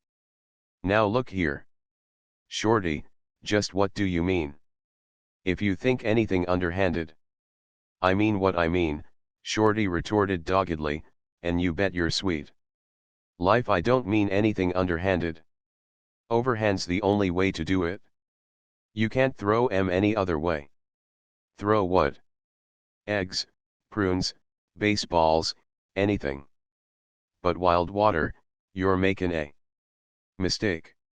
They ain't no crowd ever sat at the O'Perry house that'll stand for it. Just because she's a actress is no reason you can publicly lambaste her with hen fruit. For the moment it seemed that Wildwater was going to burst or have apoplexy.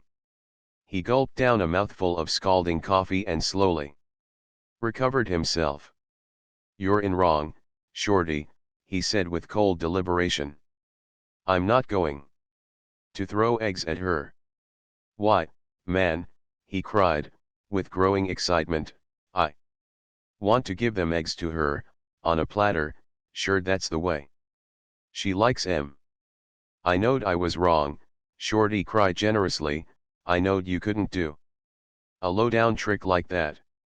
That's all right, Shorty, Wildwater forgave him. But let's get down to business. You see why I want them eggs. I want 'em bad. Do you want 'em $9,620 worth? Shorty queried. It's a hold-up, that's what it is, Wildwater declared irately.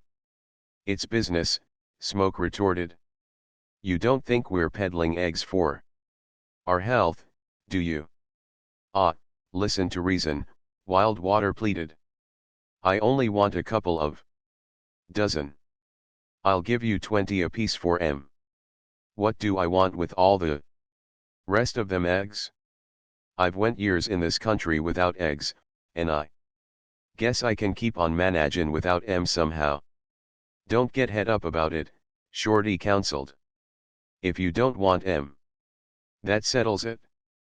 We ain't a forcin' 'em on you. But I do want 'em, Wildwater complained. Then you know what they'll cost you, $9,620. And if my figurin's wrong, I'll treat.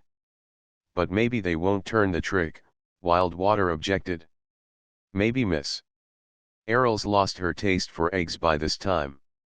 I should say Miss Errol's worth the price of the eggs, Smoke put in quietly. Worth it? Wildwater stood up in the heat of his eloquence. She's worth $1 million. She's worth all I've got. She's worth all the dust in the Klondike. He sat down, and went on in a calmer voice. But that ain't no call for me to gamble $10,000 on a breakfast for her. Now, I've got a proposition. Lend me a couple of dozen of them eggs. I'll turn 'em over to Slavovich. He'll feed 'em to her with my compliments. She ain't smiled to me for 100 years. If them eggs gets a smile for me, I'll take the whole boiling off your hands. Will you sign a contract to that effect? Smoke said quickly, for he knew that Lucille Errol had agreed to smile.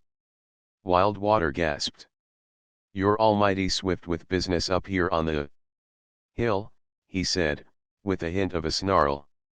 We're only accepting your own proposition, Smoke answered. All right, bring on the paper, make it out, hard and fast. Wildwater cried in the anger of surrender. Smoke immediately wrote out the document, wherein Wildwater agreed to take every egg delivered to him at $10 per egg, provided that the 2 dozen advanced to him brought about a reconciliation with Lucille Errol. Wildwater paused, with uplifted pen, as he was about to sign. Hold on, he said. When I buy eggs, I buy good eggs. They ain't a bad egg in the Klondike, Shorty snorted.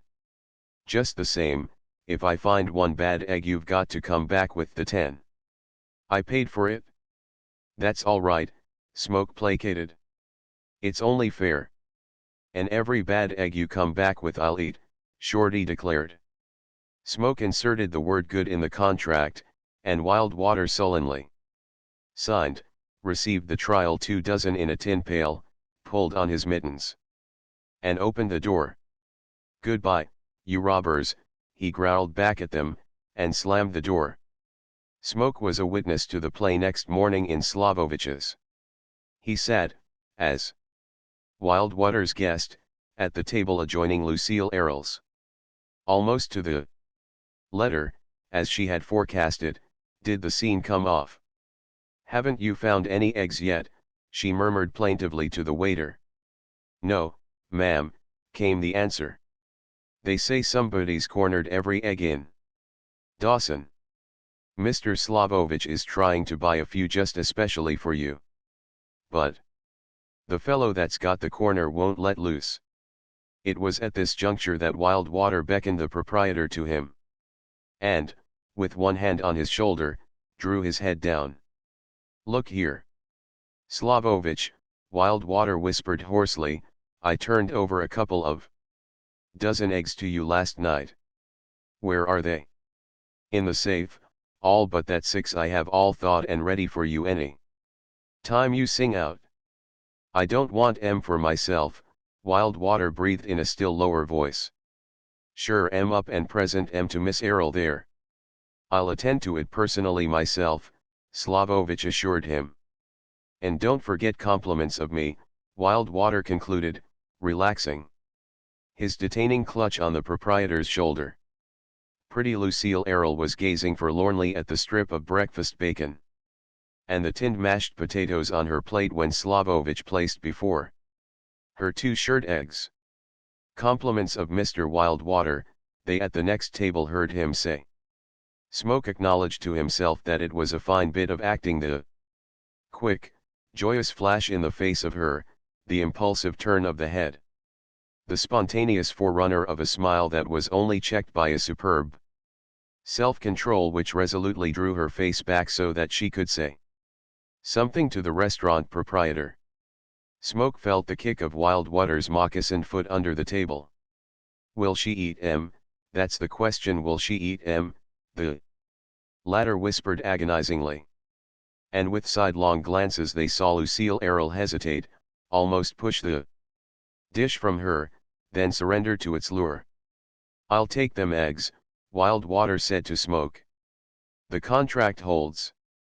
Did you see her? Did you see her? She almost smiled. I know her. It's all fixed. 2 more eggs tomorrow and she'll forgive and make up. If she wasn't here I'd shake hands, Smoke, I'm that grateful. You ain't a robber. You're a philanthropist. Smoke returned jubilantly up the hill to the cabin, only to find Shorty playing solitaire in black despair. Smoke had long since learned that whenever his partner got out the cards for solitaire it was a warning signal that the bottom had dropped out of the world. Go away, don't talk to me, was the first rebuff Smoke received. But Shorty soon thawed into a freshet of speech. It's all off with the big Swede, he groaned. The corner's busted. They'll be sellin' sherry and egg in all the saloons tomorrow at $1 a flip. They ain't no starvin' orphan child in Dawson that won't be wrappin' its tummy around eggs. What d'ye think I run into, a geezer? With 3,000 eggs, d'ye get me? 3,000, and just freighted in from 40 Mile. Fairy stories, Smoke doubted. Fairy hell. I seen them eggs. Got heroes is his name, a whackin' big blue-eyed French-Canadian husky. He asked for you first, then took me to the side and jabbed me straight to the heart. It was our corn eggs that got him started. He knowed about them 3,000 at 40 Mile. And just went and got Show to me, I says. And he did. There was his dog teams, and a couple of Indian drivers, restin' down the bank where they just pulled in from 40 Mile. And on the sleds was soap boxes, teeny wooden soap boxes. We took one out behind a ice jam in the middle of the river and busted it open. Eggs, full of all packed in sawdust. Smoke, you and me. Lose. We been gamblin'. D'ye know what he had the gall to say to me, that they was all ourn at $10 a egg. D'ye know what he was doin' when I left his cabin, drawin' a sign of eggs for sale. Said he'd give us first choice, at 10 a throw, till 2 p.m., and after that, if we didn't come across, he'd bust the market higher and a kite. Said he wasn't no businessman, but that he knowed a good thing when he seen it meanin'. You and me, as I took it. It's all right, Smoke said cheerfully. Keep your shirt on and let me think a moment. Quick action and team play is all that's needed. I'll get Wildwater here at 2 o'clock to take delivery of eggs. You buy that? Got heroes' eggs. Try and make a bargain. Even if you pay $10 a piece for them, Wildwater will take them off our hands at the same price. If you can get them cheaper, why, we make a profit as well. Now go to it. Have them here by not later than 2 o'clock. Borrow Colonel Bowie's dogs and take our team. Have them here by 2 sharp. Say, Smoke, Shorty called, as his partner started down the hill. Better take an umbrella. I wouldn't be none surprised to see the weather rainin'. Eggs before you get back.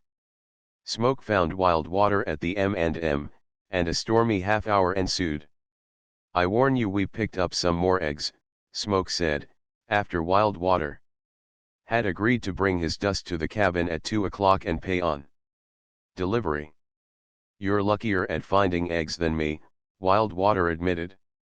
Now, how many eggs have you got now, and how much dust do I tote up the hill? Smoke consulted his notebook. As it stands now, according to Shorty's figures, we've 3,962 eggs. Multiply by 10. $40,000. Wild Water bellowed. You said there was only something like 900 eggs. It's a stick-up. I won't stand for it. Smoke drew the contract from his pocket and pointed to the pay on delivery. No mention is made of the number of eggs to be delivered. You agreed to pay $10 for every egg we delivered to you. Well, we've got the eggs, and a signed contract is a signed contract. Honestly, though, Wild Water, we didn't know about those other eggs until afterward. Then we had to buy them in order to make our corner good. For 5 long minutes, in choking silence, Wild Water fought a battle with himself, then reluctantly gave in. I'm in bad, he said brokenly. The landscape's fair sproutin' eggs. And the quicker I get out the better. There might come a landslide of 'em. I'll be there at 2 o'clock. But $40,000. It's only 39,620, Smoke corrected. It'll weigh 200 pounds, Wild Water raved on. I'll have to freight it up with the dog team. We'll lend you our teams to carry the eggs away, Smoke volunteered. But where'll I cache 'em? Never mind. I'll be there. But as long as I live, I'll never eat another egg. I'm full sick of 'em. At 1:30, doubling the dog teams for the steep pitch of the hill, Shorty arrived with Gauthieros' eggs. We dang near double our winnings, Shorty told Smoke, as they piled the soap boxes inside the cabin. I holds 'em down to $8, and after he cussed loco in French he falls for it. Now that's $2 clear profit to us for each egg, and there 3,000 of 'em. I paid 'em in full. Here's the receipt. While Smoke got out the gold scales and prepared for business, Shorty devoted himself to calculation. There's the figures, he announced triumphantly. We win $12,970. And we don't do Wild Water no harm. He wins Miss Errol. Besides, he gets all them eggs. It's sure a bargain counter all around. Nobody loses. Even Gauthieros' 24,000 to the good, Smoke laughed. Minus, of course, what the eggs and the freighting cost him. And if Wild Water plays the corner, he may make a profit out of the eggs himself. Promptly at 2 o'clock, Shorty, peeping, saw Wild Water coming up the hill. When he entered he was brisk and businesslike. He took off his big bearskin coat, hung it on a nail, and sat down at the table. Bring on them eggs, you pirates, he commenced. And after this day, if you know what's good for you, never mention eggs to me again. They began on the miscellaneous assortment of the original corner, all 3 men counting. When 200 had been reached, Wild Water suddenly cracked an egg on the edge of the table and opened it deftly with his thumbs. Hey. Hold on. Shorty objected. It's my egg, ain't it? Wildwater snarled. I'm paying $10 for it, ain't I? But I ain't buying no pig in a poke. When I cough up $10 an egg, I want to know what I'm gettin'. If you don't like it, I'll eat it, Shorty volunteered maliciously. Wildwater looked and smelled and shook his head. No, you don't, Shorty. That's a good egg. Gimme a pail. I'm goin' to eat it myself for supper. Thrice again Wildwater cracked good eggs experimentally and put them in the pail beside him. Two more than you figured, Shorty, he said at the end of the count. 964, not 62. My mistake, Shorty acknowledged handsomely. We'll throw 'em in for good measure. Guess you can afford to, Wildwater accepted grimly. Pass the batch. $9,620. I'll pay for it now. Write a receipt, Smoke. Why not count the rest, Smoke suggested, and pay all at once. Wildwater shook his head. I'm no good at figures. One batch at a time. And no mistakes. Going to his fur coat, from each of the side pockets he drew forth two sacks of dust, so rotund and long that they resembled bologna sausages. When the first batch had been paid for, there remained in the gold sacks not more than several $100s. A soap box was carried to the table, and the count of the 3,000 began. At the end of 100, Wildwater struck an egg sharply against the edge of the table. There was no crack. The resultant sound was like that of the striking of a sphere of solid marble. Frozen solid, he remarked, striking more sharply. He held the egg up, and they could see the shell powdered to minute fragments along the line of impact. Huh, said Shorty. It ought to be solid, seein' it has just been freighted up from 40 Mile. It'll take an axe to bust it? Me for the axe, said Wildwater. Smoke brought the axe, and Wildwater, with the clever hand and eye of the woodsman, split the egg cleanly in half. The appearance of the egg's interior was anything but satisfactory. Smoke felt a premonitory chill. Shorty was more valiant. He held one of the halves to his nose. Smells all right, he said. But it looks all wrong, Wildwater contended. And how can it smell when the smell's frozen along with the rest of it? Wait a minute. He put the two halves into a frying pan and placed the latter on the front lid of the hot stove. Then the three men, with distended, questing nostrils, waited in silence. Slowly an unmistakable odor began to drift through the room. Wildwater forbore to speak, and Shorty remained dumb. Despite conviction. Throw it out, Smoke cried, gasping. What's the good? Asked Wildwater. We've got to sample the rest. Not in this cabin. Smoke coughed and conquered a qualm. Chop them open. And we can test by looking at them. Throw it out, Shorty, throw it out. Phew. And leave the door open. Box after box was opened, egg after egg, chosen at random, was chopped in two, and every egg carried the same message of hopeless, irremediable decay. I won't ask you to eat 'em, Shorty, Wildwater jeered, and if you don't mind, I can't get outta here too quick. My contract called for good eggs. If you'll loan me a sled and team, I'll haul them good ones away before they get contaminated. Smoke helped in loading the sled. Shorty sat at the table, the cards laid before him for solitaire. Say, how long you been holdin' that corner, was Wildwater's parting jibe. Smoke made no reply, and, with one glance at his absorbed partner, proceeded to fling the soap boxes out into the snow. Say, Shorty, How much did you say you paid for that 3,000? Smoke queried gently. $8. Go away. Don't talk to me. I can figure as well as you. We lose 17,000 on the flutter, if anybody should ride up on a dog sled and ask you. I figured that out while waitin' for the first egg to smell. Smoke pondered a few minutes, then again broke silence. Say, shorty. $40,000 gold weighs 200 pounds.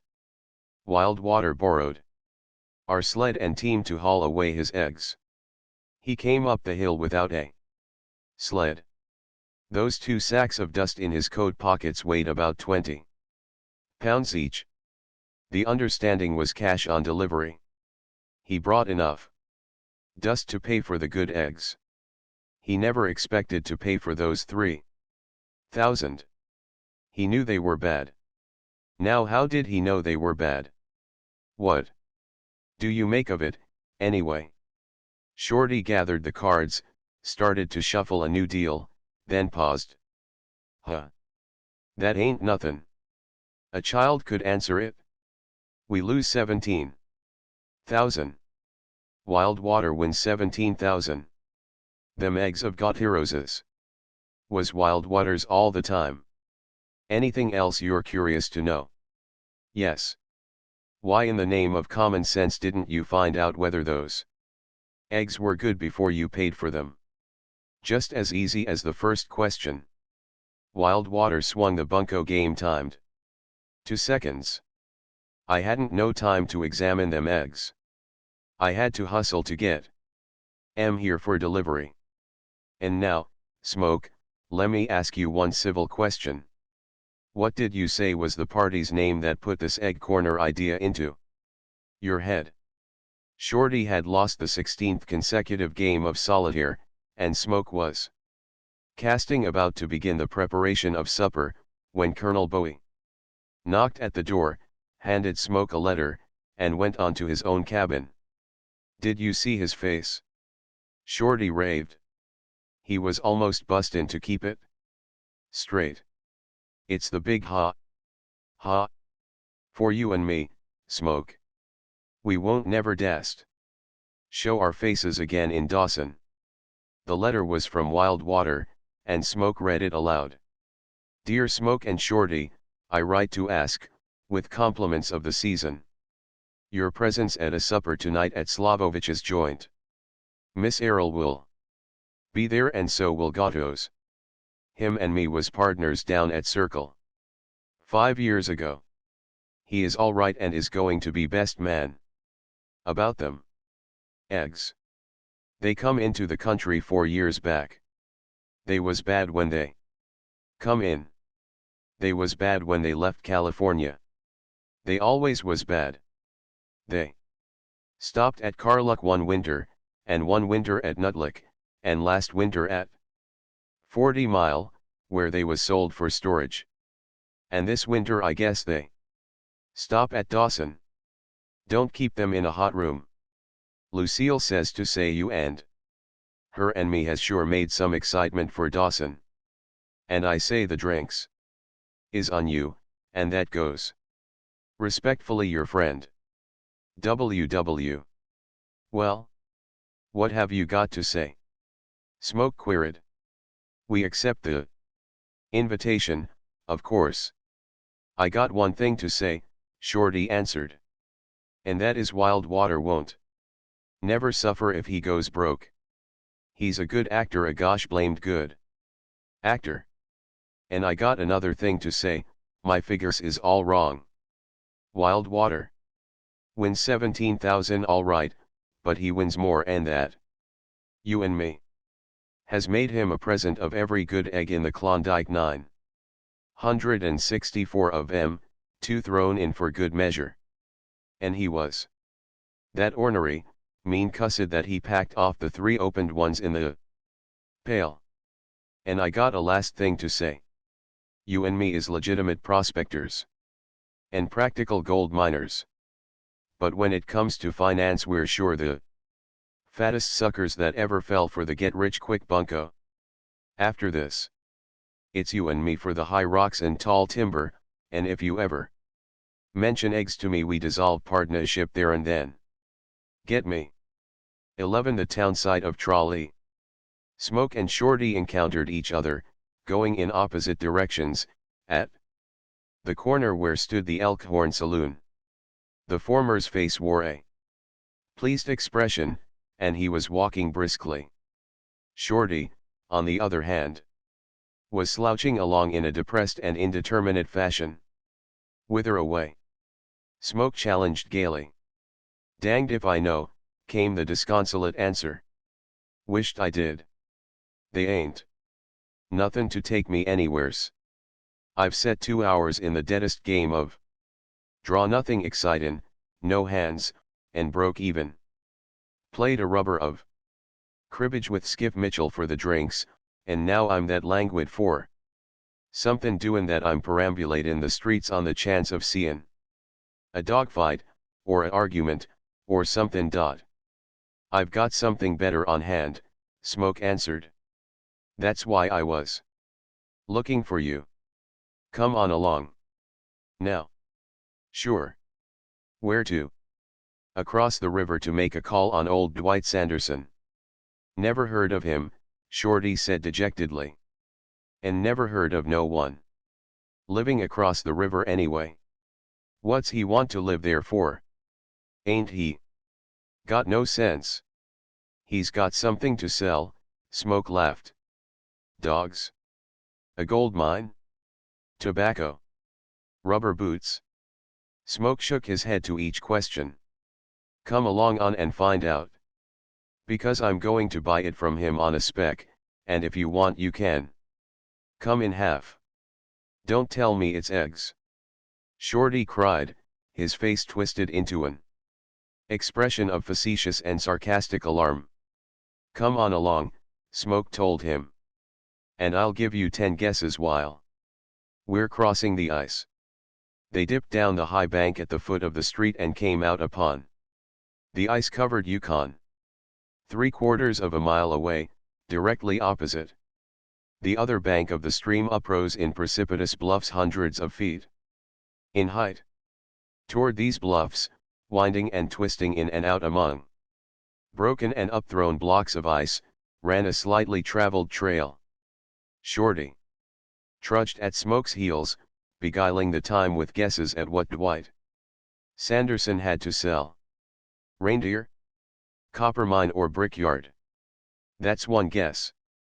Bear skins, or any kind of skins? Lottery tickets? A potato ranch?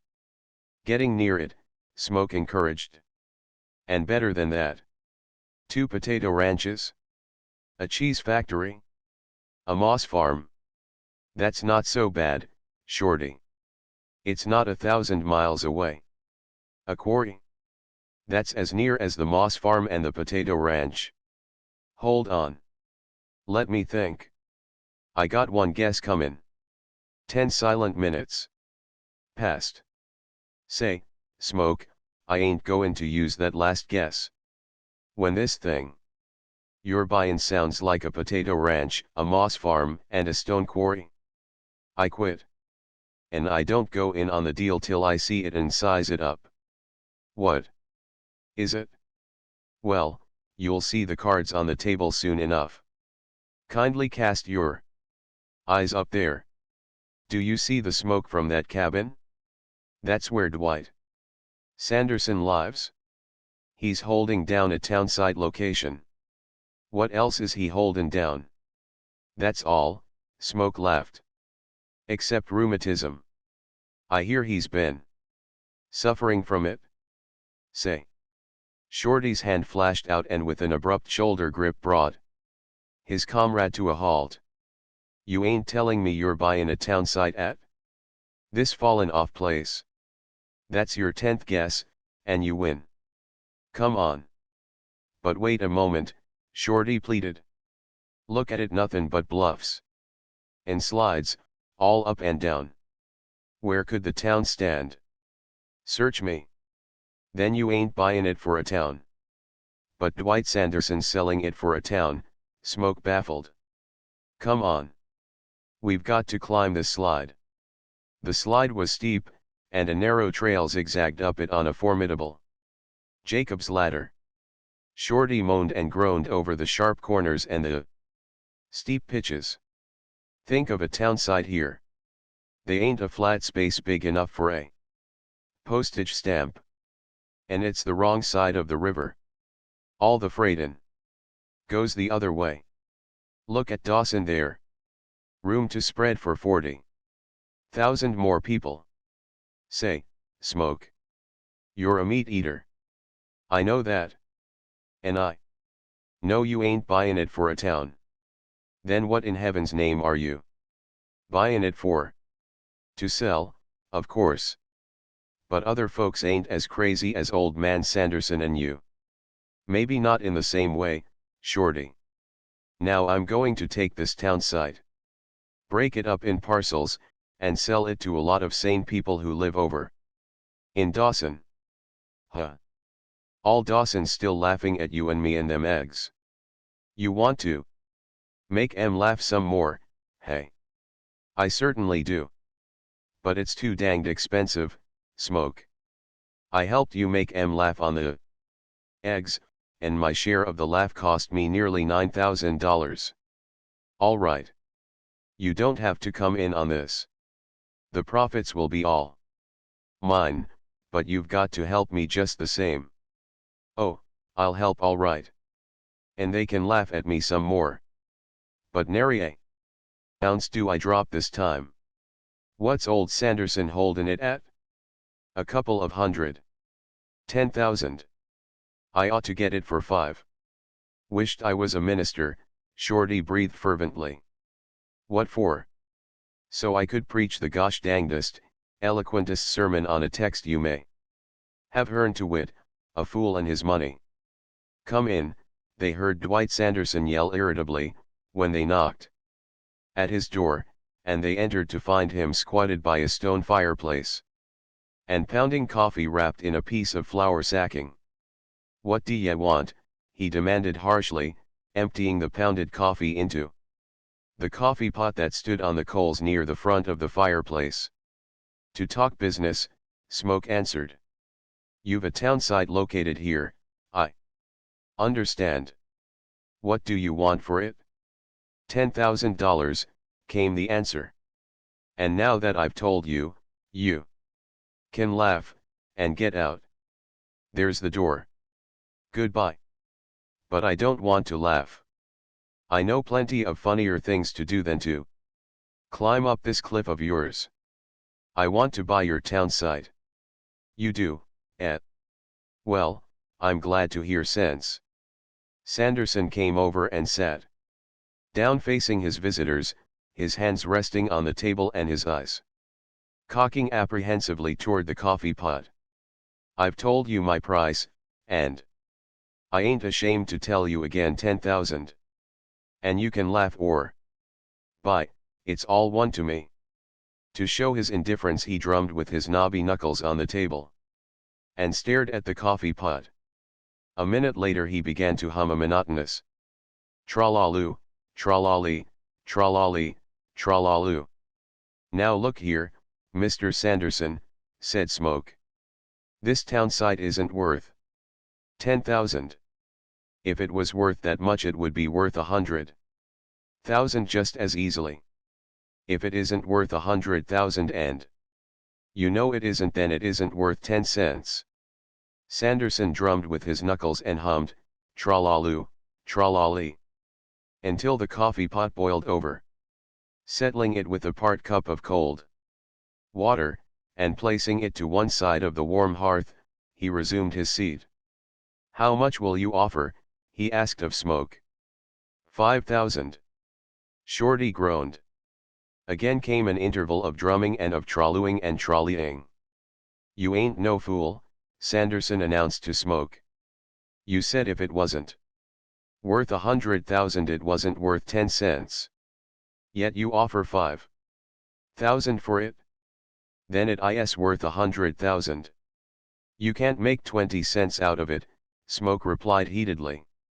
Not if you stayed here till you rot. I'll make it out of you. No, you won't. Then I reckon I'll stay and rot, Sanderson answered with an air of finality. He took no further notice of his guests, and went about his culinary tasks as if he were alone. When he had warmed over a pot of beans and a slab of sourdough bread, he set the table for one and proceeded to eat. No, thank you, Shorty murmured. We ain't a bit hungry. We eat tea just before we come. Let's see your papers, Smoke said at last. Sanderson fumbled under the head of his bunk and tossed out a package of documents. It's all tight. And right, he said. That long one there, with the big seals, come all the way from Ottawa. Nothing territorial about that. The National Canadian government cinches me in the possession of this town site. How many lots you sold in the 2 years you've had it? Shorty queried. None of your business, Sanderson answered sourly. There ain't no law against a man living alone on his town site if he wants to. I'll give you 5,000, Smoke said. Sanderson shook his head. I don't know which is the craziest, Shorty lamented. Come outside a minute, Smoke. I want to whisper to you. Reluctantly Smoke yielded to his partner's persuasions. Ain't it never entered your head, Shorty said, as they stood in the snow outside the door, that there's miles and miles of cliffs on both sides of this fool town site that don't belong to nobody and that you can have for the locate in and stay keen. They won't do, Smoke answered. Why won't they? It makes you wonder, with all those miles and miles, why I'm buying this particular spot, doesn't it? It sure does, Shorty agreed. And that's the very point, Smoke went on triumphantly. If it makes you wonder, it will make others wonder. And when they wonder they'll come a running. By your own wondering you prove it's sound psychology. Now, Shorty, listen to me, I'm going to hand Dawson a package that will knock the spots out of the egg laugh. Come on inside. Hello, said Sanderson, as they re-entered. I thought I'd seen the last of you. Now what is your lowest figure? Smoke asked. 20,000. I'll give you 10,000. All right, I'll sell at that figure. It's all I wanted in the first place. But when will you pay the dust over? Tomorrow, at the Northwest Bank. But there are 2 other things I want. For that 10,000. In the first place, when you receive your money you pull down the river to 40 Mile and stay there the rest of the winter. That's easy. What else? I'm going to pay you 25,000, and you rebate me 15 of it? I'm agreeable. Sanderson turned to Shorty. Folks said I was a fool when I come over here and town-sited, he jeered. Well, I'm a $10,000 fool, ain't I? The Klondike's sure full of fools, was all Shorty could retort, and when they so many of 'em some has to be lucky, don't they? Next morning the legal transfer of Dwight Sanderson's town site was made henceforth to be known as the town site of Trolley, Smoke incorporated in the deed. Also, at the Northwest Bank, 25,000 of Smoke's gold was weighed out by the cashier, while half a dozen casual onlookers noted the weighing, the amount, and the recipient. In a mining camp all men are suspicious. Any untoward act of any man is likely to be the cue to a secret gold strike, whether the untoward act be no more than a hunting trip for moose or a stroll after dark to observe the aurora borealis. And when it became known that so prominent a figure as Smoke Bellew had paid $25,000 to old Dwight Sanderson, Dawson wanted to know what he had paid it for. What had Dwight Sanderson, starving on his abandoned town site, ever owned that was worth 25,000? In lieu of an answer, Dawson was justified in keeping Smoke in feverish contemplation. By mid-afternoon it was common knowledge that several score of men had made up light stampeding packs and cached them in the convenient saloons along Main Street. Wherever Smoke moved, he was the observed of many eyes. And as proof that he was taken seriously, not one man of the many of his acquaintance had the effrontery to ask him about his deal with Dwight Sanderson. On the other hand, no one mentioned eggs to Smoke. Shorty was under similar surveillance and delicacy of friendliness. Makes me feel like I'd killed somebody, or had smallpox, the way they watch me and seem afraid to speak, Shorty confessed, when he chanced to meet Smoke in front of the Elkhorn. Look at Bill Saltman there across the way, just dyin' to look, and keepin' his eyes down the street all the time. Wouldn't think he'd knowed you and me existed, to look at him. But I bet you the drinks, Smoke, if you and me flop around the corner quick, like we was goin' somewheres, and then turn back from around the next corner, that we run into him a hikin' hell-bent. They tried the trick, and, doubling back around the second corner, encountered Saltman swinging a long trail stride in pursuit. "Hello, Bill," Smoke greeted. "Which way?" "Hello. Just a strollin'," Saltman answered, "just a strollin'. Weather's fine, ain't it?" "Huh." Shorty jeered. "If you call that strollin', what might you walk real fast at?" When Shorty fed the dogs that evening, he was keenly conscious that from the encircling darkness a dozen pairs of eyes were boring in upon him. And when he stick-tied the dogs, instead of letting them forage free through the night, he knew that he had administered another jolt to the nervousness of Dawson. According to program, Smoke ate supper downtown and then proceeded to enjoy himself. Wherever he appeared, he was the center of interest, and he purposely made the rounds. Saloons filled up after his entrance and emptied following upon his departure. If he bought a stack of chips at a sleepy roulette table, inside 5 minutes a dozen players were around him. He avenged himself, in a small way, on Lucille Errol, by getting up and sauntering out of the opera house just as she came on to sing her most popular song. In 3 minutes 2/3 of her audience had vanished after him. At 1 in the morning he walked along an unusually populous main street, and took the turning that led up the hill to his cabin. And when he paused on the ascent, he could hear behind him the crunch of moccasins in the snow. For an hour the cabin was in darkness, then he lighted a candle, and after a delay sufficient for a man to dress in, he and Shorty opened the door and began harnessing the dogs. As the light from the cabin flared out upon them and their work, a soft whistle went up from not far away. This whistle was repeated down the hill. "Listen to it," Smoke chuckled. "They've relayed on us and are passing the word down to town. I'll bet you there are 40 men right now rolling out of their blankets and climbing into their pants." "Ain't folks fools?" Shorty giggled back.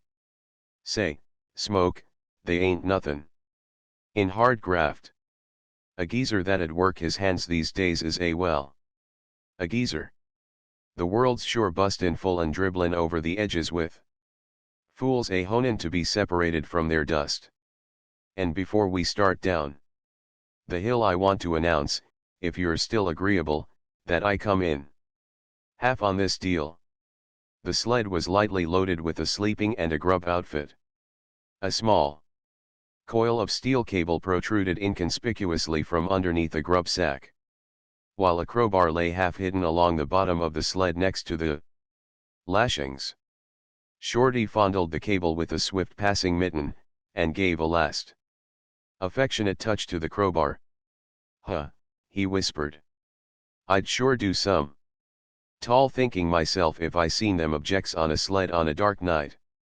They drove the dogs down the hill with cautious silence, and when, emerged on the flat, they turned the team north along Main Street toward the sawmill and directly away from the business part of town, they observed even greater caution.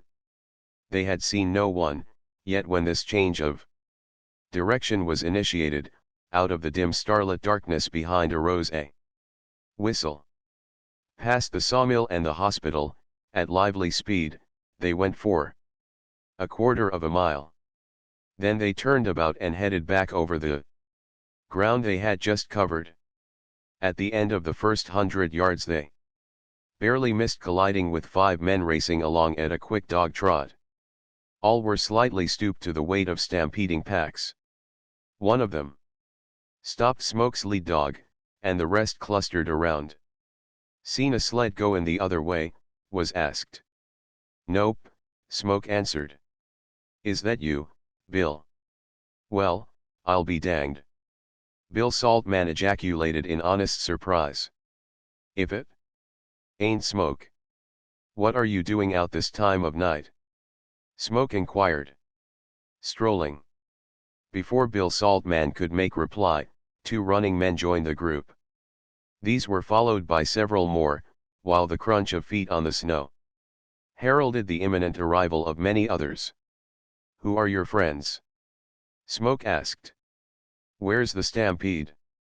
Saltman, lighting his pipe, which was impossible for him to enjoy with lungs panting from the run, did not reply. The ruse of the match was too obviously for the purpose of seeing the sled to be misunderstood, and Smoke noted every pair of eyes focus on the coil of cable and the crowbar. Then the match went out. "Just heard a rumor, that's all, just a rumor," Saltman mumbled with ponderous secretiveness. "You might let Shorty and me in on it," Smoke urged. Somebody snickered sarcastically in the background. "Where are you bound?" Saltman demanded. "And who are you?" Smoke countered. "Committee of Safety." just interested," Saltman said. "You bet your sweet life we're interested," another voice spoke up out of the darkness. "Say," Shorty put in, "I wonder who's feelin' the foolishest." Everybody laughed nervously. "Come on, Shorty, we'll be getting along," Smoke said, mushing the dogs. The crowd formed in behind and followed. "Say, ain't you all made a mistake?" Shorty jibed.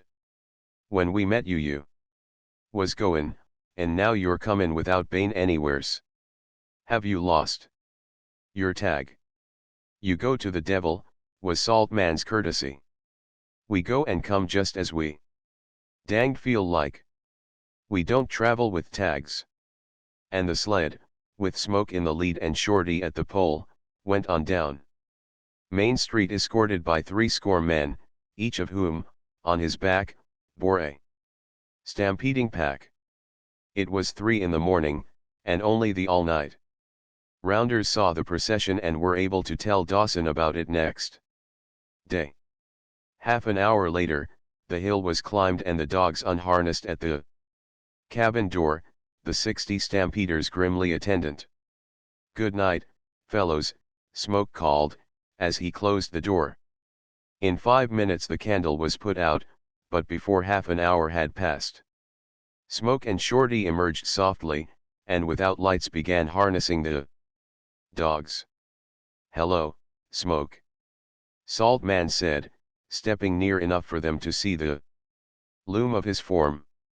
"Can't shake you, Bill, I see," Smoke replied cheerfully.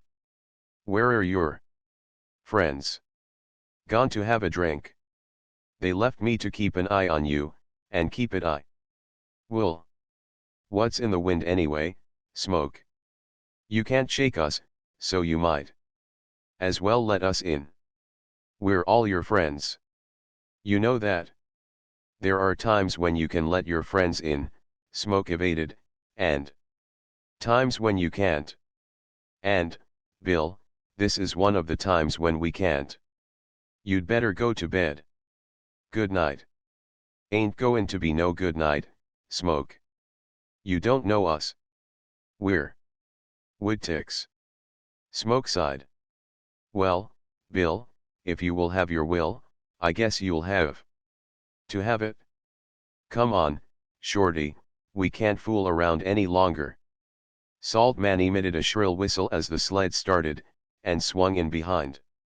From down the hill and across the flat came the answering whistles of the relays. Shorty was at the G-pole, and Smoke and Saltman walked side by side. Look here, Bill, Smoke said. I'll make you a proposition. Do you want to come in alone on this? Saltman did not hesitate. And throw the gang down? No, sir. We'll all come in. You first, then, Smoke exclaimed, lurching into a clinch and tipping the other into deep snow beside the trail. Shorty hawed the dogs and swung the team to the south on the trail that led among the scattered cabins on the rolling slopes to the rear of Dawson. Smoke and Saltman, locked together, rolled in the snow. Smoke considered himself in gilt-edged condition, but Saltman outweighed him by 50 pounds of clean, trail-hardened muscle and repeatedly mastered him. Time and time again he got Smoke on his back, and Smoke lay complacently and rested.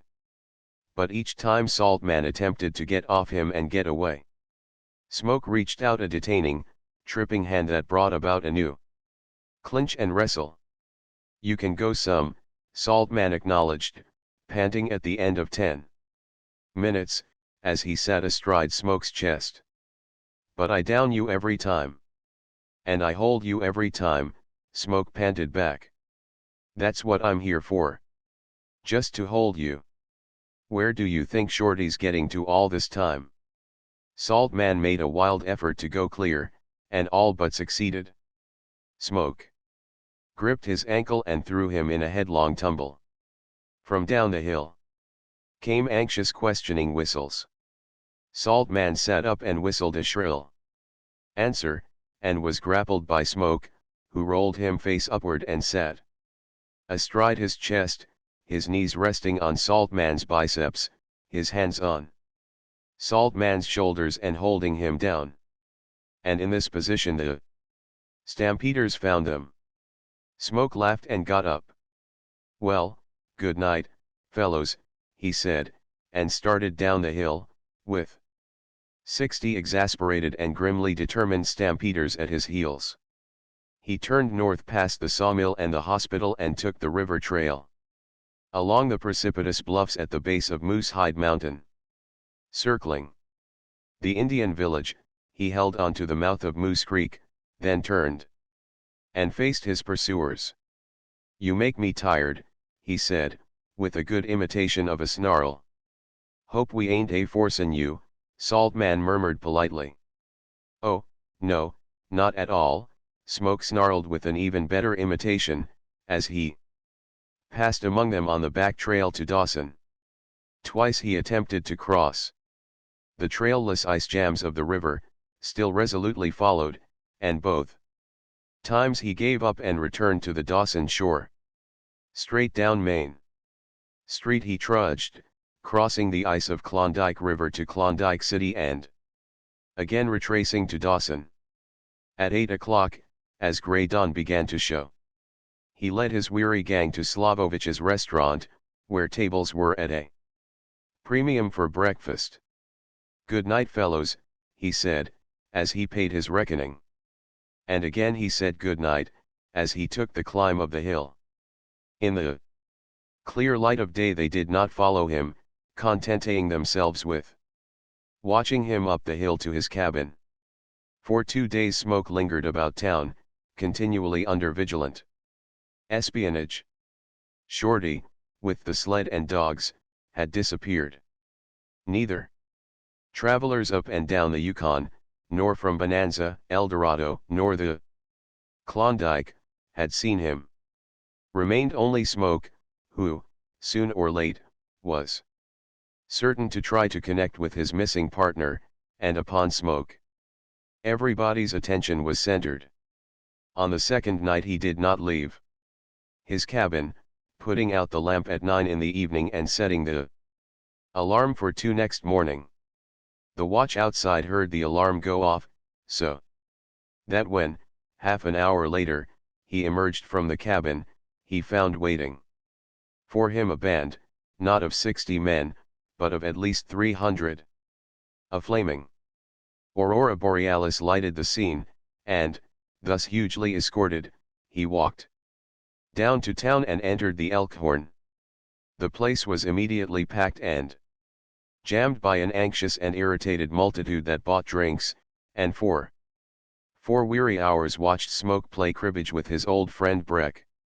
Shortly after 6 in the morning, with an expression on his face of commingled hatred and gloom, seeing no one, recognizing no one, Smoke left the Elkhorn and went up Main Street. Behind him the 300 formed in disorderly ranks, chanting, "Hayfoot! Strawfoot! Hep! Hep! Hep! Good night, fellows," he said bitterly, at the edge of the Yukon bank, where the winter trail dipped down. "I'm going to get breakfast and then go to bed." The 300 shouted that they were with him, and followed him out upon the frozen river on the direct path he took for Tralee. At 7 in the morning he led his stampeding cohort up the zigzag trail, across the face of the slide, that led to Dwight Sanderson's cabin. The light of a candle showed through the parchment paper window, and smoke curled from the chimney. Shorty threw open the door. "Come on in, Smoke," he greeted. "Breakfast's ready. Who all are your friends?" Smoke turned about on the threshold. "Well, good night, you fellows. Hope you enjoyed your pasear."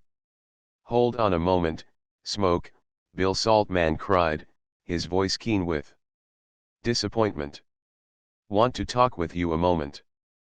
"Fire away," Smoke answered genially. "What'd you pay old Sanderson 25,000 for? Will you answer that?" "Bill, you give me a pain," was Smoke's reply. "I came over here for a country residence, so to say, and here are you and a gang trying to cross-examine me when I'm looking for peace and quietness and breakfast. What's a country residence good for, except for peace and quietness?" "You ain't answered the question," Bill Saltman came back with rigid logic. "And I'm not going to, Bill. That affair is peculiarly a personal affair. Between Dwight Sanderson and me. Any other question?" "How about that crowbar and steel cable then, what you had on your sled the other night?" "It's none of your blessed and ruddy business, Bill. Though if Shorty here wants to tell you about it, he can." "Sure!" Shorty cried, springing eagerly into the breach. His mouth opened. Then he faltered and turned to his partner. "Smoke, confidentially, just between you and me, I don't think it is any of their darn business. Come on in. The life's gettin' boiled outta that coffee." The door closed and the 300 sagged into forlorn and grumbling groups. "Say, Saltman," one man said, "I thought you was goin' to lead us to it." "Not on your life," Saltman answered crustily. "I said Smoke would lead us to it. And this is it. You know as much about it as me, and we all know Smoke's got something salted down somewheres. Or else for what did he pay Sanderson the 25,000? Not for this mangy town site, that's sure'n certain." A chorus of cries affirmed Saltman's judgment. "Well, what are we goin' to do now?" someone queried dolefully. "Me for one for breakfast," Wildwater Charlie said cheerfully. "You led us up a blind alley this time, Bill." "I tell you I didn't," Saltman objected. "Smoke led us. And just the same." What about them 25,000? At 8:30, when daylight had grown strong, Shorty carefully opened the door and peered out. "Shucks," he exclaimed. "They all's hiked back to Dawson. I thought they was goin' to camp here." "Don't worry, they'll come sneaking back," Smoke reassured him. "If I don't miss my guess, you'll see half Dawson over here before we're done with it. Now jump in and lend me a hand. We've got work to do."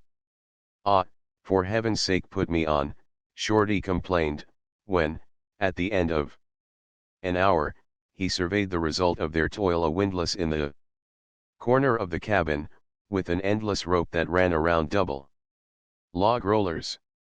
Smoke turned it with a minimum of effort, and the rope slipped and creaked. "Now, Shorty, you go outside and tell me what it sounds like." Shorty, listening at the closed door, heard all the sounds of a windlass hoisting a load, and caught himself unconsciously attempting to estimate the depth of shaft out of which this load was being hoisted. Next came a pause, and in his mind's eye he saw the bucket swinging short to the windlass. Then he heard the quick lower away and the dull sound as of the bucket coming to abrupt rest on the edge of the shaft. He threw open the door, beaming. "I got you," he cried. "I almost fell for it myself." What next? The next was the dragging into the cabin of a dozen sled loads of rock. And through an exceedingly busy day there were many other nexts. "Now you run the dogs over to Dawson this evening," Smoke instructed, when supper was finished. "Leave them with Breck. He'll take care of them. They'll be watching what you do, so get Breck to go to the AC company and buy up all the blasting powder, there's only several hundred pounds in stock.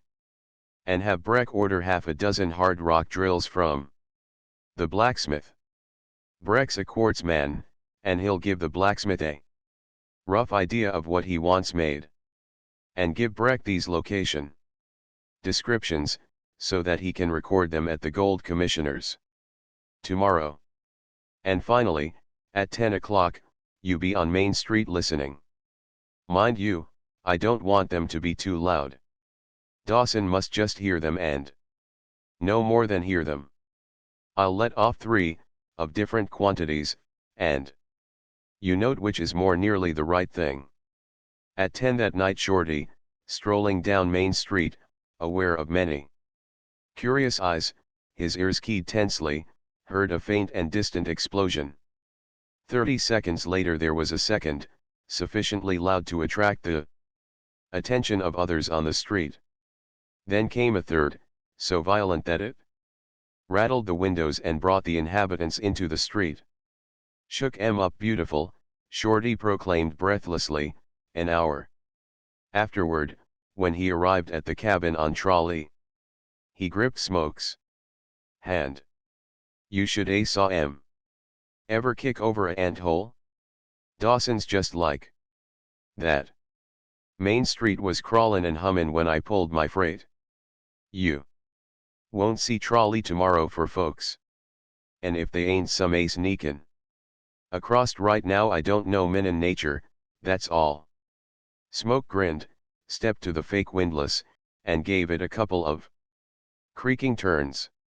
Shorty pulled out the moss chinking from between the logs, so as to make peepholes on every side of the cabin. Then he blew out the candle. "Now," he whispered at the end of half an hour. Smoke turned the windlass slowly, paused after several minutes, caught up a galvanized bucket filled with earth and struck it with slide and scrape, and grind against the heap of rocks they had hauled in. Then he lighted a cigarette, shielding the flame of the match in his hands. "They's 3 of 'em," Shorty whispered. "You oughta saw 'em. Say, when you made that bucket dump noise they was fair quiverin'. They's one at the window now tryin' to peek in." Smoke glowed his cigarette, and glanced at his watch. "We've got to do this thing regularly," he breathed.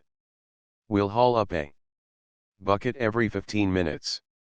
And in the meantime, through triple thicknesses of sacking, he struck a cold chisel on the face of a rock. Beautiful, beautiful, Shorty moaned with delight. He crept over noiselessly from the peephole. They've got their heads together, and I can almost see 'em talkin'. And from then until 4 in the morning, at 15-minute intervals, the seaming of a bucket was hoisted on the windlass that creaked and ran around on itself and hoisted nothing. Then their visitors departed, and Smoke and Shorty went to bed. After daylight, Shorty examined the moccasin marks. Big Bill Saltman was one of them, he concluded. Look at the size of it. Smoke looked out over the river. Get ready for visitors. There are 2 crossing the ice now. Huh. Wait till Breck files that string of claims at 9 o'clock. There'll be 2,000 crossing over. And every mother's son of them yammering mother lode, Smoke laughed. The source of the Klondike placers found at last. Shorty, who had clambered to the top of a steep shoulder of rock, gazed with the eye of a connoisseur at the strip they had staked. It sure looks like a true fissure vein, he said. A expert could almost trace the lines of it under the snow. It'd fool anybody. The slide fills the front of it and see them outcrops? Look like the real thing, only they ain't. When the 2 men, crossing the river, climbed the zigzag trail up the slide, they found a closed cabin. Bill Saltman, who led the way, went softly to the door, listened, then beckoned Wild Water Charlie up to him. From inside came the creak and whine of a windlass bearing a heavy load. They waited at the final pause, then heard the lower away and the impact of a bucket on rock. 4 times, in the next hour, they heard the thing repeated. Then Wild Water knocked on the door. From inside came low, furtive noises, then silences and more furtive noises, and at the end of 5 minutes Smoke, breathing heavily, opened the door an inch and peered out. They saw on his face and shirt powdered rock fragments. His greeting was suspiciously genial. Wait a minute, he added, and I'll be with you. Pulling on his mittens, he slipped through the door and confronted the visitors outside in the snow. Their quick eyes noted his shirt, across the shoulders, discolored and powdery, and the knees of his overalls that showed signs of dirt brushed hastily but not quite thoroughly away. Rather early for a call, he observed. What brings you across the river? Going hunting. We're on, Smoke, Wild Water said confidentially. And you just as well. Come through. You've got something here. If you're looking for eggs, Smoke began. Ah, forget it. We mean business. You mean you want to buy lots, eh? Smoke rattled on swiftly. There's some dandy building sites here. But, you see, we can't sell yet. We haven't had the town surveyed. Come around next week, Wild Water, and for peace and quietness, I'll show you something swell, if you're anxious to live over here. Next week, sure, it will be surveyed. Goodbye. Sorry I can't ask you inside, but Shorty, well, you know him. He's peculiar. He says he came over for peace and quietness, and he's asleep now. I wouldn't wake him for the world. As Smoke talked, he shook their hands warmly in farewell. Still talking and shaking their hands, he stepped inside and closed the door. They looked at each other and nodded significantly. See the knees of his pants? Saltman whispered hoarsely. Sure. And his shoulders? He's been bumpin' and crawlin' around in a shaft. As Wild Water talked, his eyes wandered up the snow-covered ravine, until they were halted by something that brought a whistle to his lips. Just cast your eyes up there, Bill. See where I'm pointing? If that ain't a prospect hole, and follow it out to both sides, you can see where they tramped in the snow. If it ain't rim rock on both sides, I don't know what rim rock is. It's a fissure vein, all right. And look at the size of it. Saltman cried. They've got something here. You bet. And run your eyes down the slide there, see them bluffs standin' out. And slopin' in. The hole slides in the mouth of the vein as well. And just keep a lookin' on, out on the ice there, on the trail, Saltman directed. Looks like most of Dawson, don't it? Wildwater took one glance and saw the trail black with men clear to the far Dawson bank, down which the same unbroken string of men was pouring. Well, I'm goin' to get a look in at that prospect hole before they get here, he said, turning and starting swiftly up the ravine. But the cabin door opened, and the two occupants stepped out. Hey! Smoke called. Where are you going? To pick out a lot, Wildwater called back. Look at the river. All Dawson's stampeding to buy lots, and we're going to beat 'em to it for the choice. That's right, ain't it, Bill? Sure thing, Saltman corroborated. This has the makin's of a Jim Dandy suburb, and it sure looks like it'll be some popular. Well, we're not selling lots over in that section where you're heading. Smoke answered. Over to the right there, and back on top of the bluffs are the lots. This section, running from the river and over the tops, is reserved. So come on back. That's the spot we've gone and selected, Saltman argued. But there's nothing doing, I tell you, Smoke said sharply. Any objections to our strolling, then? Saltman persisted. Decidedly. Your strolling is getting monotonous. Come on back out of that. I just reckon we'll stroll anyways, Saltman replied stubbornly. Come on, Wildwater. I warn you, you are trespassing, was Smoke's final word. Nope, just strollin', Saltman gaily retorted, turning his back and starting on. Hey! Stop in your tracks, Bill, or I'll sure bore you. Shorty thundered. Drawing and leveling two Colts 44s. Step another step in your steps and I let 11 holes through your danged ornery carcass. Get that. Saltman stopped, perplexed. He sure got me, Shorty mumbled to Smoke. But if he goes on, I'm up against it hard. I can't shoot. What'll I do? Look here, Shorty, listen to reason, Saltman begged. Come here to me and we'll talk reason, was Shorty's retort. And they were still talking reason when the head of the stampede emerged from the zigzag trail and came upon them. You can't call a man a trespasser when he's on a town site looking to buy lots, Wildwater was arguing, and Shorty was objecting, but they's private property in town sites, and that their strip is private property. That's all. I tell you again, it ain't for sale.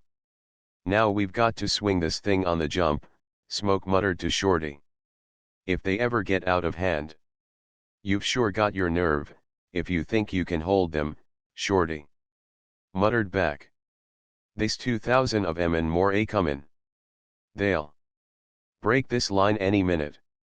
The line ran along the near rim of the ravine, and Shorty had formed it by halting the first arrivals when they got that far in their invasion. In the crowd were half a dozen Northwest policemen and a lieutenant. With the latter, Smoke conferred in undertones. They're still piling out of Dawson, he said, and before long there will be 5,000 here. The danger is if they start jumping claims. When you figure there are only 5 claims, it means 1,000 men to a claim. And 4,000 out of the 5 will try to jump the nearest claim. It can't be done, and if it ever starts, There'll be more dead men here than in the whole history of Alaska. Besides, those 5 claims were recorded this morning and can't be jumped. In short, claim jumping mustn't start. Right-o, said the lieutenant. I'll get my men together and station them. We can't have any trouble here, and we won't have. But you'd better get up and talk to them. There must be some mistake, fellows, Smoke began in a loud voice. We're not ready to sell lots. The streets are not surveyed yet. But next week we shall have the grand opening sale. He was interrupted by an outburst of impatience and indignation. We don't want lots, a young miner cried out. We don't want what's on top of the ground. We've come for what's under the ground. We don't know what we've got under the ground, Smoke answered. But we do know we've got a fine town site on top of it. Sure, Shorty added. Grand for scenery and solitude. Folks lovin' solitude come a flockin' here by thousands. Most popular solitude on the Yukon. Again the impatient cries arose, and Saltman, who had been talking with the later comers, came to the front. We're here to stake claims, he opened. We know what you've did filed. A string of 5 quartz claims on end, and there they are over there, running across the town site on the line of the slide and the canyon.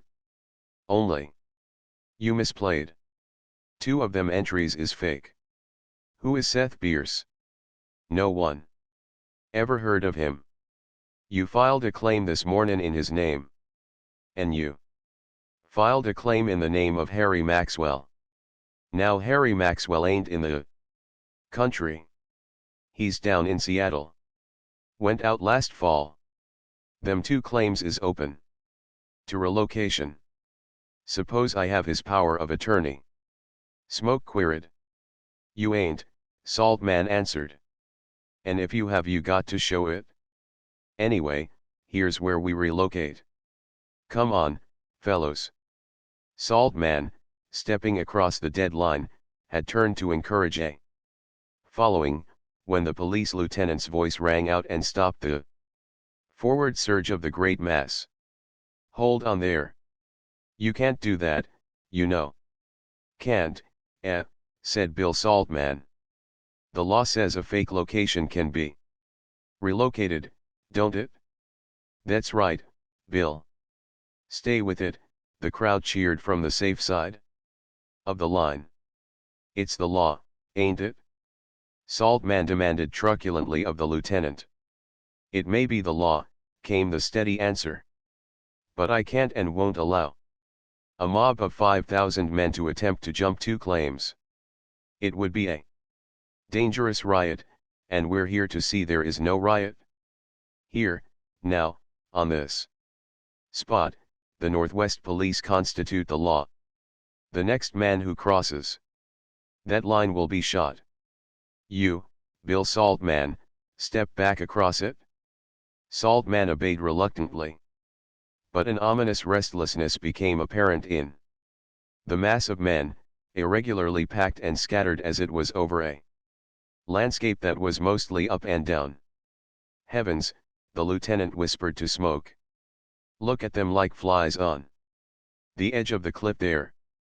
Any disorder in that mass would force hundreds of them over. Smoke shuddered and got up. I'm willing to play fair, fellows. If you insist on town lots, I'll sell them to you, 100 apiece, and you can raffle locations when the survey is made. With raised hand he stilled the movement of disgust. Don't move, anybody. If you do, there'll be hundreds of you shoved over the bluff. The situation is dangerous.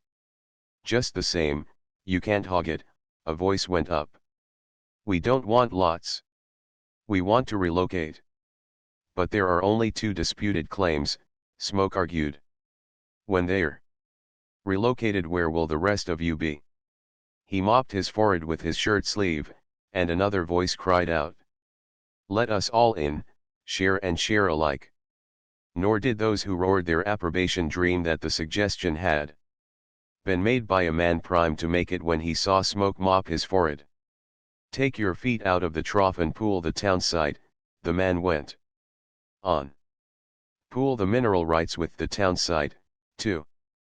But there isn't anything in the mineral rights, I tell you, Smoke objected. Then pool them with the rest. We'll take our chances on it. Fellows, you're forcing me, Smoke said. I wish you'd stayed on your side of the river. But wavering indecision was so manifest that with a mighty roar the crowd swept him onto agreement. Saltman and others in the front rank demurred.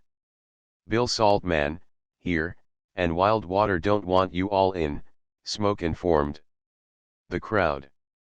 Who's hogging it now? And thereat Saltman and Wild Water became profoundly unpopular. Now how are we going to do it? Smoke asked. Shorty and I ought to keep control. We discovered this town site. That's right, many cried. A square deal. It's only fair. 3/5 to us, Smoke suggested, and you fellows come in for 2/5. And you've got to pay for your shares. 10 cents on the dollar, was a cry. And non-assessable. And the president of the company to come around personally and pay you your dividends on a silver platter, Smoke sneered. No, sir. You fellows have got to be reasonable. 10 cents on the dollar will help start things. You buy 2/5 of the stock, $100 par, at $10. That's the best I can do. And if you don't like it, just start jumping the claims. I can't stand more than a 2/5 gouge. No big capitalization, a voice called, and it was this voice that crystallized the collective mind of the crowd into consent. There's about 5,000 of you, which will make 5,000 shares, Smoke worked the problem aloud. And 5,000 is 2/5 of 12,500. Therefore the Trolley Townsite Company is capitalized for $1,250,000. There being 12,500 shares, 100 par, you fellows buying 5,000 of them at $10 apiece.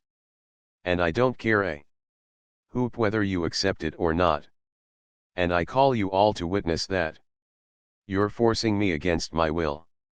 With the assurance of the crowd that they had caught him with the goods on him, in the shape of the two fake locations, a committee was formed and the rough organization of the Trolley Townsite Company effected.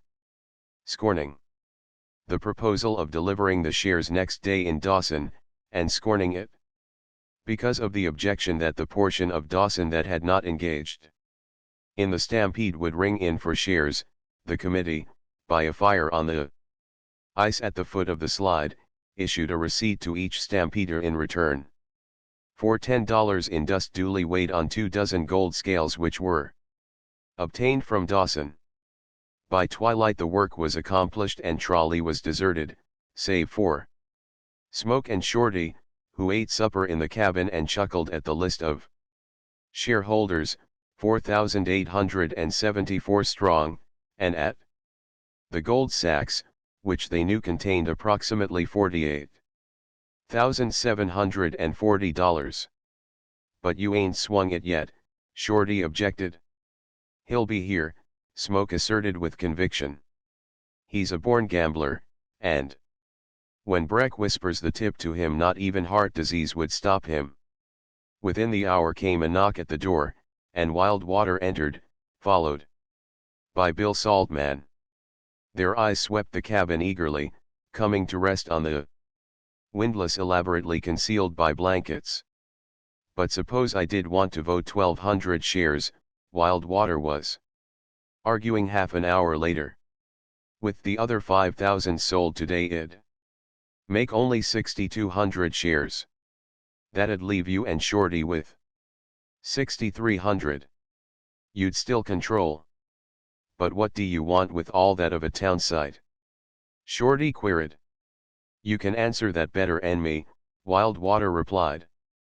And between you and me, his gaze drifted over the blanket-draped windlass, it's a pretty good-looking town site. But Bill wants some, Smoke said grudgingly, and we simply won't part with more than 500 shares. How much you got to invest? Wildwater asked Saltman. Oh, say 5,000. It was all I could scare up. Wildwater, Smoke went on, in the same grudging, complaining voice, if I didn't know you so well, I wouldn't sell you a single besotted share.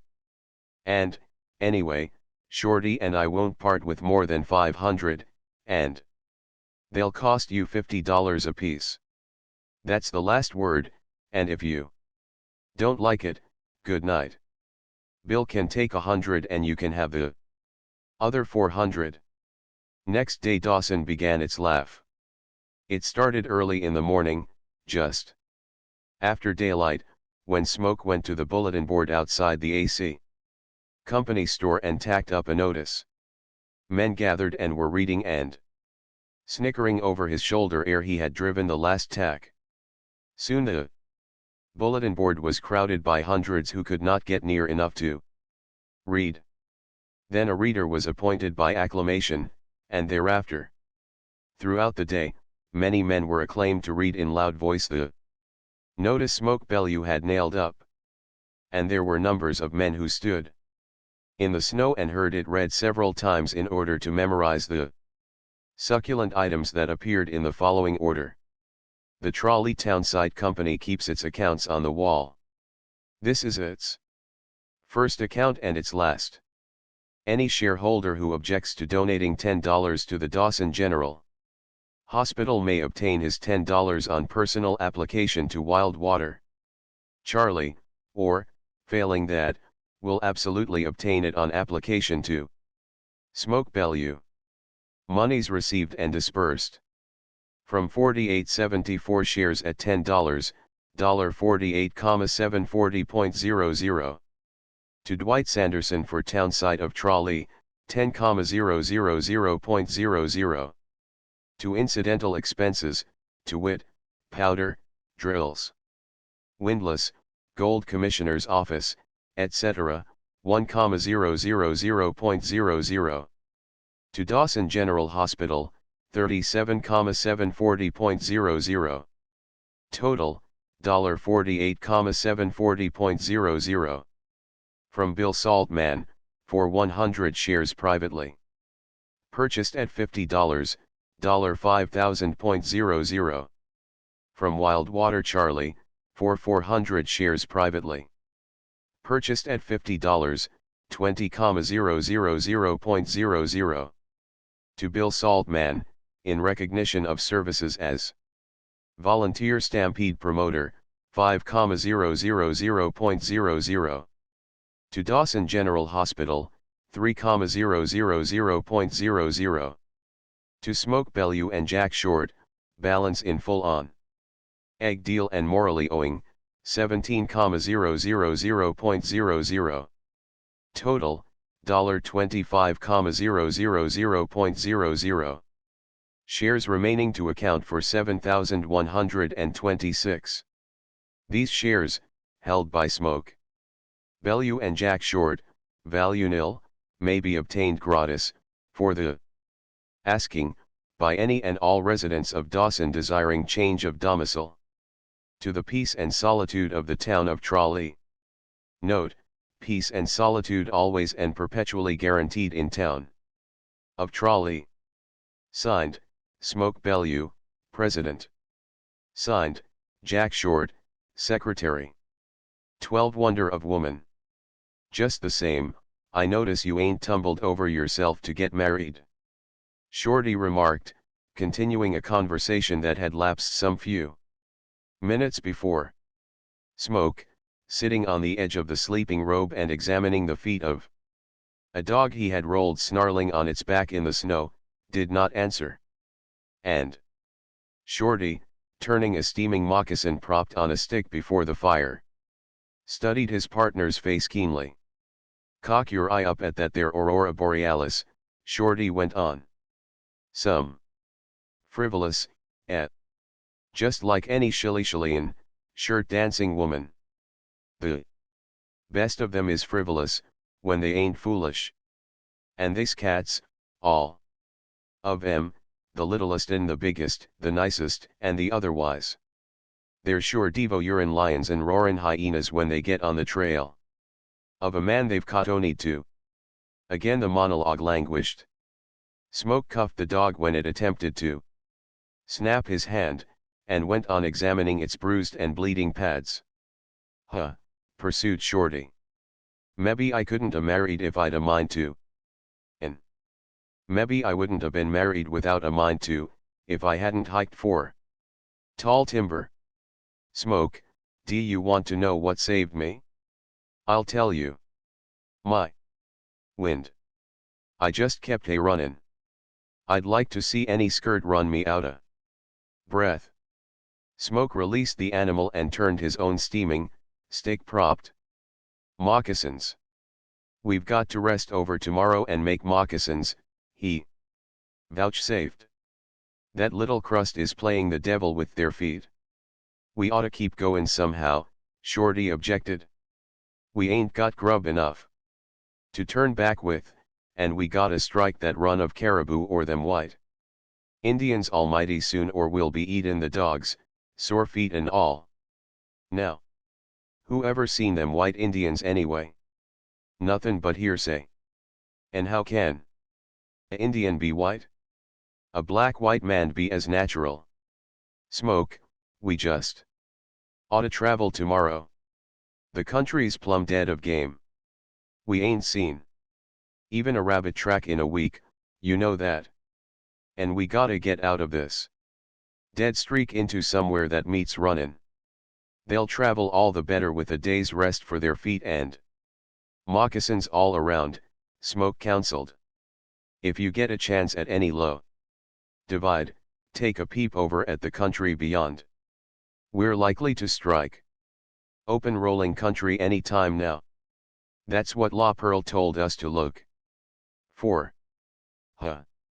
By his own story, it was 10 years ago that La Pearl come through this section, and he was that loco from hunger he couldn't know what he did see. Remember what he said of whoppin' big flags floatin' from the tops of the mountains. That shows how loco he was. And he said himself he never seen any white Indians. That was Anton's yarn. And, besides, Anton kicked the bucket 2 years before you and me come to Alaska. But I'll take a look tomorrow. And maybe I might pick up a moose. What do you say we turn in? Smoke spent the morning in camp, sewing dog moccasins and repairing harnesses. At noon he cooked a meal for two, ate his share, and began to look for Shorty's return. An hour later he strapped on his snowshoes and went out on his partner's trail.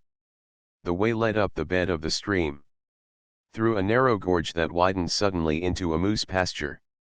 But no moose had been there since the first snow of the preceding fall.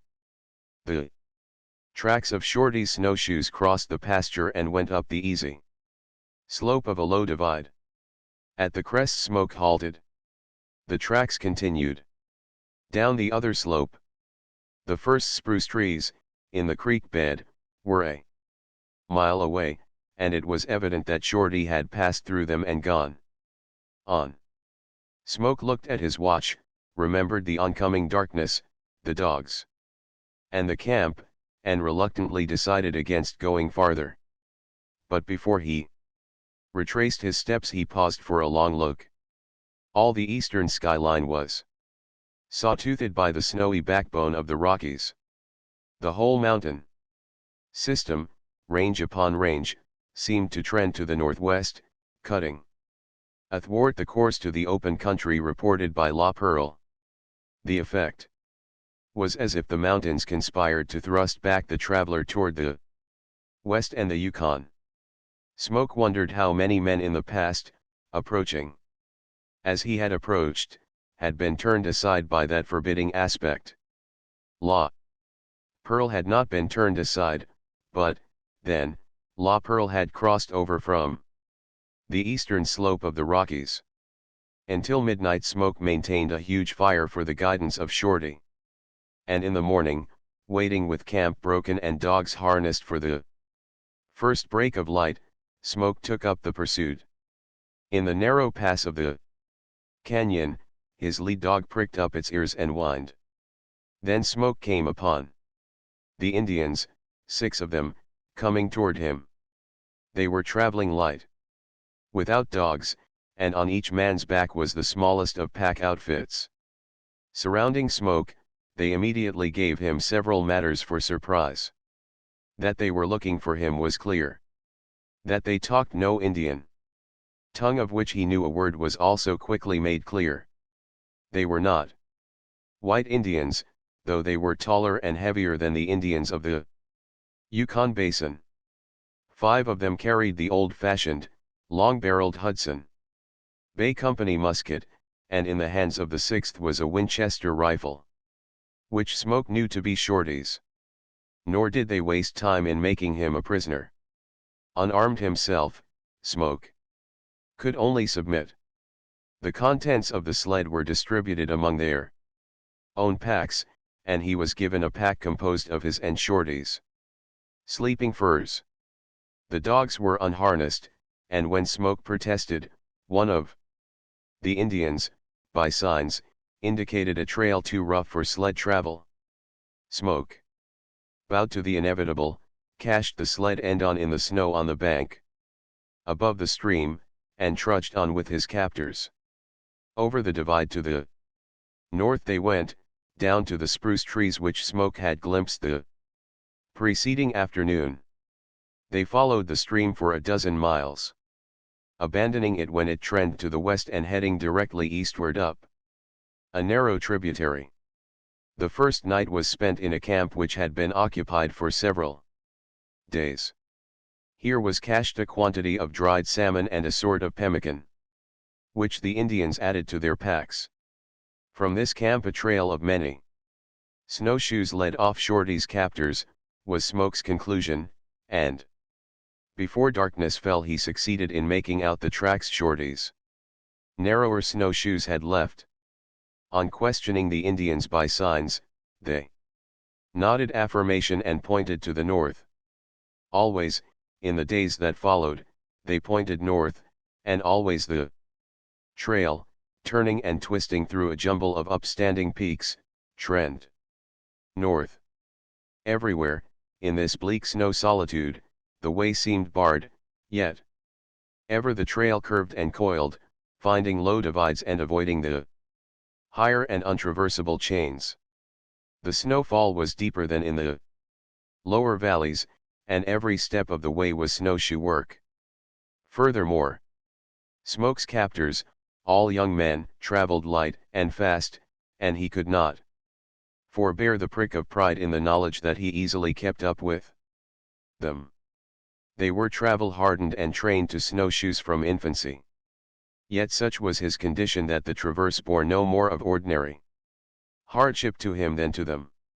In 6 days they gained and crossed the central pass, low in comparison with the mountains it threaded, yet formidable in itself and not possible for loaded sleds. 5 days more of tortuous winding, from lower altitude to lower altitude, brought them to the open, rolling, and merely hilly country La Pearl had found 10 years before. Smoke knew it with the first glimpse. On a sharp cold day, the thermometer 40 below zero, the atmosphere so clear that he could see 100 miles far as he could see, rolled the open country.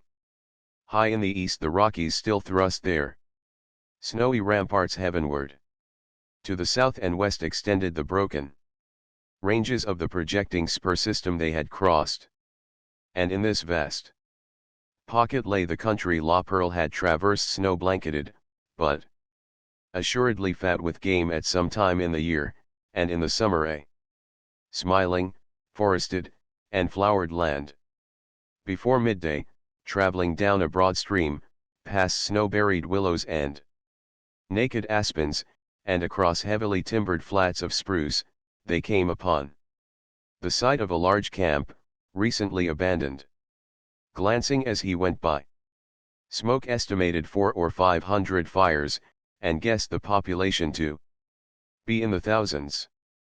So fresh was the trail, and so well packed by the multitude, that Smoke and his captors took off their snowshoes and in their moccasins struck a swifter pace. Signs of game appeared and grew. Plentiful tracks of wolves and lynxes that without meat could not be.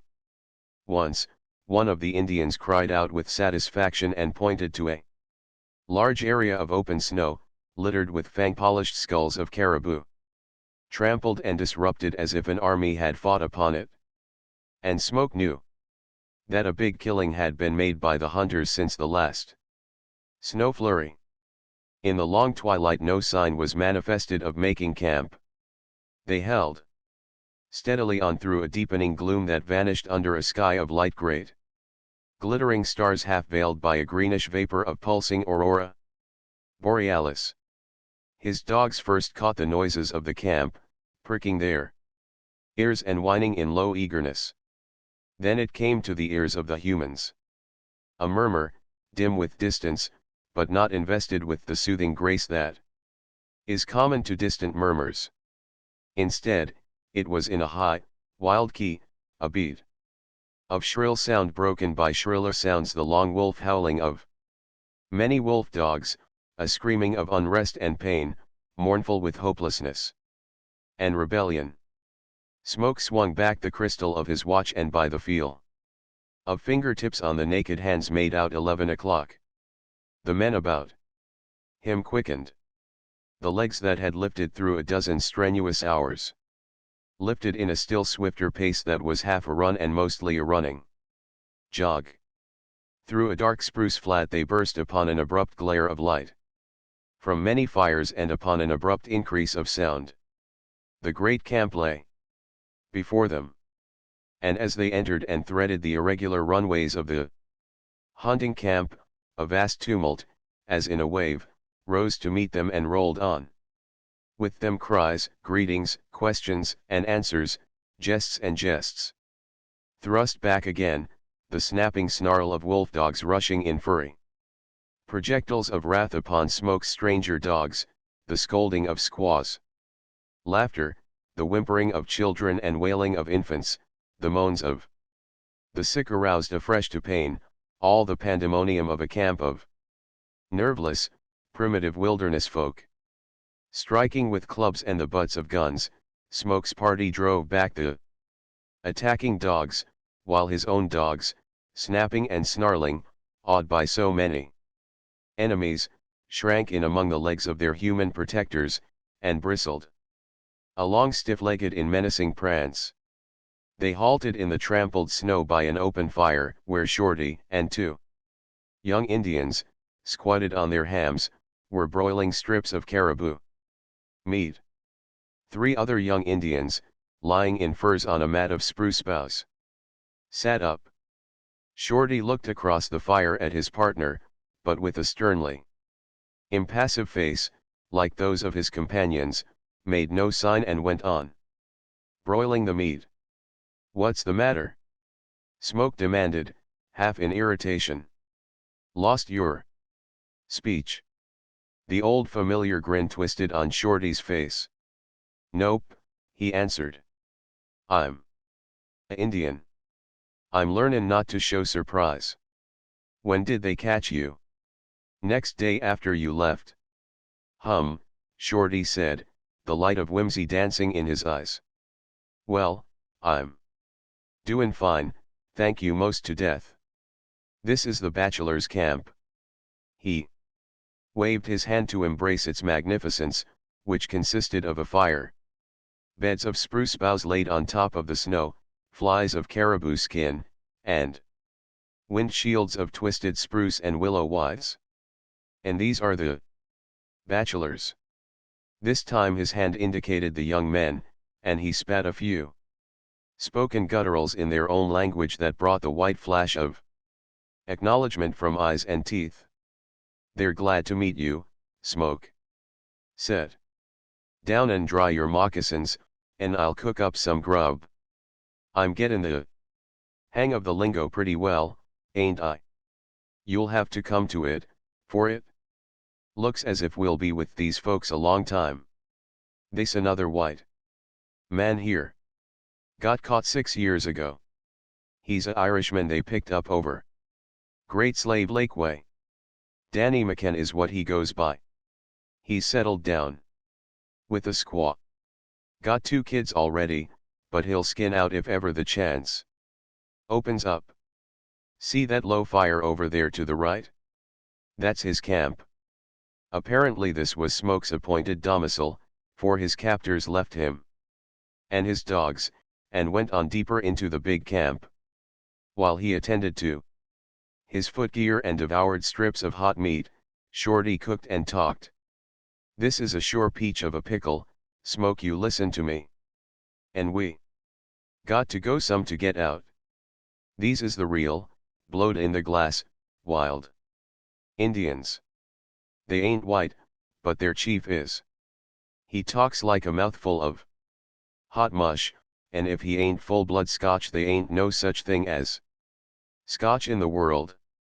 He's the Hayu, Skookum top chief of the whole Cabo Odal. What he says goes. You want to get that from the start off. Danny McCann's been trying to get away from him for 6 years. Danny's all right, but he ain't got go in him. He knows a way out, learned it on huntin' trips to the west of the way you and me came. He ain't had the nerve to tackle it by his lonely. But we can pull it off, the 3 of us. Whiskers is the real goods, but he's mostly loco just the same." "Who's Whiskers?" Smoke queried, pausing in the wolfing down of a hot strip of meat. "Why, he's the top geezer. He's the Scotcher. He's gettin' old, and he's sure asleep now, but he'll see you tomorrow and show you clear as print. What a measly shrimp you are on his stomping grounds. These grounds belong to him. You got to get that into your noodle. They ain't never been explored, nor nothin', and they're his'n. And he won't let you forget it. He's got about 20,000 square miles of hunting country here, all his own. He's the white Indian, him in the skirt. Huh. Don't look at me that way. Wait till you see her. Some looker, and all white, like her dad. He's Whiskers. And say, caribou. I've saw 100,000 of good running meat in the herd, and 10,000 wolves and cats a followin' and livin' off the stragglers in the leavins. We leave the leavins. The herds move into the east, and we'll be followin' 'em any day now.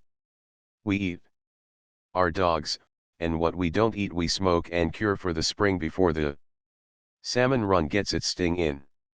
Say, what Whiskers don't know about salmon and caribou nobody knows, take it from me. Here comes Whiskers lookin' like he's goin' somewheres, Shorty whispered, reaching over and wiping greasy hands on the coat of one of the sled dogs. It was morning, and the bachelors were squatting over a breakfast of caribou meat, which they ate as they broiled. Smoke glanced up and saw a small and slender man, skin-clad like any savage, but unmistakably white, striding in advance of a sled team and a following of a dozen Indians. Smoke cracked a hot bone, and while he sucked out the steaming marrow, gazed at his approaching host. Bushy whiskers and yellowish-gray hair, stained by camp smoke, concealed most of the face, but failed wholly to hide the gaunt, almost cadaverous, cheeks. It was a healthy leanness, Smoke decided, as he noted the wide flare of the nostrils and the breadth and depth of chest that gave spaciousness to the guarantee of oxygen and life. "How do you do?" the man said, slipping a mitten and holding out his bare hand. "My name is Snas," he added, as they shook hands. "Mine's Bellew," Smoke returned, feeling peculiarly disconcerted as he gazed into the keen searching black eyes. "Getting plenty to eat, I see." Smoke nodded and resumed his marrow-bone, the purr of Scottish speech, strangely pleasant in his ears. "Rough rations. But we don't starve often. And it's more natural than the hand-reared meat of the cities." "I see you don't like cities," Smoke laughed, in order to be saying something, and was immediately startled by the transformation Snas underwent. Quite like a sensitive plant, the man's entire form seemed to wilt and quiver. Then the recoil, tense and savage, entered in the eyes, in which appeared a hatred that screamed of immeasurable pain. He turned abruptly away, and, recollecting himself, remarked casually over his shoulder, "I'll see you later, Mr. Bellew. The caribou are moving east, and I'm going ahead to pick out a location. You'll all come on tomorrow." "Some whiskers, that, eh?" Shorty muttered, as Snas pulled on at the head of his outfit. Again Shorty wiped his hands on the wolf dog, which seemed to like it as it licked off the delectable grease. Later on in the morning Smoke went for a stroll through the camp, busy with its primitive pursuits. A big body of hunters had just returned, and the men were scattering to their various fires. Women and children were departing with dogs harnessed to empty toboggan sleds, and women and children and dogs were hauling sleds heavy with meat fresh from the killing and already frozen. An early spring cold snap was on, and the wildness of the scene was painted in a temperature of 30 below zero. Woven cloth was not in evidence. Furs and soft tanned leather clad all alike. Boys passed with bows in their hands, and quivers of bone-barbed arrows, and many a skinning knife of bone or stone Smoke saw in belts or neck-hung sheaths. Women toiled over the fires, Smoke curing the meat, on their backs infants that stared round-eyed and sucked at lumps of tallow. Dogs, full kin to wolves, bristled up to Smoke to endure the menace of the short club he carried and to whiff the odor of this newcomer whom they must accept by virtue of the club. Segregated in the heart of the camp, Smoke came upon what was evidently Snas's fire. Though temporary in every detail, it was solidly constructed, and was on a large scale. A great heap of bales of skins and outfit was piled on a scaffold out of reach of the dogs. A large canvas fly, almost half tent, sheltered the sleeping and living quarters. To one side was a silk tent, the sort favored by explorers and wealthy big game hunters. Smoke had never seen such a tent, and stepped closer. As he stood looking, the flaps parted and a young woman came out. So quickly did she move, so abruptly did she appear, that the effect on Smoke was as that of an apparition. He seemed to have the same effect on her, and for a long moment they gazed at each other. She was dressed entirely in skins, but such skins and such magnificently beautiful fur work Smoke had never dreamed of.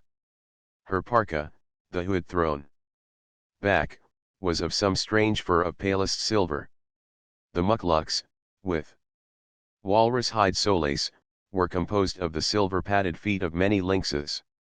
The long gauntleted mittens, the tassels at the knees, all the varied furs of the costume, were pale silver that shimmered in the frosty light, and out of this shimmering silver, poised on slender, delicate neck, lifted her head, the rosy face blonde as the eyes were blue, the ears like two pink shells, the light chestnut hair touched with frost dust and coruscating frost glints. All this and more, as in a dream, Smoke saw, then, recollecting himself, His hand fumbled for his cap. At the same moment the wonder stare in the girl's eyes passed into a smile, and, with movements quick and vital, she slipped a mitten and extended her hand. "How do you do?" she murmured gravely, with a queer, delightful accent. Her voice, silvery as the furs she wore, coming with a shock to Smoke's ears, attuned as they were to the harsh voices of the camp squaws. Smoke could only mumble phrases that were awkwardly reminiscent of his best society manner. "I am glad to see you," she went on slowly and gropingly, her face a ripple of smiles. "My English you will please excuse. It is not good." "I am English like you," she gravely assured him. "My father he is Scotch. My mother she is dead. She is French, and English, and a little Indian, too. Her father was a great man in the Hudson Bay Company. Brrr. It is cold." She slipped on her mitten and rubbed her ears, the pink of which had already turned to white. "Let us go to the fire and talk. My name is Labasqui. What is your name?" And so Smoke came to know Labasqui, the daughter of Snas, whom Snas called Margaret. "Snas is not my father's name," she informed Smoke. "Snas is only an Indian name." Much Smoke learned that day, and in the days that followed, as the hunting camp moved on in the trail of the caribou. These were real wild Indians, the ones Anton had encountered and escaped from long years before. This was nearly the western limit of their territory, and in the summer they ranged north to the tundra shores of the Arctic, and eastward as far as the Lusque. What river the Lusque was Smoke could not make out. Nor could Labasqui tell him, nor could McCann. On occasion Snas, with parties of strong hunters, pushed east across the Rockies, on past the lakes and the Mackenzie and into the Barrens. It was on the last traverse in that direction that the silk tent occupied by Labasqui had been found. It belonged to the Millicent Tadbury expedition, Snas told Smoke. "Oh, I remember. They went after musk oxen. The rescue expedition never found a trace of them." "I found them," Snas said. "But both were dead. The world still doesn't know. The word never got out." "The word never gets out," Snas assured him pleasantly. "You mean if they had been alive when you found them?" Snas nodded. "They would have lived on with me and my people." "Anton got out," Smoke challenged. "I do not remember the name." "How long ago?" 14 or 15 years, Smoke answered. "So he pulled through, after all. Do you know, I've wondered about him. We called him Longtooth. He was a strong man, a strong man. La Pearl came through here 10 years ago." Snas shook his head. "He found traces of your camps. It was summertime." "That explains it," Snas answered. "We are hundreds of miles to the north. In the summer." But, strive as he would, Smoke could get no clue to Snas's history in the days before he came to live in the northern wilds. Educated he was, yet in all the intervening years he had read no books, no newspapers. What had happened in the world he knew not, nor did he show desire to know. He had heard of the miners on the Yukon, and of the Klondike strike. Gold miners had never invaded his territory, for which he was glad. But the outside world to him did not exist. He tolerated no mention of it. Nor could Labasqui help Smoke with earlier information. She had been born on the hunting grounds. Her mother had lived for 6 years after.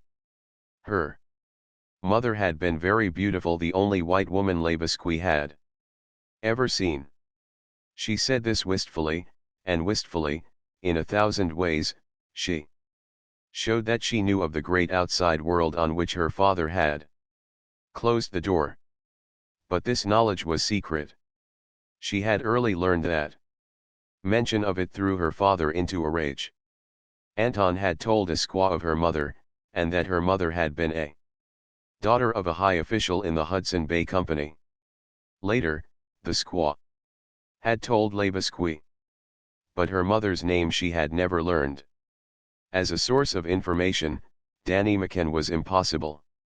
He did not like adventure. Wildlife was a horror, and he had had 9 years of it. Shanghaied in San Francisco, he had deserted the whale ship at Point Barrow. With 3 companions. 2 had died, and the third had abandoned him on the terrible traverse south. 2 years he had lived with the Eskimos.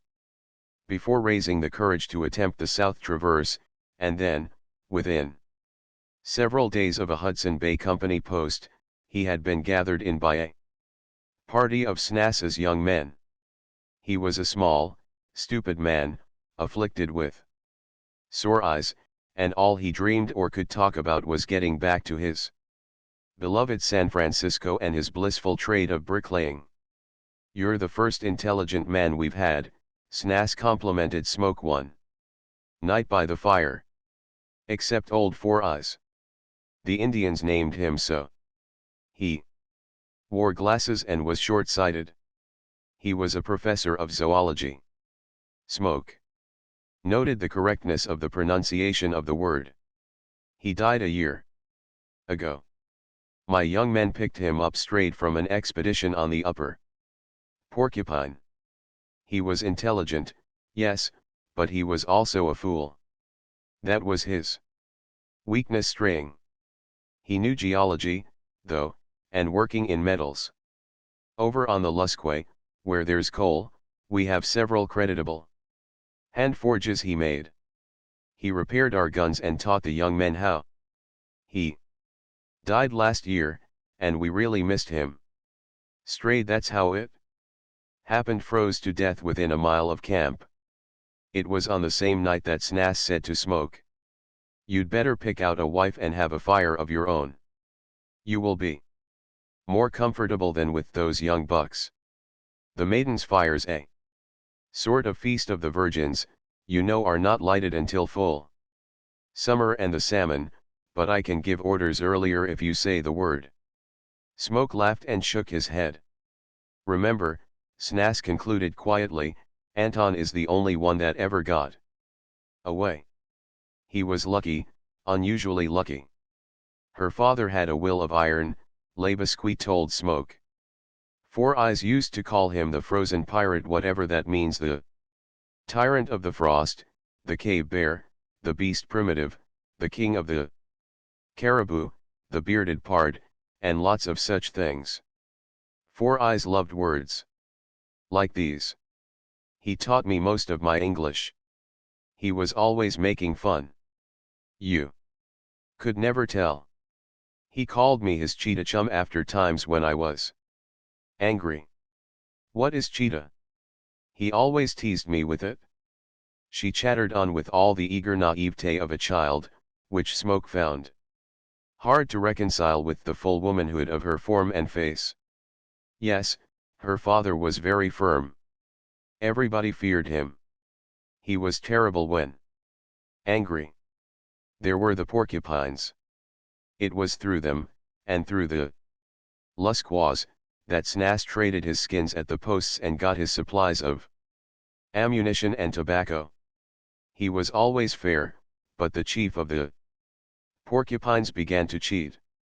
And after SNAS had warned him twice, he burned his log village, and over a dozen of the porcupines were killed in the fight. But there was no more cheating. Once, when she was a little girl, there was one white man killed while trying to escape. No, her father did not do it, but he gave the order to the young men. No Indian ever disobeyed her father. And the more Smoke learned from her, the more the mystery of SNAS deepened. "And tell me if it is true," the girl was saying, "that there was a man and a woman whose names were Paolo and Francesca, and who greatly loved Each other. Smoke nodded. Four Eyes told me all about it, she beamed happily. And so he did not make it up, after all. You see, I was not sure. I asked father, but, oh. He was angry. The Indians told me he gave poor Four Eyes an awful talking. 2. Then there were Tristan and Iseult, two Iseults. It was very sad. But I should like to love that way. Do all the young men and women in the world do that? They do not here.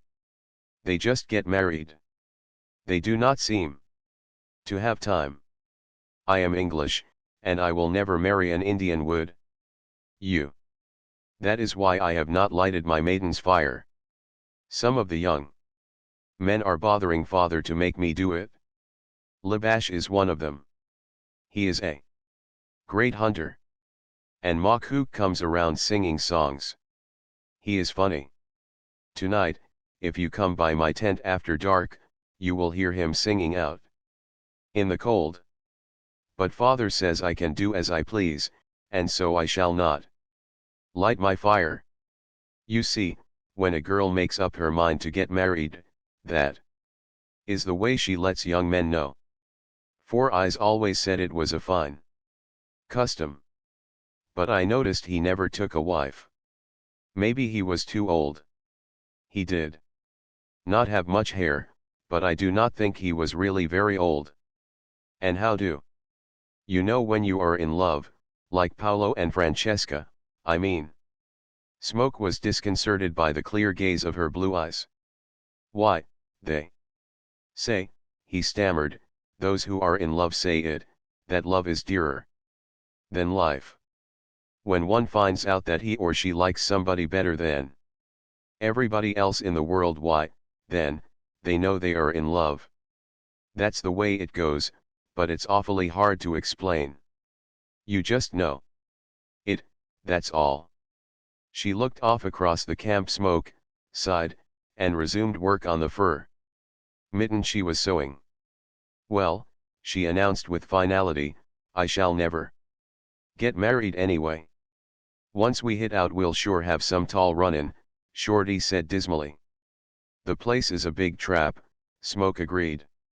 From the crest of a bald knob they gazed out over Snassa's snowy domain. East, west, and south they were hemmed in by the high peaks and jumbled ranges. Northward, the rolling country seemed interminable, yet they knew, even in that direction, that half a dozen transverse chains blocked the way. At this time of the year I could give you 3 days' start, Snass told Smoke that evening. You can't hide your trail, you see.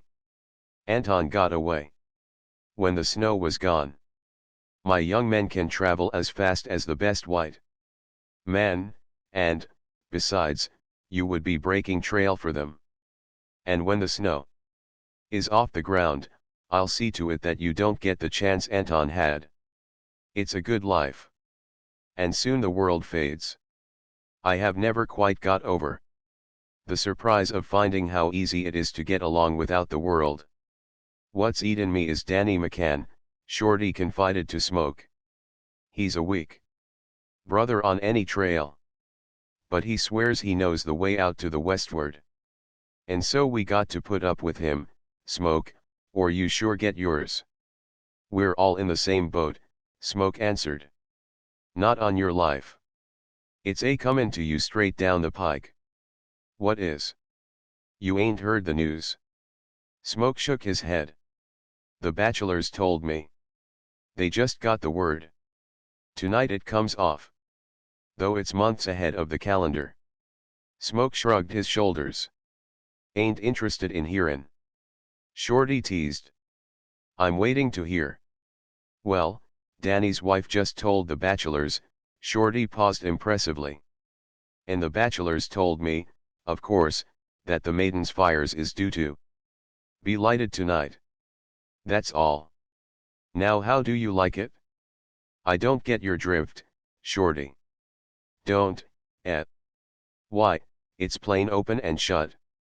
They's a skirt after you, and That skirt is goin' to light a fire, and that skirt's name is Labasqui.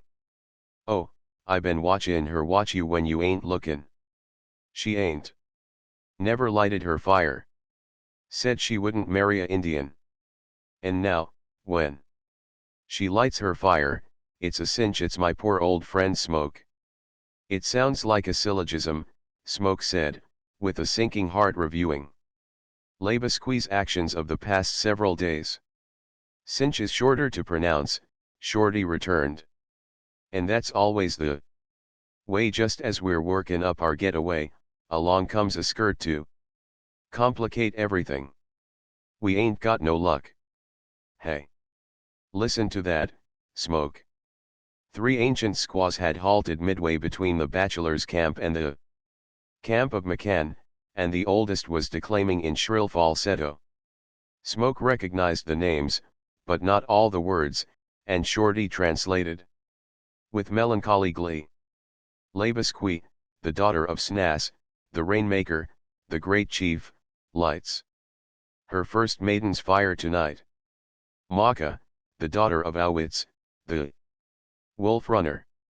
The recital ran through the names of a dozen maidens, and then the 3 heralds tottered on their way to make announcement at the next fires. The bachelors, who had sworn youthful oaths to speak to no maidens, were uninterested in the approaching ceremony, and to show their disdain they made preparations for immediate departure on a mission set them by Snas, and upon which they had planned to start the following morning. Not satisfied with the old hunter's estimates of the caribou, Snas had decided that the run was split. The task set the bachelors was to scout to the north and west in quest of the second division of the great herd. Smoke, troubled by Labasqui's fire lighting, announced that he would accompany the bachelors. But first he talked with Shorty and with McCann. You be there on the 3rd day, Smoke, Shorty said. We'll have the outfit and the dogs. But remember, Smoke cautioned, if there is any slip up in meeting me, you keep on going and get out to the Yukon. That's flat. If you make it, you can come back for me in the summer. If I get the chance, I'll make it and come back for you. McCann, standing by his fire, indicated with his eyes a rugged mountain, where the high western range outjutted on the open country. That's the one, he said. A small stream on the south side. We go up it. On the 3rd day you meet us. We'll pass by on the 3rd day. Anywhere you tap that stream you'll meet us or our trail. But the chance did not come to Smoke on the 3rd day.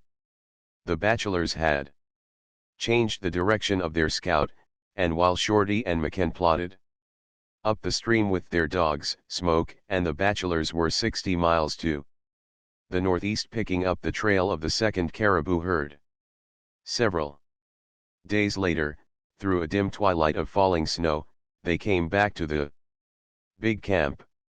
A squaw ceased from wailing by a fire and darted up to Smoke. Harsh-tongued, with bitter, venomous eyes, she cursed him, waving her arms toward a silent, fur-wrapped form that still lay on the sled which had hauled it in. What had happened, Smoke could only guess, and as he came to McCann's fire, he was prepared for a second cursing. Instead, he saw McCann himself industriously chewing a strip of caribou meat. I'm not a fightin' man, he whiningly explained. But Shorty got away. Though they're still after him. He put up a hell of a fight. They'll get him, too. He ain't got a chance. He plugged $2 that'll get around. All right. And he croaked one square through the chest. Yes, I know, Smoke answered. I just met the widow. Old Snas'll be wantin' to see you, McCann added. Them's his orders. Soon as you come in you was to go to his fire. I ain't squealed. You don't know nothing. Keep that in mind. Shorty went off on his own along with me. At Snas's fire Smoke found Labasqui She met him with eyes that shone with such softness and tenderness as to frighten him. "I'm glad you did not try to run away," she said. "You see, she hesitated, but her eyes didn't drop. They swam with a light unmistakable. "I lighted my fire, and of course it was for you. It has happened. I like you better than everybody else in the world. Better than my father. Better than 1,000 Libashes and Makuks. I love. It is very strange. I love. As Francesca loved, as Isolde loved. Old Four Eyes spoke true. Indians do not love this way. But my eyes are blue, and I am white. We are white, you and I." Smoke had never been proposed to in his life, and he was unable to meet the situation. Worse, it was not even a proposal. His acceptance was taken for granted. So thoroughly was it all arranged in Labasque's mind, so warm was the light in her eyes, that he was amazed that she did not throw her arms around him and rest her head on his shoulder. Then he realized, despite her candor of love, that she did not know the pretty ways of love. Among the primitive savages such ways did not obtain. She had had no chance to learn. She prattled on, chanting the happy burden of her love, while he strove to grip himself in the effort, somehow, to wound her with the truth. This, at the very first, was the golden opportunity. "But, Labasque, listen," he began. "Are you sure you learned from Four Eyes all the story of the love of Paolo and Francesca?" She clasped her hands and laughed with an immense certitude of gladness. "Oh, there is more. I knew there must be more and more of love. I have thought much since I lighted my fire. I have." And then Snas strode into the fire through the falling snowflakes, and Smoke's opportunity was lost. "Good evening," Snas purred gruffly. "Your partner has made a mess of it? I am glad you had better sense." "You might tell me what's happened," Smoke urged. The flash of white teeth through the stained beard was not pleasant. "Certainly, I'll tell you. Your partner has killed one of my people. That sniveling shrimp, McCann, deserted at the first shot. He'll never run away again. But my hunters have got your partner in the mountains, and they'll get him. He'll never make the Yukon Basin. As for you, from now on you sleep at my fire. And there'll be no more scouting with the young men. I shall have my eye on you." Smoke's new situation at Snas's fire was embarrassing. He saw more of Labasque than ever. In its sweetness and innocence, the frankness of her love was terrible. Her glances were love glances, every look was a caress. A score of times he nerved himself to tell her of Joy Gastel, and a score of times he discovered that he was a coward. The damnable part of it was that Labasque was so delightful. She was good to look upon. Despite the hurt to his self-esteem of every moment spent with her, he pleasured in every such moment. For the first time in his life he was really learning woman, and so clear was Labasque's soul, so appalling in its innocence and ignorance, that he could not misread a line of it. All the pristine goodness of her sex was in her, uncultured by the conventionality of knowledge or the deceit of self-protection. In memory he reread his Schopenhauer and knew beyond all cavil that the sad philosopher was wrong. To know woman, as Smoke came to know Labasque, was to know that all woman-haters were sick men. Labasque was wonderful, and yet, beside her face in the flesh burned the vision of the face of Joy Gastel. Joy had control, restraint, all the feminine inhibitions of civilization, yet, by the trick of his fancy and the living preachment of the woman before him, Joy Gastel was stripped to a goodness at par with Labasque's. The one but appreciated the other, and all women of all the world appreciated by what Smoke saw in the soul of Labasque at Snas's fire in the snowland. And Smoke learned about himself. He remembered back to all he knew of Joy Gastel, and he knew that he loved her. Yet he delighted in Labasque. And what was this feeling of delight but love? He could demean it by no less a name. Love it was. Love it must be. And he was shocked to the roots of his soul by the discovery of this polygamous strain in his nature. He had heard it argued, in the San Francisco studios, that it was possible for a man to love 2 women, or even 3 women, at a time. But he had not believed it. How could he believe it when he had not had the experience? Now it was different. He did truly love 2 women, and though most of the time he was quite convinced that he loved Joy Gastel more, there were other moments when he felt with equal certainty that he loved Labasque more. There must be many women in the world, she said one day. And women like men. Many women must have liked you. Tell me. He did not reply. Tell me, she insisted. I have never married, he evaded. And there is no one else? No other Isolde out there beyond the mountains? Then it was that Smoke knew himself a coward. He lied.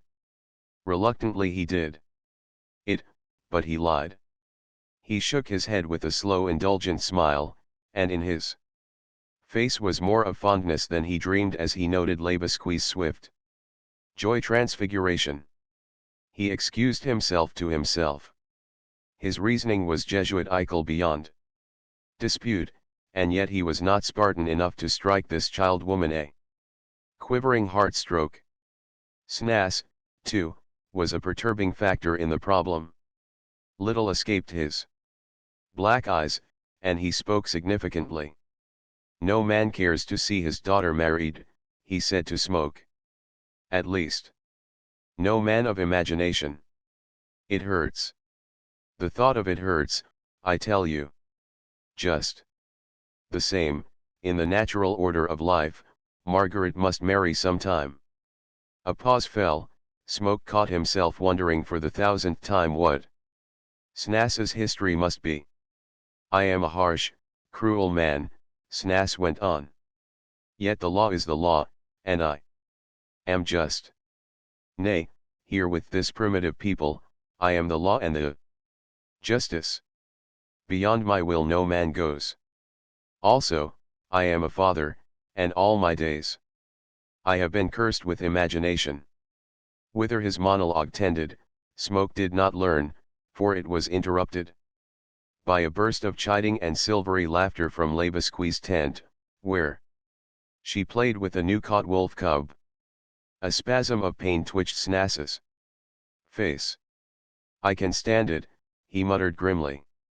Margaret must be married, and it is my fortune, and hers, that you are here. I had little hopes of 4 eyes. McKen was so hopeless I turned him over to a squaw who had lighted her fire 20 seasons. If it hadn't been you, it would have been an Indian.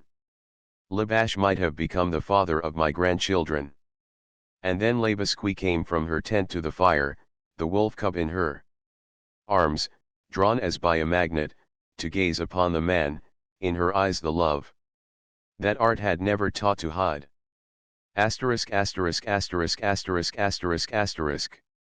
Listen to me, said McCann.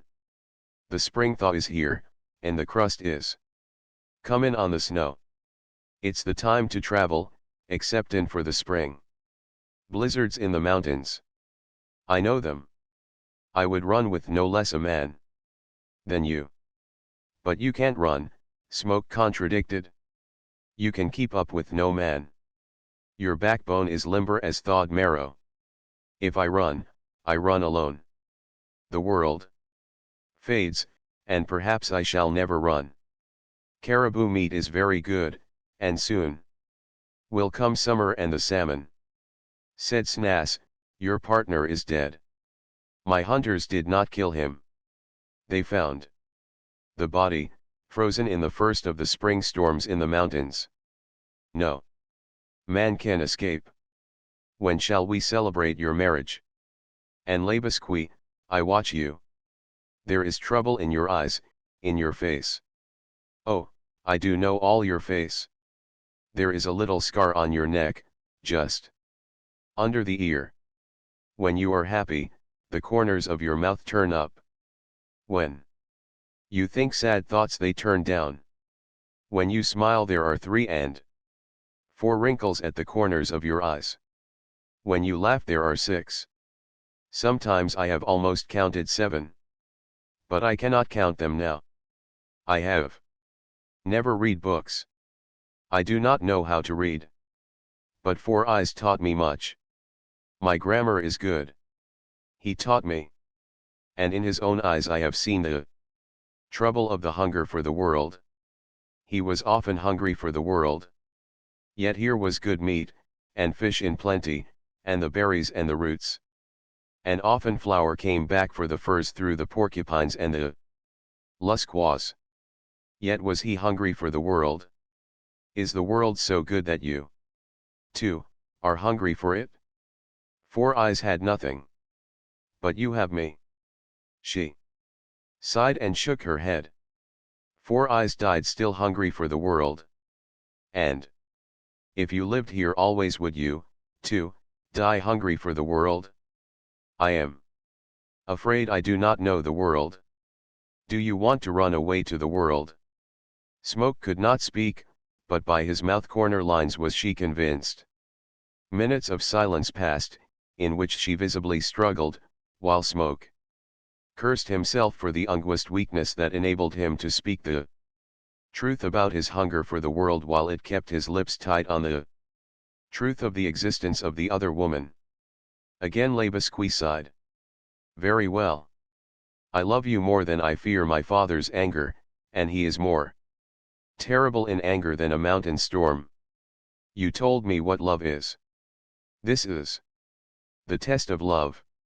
I shall help you to run away back to the world. Smoke awakened softly and without movement. Warm small fingers touched his cheek and slid gently to a pressure on his lips. Fur, with the chill of frost clinging in it, next tingled his skin, and the one word, come, was breathed in his ear. He sat up carefully and listened. The hundreds of wolf dogs in the camp had lifted their nocturnal song, but under the volume of it, close at hand, he could distinguish the light, regular breathing of Snas. Labusque tugged gently at Smoke's sleeve, and he knew she wished him to follow. He took his moccasins and German socks in his hand and crept out into the snow in his sleeping moccasins. Beyond the glow from the dying embers of the fire, she indicated to him to put on his outer footgear. And while he obeyed, she went back under the fly where Snas slept. Feeling the hands of his watch, Smoke found it was 1 in the morning. Quite warm it was, he decided, not more than 10 below zero. Labusque rejoined him and led him on through the dark runways of the sleeping camp. Walk lightly as they could, the frost crunched crisply under their moccasins, but the sound was drowned by the clamor of the dogs, too deep in their howling to snarl at the man and woman who passed. Now we can talk, she said, when the last fire had been left half a mile behind. And now, in the starlight, facing him, Smoke noted for the first time that her arms were burdened, and, on feeling, discovered she carried his snowshoes, a rifle, 2 belts of ammunition, and his sleeping robes. I have everything fixed, she said, with a happy little laugh. I have been 2 days making the cache. There is meat, even flour, matches, and skis, which go best on the hard crust, and, when they break through, the webs will hold up longer. Oh, I do no snow travel, and we shall go fast. My lover? Smoke checked his speech. That she had been arranging his escape was surprise enough, but that she had planned to go with him was more than he was prepared for. Unable to think immediate action, he gently, one by one, took her burdens from her. He put his arm around her and pressed her close, and still he could not think what to do. God is good, she whispered. He sent me a lover. Yet Smoke was brave enough not to suggest his going alone. And before he spoke again he saw all his memory of the bright world and the sun lands reel and fade. We will go back, Labasqui, he said. You will be my wife, and we shall live always with the Caribou people. No, no. She shook her head, and her body, in the circle of his arm, resented his proposal. I know. I have thought much. The hunger for the world would come upon you, and in the long nights it would devour your heart. Four Eyes died of hunger for the world. So would you die. All men from the world hunger for it. And I will not have you die. We will go on. Across the snow mountains on the south traverse. Dear, listen, he urged. We must go back. She pressed her mitten against his lips to prevent further speech. You love me. Say that you love me. I do love you, Labasqui. You are my wonderful sweetheart. Again the mitten was a caressing obstacle to utterance. We shall go on to the cache, she said with decision. It is 3 miles from here. Come. He held back, and her pull on his arm could not move him. Almost was he tempted to tell her of the other woman beyond the south traverse. It would be a great wrong to you to go back, she said. I am only a wild girl, and I am afraid of the world, but I am more afraid for you. You see, it is as you told me. I love you more than anybody else in the world. I love you more than myself. The Indian language is not a good language. The English language is not a good language. The thoughts in my heart for you, as bright and as many as the stars, there is no language for them. How can I tell you them? They are there, see. As she spoke she slipped the mitten from his hand and thrust the hand inside the warmth of her parka until it rested against her heart. Tightly and steadily she pressed his hand in its position. And in the long silence, he felt the beat of her heart, and knew that every beat of it was love. And then, slowly, almost imperceptibly, still holding his hand, her body began to incline away from his and toward the direction of the cache. Nor could he resist. It was as if he were drawn by her heart itself that so nearly lay in the hollow of his hand. So firm was the crust, frozen during the night after the previous day's surface thaw, that they slid along rapidly on their skis. Just here, in the trees, is the cache, Labasqui told Smoke. The next moment she caught his arm with a startle of surprise. The flames of a small fire were dancing merrily, and crouched by the fire was McCann. Labasqui muttered something in Indian, and so lash-like was the sound that Smoke remembered she had been called Cheetah by Four Eyes. I was minded you'd run without me, McCann explained when they came up, his small peering eyes glimmering with cunning. So I kept an eye on the girl, and when I seen her caching skis and grub, I was on. I brought my own skis and webs and grub. The fire? Sure, and it was no danger. The camp's asleep and snorin', and the waitin' was cold. Will we be startin' now? Labasqui looked swift consternation at Smoke, as swiftly achieved a judgment on the matter, and spoke. And in the speaking she showed, child woman though she was in love, the quick decisiveness of one who in other affairs of life would be no clinging vine. McCann, you are a dog, she hissed, and her eyes were savage with anger. I know it is in your heart to raise the camp if we do not take you. Very well. We must take you. But you know my father. I am like my father. You will do your share of the work. You will obey. And if you play one dirty trick, it would be better for you if you had never run. McCann looked up at her, his small pig eyes hating and cringing, while in her eyes, turned to Smoke, the anger melted into luminous softness. Is it right, what I have said? She queried. Daylight found them in the belt of foothills that lay between the rolling country and the mountains. McCann suggested breakfast, but they held on. Not until the afternoon thaw softened the crust and prevented travel would they eat. The foothills quickly grew rugged, and the stream, up whose frozen bed they journeyed, began to thread deeper and deeper canyons.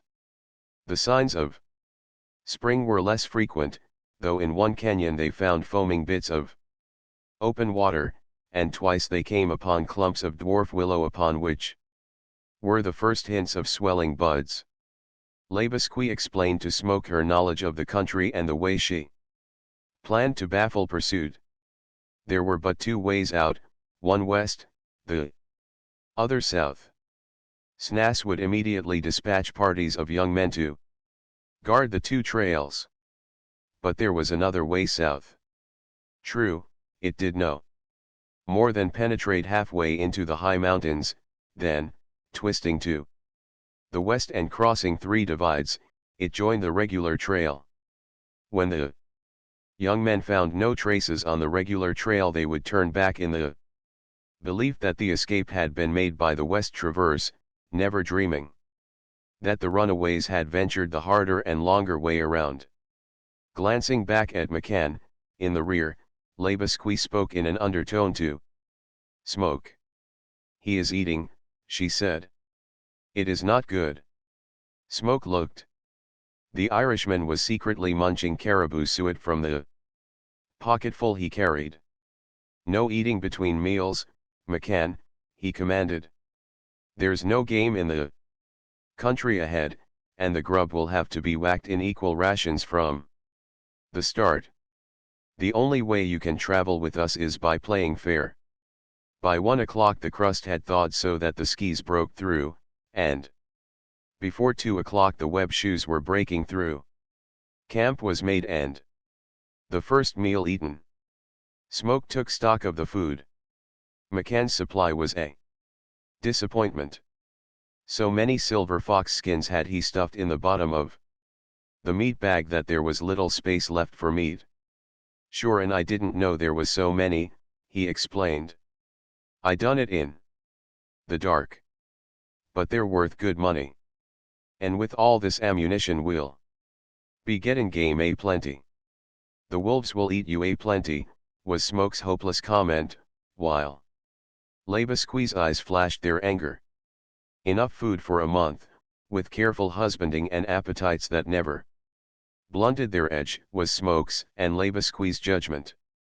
Smoke apportioned the weight and bulk of the packs, yielding in the end to Labusque's insistence that she, too, should carry a pack. Next day the stream shallowed out in a wide mountain valley, and they were already breaking through the crust on the flats when they gained the harder surface of the slope of the divide. 10 minutes later and we wouldn't have got across the flats, Smoke said, when they paused for breath on the bald crest of the summit. We must be 1,000 feet higher here. But Labusque, without speaking, pointed down to an open flat among the trees. In the midst of it, scattered abreast, were 5 dark specks that scarcely moved. The young men, said Labusque. They are wallowing to their hips, Smoke said. They will never gain the hard footing this day. We have hours the start of them. Come on, McCann. Buck up. We don't eat till we can't travel. McCann groaned, but there was no caribou suet in his pocket, and he doggedly brought up the rear. In the higher valley in which they now found themselves, the crust did not break till 3 in the afternoon, at which time they managed to gain the shadow of a mountain where the crust was already freezing again. Once only. They paused to get out McCann's confiscated suet, which they ate as they walked. The meat was frozen solid, and could be eaten only after thawing over a fire. But the suet crumbled in their mouths and eased the palpitating faintness in their stomachs. Black darkness, with an overcast sky, came on after a long twilight at 9 o'clock, when they made camp in a clump of dwarf spruce.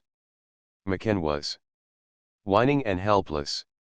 The day's march had been exhausting, but in addition, despite his 9 years' experience in the Arctic, he had been eating snow and was in agony with his parched and burning mouth. He crouched by the fire and groaned, while they made the camp. Labuschagne was tireless, and Smoke could not but marvel at the life in her body, at the endurance of mind and muscle. Nor was her cheerfulness forced. She had ever a laugh or a smile for him, and her hand lingered in caress whenever it chanced to touch his. Yet, always, when she looked at McCann, her face went hard and pitiless and her eyes flashed frostily. In the night came wind and snow, and through a day of blizzard they fought their way blindly, missing the turn of the way that led up a small stream and crossed a divide to the west. For 2 more days they wandered, crossing other and wrong divides, and in those 2 days they dropped spring behind and climbed up into the abode of winter. The young men have lost our trail, and what's to stop us restin' a day? McCann begged. But no rest was accorded. Smoke and Labuschagne knew their danger. They were lost in the high mountains, and they had seen no game nor signs of game. Day after day they struggled on through an iron configuration of landscape that compelled them to labyrinthine canyons and valleys that led rarely to the west. Once in such a canyon, they could only follow it, no matter where it led, for the cold peaks and higher ranges on either side were unscalable and unendurable. The terrible toil and the cold ate up energy. Yet they cut down the size of the ration they permitted themselves. One night Smoke was awakened by a sound of struggling. Distinctly he heard a gasping and strangling from where McCann slept. Kicking the fire into flame, by its light he saw Labuschagne, her hands at the Irishman's throat, and forcing from his mouth a chunk of partly chewed meat. Even as Smoke saw this, her hand went to her hip and flashed with the sheath knife in it. Labuschagne! Smoke cried, and his voice was peremptory. The hand hesitated. Don't, he said, coming to her side. She was shaking with anger, but the hand, after hesitating a moment longer, descended reluctantly to the sheath. As if fearing she could not restrain herself, she crossed to the fire and threw on more wood. McCann sat up, whimpering and snarling, between fright and rage spluttering an inarticulate explanation. Where did you get it? Smoke demanded. Feel around his body, Labuschagne said. It was the first word she had spoken, and her voice quivered with the anger she could not suppress. McCann strove to struggle, but Smoke gripped him cruelly and searched him, drawing forth from under his armpit, where it had been thawed by the heat of his body, a strip of caribou meat. A quick exclamation from Labuschagne drew Smoke's attention. She had sprung to McCann's pack and was opening it. Instead of meat, out poured moss, spruce needles, chips, all the light refuse that had taken the place of the meat and given the pack its due proportion minus its weight. Again Labuscagne's hand went to her hip, and she flew at the culprit only to be caught in Smoke's arms, where she surrendered herself, sobbing with the futility of her rage. Oh, lover, it is not the food, she panted. It is you, your life. The dog. He is eating you, he is eating you. We will yet live, Smoke comforted her. Hereafter he shall carry the flower. He can't eat that raw, and if he does I'll kill him myself, for he will be eating your life as well as mine. He held her closer. Sweetheart, killing is men's work. Women do not kill. You would not love me if I killed the dog, she questioned in surprise. Not so much, Smoke temporized. She sighed with resignation. Very well, she said. I shall not kill him. The pursuit by the young men was relentless. By miracles of luck, as well as by deduction from the topography of the way the runaways must take, the young men picked up the blizzard-blinded trail and clung to it. When the snow flew, Smoke and Labasque took the most improbable courses, turning east when the better way opened south or west, rejecting a low divide to climb a higher. Being lost, it did not matter. Yet they could not throw the young men off. Sometimes they gained days, but always the young men appeared again. After a storm, when all trace was lost, they would cast out like a pack of hounds, and he who caught the later trace made Smoke signals to call his comrades on. Smoke lost count of time, of days and nights and storms and camps. Through a vast mad phantasmagoria of suffering and toil he and Labasque struggled on, with McCann somehow stumbling along in the rear, babbling of San Francisco, his everlasting dream. Great peaks, pitiless and serene in the chill blue, towered about them. They fled down black canyons with walls so precipitous that the rock frowned naked, or wallowed across glacial valleys where frozen lakes lay far beneath their feet. And one night, between two storms, a distant volcano glared the sky. They never saw it again, and wondered whether it had been a dream. Crusts were covered with yards of new snow, that crusted and were snow covered again. There were places, in canyon and pocket drifts, where they crossed snow hundreds of feet deep, and they crossed tiny glaciers. In drafty rifts, wind-scurried and bare of any snow, they crept like silent wraiths across the faces of impending avalanches, or roused from exhausted sleep to the thunder of them. They made fireless camps above timberline, thawing their meat rations with the heat of their bodies' air they could eat. And through it all Labasque remained Labasque. Her cheer never vanished, save when she looked at McCann, and the greatest stupor of fatigue and cold never stilled the eloquence of her love for Smoke. Like a cat she watched the apportionment of the meager ration, and Smoke could see that she grudged McCann every munch of his jaws. Once, she distributed the ration. The first Smoke knew was a wild harangue of protest from McCann. Not to him alone, but to herself, had she given a smaller portion than to Smoke.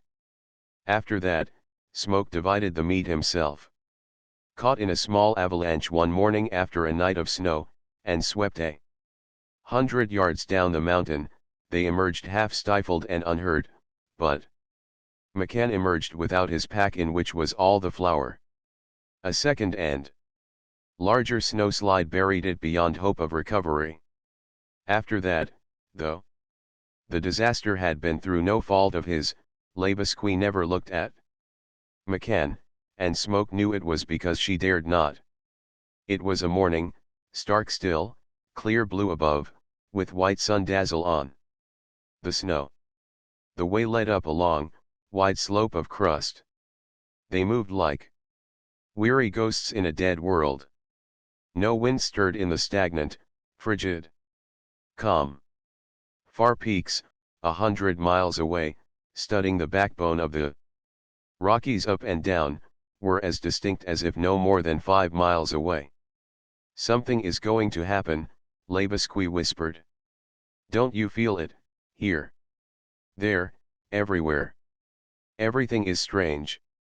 I feel a chill that is not of cold, Smoke answered. Nor is it of hunger. It is in your head, your heart, she agreed excitedly. That is the way I feel it. It is not of my senses, Smoke diagnosed.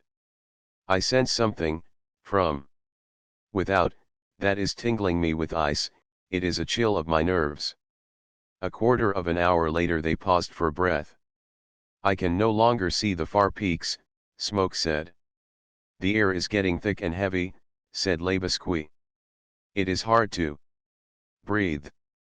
There be 3 suns, McKen muttered hoarsely, reeling as he clung to his staff for support. There was a mock sun on either side of the real sun. There are 5, said Labusque, and as they looked, new suns formed and flashed before their eyes.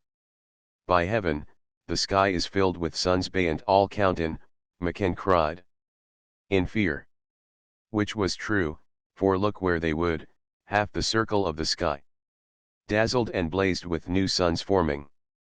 McKen yelped sharply with surprise and pain. I'm stung, he cried out. Then yelped again. Then Labusque cried out, and Smoke felt a prickling stab on his cheek so cold that it burned like acid. It reminded him of swimming in the salt sea, and being stung by the poisonous filaments of Portuguese men of war. The sensations were so similar that he automatically brushed his cheek to rid it of the stinging substance that was not there. And then a shot rang out, strangely muffled. Down the slope were the young men, standing on their skis, and one after another opened fire. Spread out, Smoke commanded. And climb for it. We're almost to the top.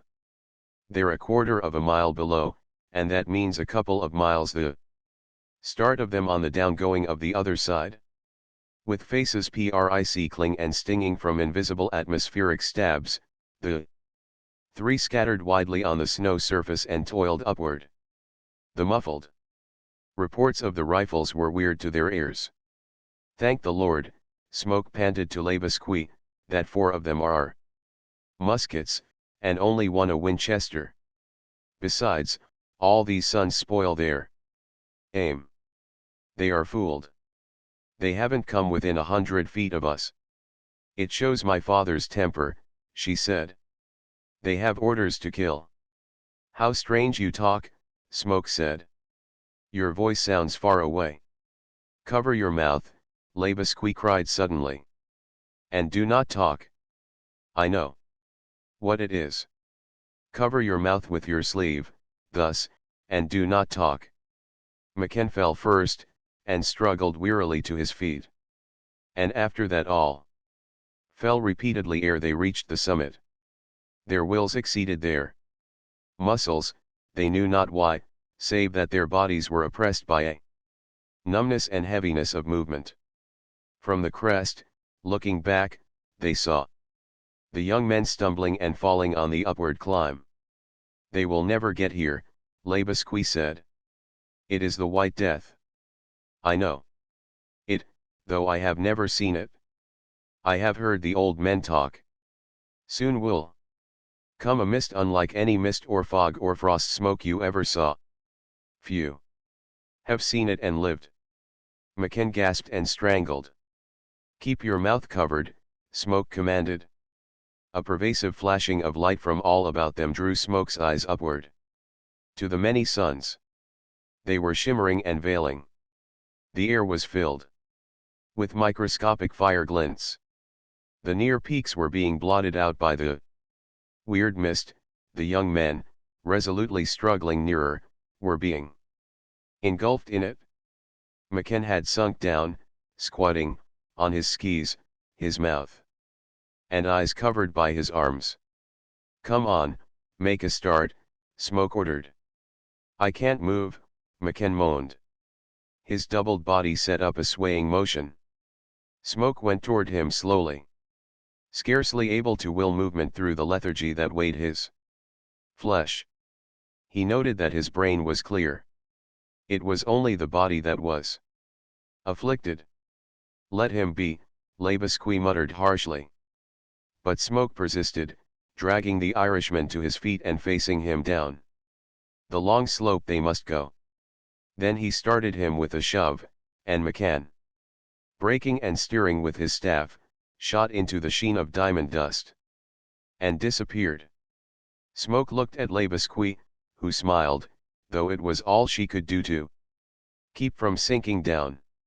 He nodded for her to push off, but she came near to him, and side by side, a dozen feet apart, they flew down through the stinging thickness of cold fire.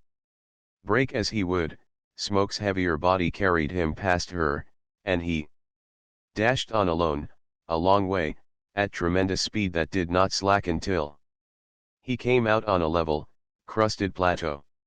Here he braked till Labusque overtook him, and they went on, again side by side, with diminishing speed, which finally ceased.